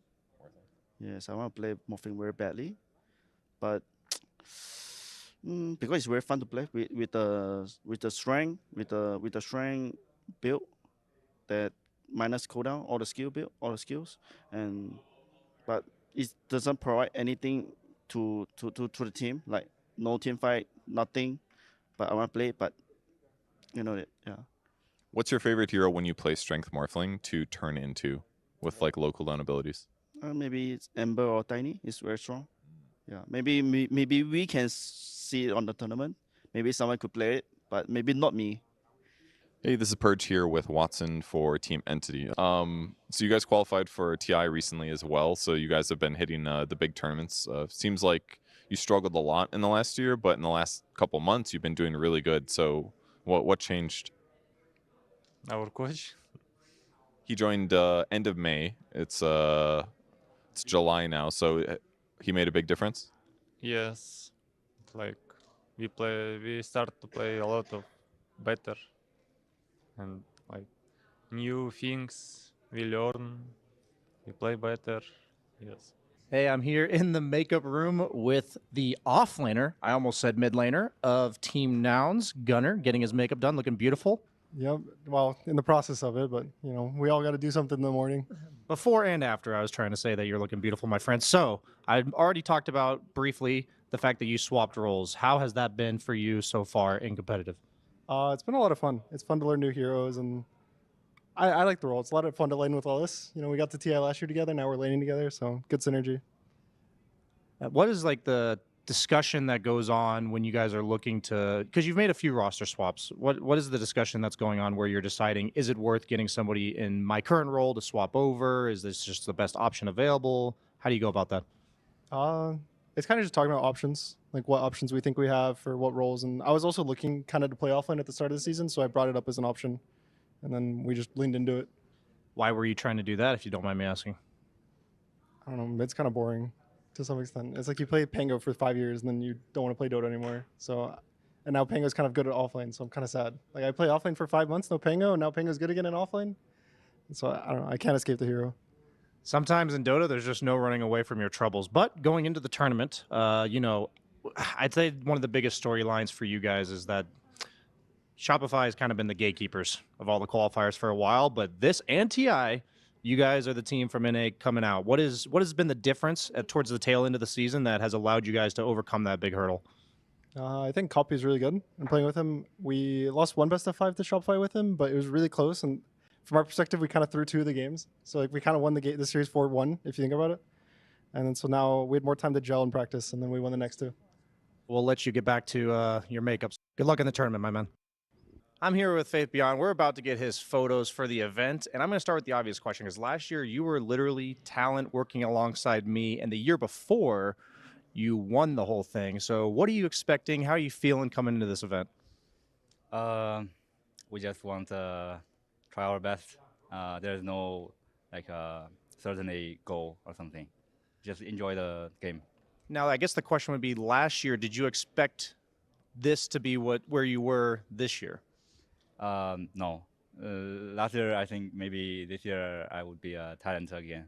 Hi, I'm here with Aurora's 23 Savage, and I think it's the elephant in the room. We're at Riyadh Masters last year, the unforgettable moment where you preemptively celebrated, ended up bouncing back in the middle of the tournament. What's different going into this year compared to last year?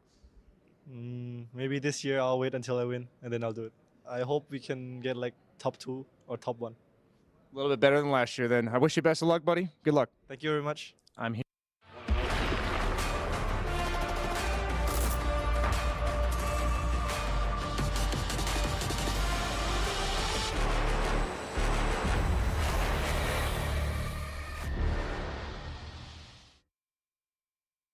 Welcome back, everyone, to the Riyadh Masters at the Esports World Cup. It is back into Group B to wrap up our second day here of the play-in phase. Winter, this is our last full day, which means we are already coming down to the wire for a few of our teams. Not too many games left to be played at this point. Just want to double check and confirm right now. PSG Quest bouncing back after losing their first game of the tournament. Have not dropped a single one there. They're alongside Heroic now at 5-1 at the top of the group. Meanwhile, for Nouns, they are, well, they're not winless like poor Azure Ray, but they do need to kick it into gear here and now, sitting at 2-4. No more time for games. It's time for the wins, you know. Nouns definitely look like the stronger team here at the moment. Actually, no. Nouns, they're doing worse. Yeah. I remember catching some of their games. I thought they looked actually pretty decent, their previous series. So did I. I was watching their game just before they went live. That would have been their last series versus Heroic. And they actually had pushed Heroic, I believe it was maybe even in Game 2 or Game 1. I can't remember because Hector's been playing a lot of Sven. He likes his strength heroes.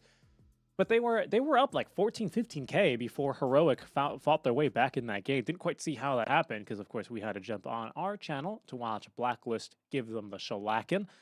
But I do believe that is still successful for Nouns. For as strong as Heroic are looking, well, because of Quest looking as just as good as them, these are our Nouns boys. They need to lock in and make sure that they can, take it to the next level here.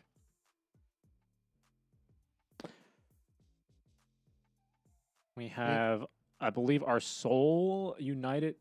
Actually, no, just kidding. There's 3 Americans, of course, but the sole American on this NA roster, Gunnar in the off lane. I'm not sure if you guys heard that BSJ interview with him, but they do have synergy here with Lelis and himself, of course. As see them here as well. Copy as well from the mid lane, and Gunnar. It's funny. Gunnar used to be a mid. Lelis used to be an off laner. So shifting a little bit over in terms of their priorities for their heroes. And looking good. Well, looking okay. They do need to pick it up a little bit, though, don't they? I always like when players are moving around different roles. Always feels like it gives you a very different perspective about the game, and just helps you, you know, get better at different parts. And whereas for PSG Quest, they didn't really start the year that well, but in the last couple of months, they are definitely making improvements in terms of like gelling better as a team. Like Ducalis is their latest addition, replacing Kaori. And right now, I feel like that team kind of is leaning more towards like finding the right heroes for Malik and trying to play around his Underlord, his Darkseers. And he's also capable in the last series, as he showed, to play a really, really strong Beastmaster as well. Yeah, and some hero specialists here as well for PSG Quest, especially for Omar. I mean, it's a Hoodwink patch apparently, as that hero's seen as a lot well. of play, and that's true. But Omar is actually he's got the most games on Hoodwink right now. I believe he holds that current record. So we'll see if that comes in as our draft just about to get underway now. We'll take a peek at the players as they get settled and comfortable, ready to get going here. Coming down to it, Winter, this is the second to last match for both of our teams. Last match, just for some context for Nouns, is versus Azure Ray. They are currently locked into battle with Heroic. Well, I don't know if it's ever safe to say you can expect a 2-0 to win there for Heroic, but if the trend continues, that may just be the case. Whereas for PSG Quest, their final match is going to be versus Mouse, who is another really big question mark for me in Group B. Either way, Quest, they have the opportunity here to potentially seal themselves off from potential relegation and elimination, as they're sitting at 5-1. Certainly the team to be beaten right now in Group B. First pick for Quest, usual suspects banned out, Winter. There's a Phoenix available. I don't know if we'll see a CK too early on, to be honest, but lots of heroes still in the pool. Snap, Pretty yeah. sure we're gonna see Snap. Could be for Noob. Snap is a very, very good opening pick for Quest because they play it on two roles, the 4 and the mid. That's right, and Noob is the most experienced Snap player right now. As far as professional players go in Dota, according to Dat Dota, pardon me. So he certainly knows his way around the hero, and I'd be excited to see it. You've talked up a little bit about the Snapfire with regards to the glancing blows and the ricochet facets. I'd love to see it. Instead, we're going to see another very experienced hero for Noob. It is that Pangolier. He's got the third most Pango games. Feel about mid Pango. I feel like Pango is just more suitable on the offlane right now.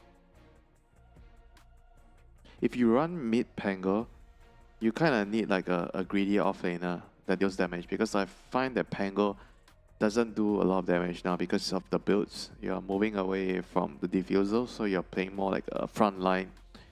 You're tanking, you're trying to create more disruptions in the team fight. It could be for Malik as well. I think I shouldn't have spoke so soon, that it's for sure going to be for Noob. Malik's been practicing a lot of the offlane Pango. I like the Grease Pango, to be honest, a lot more. Like, it just gives you a way of like cleansing from the roots, some of the debuffs, just makes you tanky, gives you everything you need on the hero, except for damage. That's why when you have Pango, I think the other two cores kind of have to do a lot more in the DPS department. Right. I see what you're saying there. Or you have to pick like something to buff up the Pango's damage, because Pango's all physical. So it'd be nice to have like Venge minus armor, Alchemist, or Weaver, TA. Those type of heroes make Pango a lot stronger. I do wonder if Copy's been playing the mid monkey. He has been playing mid monkey. Every mid player plays mid monkey now. Yeah, it's new for Copy this week. Too much fun. It's a new one for him. So that is, of course, still to be a flex. You know what is the counter, Richie, to mid monkey or to monkey in general?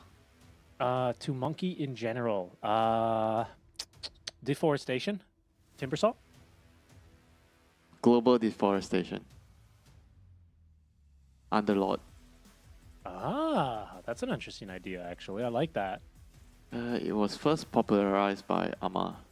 I think I remember seeing him do it. You remember there was a patch where position 4 Monkey Kings running around killing couriers all the time. So he just plays some wards, you see him and you underlord ulti, you break the tree, you catch him, you kill him. Yeah, that makes a lot of sense to me. Long stun duration on that as well. Other heroes that are good at breaking trees for him, or against him, I should say, are what a Phoenix does it. Clockwork can do it, but he's banned out as well. Beastmaster. Yeah, true. With the axes, he's still in the pool, and well, for Quest, it would force this Pango onto a different core role, but might be doable. Good wink for Nouns. It's a bit of a stolen pick as well. Again, I've spoken at length just now about how much Omar is experienced on this hero.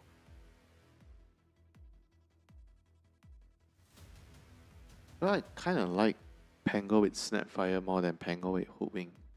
I think they deal a lot more damage in the lane. Just kills better. You're referring to the Snapfire as a 4 then, right? If it's Yeah, a lining 4 with the Pango? Snapfire. Yeah. Okay. This is a flex pick. This ET could be the off lane. It could be the 5, of course.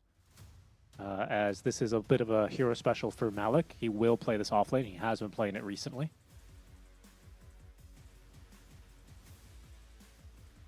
Do you like it more on the offlane than support? For me, I kind of feel like the hero feels more natural on the support role. On the core role, it kind of... You need a very, very designated game or matchup, very specific matchup for ET offlane to work. Yes, you need like I agree with you. Melee against melee matchup or some kind of like Meepo hero for your ET to work. Well, I'd be shocked if Nouns pick Meepo into this ET and now Lion that is going to be showing. But yes, I in general, I agree with you. I do think that ET as an offlaner, it also kind of conditions his mid and safe because he's a bit greedy in terms of what he needs. He really demands a lot compared to like other offlaners who can kind of be molded a few different ways. He doesn't farm very well.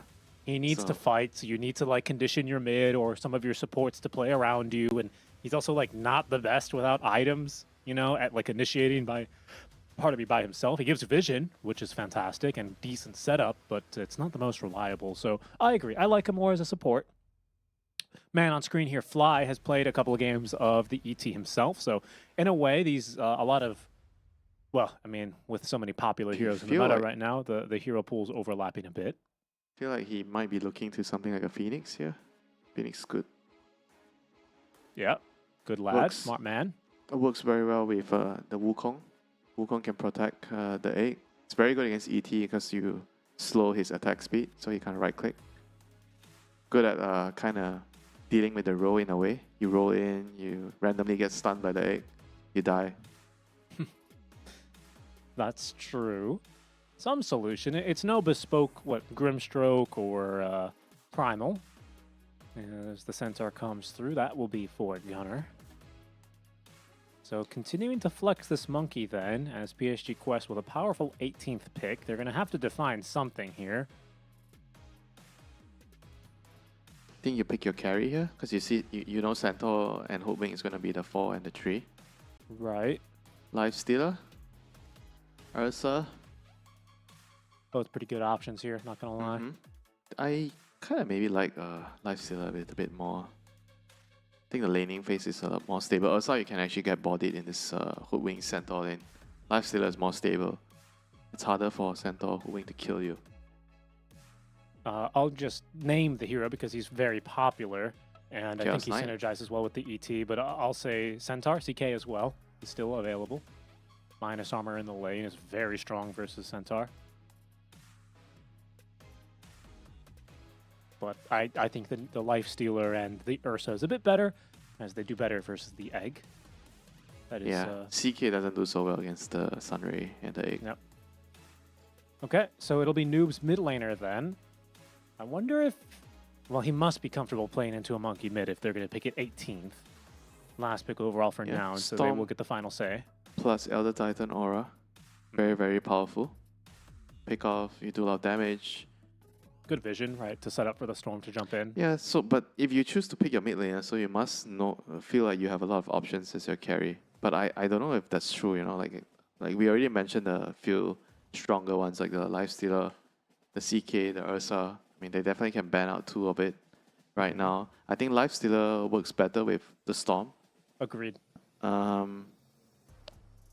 Maybe I will just ban Lifestealer and Chaos Knight here. I think those two are stronger. With Ursa, I think the Centaur plus Hu Ying lane could probably pose some problems, for the Ursa in the lane. You can kill him.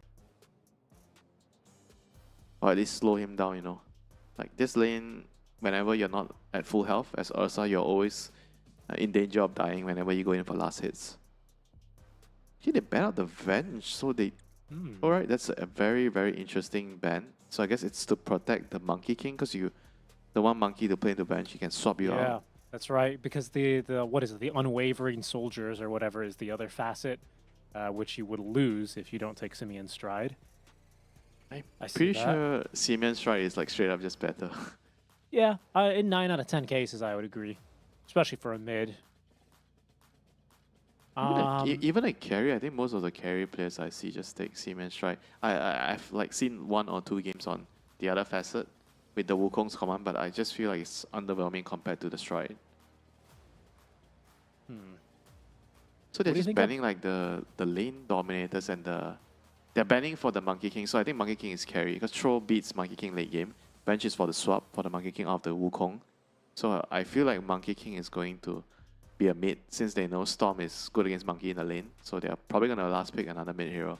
And for Quest, they are kind of making the same read. So they're banning out Huskar. And whatever there is that's going to pressure Storm in the lane. Maybe a TA. Hey, And got there's an no Ember TA. still in the pool as well if you want to just Ember. remove a good solid mid. I'm looking forward to PSG's Quest pick here. Winter, I've now scanned through TA2000's recent games. He's been a big fan. There's the Ember ban. He's been a big fan of the Broodmother carry. He has picked it into Monkey Kings before. He has picked it into Centaurs. So I don't know. I haven't seen a whole lot of the carry Brood myself. I've just seen the stats on it and the builds. But that's another potential hero here. Otherwise, I mean, you still have a Sven, you've got a PA, you still have the Ursa and the Lifestealer we talked about, all available. Yeah, it just comes down to preference. Do you prefer a hero that will give you a better laning phase, or you prefer a hero that just scales better in the late game? I mean, I feel like their draft is kind of already very well balanced. So they're going to go with the Gyro, which kind of gives them early game, mid game, and late game a very balanced overall hero throughout the game. Works with the ET aura. Yeah. Strong lane as well with the ET, Gyro ET, classic one.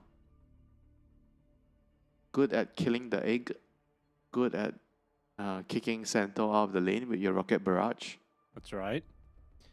PSG Quest formulating the game plan, all their picks out in the field. Now showing.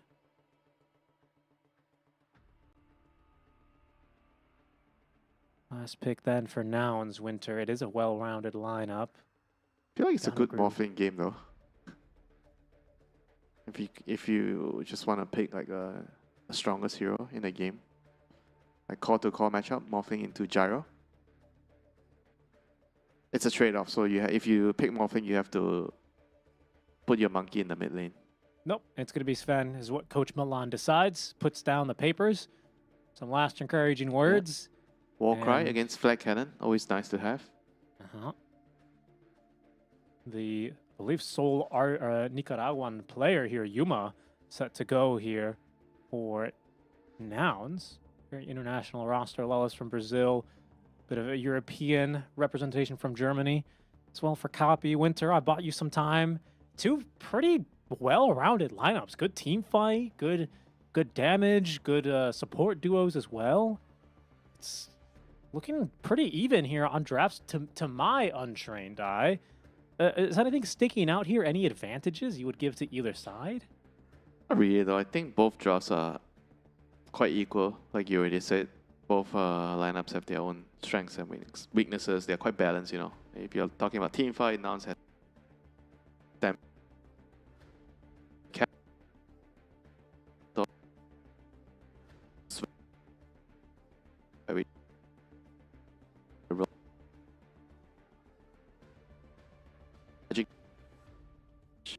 Right. Blood buff, you know, I feel. Yeah. In case there's any doubt, of course, it is a Copy playing the mid Monkey King for, and he's taking Simeon Stride. One thing I did want to point out, because I've seen a little bit of a debate over this and a bit of a difference in terms of what ET players like to take. Some people like to go for the momentum so that you can scale late into the game. Others like to go for the deconstruction aura, which has been chosen in this particular case for Ducalis, which is going to do a lot of damage with TA2000 in lane. Lela said he all chatted, they will smoke.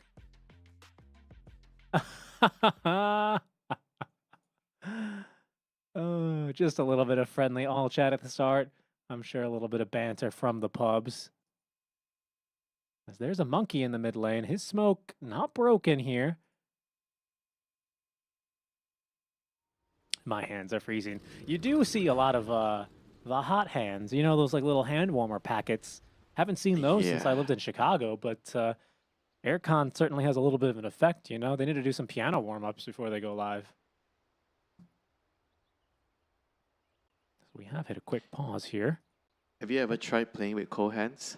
Yeah. Yeah, I played violin for many years. It's tough. It's tough. You play what? You play violin? Yeah, I played violin for like 12, 13 years. I still have it with me. I don't practice it very much, to the delight of the neighbors. Are you going to perform? Oh. Maybe at my birthday? No, I'm not much of a soloist. I liked playing in an ensemble too much, but that's not happening anytime soon. But yeah, playing with cold hands, no joke. It is not fun, especially when you got big hands on a tiny violin. Speaking of big hands, Omar's got Fist of Death. So after he fingers someone, he's going to fist them too. He's going to run at them. He's going to punch them. He's going to cleave. I don't... this one is a big joke to me, but I do think it's funny. The battle begins. It's definitely a meme. Is it on the same level of reverse RP to you? Pretty close. Pretty close. Fair enough. Fair enough. Well, here we go, folks. Have you ever seen like a reverse RP working out? No, I haven't seen a lot of the Magnus, Magnus's team's favor. Yeah, I haven't seen much Magnus, so we are getting set to go for these teams' fourth match of the play-in stage. Group B, Quest sitting comfortable at 5-1. Nouns are currently batting under 500, but as long as AR continues to lose, they're at no risk of straight elimination here. Right now, Heroic and Quest topping the group. Thanks for joining us on the C stream, folks. That's not C for Southeast Asia.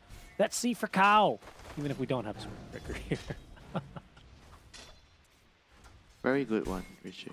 Well, I see you haven't lost your sense of humor. Not yet, not yet. No, I've recaffeinated as well between our series here. As well, NA versus Mena. We'll see if the action is as intense as our SCA match was, and so far so good as Omar secures first blood onto Fly, who was merely a level 1 Phoenix and could not Icarus dive away. Yeah, just a mistake there, you know.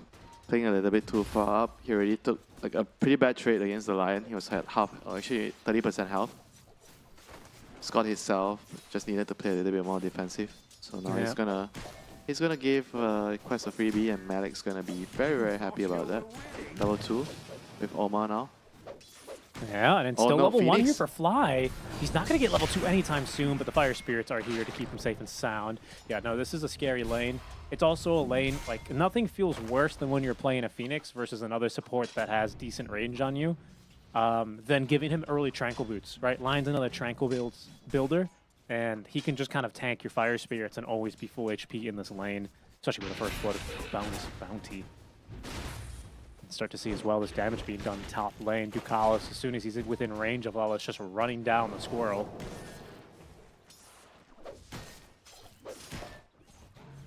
And I think one comment that's important about mid here, Winter, is Copy can only Simian stride away and rotate to lanes. Well, one, when he has the point in tree dance, he doesn't yet.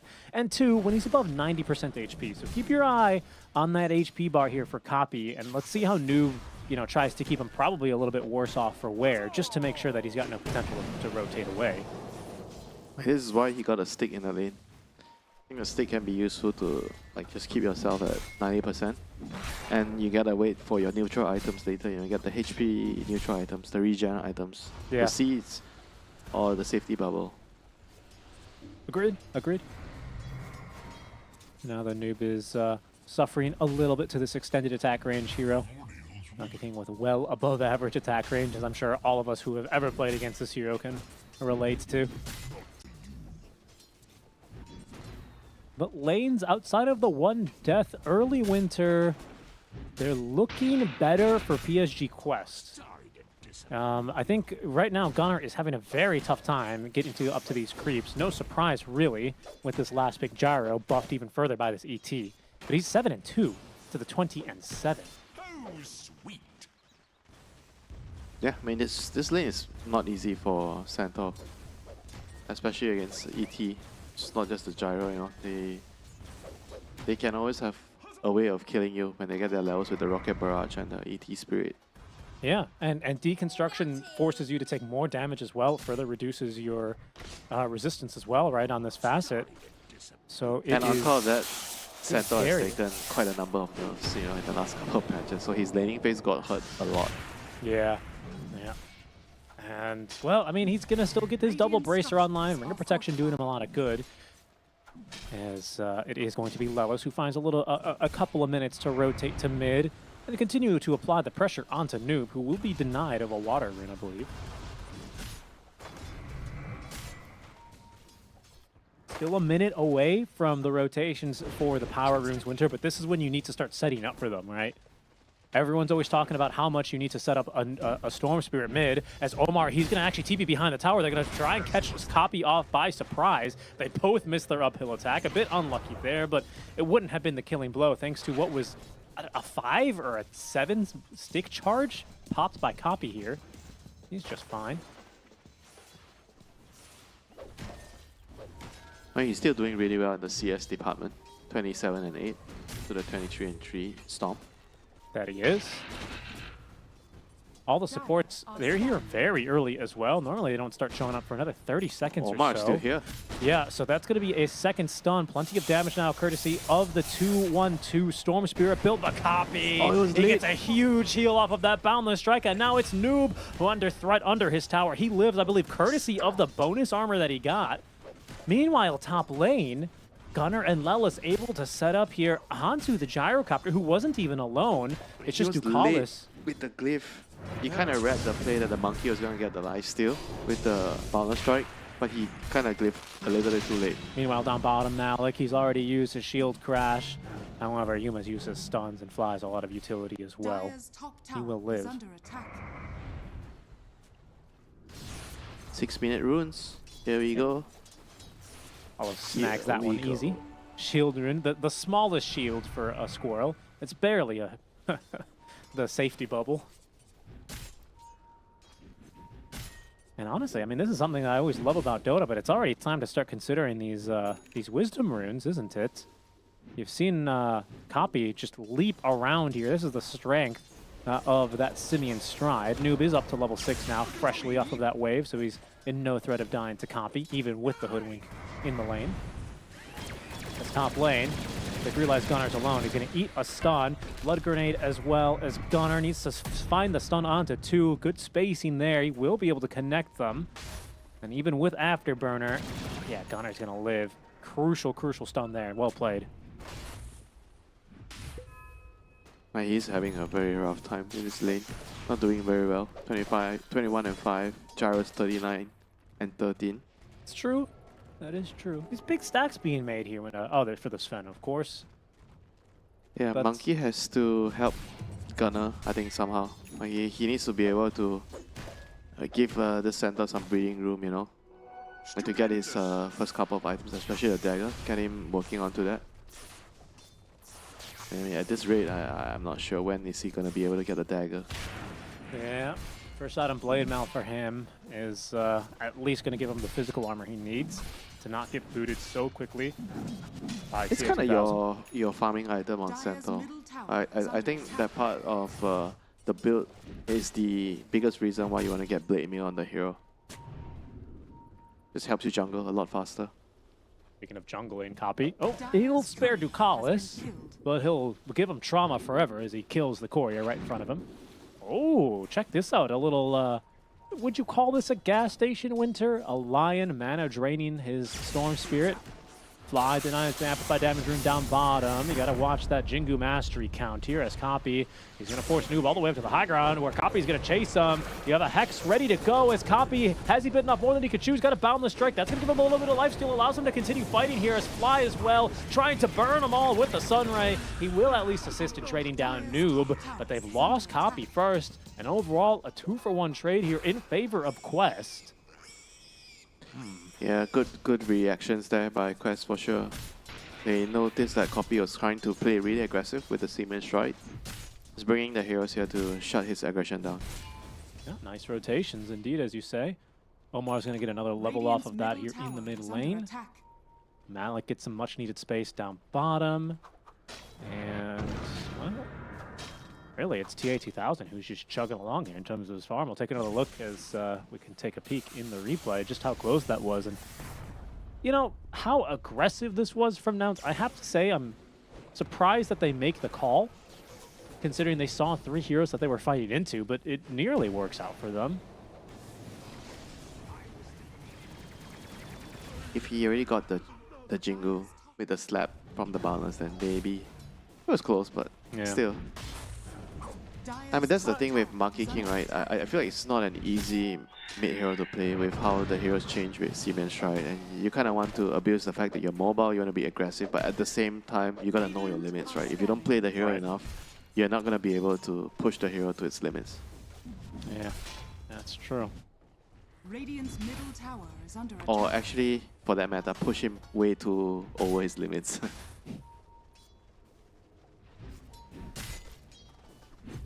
It's either you play this hero really well or you just suck at the hero, you know, there's no middle ground. I think it's like, as Universe used to say, you know, it's a lot of like, you know, to be good on a hero, to be good in this position where you're like towing the line a lot, you know, you've got to really find the line and overstep it and then kind of learn to just do a little bit less every time. You know, the Monkey King players are gonna hate the Underlord Darkseer players, you know, because when you play Underlord and Darkseer, you're gonna kind of always get something similar with whoever is playing it. But with Monkey King, TA, Storm, all these heroes, you gotta push the limit, you know. You gotta be always be bold, trying to maximize your hero, but when you see all these Darkseer Underlord players, they're just clicking their buttons and getting values and it makes you mad. Yeah, I mean, and they're just carrying auras, right, and not really doing anything but casting items in the fight. I see what you mean there, but I don't know. I feel like a lot of mid laners are of this. They're cut from that same cloth too, right? Not just the monkey players, but you're looking at Morphs. You're looking at a lot of the spirit players, in particular Storm, who this very moment is smoked, heading down bottom now with Omar going on a hunting mission. Ducalis will connect through the twin gate, but all they're gonna find is a little squirrel. Not the most dangerous game, really. Radiant structures are fortified. And just a couple of pickups here and there. Like both sides are just trying to open up the offlaner's tower. I mean, Santa is kind of recovered, I would say, in terms of like at least net worth. He's caught up a lot. That's true. They haven't been able to put on too much pressure. However, they will be able to defend this top tower. Omar TP's in first. He has Finger of Death and maybe the Fist of Death ready to go. Stampede is going to be cast. Sorry, Stampede is ready, but Blade Mail comes off first. They won't be able to take down the Centaur too easily, as the reinforcement from Nouns will be scouted here with the Astral Spirits. Quest take refuge behind their Tier 1 tower here in this upper jungle part of the map. In the Mighty Mines, they make their last stand, or just a stand. The Mines of Moria. Oh no, he tried to pick up the Illusion Room, but the Illusion Room bound to strike them. However, Copy may have been not more than he could chew. They've already put down here the Supernova. Noob, he uses a lot of his mana. He avoids the Storm Hammer, but is unable to avoid the follow-up stun. Lelis sets up onto him now, but they don't have any vision. They're going to have to let him go. Instead, they look for Malik now as Nouns still winning this fight in the river, committing the ultis, bringing the numbers, and taking down their opponents. Omar turns a monkey into a fish, and then the monkey kills him anyway. Didn't enjoy that. A little bit of mischief, but Copy sure enjoyed that fight. 2 kills for him. wbg evens the kill score at 4 apiece. As Nouns win a bit of a skirmish in the mid lane. Yeah, that was a very crucial rotation from Yuma, just saving the monkey with his war cry. Just keeping him alive long enough for him to lifesteal off the Jingu. It's well played. So allowing his team to get a good trade there. And now we're gonna start to see a jumping or a flying monkey. It's not even jumping, it's just moving so quickly. Like, look at how he's abusing it, but he hops and he goes down, so he cancels the animation so he can hop again immediately. I think this is the most efficient way for you to abuse the Siemens strike. He's just... It's very mechanical. It's hard, you know. It's very hard to pull this off if you don't play the hero enough. Well, Copy's sure put in his practice hours. He's a tinker player, so he knows something about jamming his buttons, you know. It's a little bit more, you know, it's speaking of like APM mashers, you know, you've got some, how can I say this? You have some bristleback enjoyers, and then you have your tinker players. Dude, right? that's not the same. Bristlebacks, like, you don't have What are to you talking aim about? it anyway. Are you? Dude, it's not the same, you know. You should see my APM when I play that hero, okay? It's very impressive. Don't you try and shame me now, Winter. As Ducalis is... No, it's not the same, Richie. I'm not gonna give you a pass on that. No, just know, you know. There are some things you tell me they're the same. Yeah, maybe I'll kind of agree with you. But this one is a big red no, you know. It's just not the same. Bit of a quiet period here as far as the game goes. Both teams happy to just collect on the farm. Get a bit of stacks going. Gunnar is taking some aggressive farm here, but again, just with all the HP he's carrying, it's going to be tougher to take him down. Nearly at his Blink Dagger. It feels like only moments ago we were like, oof, Gunnar having a tough lane. When will he ever get Blink? He's like, yeah, 15 minutes, don't worry. He got help. Monkey King came to his lane like twice, you know, so he kind of have his team to thank for that.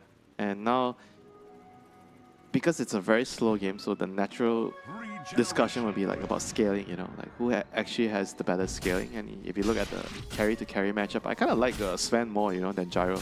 I think with Warcry and later you get the shard, you kind of block out a lot of the damage from Gyro's flat cannon. And in terms of like team fight, you have the egg, you have the stampede. It kind of helps you run around and kite the rolling thunder, run away from the call down. I agree. I think the only thing I'm a bit afraid for, just to give a counterpoint here, Winter, the only thing I'm a bit afraid of is how well Quest can potentially kite a Sven in this kind of a game, as Noob is able to zip away from a potential death. That was a nice try, though. Very, very nice try. Yeah, I mean, and not much committed either, right? Just a Sunray and a Boundless Strike. But my point being, you know, yeah, you have Stampede, but you also have some pretty good disengage, you know, a Lion. You've got the Astral Spirit, right, and the Echo Stomp. You have a Storm, a Pango, and a Gyro. Obviously, Gyro, he's fast. He's not the most mobile compared to a Pango or a Storm, but he is a fast hero. That's my only concern here. That was a zip away. Noob, able to collect the Haze Strewn. They tried to deny it in time. That's not happening here. Yuma showing up to the fight with God's Strength active, so Quest happy to pump the brakes a little bit here and allow that God's Strength to end. He's very close to his Blink. He doesn't want to die. He has the money for it now. Hit by the Boundless Strike, he'll buy out for it immediately, and not a second too soon either, as Gunnar, assisted by Lelis from range, will take his life. Yeah, they got the ward as well, so very, very happy with that that gold injection. But fortunately for Omar, he already has his dagger. So is this the time to play with the Lion's Dagger? You have Echo Saber on Pango, so not mech. Storm is building into his BKB. Yeah, kind of feel like they still need to farm a lot of items. Maybe you can go for a pick-off with Lion on, just try to get a pick-off and run away. Not really like a full-scale engagement, you know, into the Stampede and Egg. I agree with you, and obviously Quest have no idea of knowing this yet. However, the build for Gunnar is kind of raising an amber flag, I would say. You know, it's not a red flag necessarily, but he's going for this Vanguard in a Crimson build for Gunnar on the Centaur. And I'm afraid by the time this Gyro comes out of the jungle, he's just not going to really have enough damage to outfight here. Although, looking at the Gyro's build, he's not gone Ags yet. There's a nice pickup on the Gunnar. Very nice job. First Finger of Death, first kill here for Omar. Finger of Splitter kills the strongest and boldest of heroes, you know. That's true. That Lion did almost 1,000 damage, which is ridiculous for a level 1 Finger. Careful now, though. The Ducalis unable to escape. He is taken down. Fly. Level 1 Supernova ready to go as Malik yeah, hopelessly chasing copy here with Simeon Stride. They've caught him just at the tail end now of that Rolling Thunder. No way out for the little pangolin. Double ulti committed. That was a very, very big misplay there. Just like cancelling his role. Just got greedy, wanted to kill the ward. And he had his spells on cooldown, so he couldn't get out of that sticky But situation. Gyro's here with a BKB. He wants to fight Noob as well, with a bit of chip damage, a bit of poke and prod. But Copy, who couldn't find his man. Omar with a well-timed blink away as the tower goes down in their wake. Yeah, this monkey needs a mana item, needs a null talisman. He's running out of mana all the time. Okay. By the way, I no longer think that they will have any catch issues. You're going to have 2 Gleipnirs online. You're going to have a Blink BKB Sven pretty soon.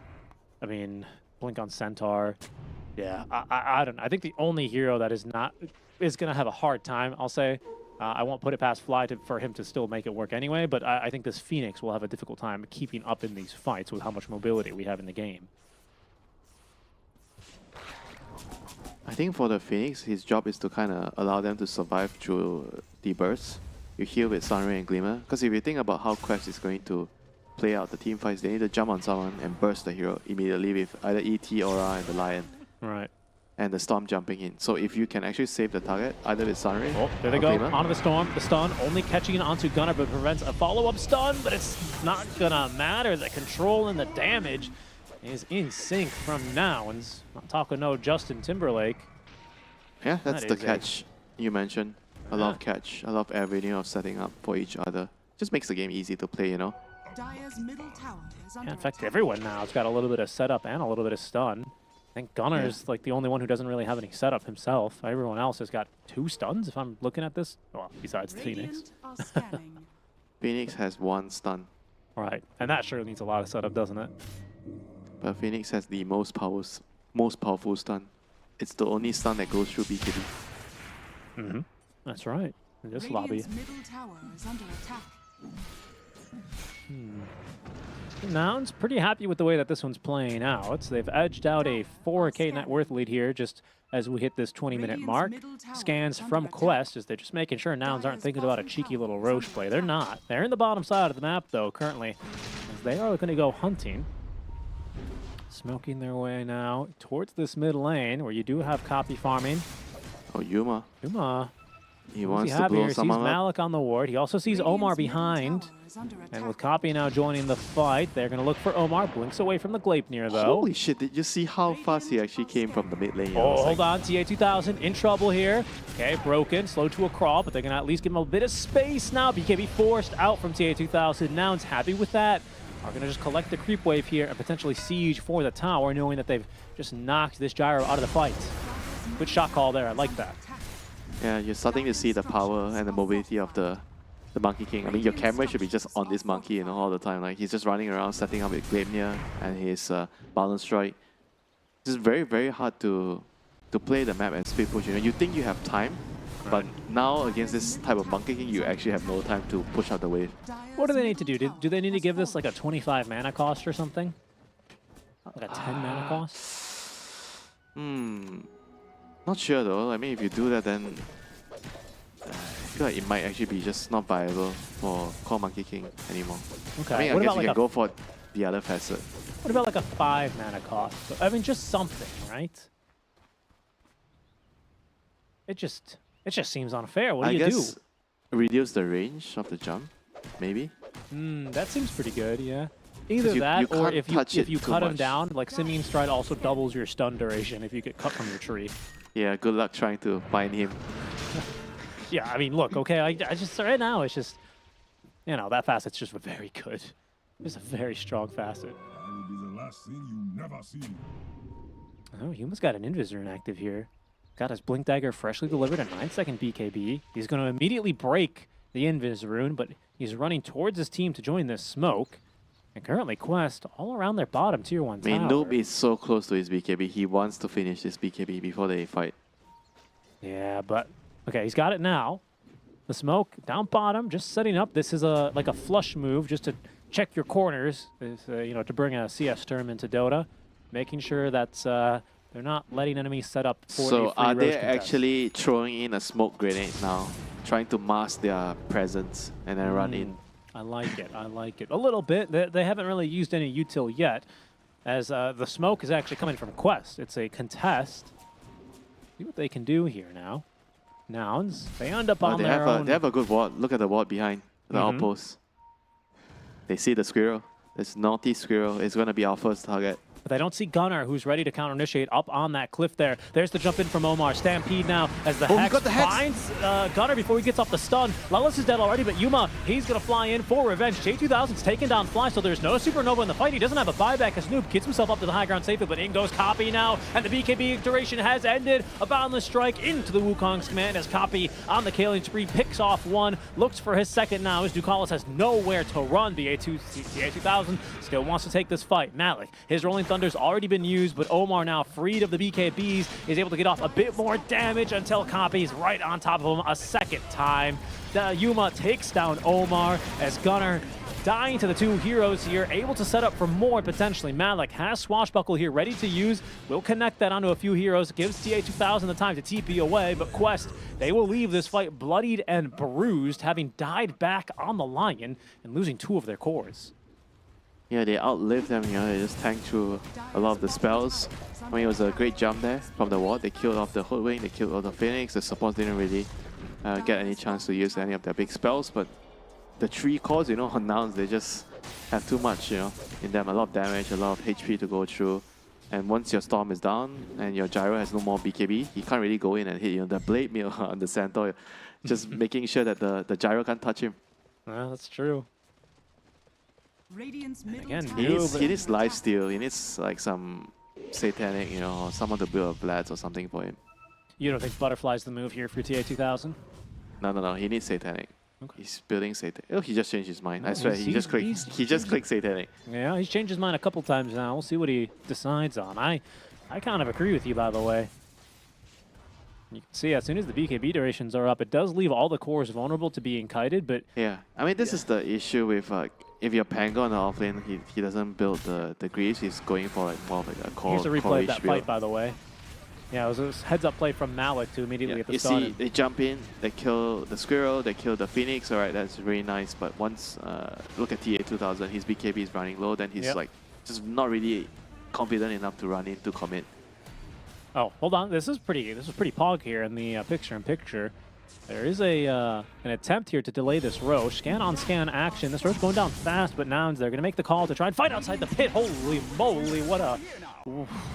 The stones on Noob to complete that channel through the twin gate. I've seen games thrown over that exact same move. A bit of moonwalking now from our boy Roshan in his pit as Quest continue to encircle their prey, or their hopeful prey anyway. Copy with vision here up onto the high ground as Noob sending the remnants sliding in. In goes Malik now. Rolling Thunder looking for something, but it's Gunnar who finds the better initiation. This time Omar is going to be the dead hero first, but they've also gotten Fly. No Supernova in this fight. However, Noob, BKB active now, needs to zip away from Copy. He's kind of left his team for dead, but Gunnar, look how much he's tanking through that. The Crimson Guard buff leaves him able to tank through TA2000 basically solo. That's his BKB charge basically wasted. Ducalis caught inside the Wukong's command. He will die for this. Roshan, this entire time, just wants to try and get some rest. Unfortunately, the only ones taking a rest here will be Quest as they go in again a second time for a fight. They find Copy, actually. Hold on, this fight not over quite yet, or is it? Noob, another small zip away. TA2000 TPing away. They've got stones, but no vision,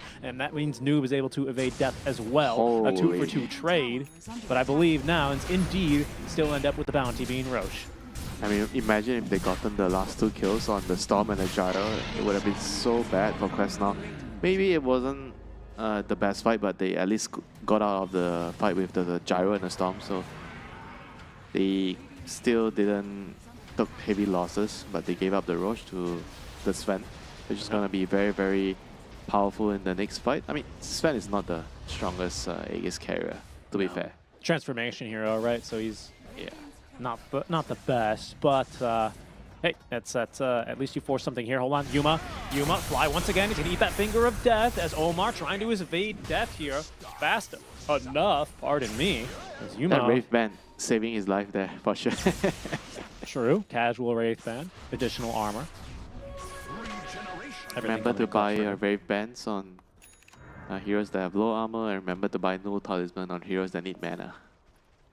That's very true, Winter. And eat and drink your Ovaltine. Do Words you to live actually drink that every day? No, God, no. I don't even know I what that thought is. you're like you told me you're like a tea and coffee person.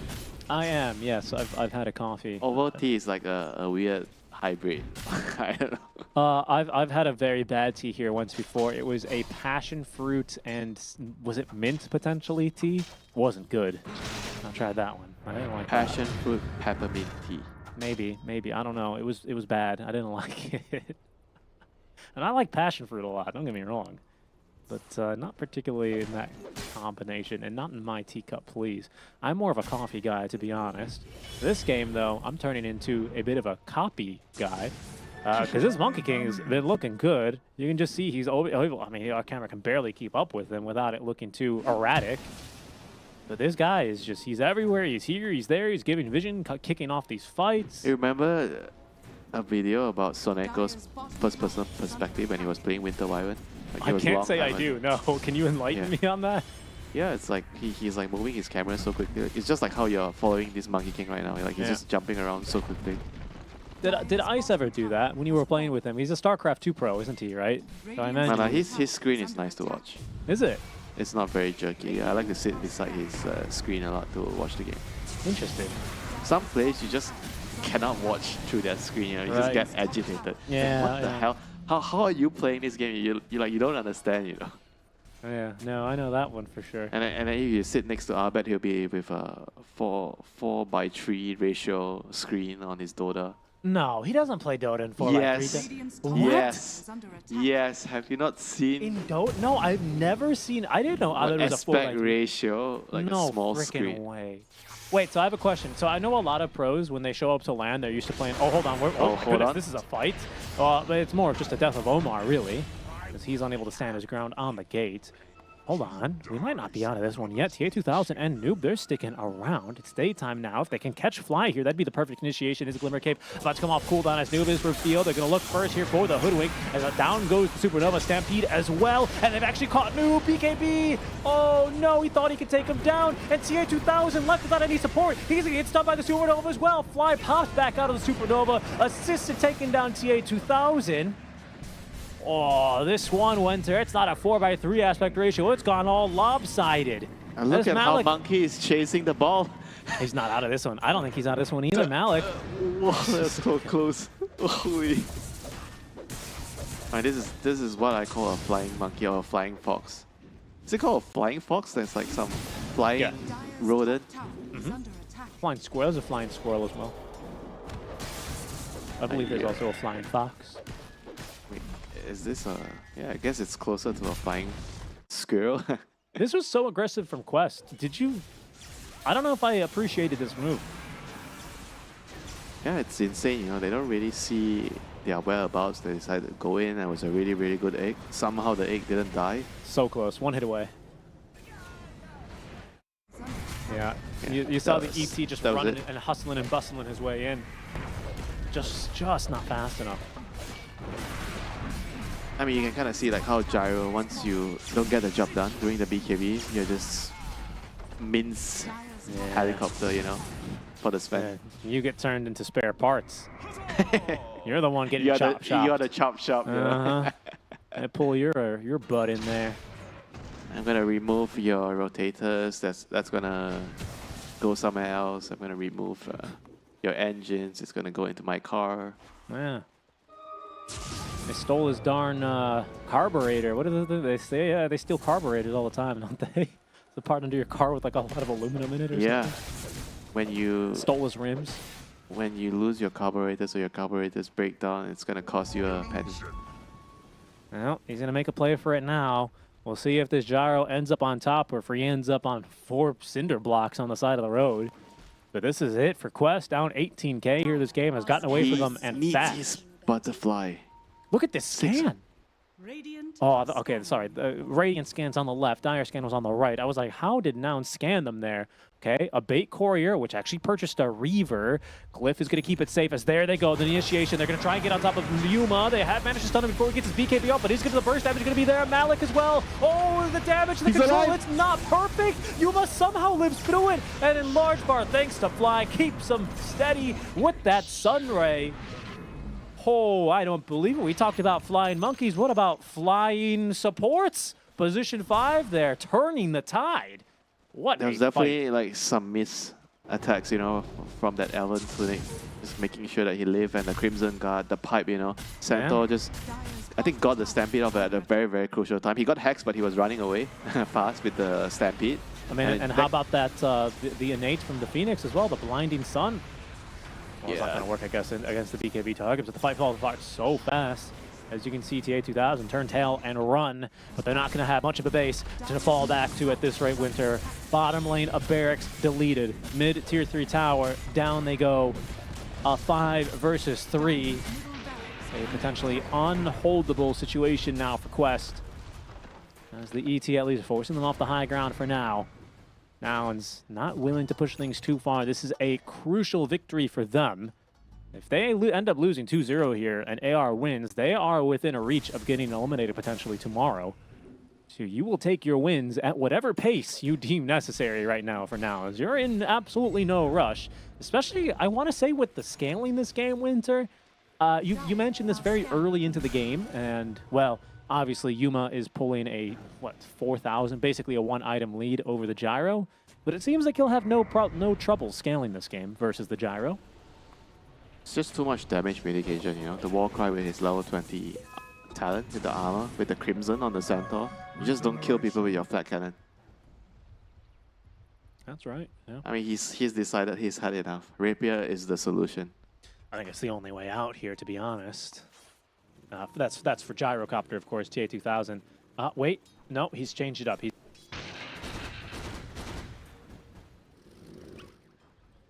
feel like Rapier is the only way, though. Like, Daedalus might not just be enough. Like, he has to all in, you know. I feel like from his position. Hold on, hold on. They're going all in now. Oh, the stun onto 2. Perfect timing there from Copy, who just waited a second. They catch Noob. Noob activates his BKB. Needs to get back into the high ground as Malik. Oh, he's an endangered species, but it seems like for now, he's not going to go extinct. Makes it back up to the high ground. Lots of ultis used there. Lots of utility, ultimately. Quest. They can take another breath. They live to fight another day. Round 2 of going all in into the Rogue Knight. It's the Rogue Knight, not the Rogue Knight. The Rogue Knight. He's gone rogue this time. Isn't Rouge, is that red in French? I don't know. I don't speak any French. I only can say du fromage. Everyone knows that from Dexter. Yeah, of course. Dexter's laboratory. Who could have? My wife, I always call her Didi. Oh, yeah? Yeah. I love the character. Just messing around, you know. Every time I'm trying to do my thing, she comes in. Is it time for dinner, honey? I'm not done yet. She comes in, she ults, you're playing support Zeus, and she, oh, what's this button do? And she presses the button.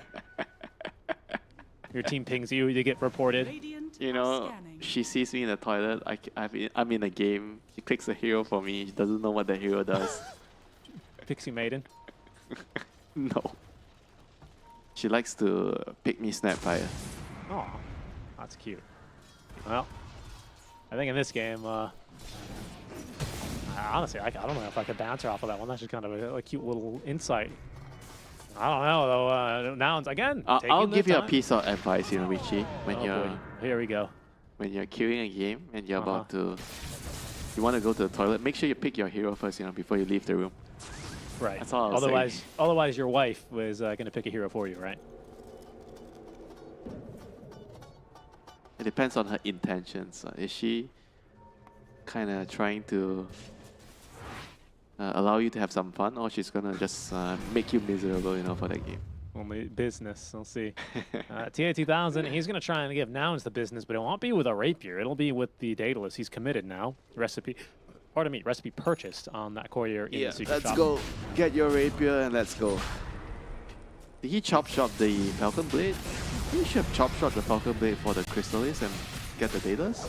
Dude, that's not happening. Again, we need like Arteezy or God King or Monet or someone needs to start doing this before all the other people will. Or Amar needs to like play off lane gyrocopter, you know. We've seen a couple of gyros, or one gyro yesterday. I saw a clip. Is disassembling the drums so he gets the charge. Right. And he repurchased the recipe, which was at a net loss of 0 because Gyro sells recipes for full price. Or is there is a recipe for drums, right? I'm not crazy? Yes, sir. Yeah, that's correct. But that's a support player. That's not a core.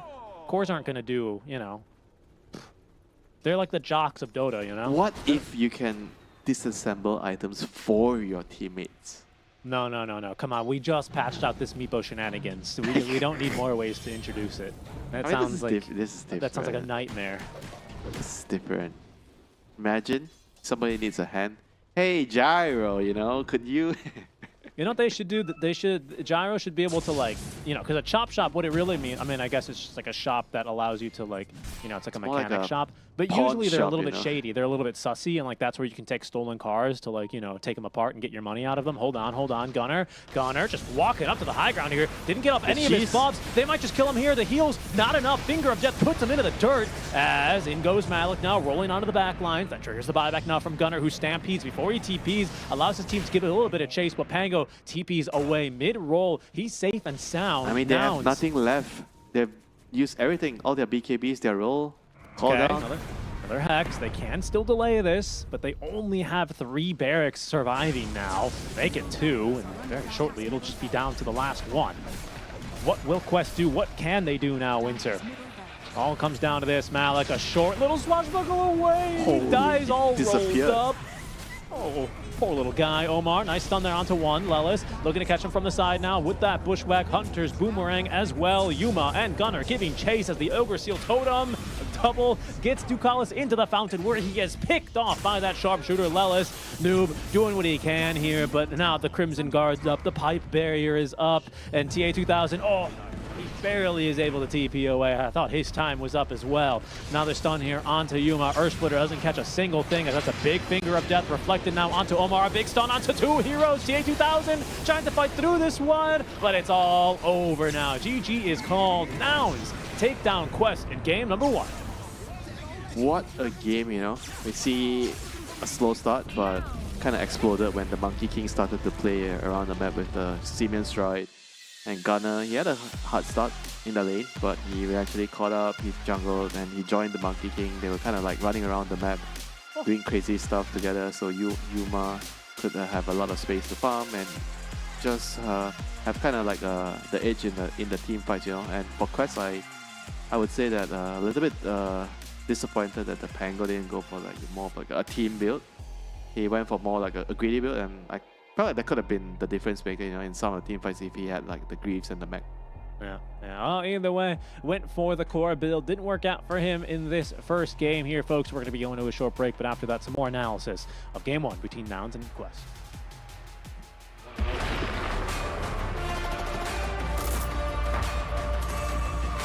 Okay, that wasn't too long. Kind of on schedule too.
Adventures bring new challenges. Even as the heat rises, dandruff and grease won't stand a chance. With new Clear Men, powered by triple formula technology. To eliminate dandruff, itch and grease, gives you 8 hours of freshness and 100% dandruff-free hair. New Clear Men, 0% dandruff, 100% confidence.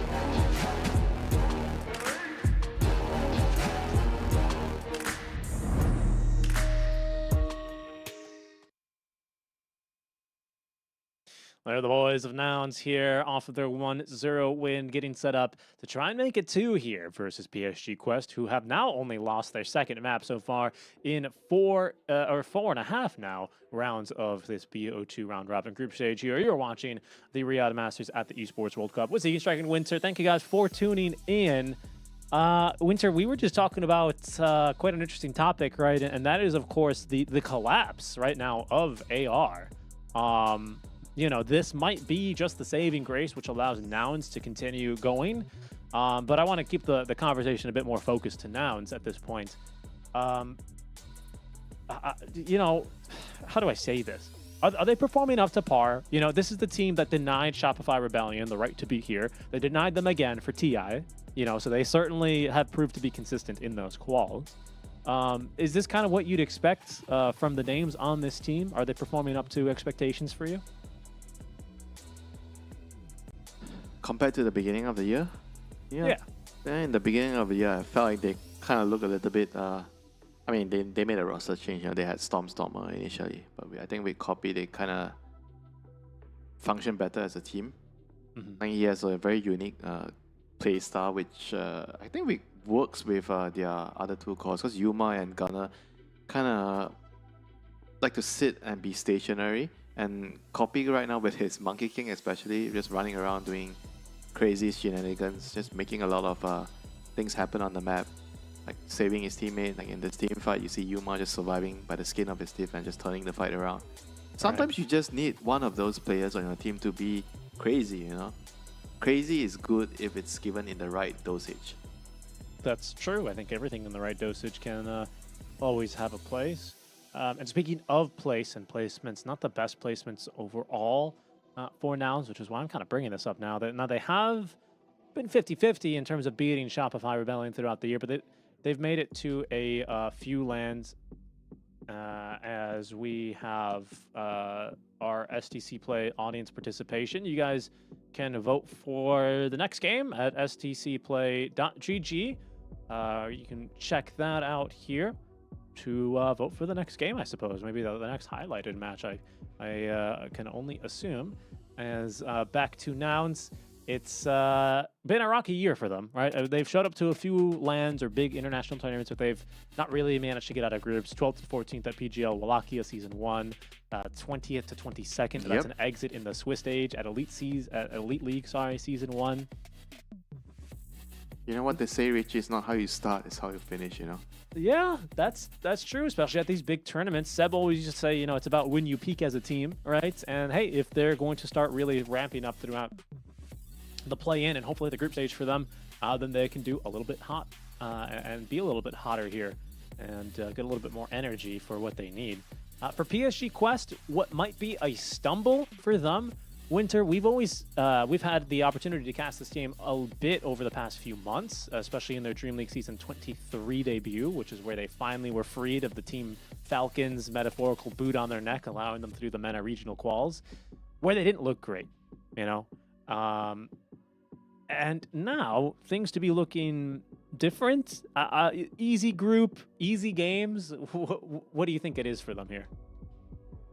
I don't know. They're still unstable. You know, some games they are really gelling and merging as a team, but some games like the previous game, I felt like they're not really on the same page. They're not in sync, and they gotta find a same book so that they could read together as a team and come up with the same ideas. You know.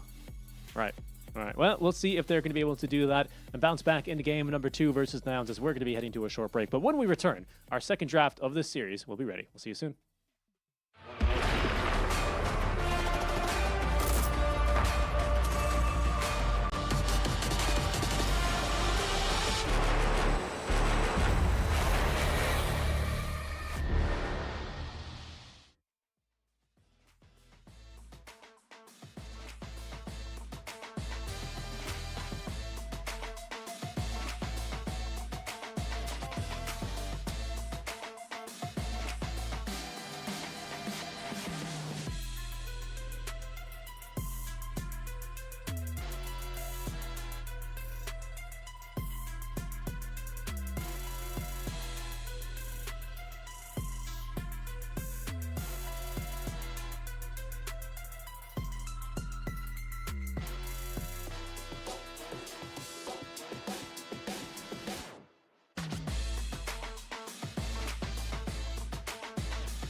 Hello, everyone. Welcome back to the Riyadh Masters at the Esports World Cup 2024. Just pardon me, there had a focus on channeling to suppress a sneeze, and we've successfully done it here. Winter, thanks for joining us, folks. And we've got ourselves game 2 coming up between PSG Quest and now Nouns.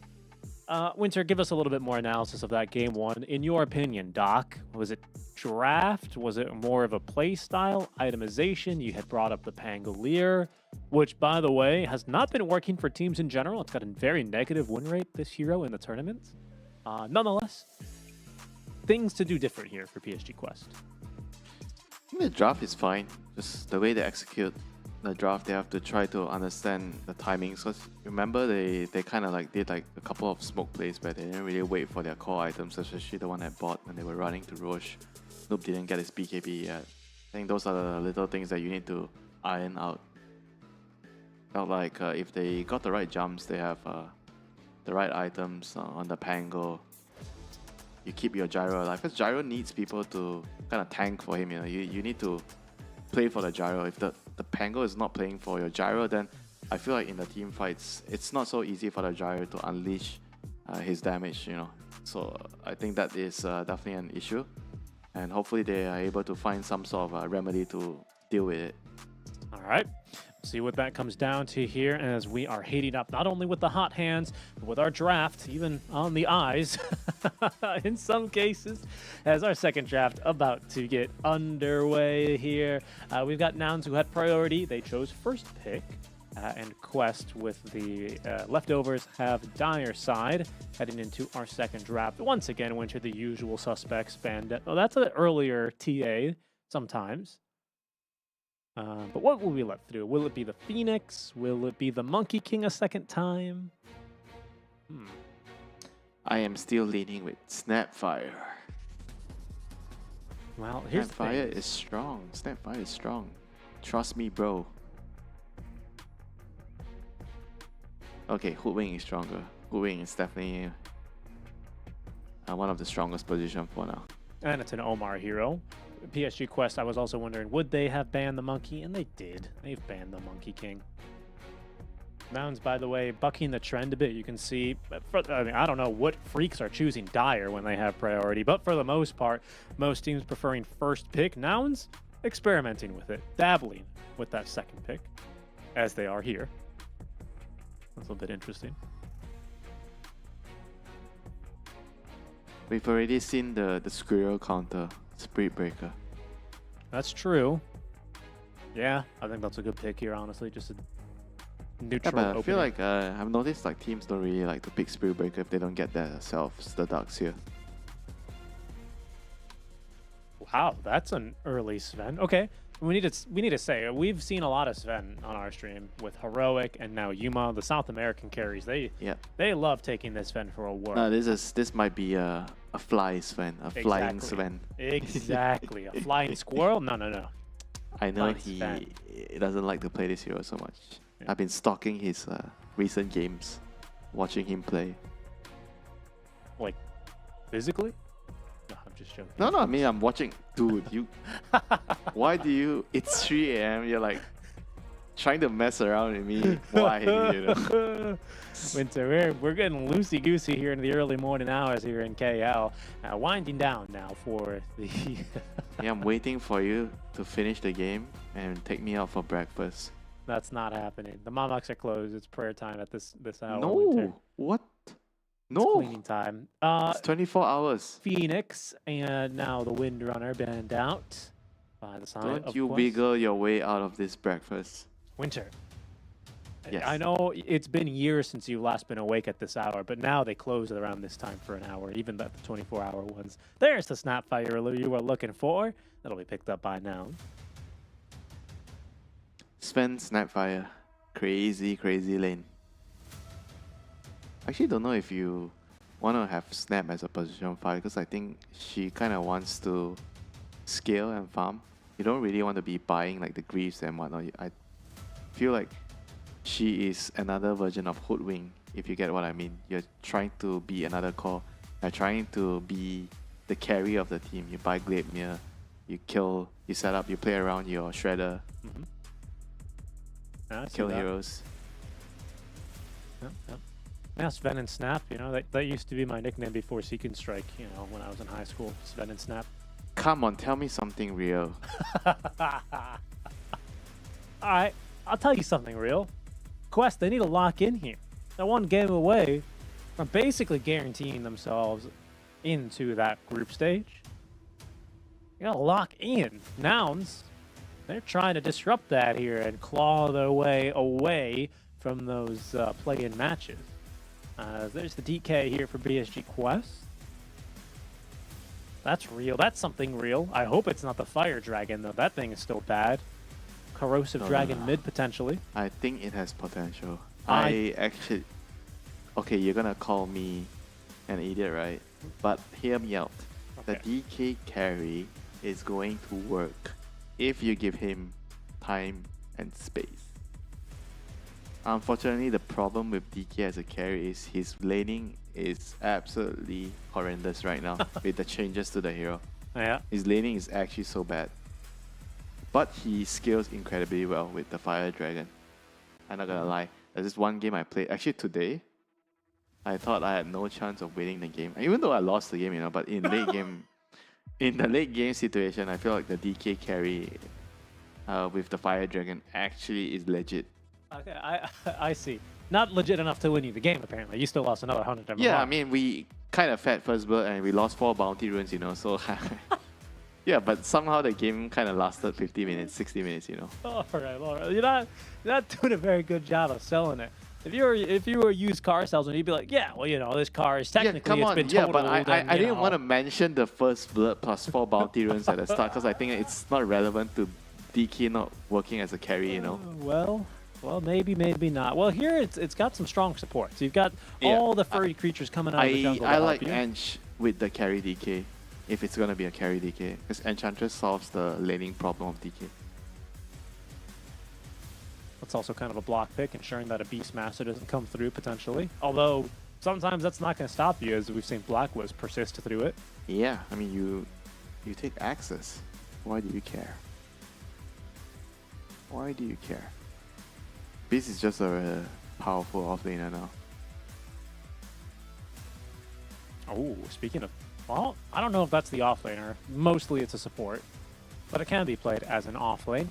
But the Chikiro... It's very good into DK. I like this hero into DK.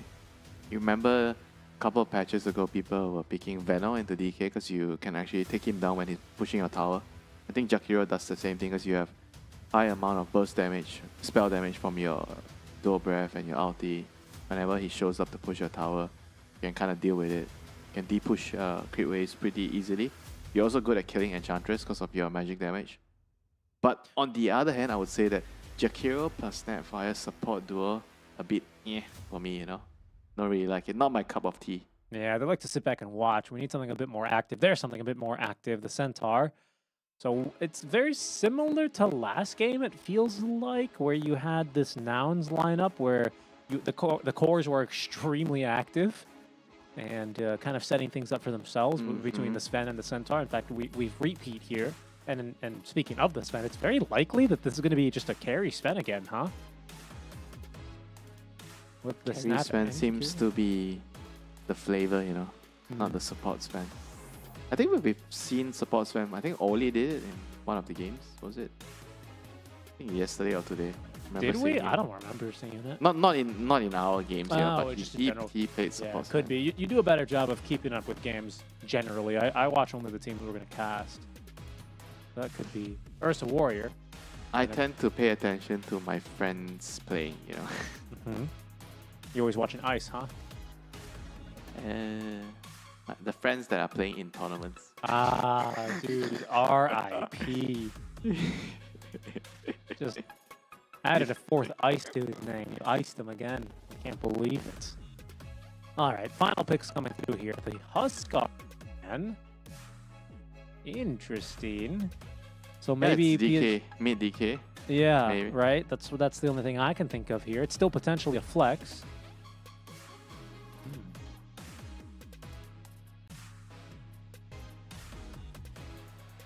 What do you ban here for your Nouns? They kind of need someone to buy aura items. But they also need a mid. Oh, you're talking about Quest, are you? Quest, yeah. I see. Okay. Quest needs aura builder. They need team fight, sustain. I mean, you have Ench, but Ench doesn't like to build the pipes the max. Wing doesn't do that as well. So you need someone to do it. Every game, you need a designated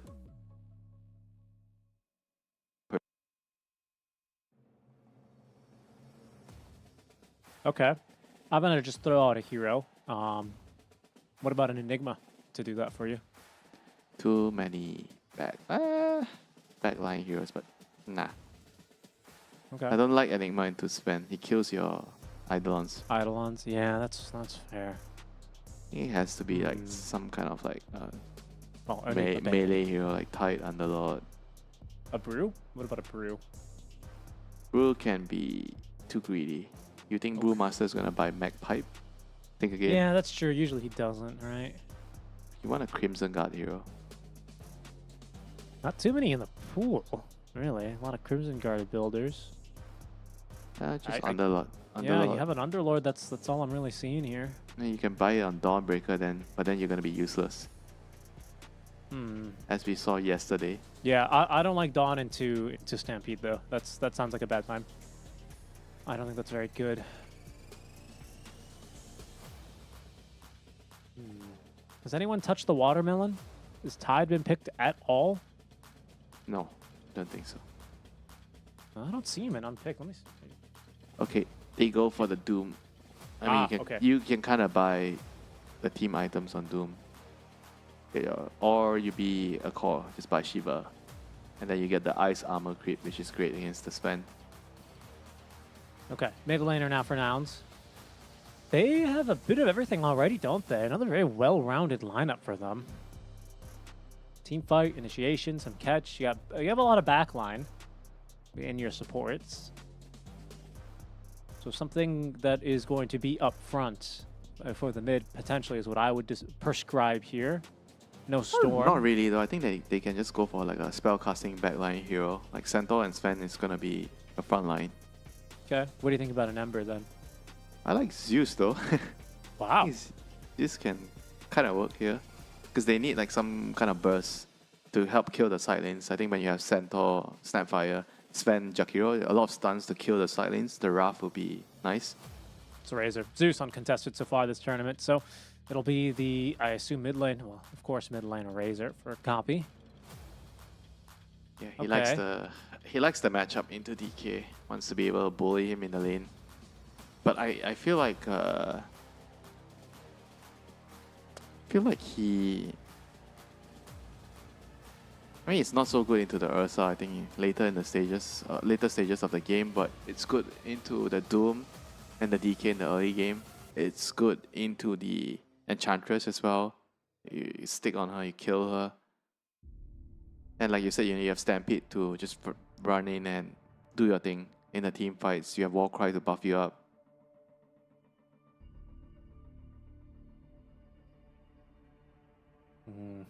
Yeah. I mean, we've seen that Warcry early on be very impactful. Is it going to be enough to get Nouns to a game too?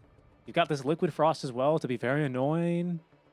We are playing with Devil's Bargain here for Malik, so we'll see if he ends up using that. Strong supports on Quest versus a well-rounded, strong lineup on Nouns, Winter. You preferring either one of these lineups here as we get prepared to get underway with game number 2? Hard to say though. Very similar to the first game where I feel like both teams have quite even drafts. If I have to choose, I think I'm liking the Sven hero right now. And Snapfire. So I'll go with those two heroes. I'm biased to them right now. You just like the supports, huh? What do you mean support? Sven? I said Sven. Bro.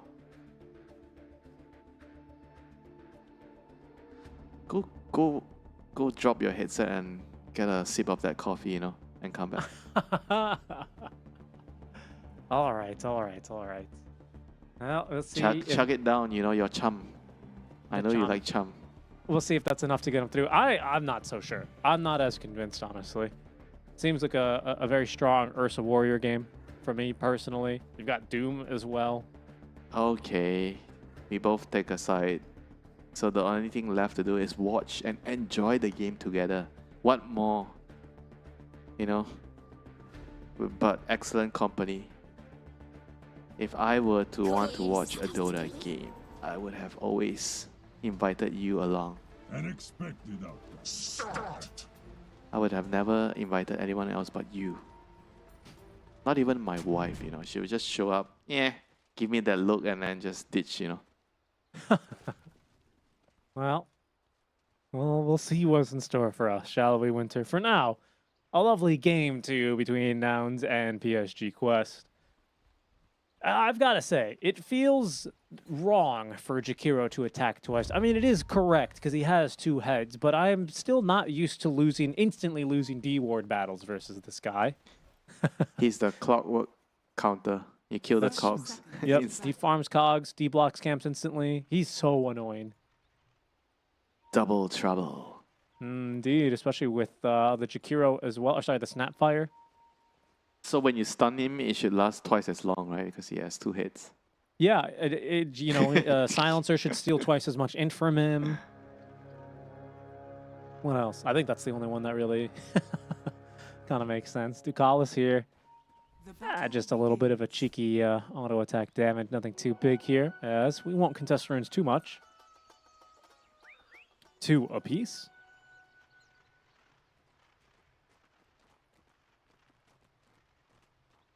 Any weird facets? Oh, double edge counter strike. Really? Against Ursa, he thinks that this is better for the lane. Counter strike. Yeah, I guess so. Because you're going to be playing around your double edge and you're trying to kill him because you can't out-trade him with your retaliate. Right. Yeah, I mean, that adds up. You're expecting a lot of damage as well out from this lane anyway. As Gunnar is going to take an early tango there. Down bottom, plenty of early harassment, very early damage. This Fly, that's another thing. He insta-kills your couriers now. He's a melee hero. Basically. You can kind of think about it a bit more that way. Yuma nearly falls, though, despite the amount of damage done onto Malik. Seems inconsequential. Top lane, they do a good job here by Ducalis to secure the first range creep as TA2000 was bullied away from the wave. Lilas busy blocking the camp, so he's expecting the wave to push. And he'll be right about that. Look at this damage. This Hoodwink hero is just so crazy right now. It's so wild. It feels almost better than what she used to be. The double bounce is just so imba in the lane at level 1. Like, you just can't fight. You lose the trade so much. Yeah, look at it just feels so unfair. Look at this. Is he dead? Yuma? Blood grenade? One last swing of that sword, and Malik has claimed his first victim. First blood now on Ayuma. Okay, I understand why this hero is first pick now. I totally get it. Yeah. I mean, Omar you hit level 2, and they wasted absolutely no time in killing the Sven. Not only that, he's missed 2 creeps on the tower. This is by no means a weak lane. You know, Jakiro and Sven is not a weak lane. That's true. I mean, Doom's not a weak laner either, and I think Omar is going to show us a little bit more about why this hero is as strong as he is. Speaking of other strong lanes, a lane that maybe we have to wait for more levels to get accumulated before we start to see the natural advantage for Razor, but a 12-4 lead so far for Noob is just a little bit noteworthy. We'll see how that continues to be affected. I assume copy again with levels. We'll have an easier time here eventually. DK is doing really well. But I expect this lane to just get harder once the Razor gets more levels. My DK should eventually lose the lane. Wow. They have so much damage actually up top lane. That wasn't even a big counter-strike there. TA2000 didn't really even hit Gunnar. It was just a full-bore scatter blast, basically.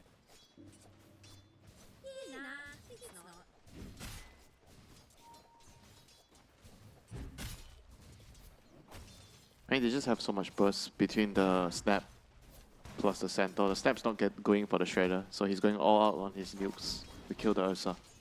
Winter, can we talk about something that is very support-based? Hold on, Yuma. Ooh, just barely missing there on that bushwhack. Yes, Richie, about what? So I want to talk a little bit about top lane specifically, where Lelis has been trying to keep this camp blocked. This is probably one of my biggest weaknesses as a player, but I'm always incredibly impressed on how quickly players identify whether Yuma almost just died there. That was crazy. Omar does so much damage. What in the world? Okay, how are these players so quickly able to identify whether or not they need to block this hard camp, especially as the 4, you know? Because sometimes you need to pull that camp.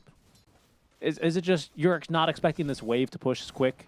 You just know that TA2000 You're camp talking lane about versus... Lelis blocking the camp, right? Yeah. This is like a matchup because you're playing into Enchantress. I think in other matchups, you probably want to have the camp.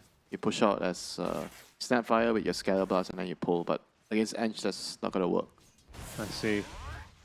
You don't want her to get the creeps. I think Ench is just different. I think it's like, if you want to compare other post 5s that can do this, it's like Mirana or Pudge, you know, because they can always abuse the camp. That's why you would consider doing this as a 4. An ET as well, right? Up there? Yes. Not entirely true, but yes. I feel like some situations maybe it'll be good for you to do that. Just trying to add to your hypothesis a bit here, you know. Okay, I'm starting to see it a little bit more. Does it help you understand when you should do it next time? Yeah, actually, it does. I was always a little bit confused as to whether or when I should block it or not. That's an easy plus 5,000 MMR for me. Thanks, Winter. That was the one thing. I remember you asking me another question as well the other day about like why do you think you were watching one of my games? You're asking me why did you just walk up the hill and place the ward there without vision? You know. I watched this man just absolutely. He just went into the enemy jungle as a Crystal Maiden, just completely with no regard to his life. You see what Ducalis is doing, like he's just running in and he's just like trying to scout sometimes, you know. I think as a support, you just need to be able to take risks at times, you know. You can't just wait for your teammates to give you information. But right now they have the clock, which is going to hit 6 minutes. That's why everyone is gathering in mid for the party. 3 versus 3. Copy short on level 6 because of the deny advantage that Noob's accumulated so far. A short little ensnare here will briefly slow Copy. Rune ultimately denied top lane by Ducalis. It was just an illusion rune. See if these supports are going to stick around at all. DK's level 6, so he look wants top, TA2000. He's really overextended here. Yeah, that's Counter-Strike for you. He's clicking on his head, and, well, the other guy clicked better than him there, honestly. Really underestimated Counter-Strike, despite my terrible jokes. Just needs to respect that a bit more. Oh, Centaur, he's not afraid. He's running He's not afraid, and he's got no reason to really be afraid here. They just have a ton of damage. That's a lot of regeneration. Another infused range up charge keeps Ducalis alive as TA2000 chasing him down. This Earth Shock allows him to catch up. Gunner, a stun in 3 seconds. No time to use it. As that is going to be Ducalis living by the skin of his teeth and baiting Gunner. Big kill there for TA2000. Yeah, TA2000 is back. He's going to be level 6 after this wave. That probably needs one more wave, but yeah, he's back. I mean, sometimes these type of things happen. You think you're going to get away with an extra kill, but you have to like chill and just weigh how important is this kill, you know? Right. I think even if he gets the kill, that's just a very, very high chance that he's dying. So either way, it's not going to be worth it.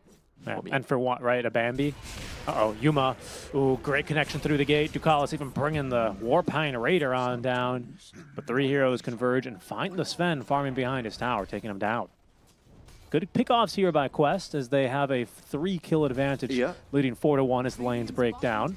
No gate ward against Enchantress. I always tell my team, you know, you should always plant this ward when you're playing against all these heroes that can rotate.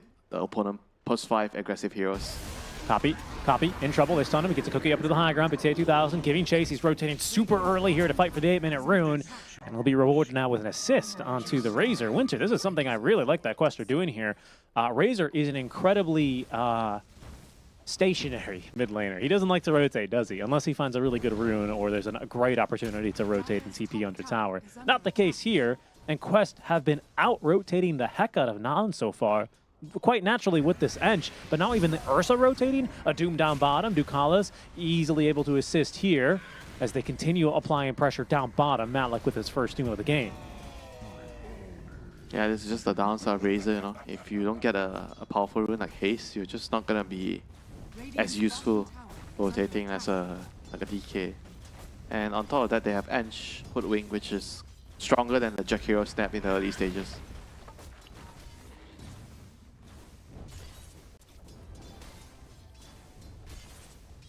Yeah, I also don't know if I really like the build that the Snap is going here.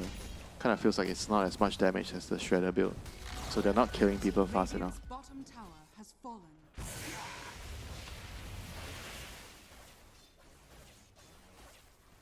I feel like it kind of counters the Ench, you know, if you go for the Shredder build. You can kill her in the early game because you have no armor on Ench early. Yeah. Maybe it's for farming to scale. They obviously the Ursa Warrior likely going and is going for the Battle Fury. Most players just have one point in the stun. Okay. Here's a rotation top now for Copy, by the way. The smoke play allows him to, just catch up there to TA2000. Does get that Earth Shock away. Enrage utilized here as he's going to look for the TP out, but the hoof stomp at the ready now. Gunnar ensures that there's no escape possible there for TA2000. Mid lane, however, this tower is going to fall in return. So kill onto the Ursa for your tier 1 tower mid. Quest accept that trade. Well, not sure if they had much of a choice. But they will be forced into accepting it. I think the kill on the tower is actually better than Nouns getting the Ursa kill. Sorry, I'm just laughing, scoffing at Fly Casual losing half his HP. They're going to try for this tower top lane, Winter. I do wonder if Quest might consider defending. Yeah, but no, they're going to try and maybe find Sven again. It will be hard because of the Cliff Ward that's watching. It's a full HP tower just going down to right clicks, just like that. Yeah, I thought they would try and defend. There's no Stampede, there's no Kisses. But no defense mustered here from Quest. They're happy to farm a little bit more on the enemy side of the map instead. Not too eager to defend the tower. Dagger DK online. Dagger Doom online as well as Yuma. Doomed, DK'd, and well, is delicious there really for Omar. He collects a kill and maybe a tier 2 tower. Lelis, sharpshooter, nicks him in the bud. This is really, really bad. I mean, it's supposed to be the Jakiro pushing out this area, because Jakiro is the one that can kind of be expendable, but not the Sven. You know, Sven kind of he's out of position. It's not the part of town that the Sven should be in. You know. Right, right. This is the back alley, the dangerous places. You should send someone He just else walked there. out of the theater with his parents. Some guy stole his parents. You know, they mugged his dad's watch. Wait, they shot him. That actually sounds very familiar. Yeah, I just made it up. Fully original. Sounds like Bruce, you know. I don't think so. It's not the Rouge Knight. It's it's Rouge, man. No, it's the Dark Knight. The Dark Knight. Yeah, it's not the Rouge Knight. It's the Dark Knight, noob. Oh, Cookie Stun didn't connect. Not sure how much Copy really wanted to go in there anyhow, but it is going to be another power rune here. Activated for Noob. Haste this time. Do they have a smoke ready? They do. But they don't really seem to be making a move. Instead, it's Nouns who will smoke. They're currently being chased by this Dark Troll Summoner. Eventually, they'll outrun him, but they won't find anything down bottom. Instead, Quest looking towards this mid lane, trying to bait Ducalis. They're smoked behind the Enchantress. She'll join the smoke now. They're going to go through the gate top, TA2000. He's going to be scouted here. Gunnar, Blink Dagger at the ready. Might have showed himself there, I think, to TA2000. What is going on? What's the move here, Nouns? And not sure. They missed the connection on the smoke gang. They were trying to reclaim the bottom territory. Now they're left, and here comes Quest. You know, this is going to be huge if they kill Yuma again. Smoke, a few seconds left on this thing. They're all going to just suddenly appear here underneath the ward. And yeah, very quickly, Nouns will turn tail. They want none of that smoke. Yep. Yuma's doing the right thing now, leaving the back alley, running away. Yeah, indeed.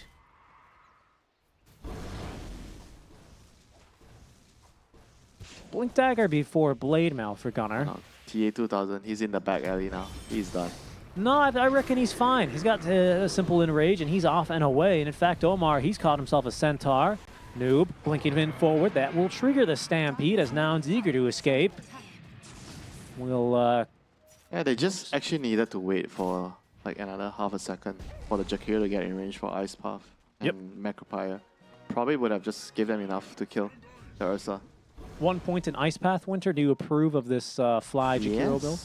Yes, Okay. sir. I approve. You should max your dual breath so that you can push out lanes in the back alley. Take the garbage farm. I see, I see. You know I'm all about farming on position 5. Which way to scurry? If you want to look for a player that does that well, I suggest you look at Sneaking's first person perspective. That's true. Yeah, that's true, actually. I think he does a very, very good job at taking out the garbage or collecting the garbage farm. What's it like watching his POV? Is he a little bit easier to bear, or is he a little bit more jumping around the map? He is easy to bear. Okay. I think most support players have a quite calm perspective to watch the game from. It's usually the core players, the initiators, you know the players that play Legion, Axe, they keep jumping around watching. Oh, I have the opening right now because this hero showed on the map, so their screens would be flying everywhere. Dire's middle tower is under attack. I think if you look from an initiating hero position and he's like really calm, something is wrong. It means that he's not looking at the map enough. I see, I see. Because that might be. Hold on. Gunner gets the blink away. Radiant's top tower is Scrolling everywhere to see, look for Omar. information. They don't want to chase here. Not a lot of heroes showing on the map, so now it's exercising restraint. Choose not to go after either of the supports that briefly show on the map. Both teams are just trying to play around the map a little bit better, try to get extra farm here and there, pushing out heroes that are crossing the line.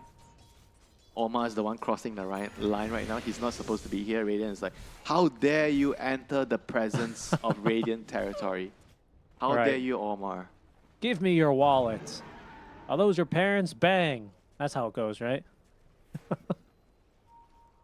According to you. Why According to me, people just get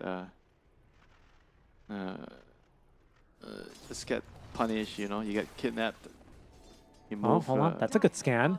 They found Copy. Copy, who's just 200 gold away from BKB now. Oh, the Doom's just out of range. Malik somehow missed the war He stop. blinked to the wrong spot? He blinked to the high ground instead of the low ground there? I think, yeah. I Huh. think he missed the blink. Off the mark there, just slightly. And so a bit more farming time now as a couple of items coming online for Nouns. Echo Saber for the Sven, as Gunnar has a completed blade mail. We're rocking that. Any But other big items? I'll tell you, late game Sven doesn't beat Ursa. Well, is that where the Razor's supposed to come in? He's got his BKB now ready to go. Hold on. They have caught Omar. Kisses, Stampede, and the kitchen sink thrown Omar's way. And yet, Winter, they don't kill him. Another time where they failed to get the kill here. And now Gunnar, he might just pay the price. Malik jumps in, a quick little Infernal Blade. That is going to be enough of a slow and enough damage for Omar to turn back and, in fact, pick Gunnar's pocket. Hey, this Squirrel is just tanky, with raw ATOS. You have a Vitality booster in there somewhere. It's not easy to kill. Everyone in Dota is hard to kill. I kid you not. Everybody just has more HP, You may think you have enough damage, but no.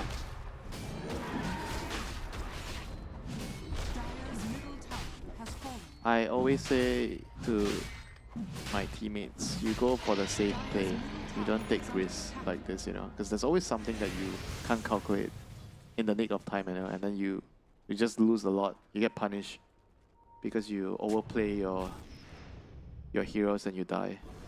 Do you reckon we're due for another power creep patch? And by that I mean, do you remember when they reduced all stun times by 20% in the game? I feel like you should reduce maybe the strength or HP. I feel like everyone's way too tanky because of neutral items. I mean, raindrop I guess is fine. It's a good item in the game, but just in general.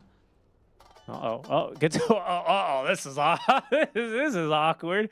Omar's like, oh god, look at these heroes. Cold? Did he pause because of cold? And Lelis is like, excuse me?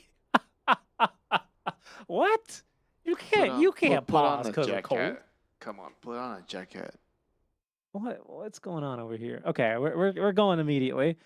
Will this be the death of Omar? It seems like most likely it will. He does get into the river, though. That's not half bad. Cookie after, but hold on. We're fighting here. Gunner finds a follow-up stun on a Noob, who found the stun on a copy. Copy gets consumed by the bear. And Malik with a two-man war stomp. He's holding on to Doom, drops it now onto Lelis. That shall condemn him even more so than the namesake ability. TA2000 looking for more. Doesn't have a basher. Oh, just kidding.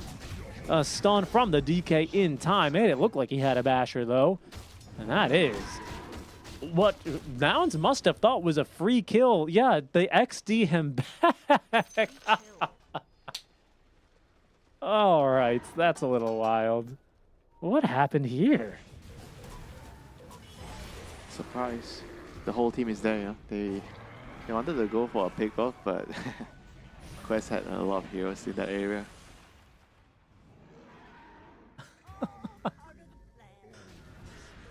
The true cold was Malik, and no wonder he's cold. Ice in that vein. A beautiful two-man stomp. Made it look good. He is the real Centaur player, even with lore stomp over a hoof stomp. Uh-oh, hold on. This might be trouble, though. TA2000, copy. Oh, almost catching him there with that plasma field. And that's just crazy, you know, how far he's playing. Like his team is like nowhere near him. He has Omar, he has a hoodwink beside him, that's it. And he's playing like he has the whole team behind him. He's just got a squirrel, yeah, that's about all he needs, that's all he wants. Noob also getting the blink away. His BKB is ready to go. A bit shy on mana for himself. As Nouns, they're looking for a fight. Power Rune is an illusion rune. It's not ideal. They're probably open for, I don't know, a haste or something. Something a little bit more explosive. They need something to get activated here, Winter. Down 11k, 2-12 now, 20 minutes in. They're going to smoke up and adventure onto the other side of this river. What will they find, though? Seems like even the squirrel will slip through their grasp. Instead, they see themselves a deer top lane. Ducalis, only a 4-staff, and Nature's Attendance to his name doesn't last even a split second here versus the damage that Nouns are able to muster his way. Garbage collector. He's collecting the garbage farm. That's right. He's at the base code of Java. You know there's an art to garbage collecting. You want to bait the enemy to force you out, but you don't die as well, so you get maximum value. Felt like he went a little bit too far there after that quick wave. Well, yeah, it seems that way. Quests are going to be far too slow to contest the Tormentors, so that's taken. Garbage collectors never get caught. But Gunner, hold on here. No, he gets the blink away. He's just fine. And this smoke, Omar cutting through the trees now. Is he really going to find Yuma here? He's really going to find Yuma here. In fact, they've got a ward down. And now, well, the stalwart statue's the gravestone now for Yuma. Down he goes. Yeah, he's been struggling the whole game, like finding the right places on the map to farm. Like I think it's the byproduct of having like Razor and Sven in the game, and both of them, they don't really have a very good start, so they are both kind of like eating into each other's farm on the map. So you kind of get confused where should you be farming on the map and you die. Because in the previous game, he was Monkey King, right? So he's kind of like a very similar hero to Razor in terms of how you scale. But at the same time, when he's scaling, he's also helping his team by setting up kills. Like you're jumping around, you're using Gleipnir to catch heroes and you're stunned. But with Razor, you're kind of more, like you said, stationary. Like you're waiting for people to set up stuff for you. Yeah, see, that's kind of what I meant when I said I don't know if I love the Razor pick. You sold me on it. You're like, no, pick a Zeus, pick a a very backline hero, and I mean maybe it's just the tempo or the positioning that these heroes want to be in. But it's also because of the support duo. Because Jakiro and Snap, they don't really do a lot, you know. Like they do damage, you know. Don't get me wrong, they do damage, but they don't set up kills. Noob just I think it's very important to have like a lot of synergy between your heroes, because at this level of Dota, like every little bit counts, right? If you get an extra kill here and there, it just helps the overall play so much. so you try to maximize your value in terms of the synergy between heroes. How often can you get kills with 2 heroes on the map? Sure. Look, I'm buying it. I'm buying it, but it's been I'll give you a difficult here for discount if you Copy. buy it. Don't worry. And also Copy, like, he had to go first item BKB. They didn't go for Manta, didn't even have Yasha, right? So he like went for an item that ultimately didn't No, help him the farm thing faster. is, with this hero, it doesn't matter how you itemize, you know, you're gonna have problems like this. And Razor is a mid hero, which requires the 2 supports that can go in and set up kills, stun the enemy hero, so you can kill with the Razor, you know. Not with Snap and Jakiro. Mid lane, the Razor, he's being initiated on. Wow, that is a lot of damage. This Ench is also starting to really pump out some Tesla damage coil numbers is here. down, Richie. Ever play Red Alert? No, never. Is that too old for you? That one's a little bit too old for me. I'm sorry, Winter. I was never much of an RTS gamer, though. I must admit. Really, just StarCraft 2 piqued my interest a little bit. All the top lane days I was late for class, you know, because I've been playing Red Alert. Late for class. How late were you, Winter, on the scale of 24 to 48 hours? Well, let's just say Malaysian fashionably late, you know. You were getting that CC special, huh? 5, ring it all day. In they go, Yuma. That's a good catch. That's a good follow-up stun. Those are 2 magnificent kills. That's just what the doctor ordered here for Nouns. 2 massive kills. You get Yuma involved here. Yeah. Big bounties fed on Thanks over. to the ward. Omar was worth more than the kill onto the DK? How is that right? Wait, what? Omar's 556. No, can you count? Bro, count the total. Okay, fine, the total, sure. Sure. What do you mean sure it matters? The total goal well, matters. whatever. What? Whatever, who cares? What do you skipped mean school. whatever? It matters. Come on. Top tower is under attack. You can't mislead the audience, you know. You have to set a good example. Look, you've got me. I concede. That was a good pick off, though, from Nouns. Yeah, very, very good pickoff.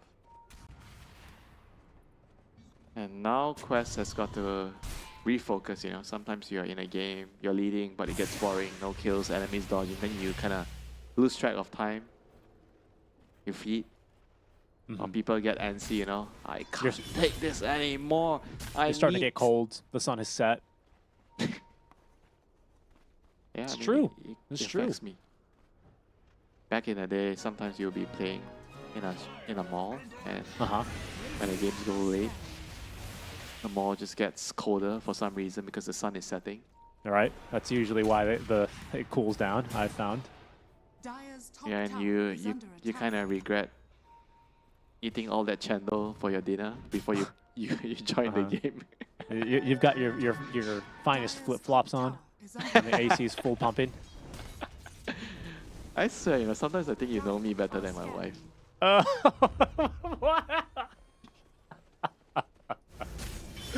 I'll take that as a compliment here. Malik, he makes the jump in. He does spook Copy into popping the BKB. No chance to cancel that TP, however, as Doom no longer mutes until level 25. Giving chase, however, as Fly managing to escape for good. Look at that garbage collector. That's the best one, man. The one that collects the trash and gets out, you know. The police can't catch him. What kind of garbage collecting are you doing? That's some high-stakes garbage collecting. Collecting all the copper out of some buildings, are you? I like to collect Indian almond tree leaves. 50,000. Lellis, he's caught here. Oh, trying to evade capture, but yeah, it's not looking too good here. Nice Yule Scepter onto the Ursa Warrior, who has an Ags. He's able to pull himself on back, and he's needed in the fight because Copy ticks down to the burn damage. He's been burned alive by Malik. My goodness, he's got so much damage, actually. He's got this Whisper of the Dread, percentage-based damage on Infernal Blade. This is a little disgusting, honestly, how much damage he's able to do. Just you wait until he gets the Kaya Yasha. He also needs level death. Gunner blinks up the screen. TA2000, that was his Defiant Shell. He didn't just nick one away from Gunner. Kind of close, though. Looked like he might have. Gunner able to TP away. It's called level pain now. Yeah, it's level death. You know the original spell? Radiant's top It was level question mark, right? Yes. Was it? You know what it does? Yeah, it's for every 3 levels you had, or if you were level 25, you did more damage to your opponent. We always have it at one level, at level 6. Because the first one is a 6 multiplier. I still remember it like it was yesterday. I remember playing my first Doom game, and I was, guys, what's my 3rd ability? And my friends, just ignored it. Just What? Doom. Just You're a Doom. terrible friend, man. That was what they said to me. Well, I was a good friend. I listened. Careful, careful. The garbage collectors. They found quite a garbage collector now. Yuma trying to escape. Noob. He's got his own actually staff, and he's gonna find a kill onto Yuma. Lelis will fall just as quickly as Copy in the river, trying to get his butt away from this one. Gunner, he's got nowhere to go. Oh, Blink no, dagger in where's 1 your second. flight There's ticket? no Where's way. your return ticket? What It's a on cooldown. What a Looney Tunes getaway there for Gunner. Hid behind one tree, and he's just fine as the garbage collector caught in the mid lane by the bear. That's why you always have to tie up your garbage when you go camping to make sure bears don't get into it in the middle of the night. That turned from an SCA thing into like a North American thing so quick. You gotta tie up your picnic baskets, otherwise you're in trouble. Those bears, you know? Even your garbage right now, you have to tie it up. Otherwise, you won't collect. They won't collect it if you don't tie it properly. Yeah, of I course. guess for me, it's that way. I don't know for you because you're in a condo. I don't know. You gotta put it away correctly. I mean, it's just really it's just about respect, you know? They don't ask very much. There you go, though. Quest up to the high ground, pushing 17k all of a sudden. Have busted this game wide open. Copy on the enemy side of the map, desperately trying to finish up farming a bit more. He wants his Ag Shard for that static link pull. But he might get caught here by a squirrel. Maybe not, actually, because Omar's going to stop and casually farm some Ancients. Now he sees his man, but a haste rune active here from Copy should see him to safety. The blink from the DK. He's actually able to still find his man now, but the haste rune still active. Copy holding on to the BKB. Doesn't want to have to use it here. Another blink in 8 seconds, and Copy is gone into the wind. Okay, now this is a bit awkward. 3 Dire Heroes down bottom for Quest. Nouns. I don't see anything here up top lane, and don't want to play too precarious now. Too perilous is what I meant to say. I mean, they're connecting towards top. They have very good wards around top here, so they're gonna have to try to make full use of it. Oh, I don't know about this one, though. I don't know about this one. That's a bit aggressive now from Yuna. Okay, he's put into the workhorse. Gunner saving his lad. Pulls out the garbage truck, pulls him in. It's garbage day, Yuma. Get in. Are you calling the sweat garbage? We're going to the dump. Radiant's top tower has How dare you? It's What a Rogue save. Knight, you know. Rogue Knight does not collect the trash. What a save. What a save from Gunner there. The blink forward. They've really buffed this workhorse, by the way. Now you're able to blink without breaking that workhorse link. Really makes this thing a whole lot better. Is there a counter to the workhorse? You just have to kill... The Centaur? You just have to kill Centaur, because... yeah. I guess the only other counter is... Mars Arena. Yeah. Because he can't see you. Oh, here we go. Here we go. Here we go. Oh, no, I think they messed up the blink. I'm not too sure. Malik, he's going to take it easy here for now. I guess the counter, this sounds crazy, is you Book of Shadows. You use Book of Shadows, which most people just, they don't know you can cast it on other people. You cast Book of Shadows when you hear the workhorse, and then he can't put him in the workhorse cart. TA 2000. Giving chase. He's seen Copy. Copy. Plasma field. Trying to buy himself time. There's a basher on the Ursa. There's a basher on the Ursa, but no vision for the attacks. Oh, that's close. That's looking like a horror movie now. It's... Horror movie for who? For the Razor? Yeah, for the Razor. You're getting chased down by a bear. That's no fun. Okay, through the twin gates. Yuma. Yuma is caught again. He needs his garbage collector here to save him. Here goes Gunner. Gunner! Oh no! He's picked up his corpse. It's like the Monty Python. Bring out your dead, says Gunner. Piles a corpse into the back, and now he's gonna have to put himself in the cart as Malik makes it a 2-for-1 special. Gets the double kill. Oh no. That is not what they were looking for there. You know what they say, Richie? One man's garbage is another man's treasure. That's right. That's right. There's no life stealer there, but he's certainly a bit of a corpse eater. Yeah, 2000. Up to the high ground now. There's no buybacks. There's no buybacks. Fly. He's got his Glimmer Cape. That keeps him alive for a little bit longer. Ogre Shield Totem to safety. Buys a little bit of time, but these buildings, they will be crumbling like paper. Copy, forced to pop the BKB just to run as Malik finds a Doom. I don't think that's going to be enough damage to quite kill him here, but Noob looking for a +1. Is able to find Fly. Usurper used aggressively here as Letless. Okay, I thought for a second they were going to dive. Wait a second. Wait a second. What? He died to that Doom? He had like 2,000 HP.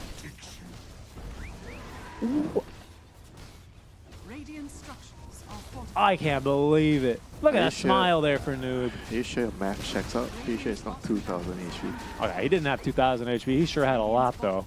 That was ridiculous. Copy, he's got buyback here. Yuma has respawned. They only have top lane of Barracks remaining as Quest. They are leaving this base in absolute ruins, in shambles. There goes Yuma, finally an initiation. There goes as well Gunnar. He throws his Sven inside. Sven able to act like a Roman chariot now, leading them into battle as the Ursa TPs away. Yuma giving chase. They're going to be only left, though, with a Soul Bambi. That's it?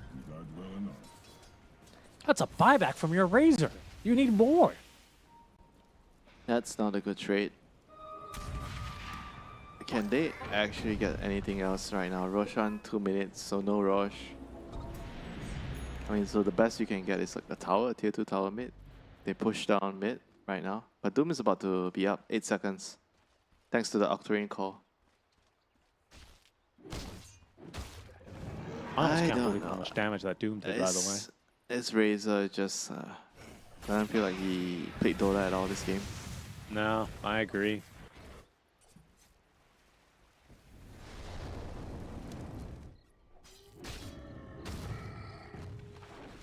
It's been tough here for Nouns. Have not... you know, they had that one really strong fight mid where there was like a double stun from the Stormhammer into a double follow-up stun from Hoof Stomp. And that's about all the team play that we've seen from Nouns in this game, unfortunately. Other than that, it kind of has been the Quest show, and, well, careful here. We're just about running out of room for Nouns now in this kind of a game. Yuma blinks up onto the wave. Aegis, I mean, not up yet, at least for another minute. Quest playing things patiently here as they do tag Noob there with the full board. Noob catches a stun. Copy trying to steal damage, but they're already broken the link. He's only stolen 36 damage. Just a really good macro pyre now into the ice path onto 2 as Noob fighting versus Yuma, but Noob, he's just a bit too tanky. Consumes the cheese back to full HP as the Ogre Shield Totem gets Yuma. He gets into the cart. Gunner, get me out of here, he says. Mush, but he's just not fast enough. Ducalis is giving chase. The Blink Dagger didn't pull him out of the fight as he needed as Malik with another jump in. Another Doom just to secure the kill. They're on to Yuma as he's going to try and take down Copy. The stun from Gunner, it does nothing. Malik, he still canceled the TP. Copy is dead, and it's going to be Gunner, the last to fall, as a full 5-hero wipe to close out this game. We go 1-1 here to end the day for Group B. Yeah, another day, another draw, and good comeback, you know, by Quest, you know, after what happened in the first game. This game, they have a lot more balance in their tri-core setup, and just they were able to capitalize fully, you know, from the early game and Chantra's Footwing. They were pressuring the lanes, they were doing really well, and after the laning phase, they played really well with the DK, with the dagger, and everything just came together for them.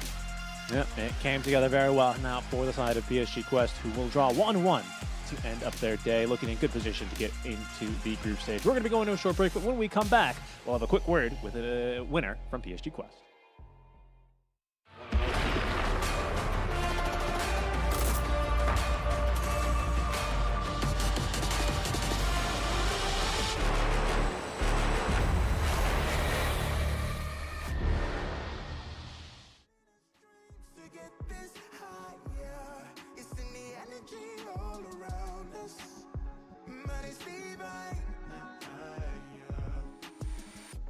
The sun went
1-1 draw to end the day for the Dota 2 portion of the Riyadh Masters at the Esports World Cup. Seeking Strike and Winter bringing you the action and wrapping up our day here as we're just here for a bit more analysis, a bit more of a breakdown, Winter, of, well, the garbage collectors as that cast somewhat turned into here. Nouns Esports win game 1 and drop game 2. We can take a look at our highlights quickly just so we can kind of get an idea of what we saw there, Winter. But tell you what we didn't see. We didn't see all very active Razor, did we? Yeah, unfortunately, no. I think that's something to do with the support duo. I feel like Razor plus Snap and Jakiro kind of didn't really work together that well. I mean, the Sven and the Centaur kind of fits what Razor needs as heroes around the Razor, but unfortunately, I think that in the early portions where the Razor needed the supports to kind of set up kills for him, it kind of felt difficult, you know, for the Snap and the Jakiro in particular. And we talk a lot about especially I talk a lot about the importance of the 3 versus 3 and planning your lineup around that. And I felt like Razor just didn't really have the tools in the early game for him to succeed.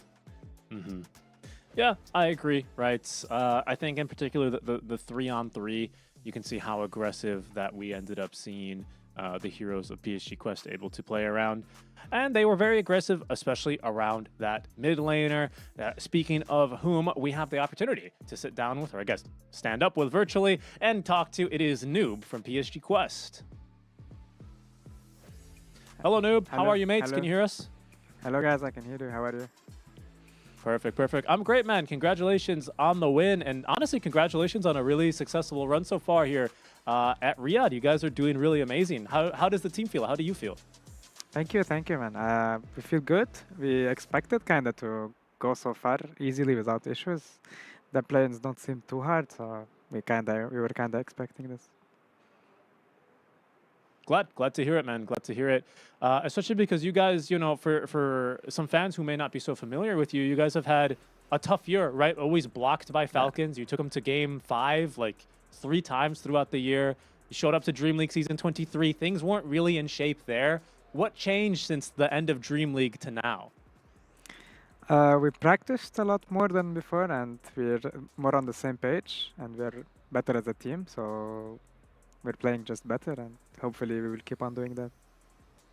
Yeah, man. You guys are looking great. My last question for me before I let Winter ask a few here is, I know you to be one of the most prolific Snapfire players. I think you have the most Snapfire games of any pro right now in Dota. Do you think this hero is fit for mid right now? If you can share a little bit of strats, maybe. It will work in some games. It will work. We might play it. Okay, cool. We've been saying when we saw it, was like, oh, maybe this is a flex, but hopefully we get to see that from you guys at one stage. Winter, any questions for Noob? Yeah, hi Noob. So your team has been like on the rise like recently. Like sometimes I feel like teams, they reach stages where maybe playing too many scrims might not be beneficial for him, and you have to kind of find different ways of improving as a team. So for your team right now, are you guys facing that kind of situation where maybe playing too much scrims is bad, or you try to do some other methods of improving as a team? I'm not sure, honestly, but I don't think playing a lot of scrims can hurt you. It's more beneficial, but yeah, I think we're fine for now. We just need to... we have some communication issues, but we're working on it. And that's it, mostly. All right. Good to talk to you, Noob. We do have to let you go. It's already late. We'll let you get some rest before you guys wrap up your group stage. Sorry, your playing stage tomorrow. But Yeah. Thanks for taking the time. And Thank GG, you, well played, guys. man. Always good to see you. Thank you. Good night. Thank you. Good night. Noob, the mid laner, the Snapfire extraordinaire. We'll see if we get to see him break out that snap a little bit more and some more fun picks, right? But yeah, PSG Quest, like you say, Winter, stocks on the rise. I mean, they were certainly a team to be reckoned with, especially last year at the Riyadh Masters, where they did play 7th to 8th. So Noob certainly has high aspirations here, as I'm sure they're looking to make another deep run. As we do have our standings now updated, we can take a look after 4 of 5 games where we stand now for both groups. Blacklist and Entity over in Group A, Winter, they're already locked in, confirmed, heading straight for that group stage. After this win, PSG Quest and Heroic, also from Group B, no longer are able to be dropped down. And unfortunately, with Azure Ray falling 0-8, not a single win to their name yet, they are being sent packing Whereas for Group A, there's a little bit more and drama and intrigue tomorrow to see which one of our 4 teams yet to be locked in will be sent home.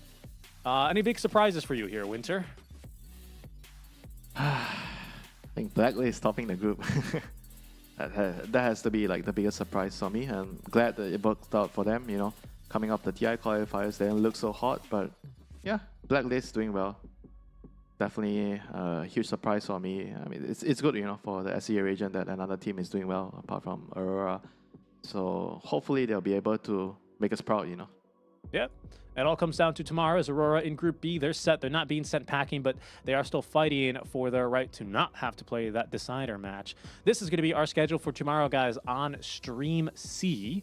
Don't forget, there's 2 more streams, so if you don't see the game you're looking for, probably on the main or the secondary channel. But tomorrow, we start at 12 noon, Arabian Standard Time, I believe, for Beast Coast versus Virtus.pro. And then finally, we wrap up with Nouns versus Azure Ray. We'll see if Nouns can also equalize the rest of the group and beat them 2-0. But yeah, that's it. Following that, we will play tiebreakers if needed the very same day.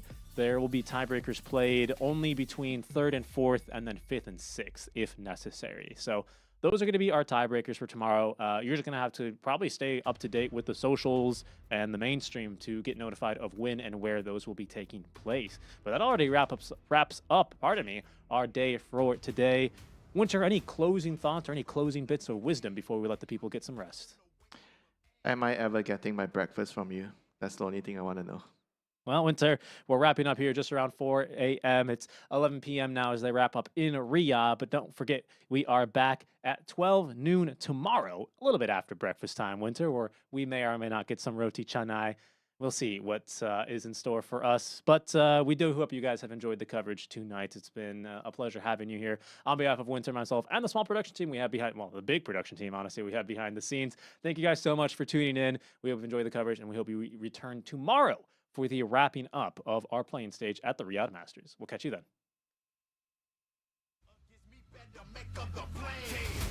It doesn't matter when nobody tells you, believe in yourself, power comes from within.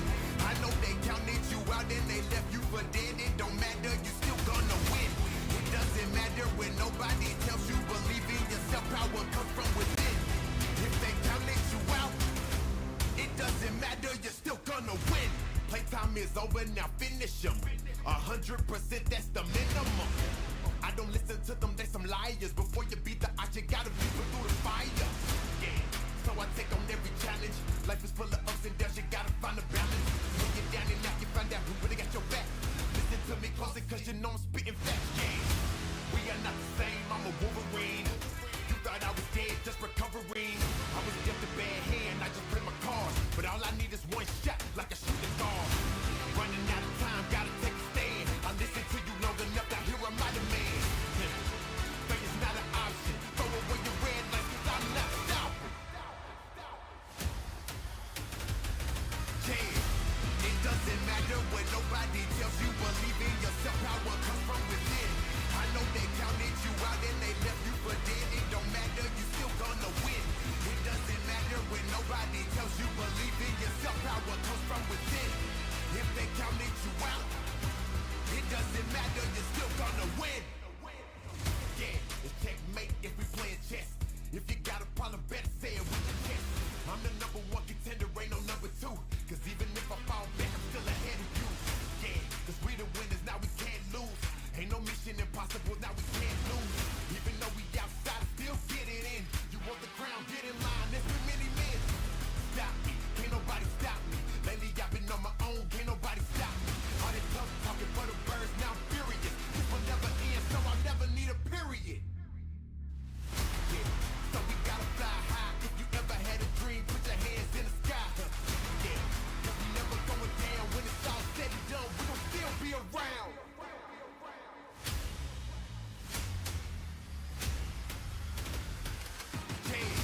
It doesn't matter what nobody tells you, believe in yourself, power comes from within. I know they counted you out and they left you for dead. It don't matter, you still gonna win. It doesn't matter when nobody tells you, believe in yourself, power comes from within. If they counted you out, it doesn't matter, you're still gonna win. It doesn't matter when nobody tells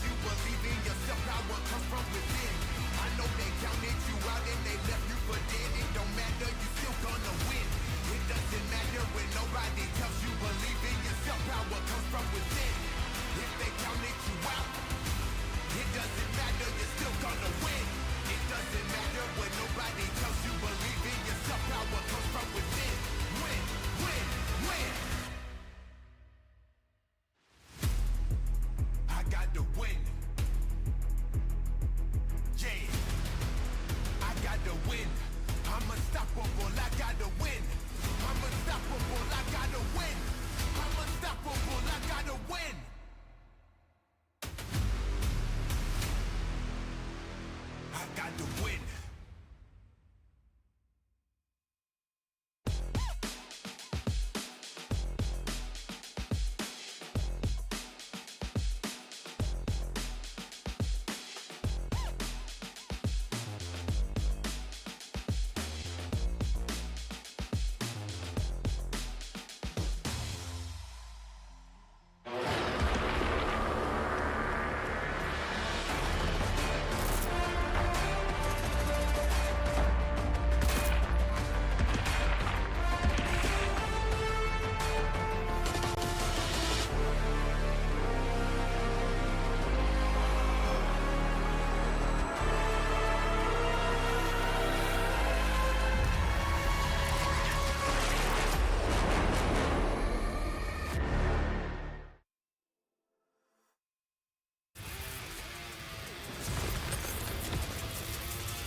Adventures bring new challenges. Even as the heat rises, dandruff and grease won't stand a chance. With new Clear Men, powered by triple formula technology.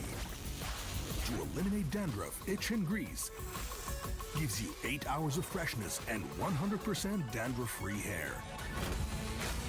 New Clear Men, 0% dandruff, 100% confidence.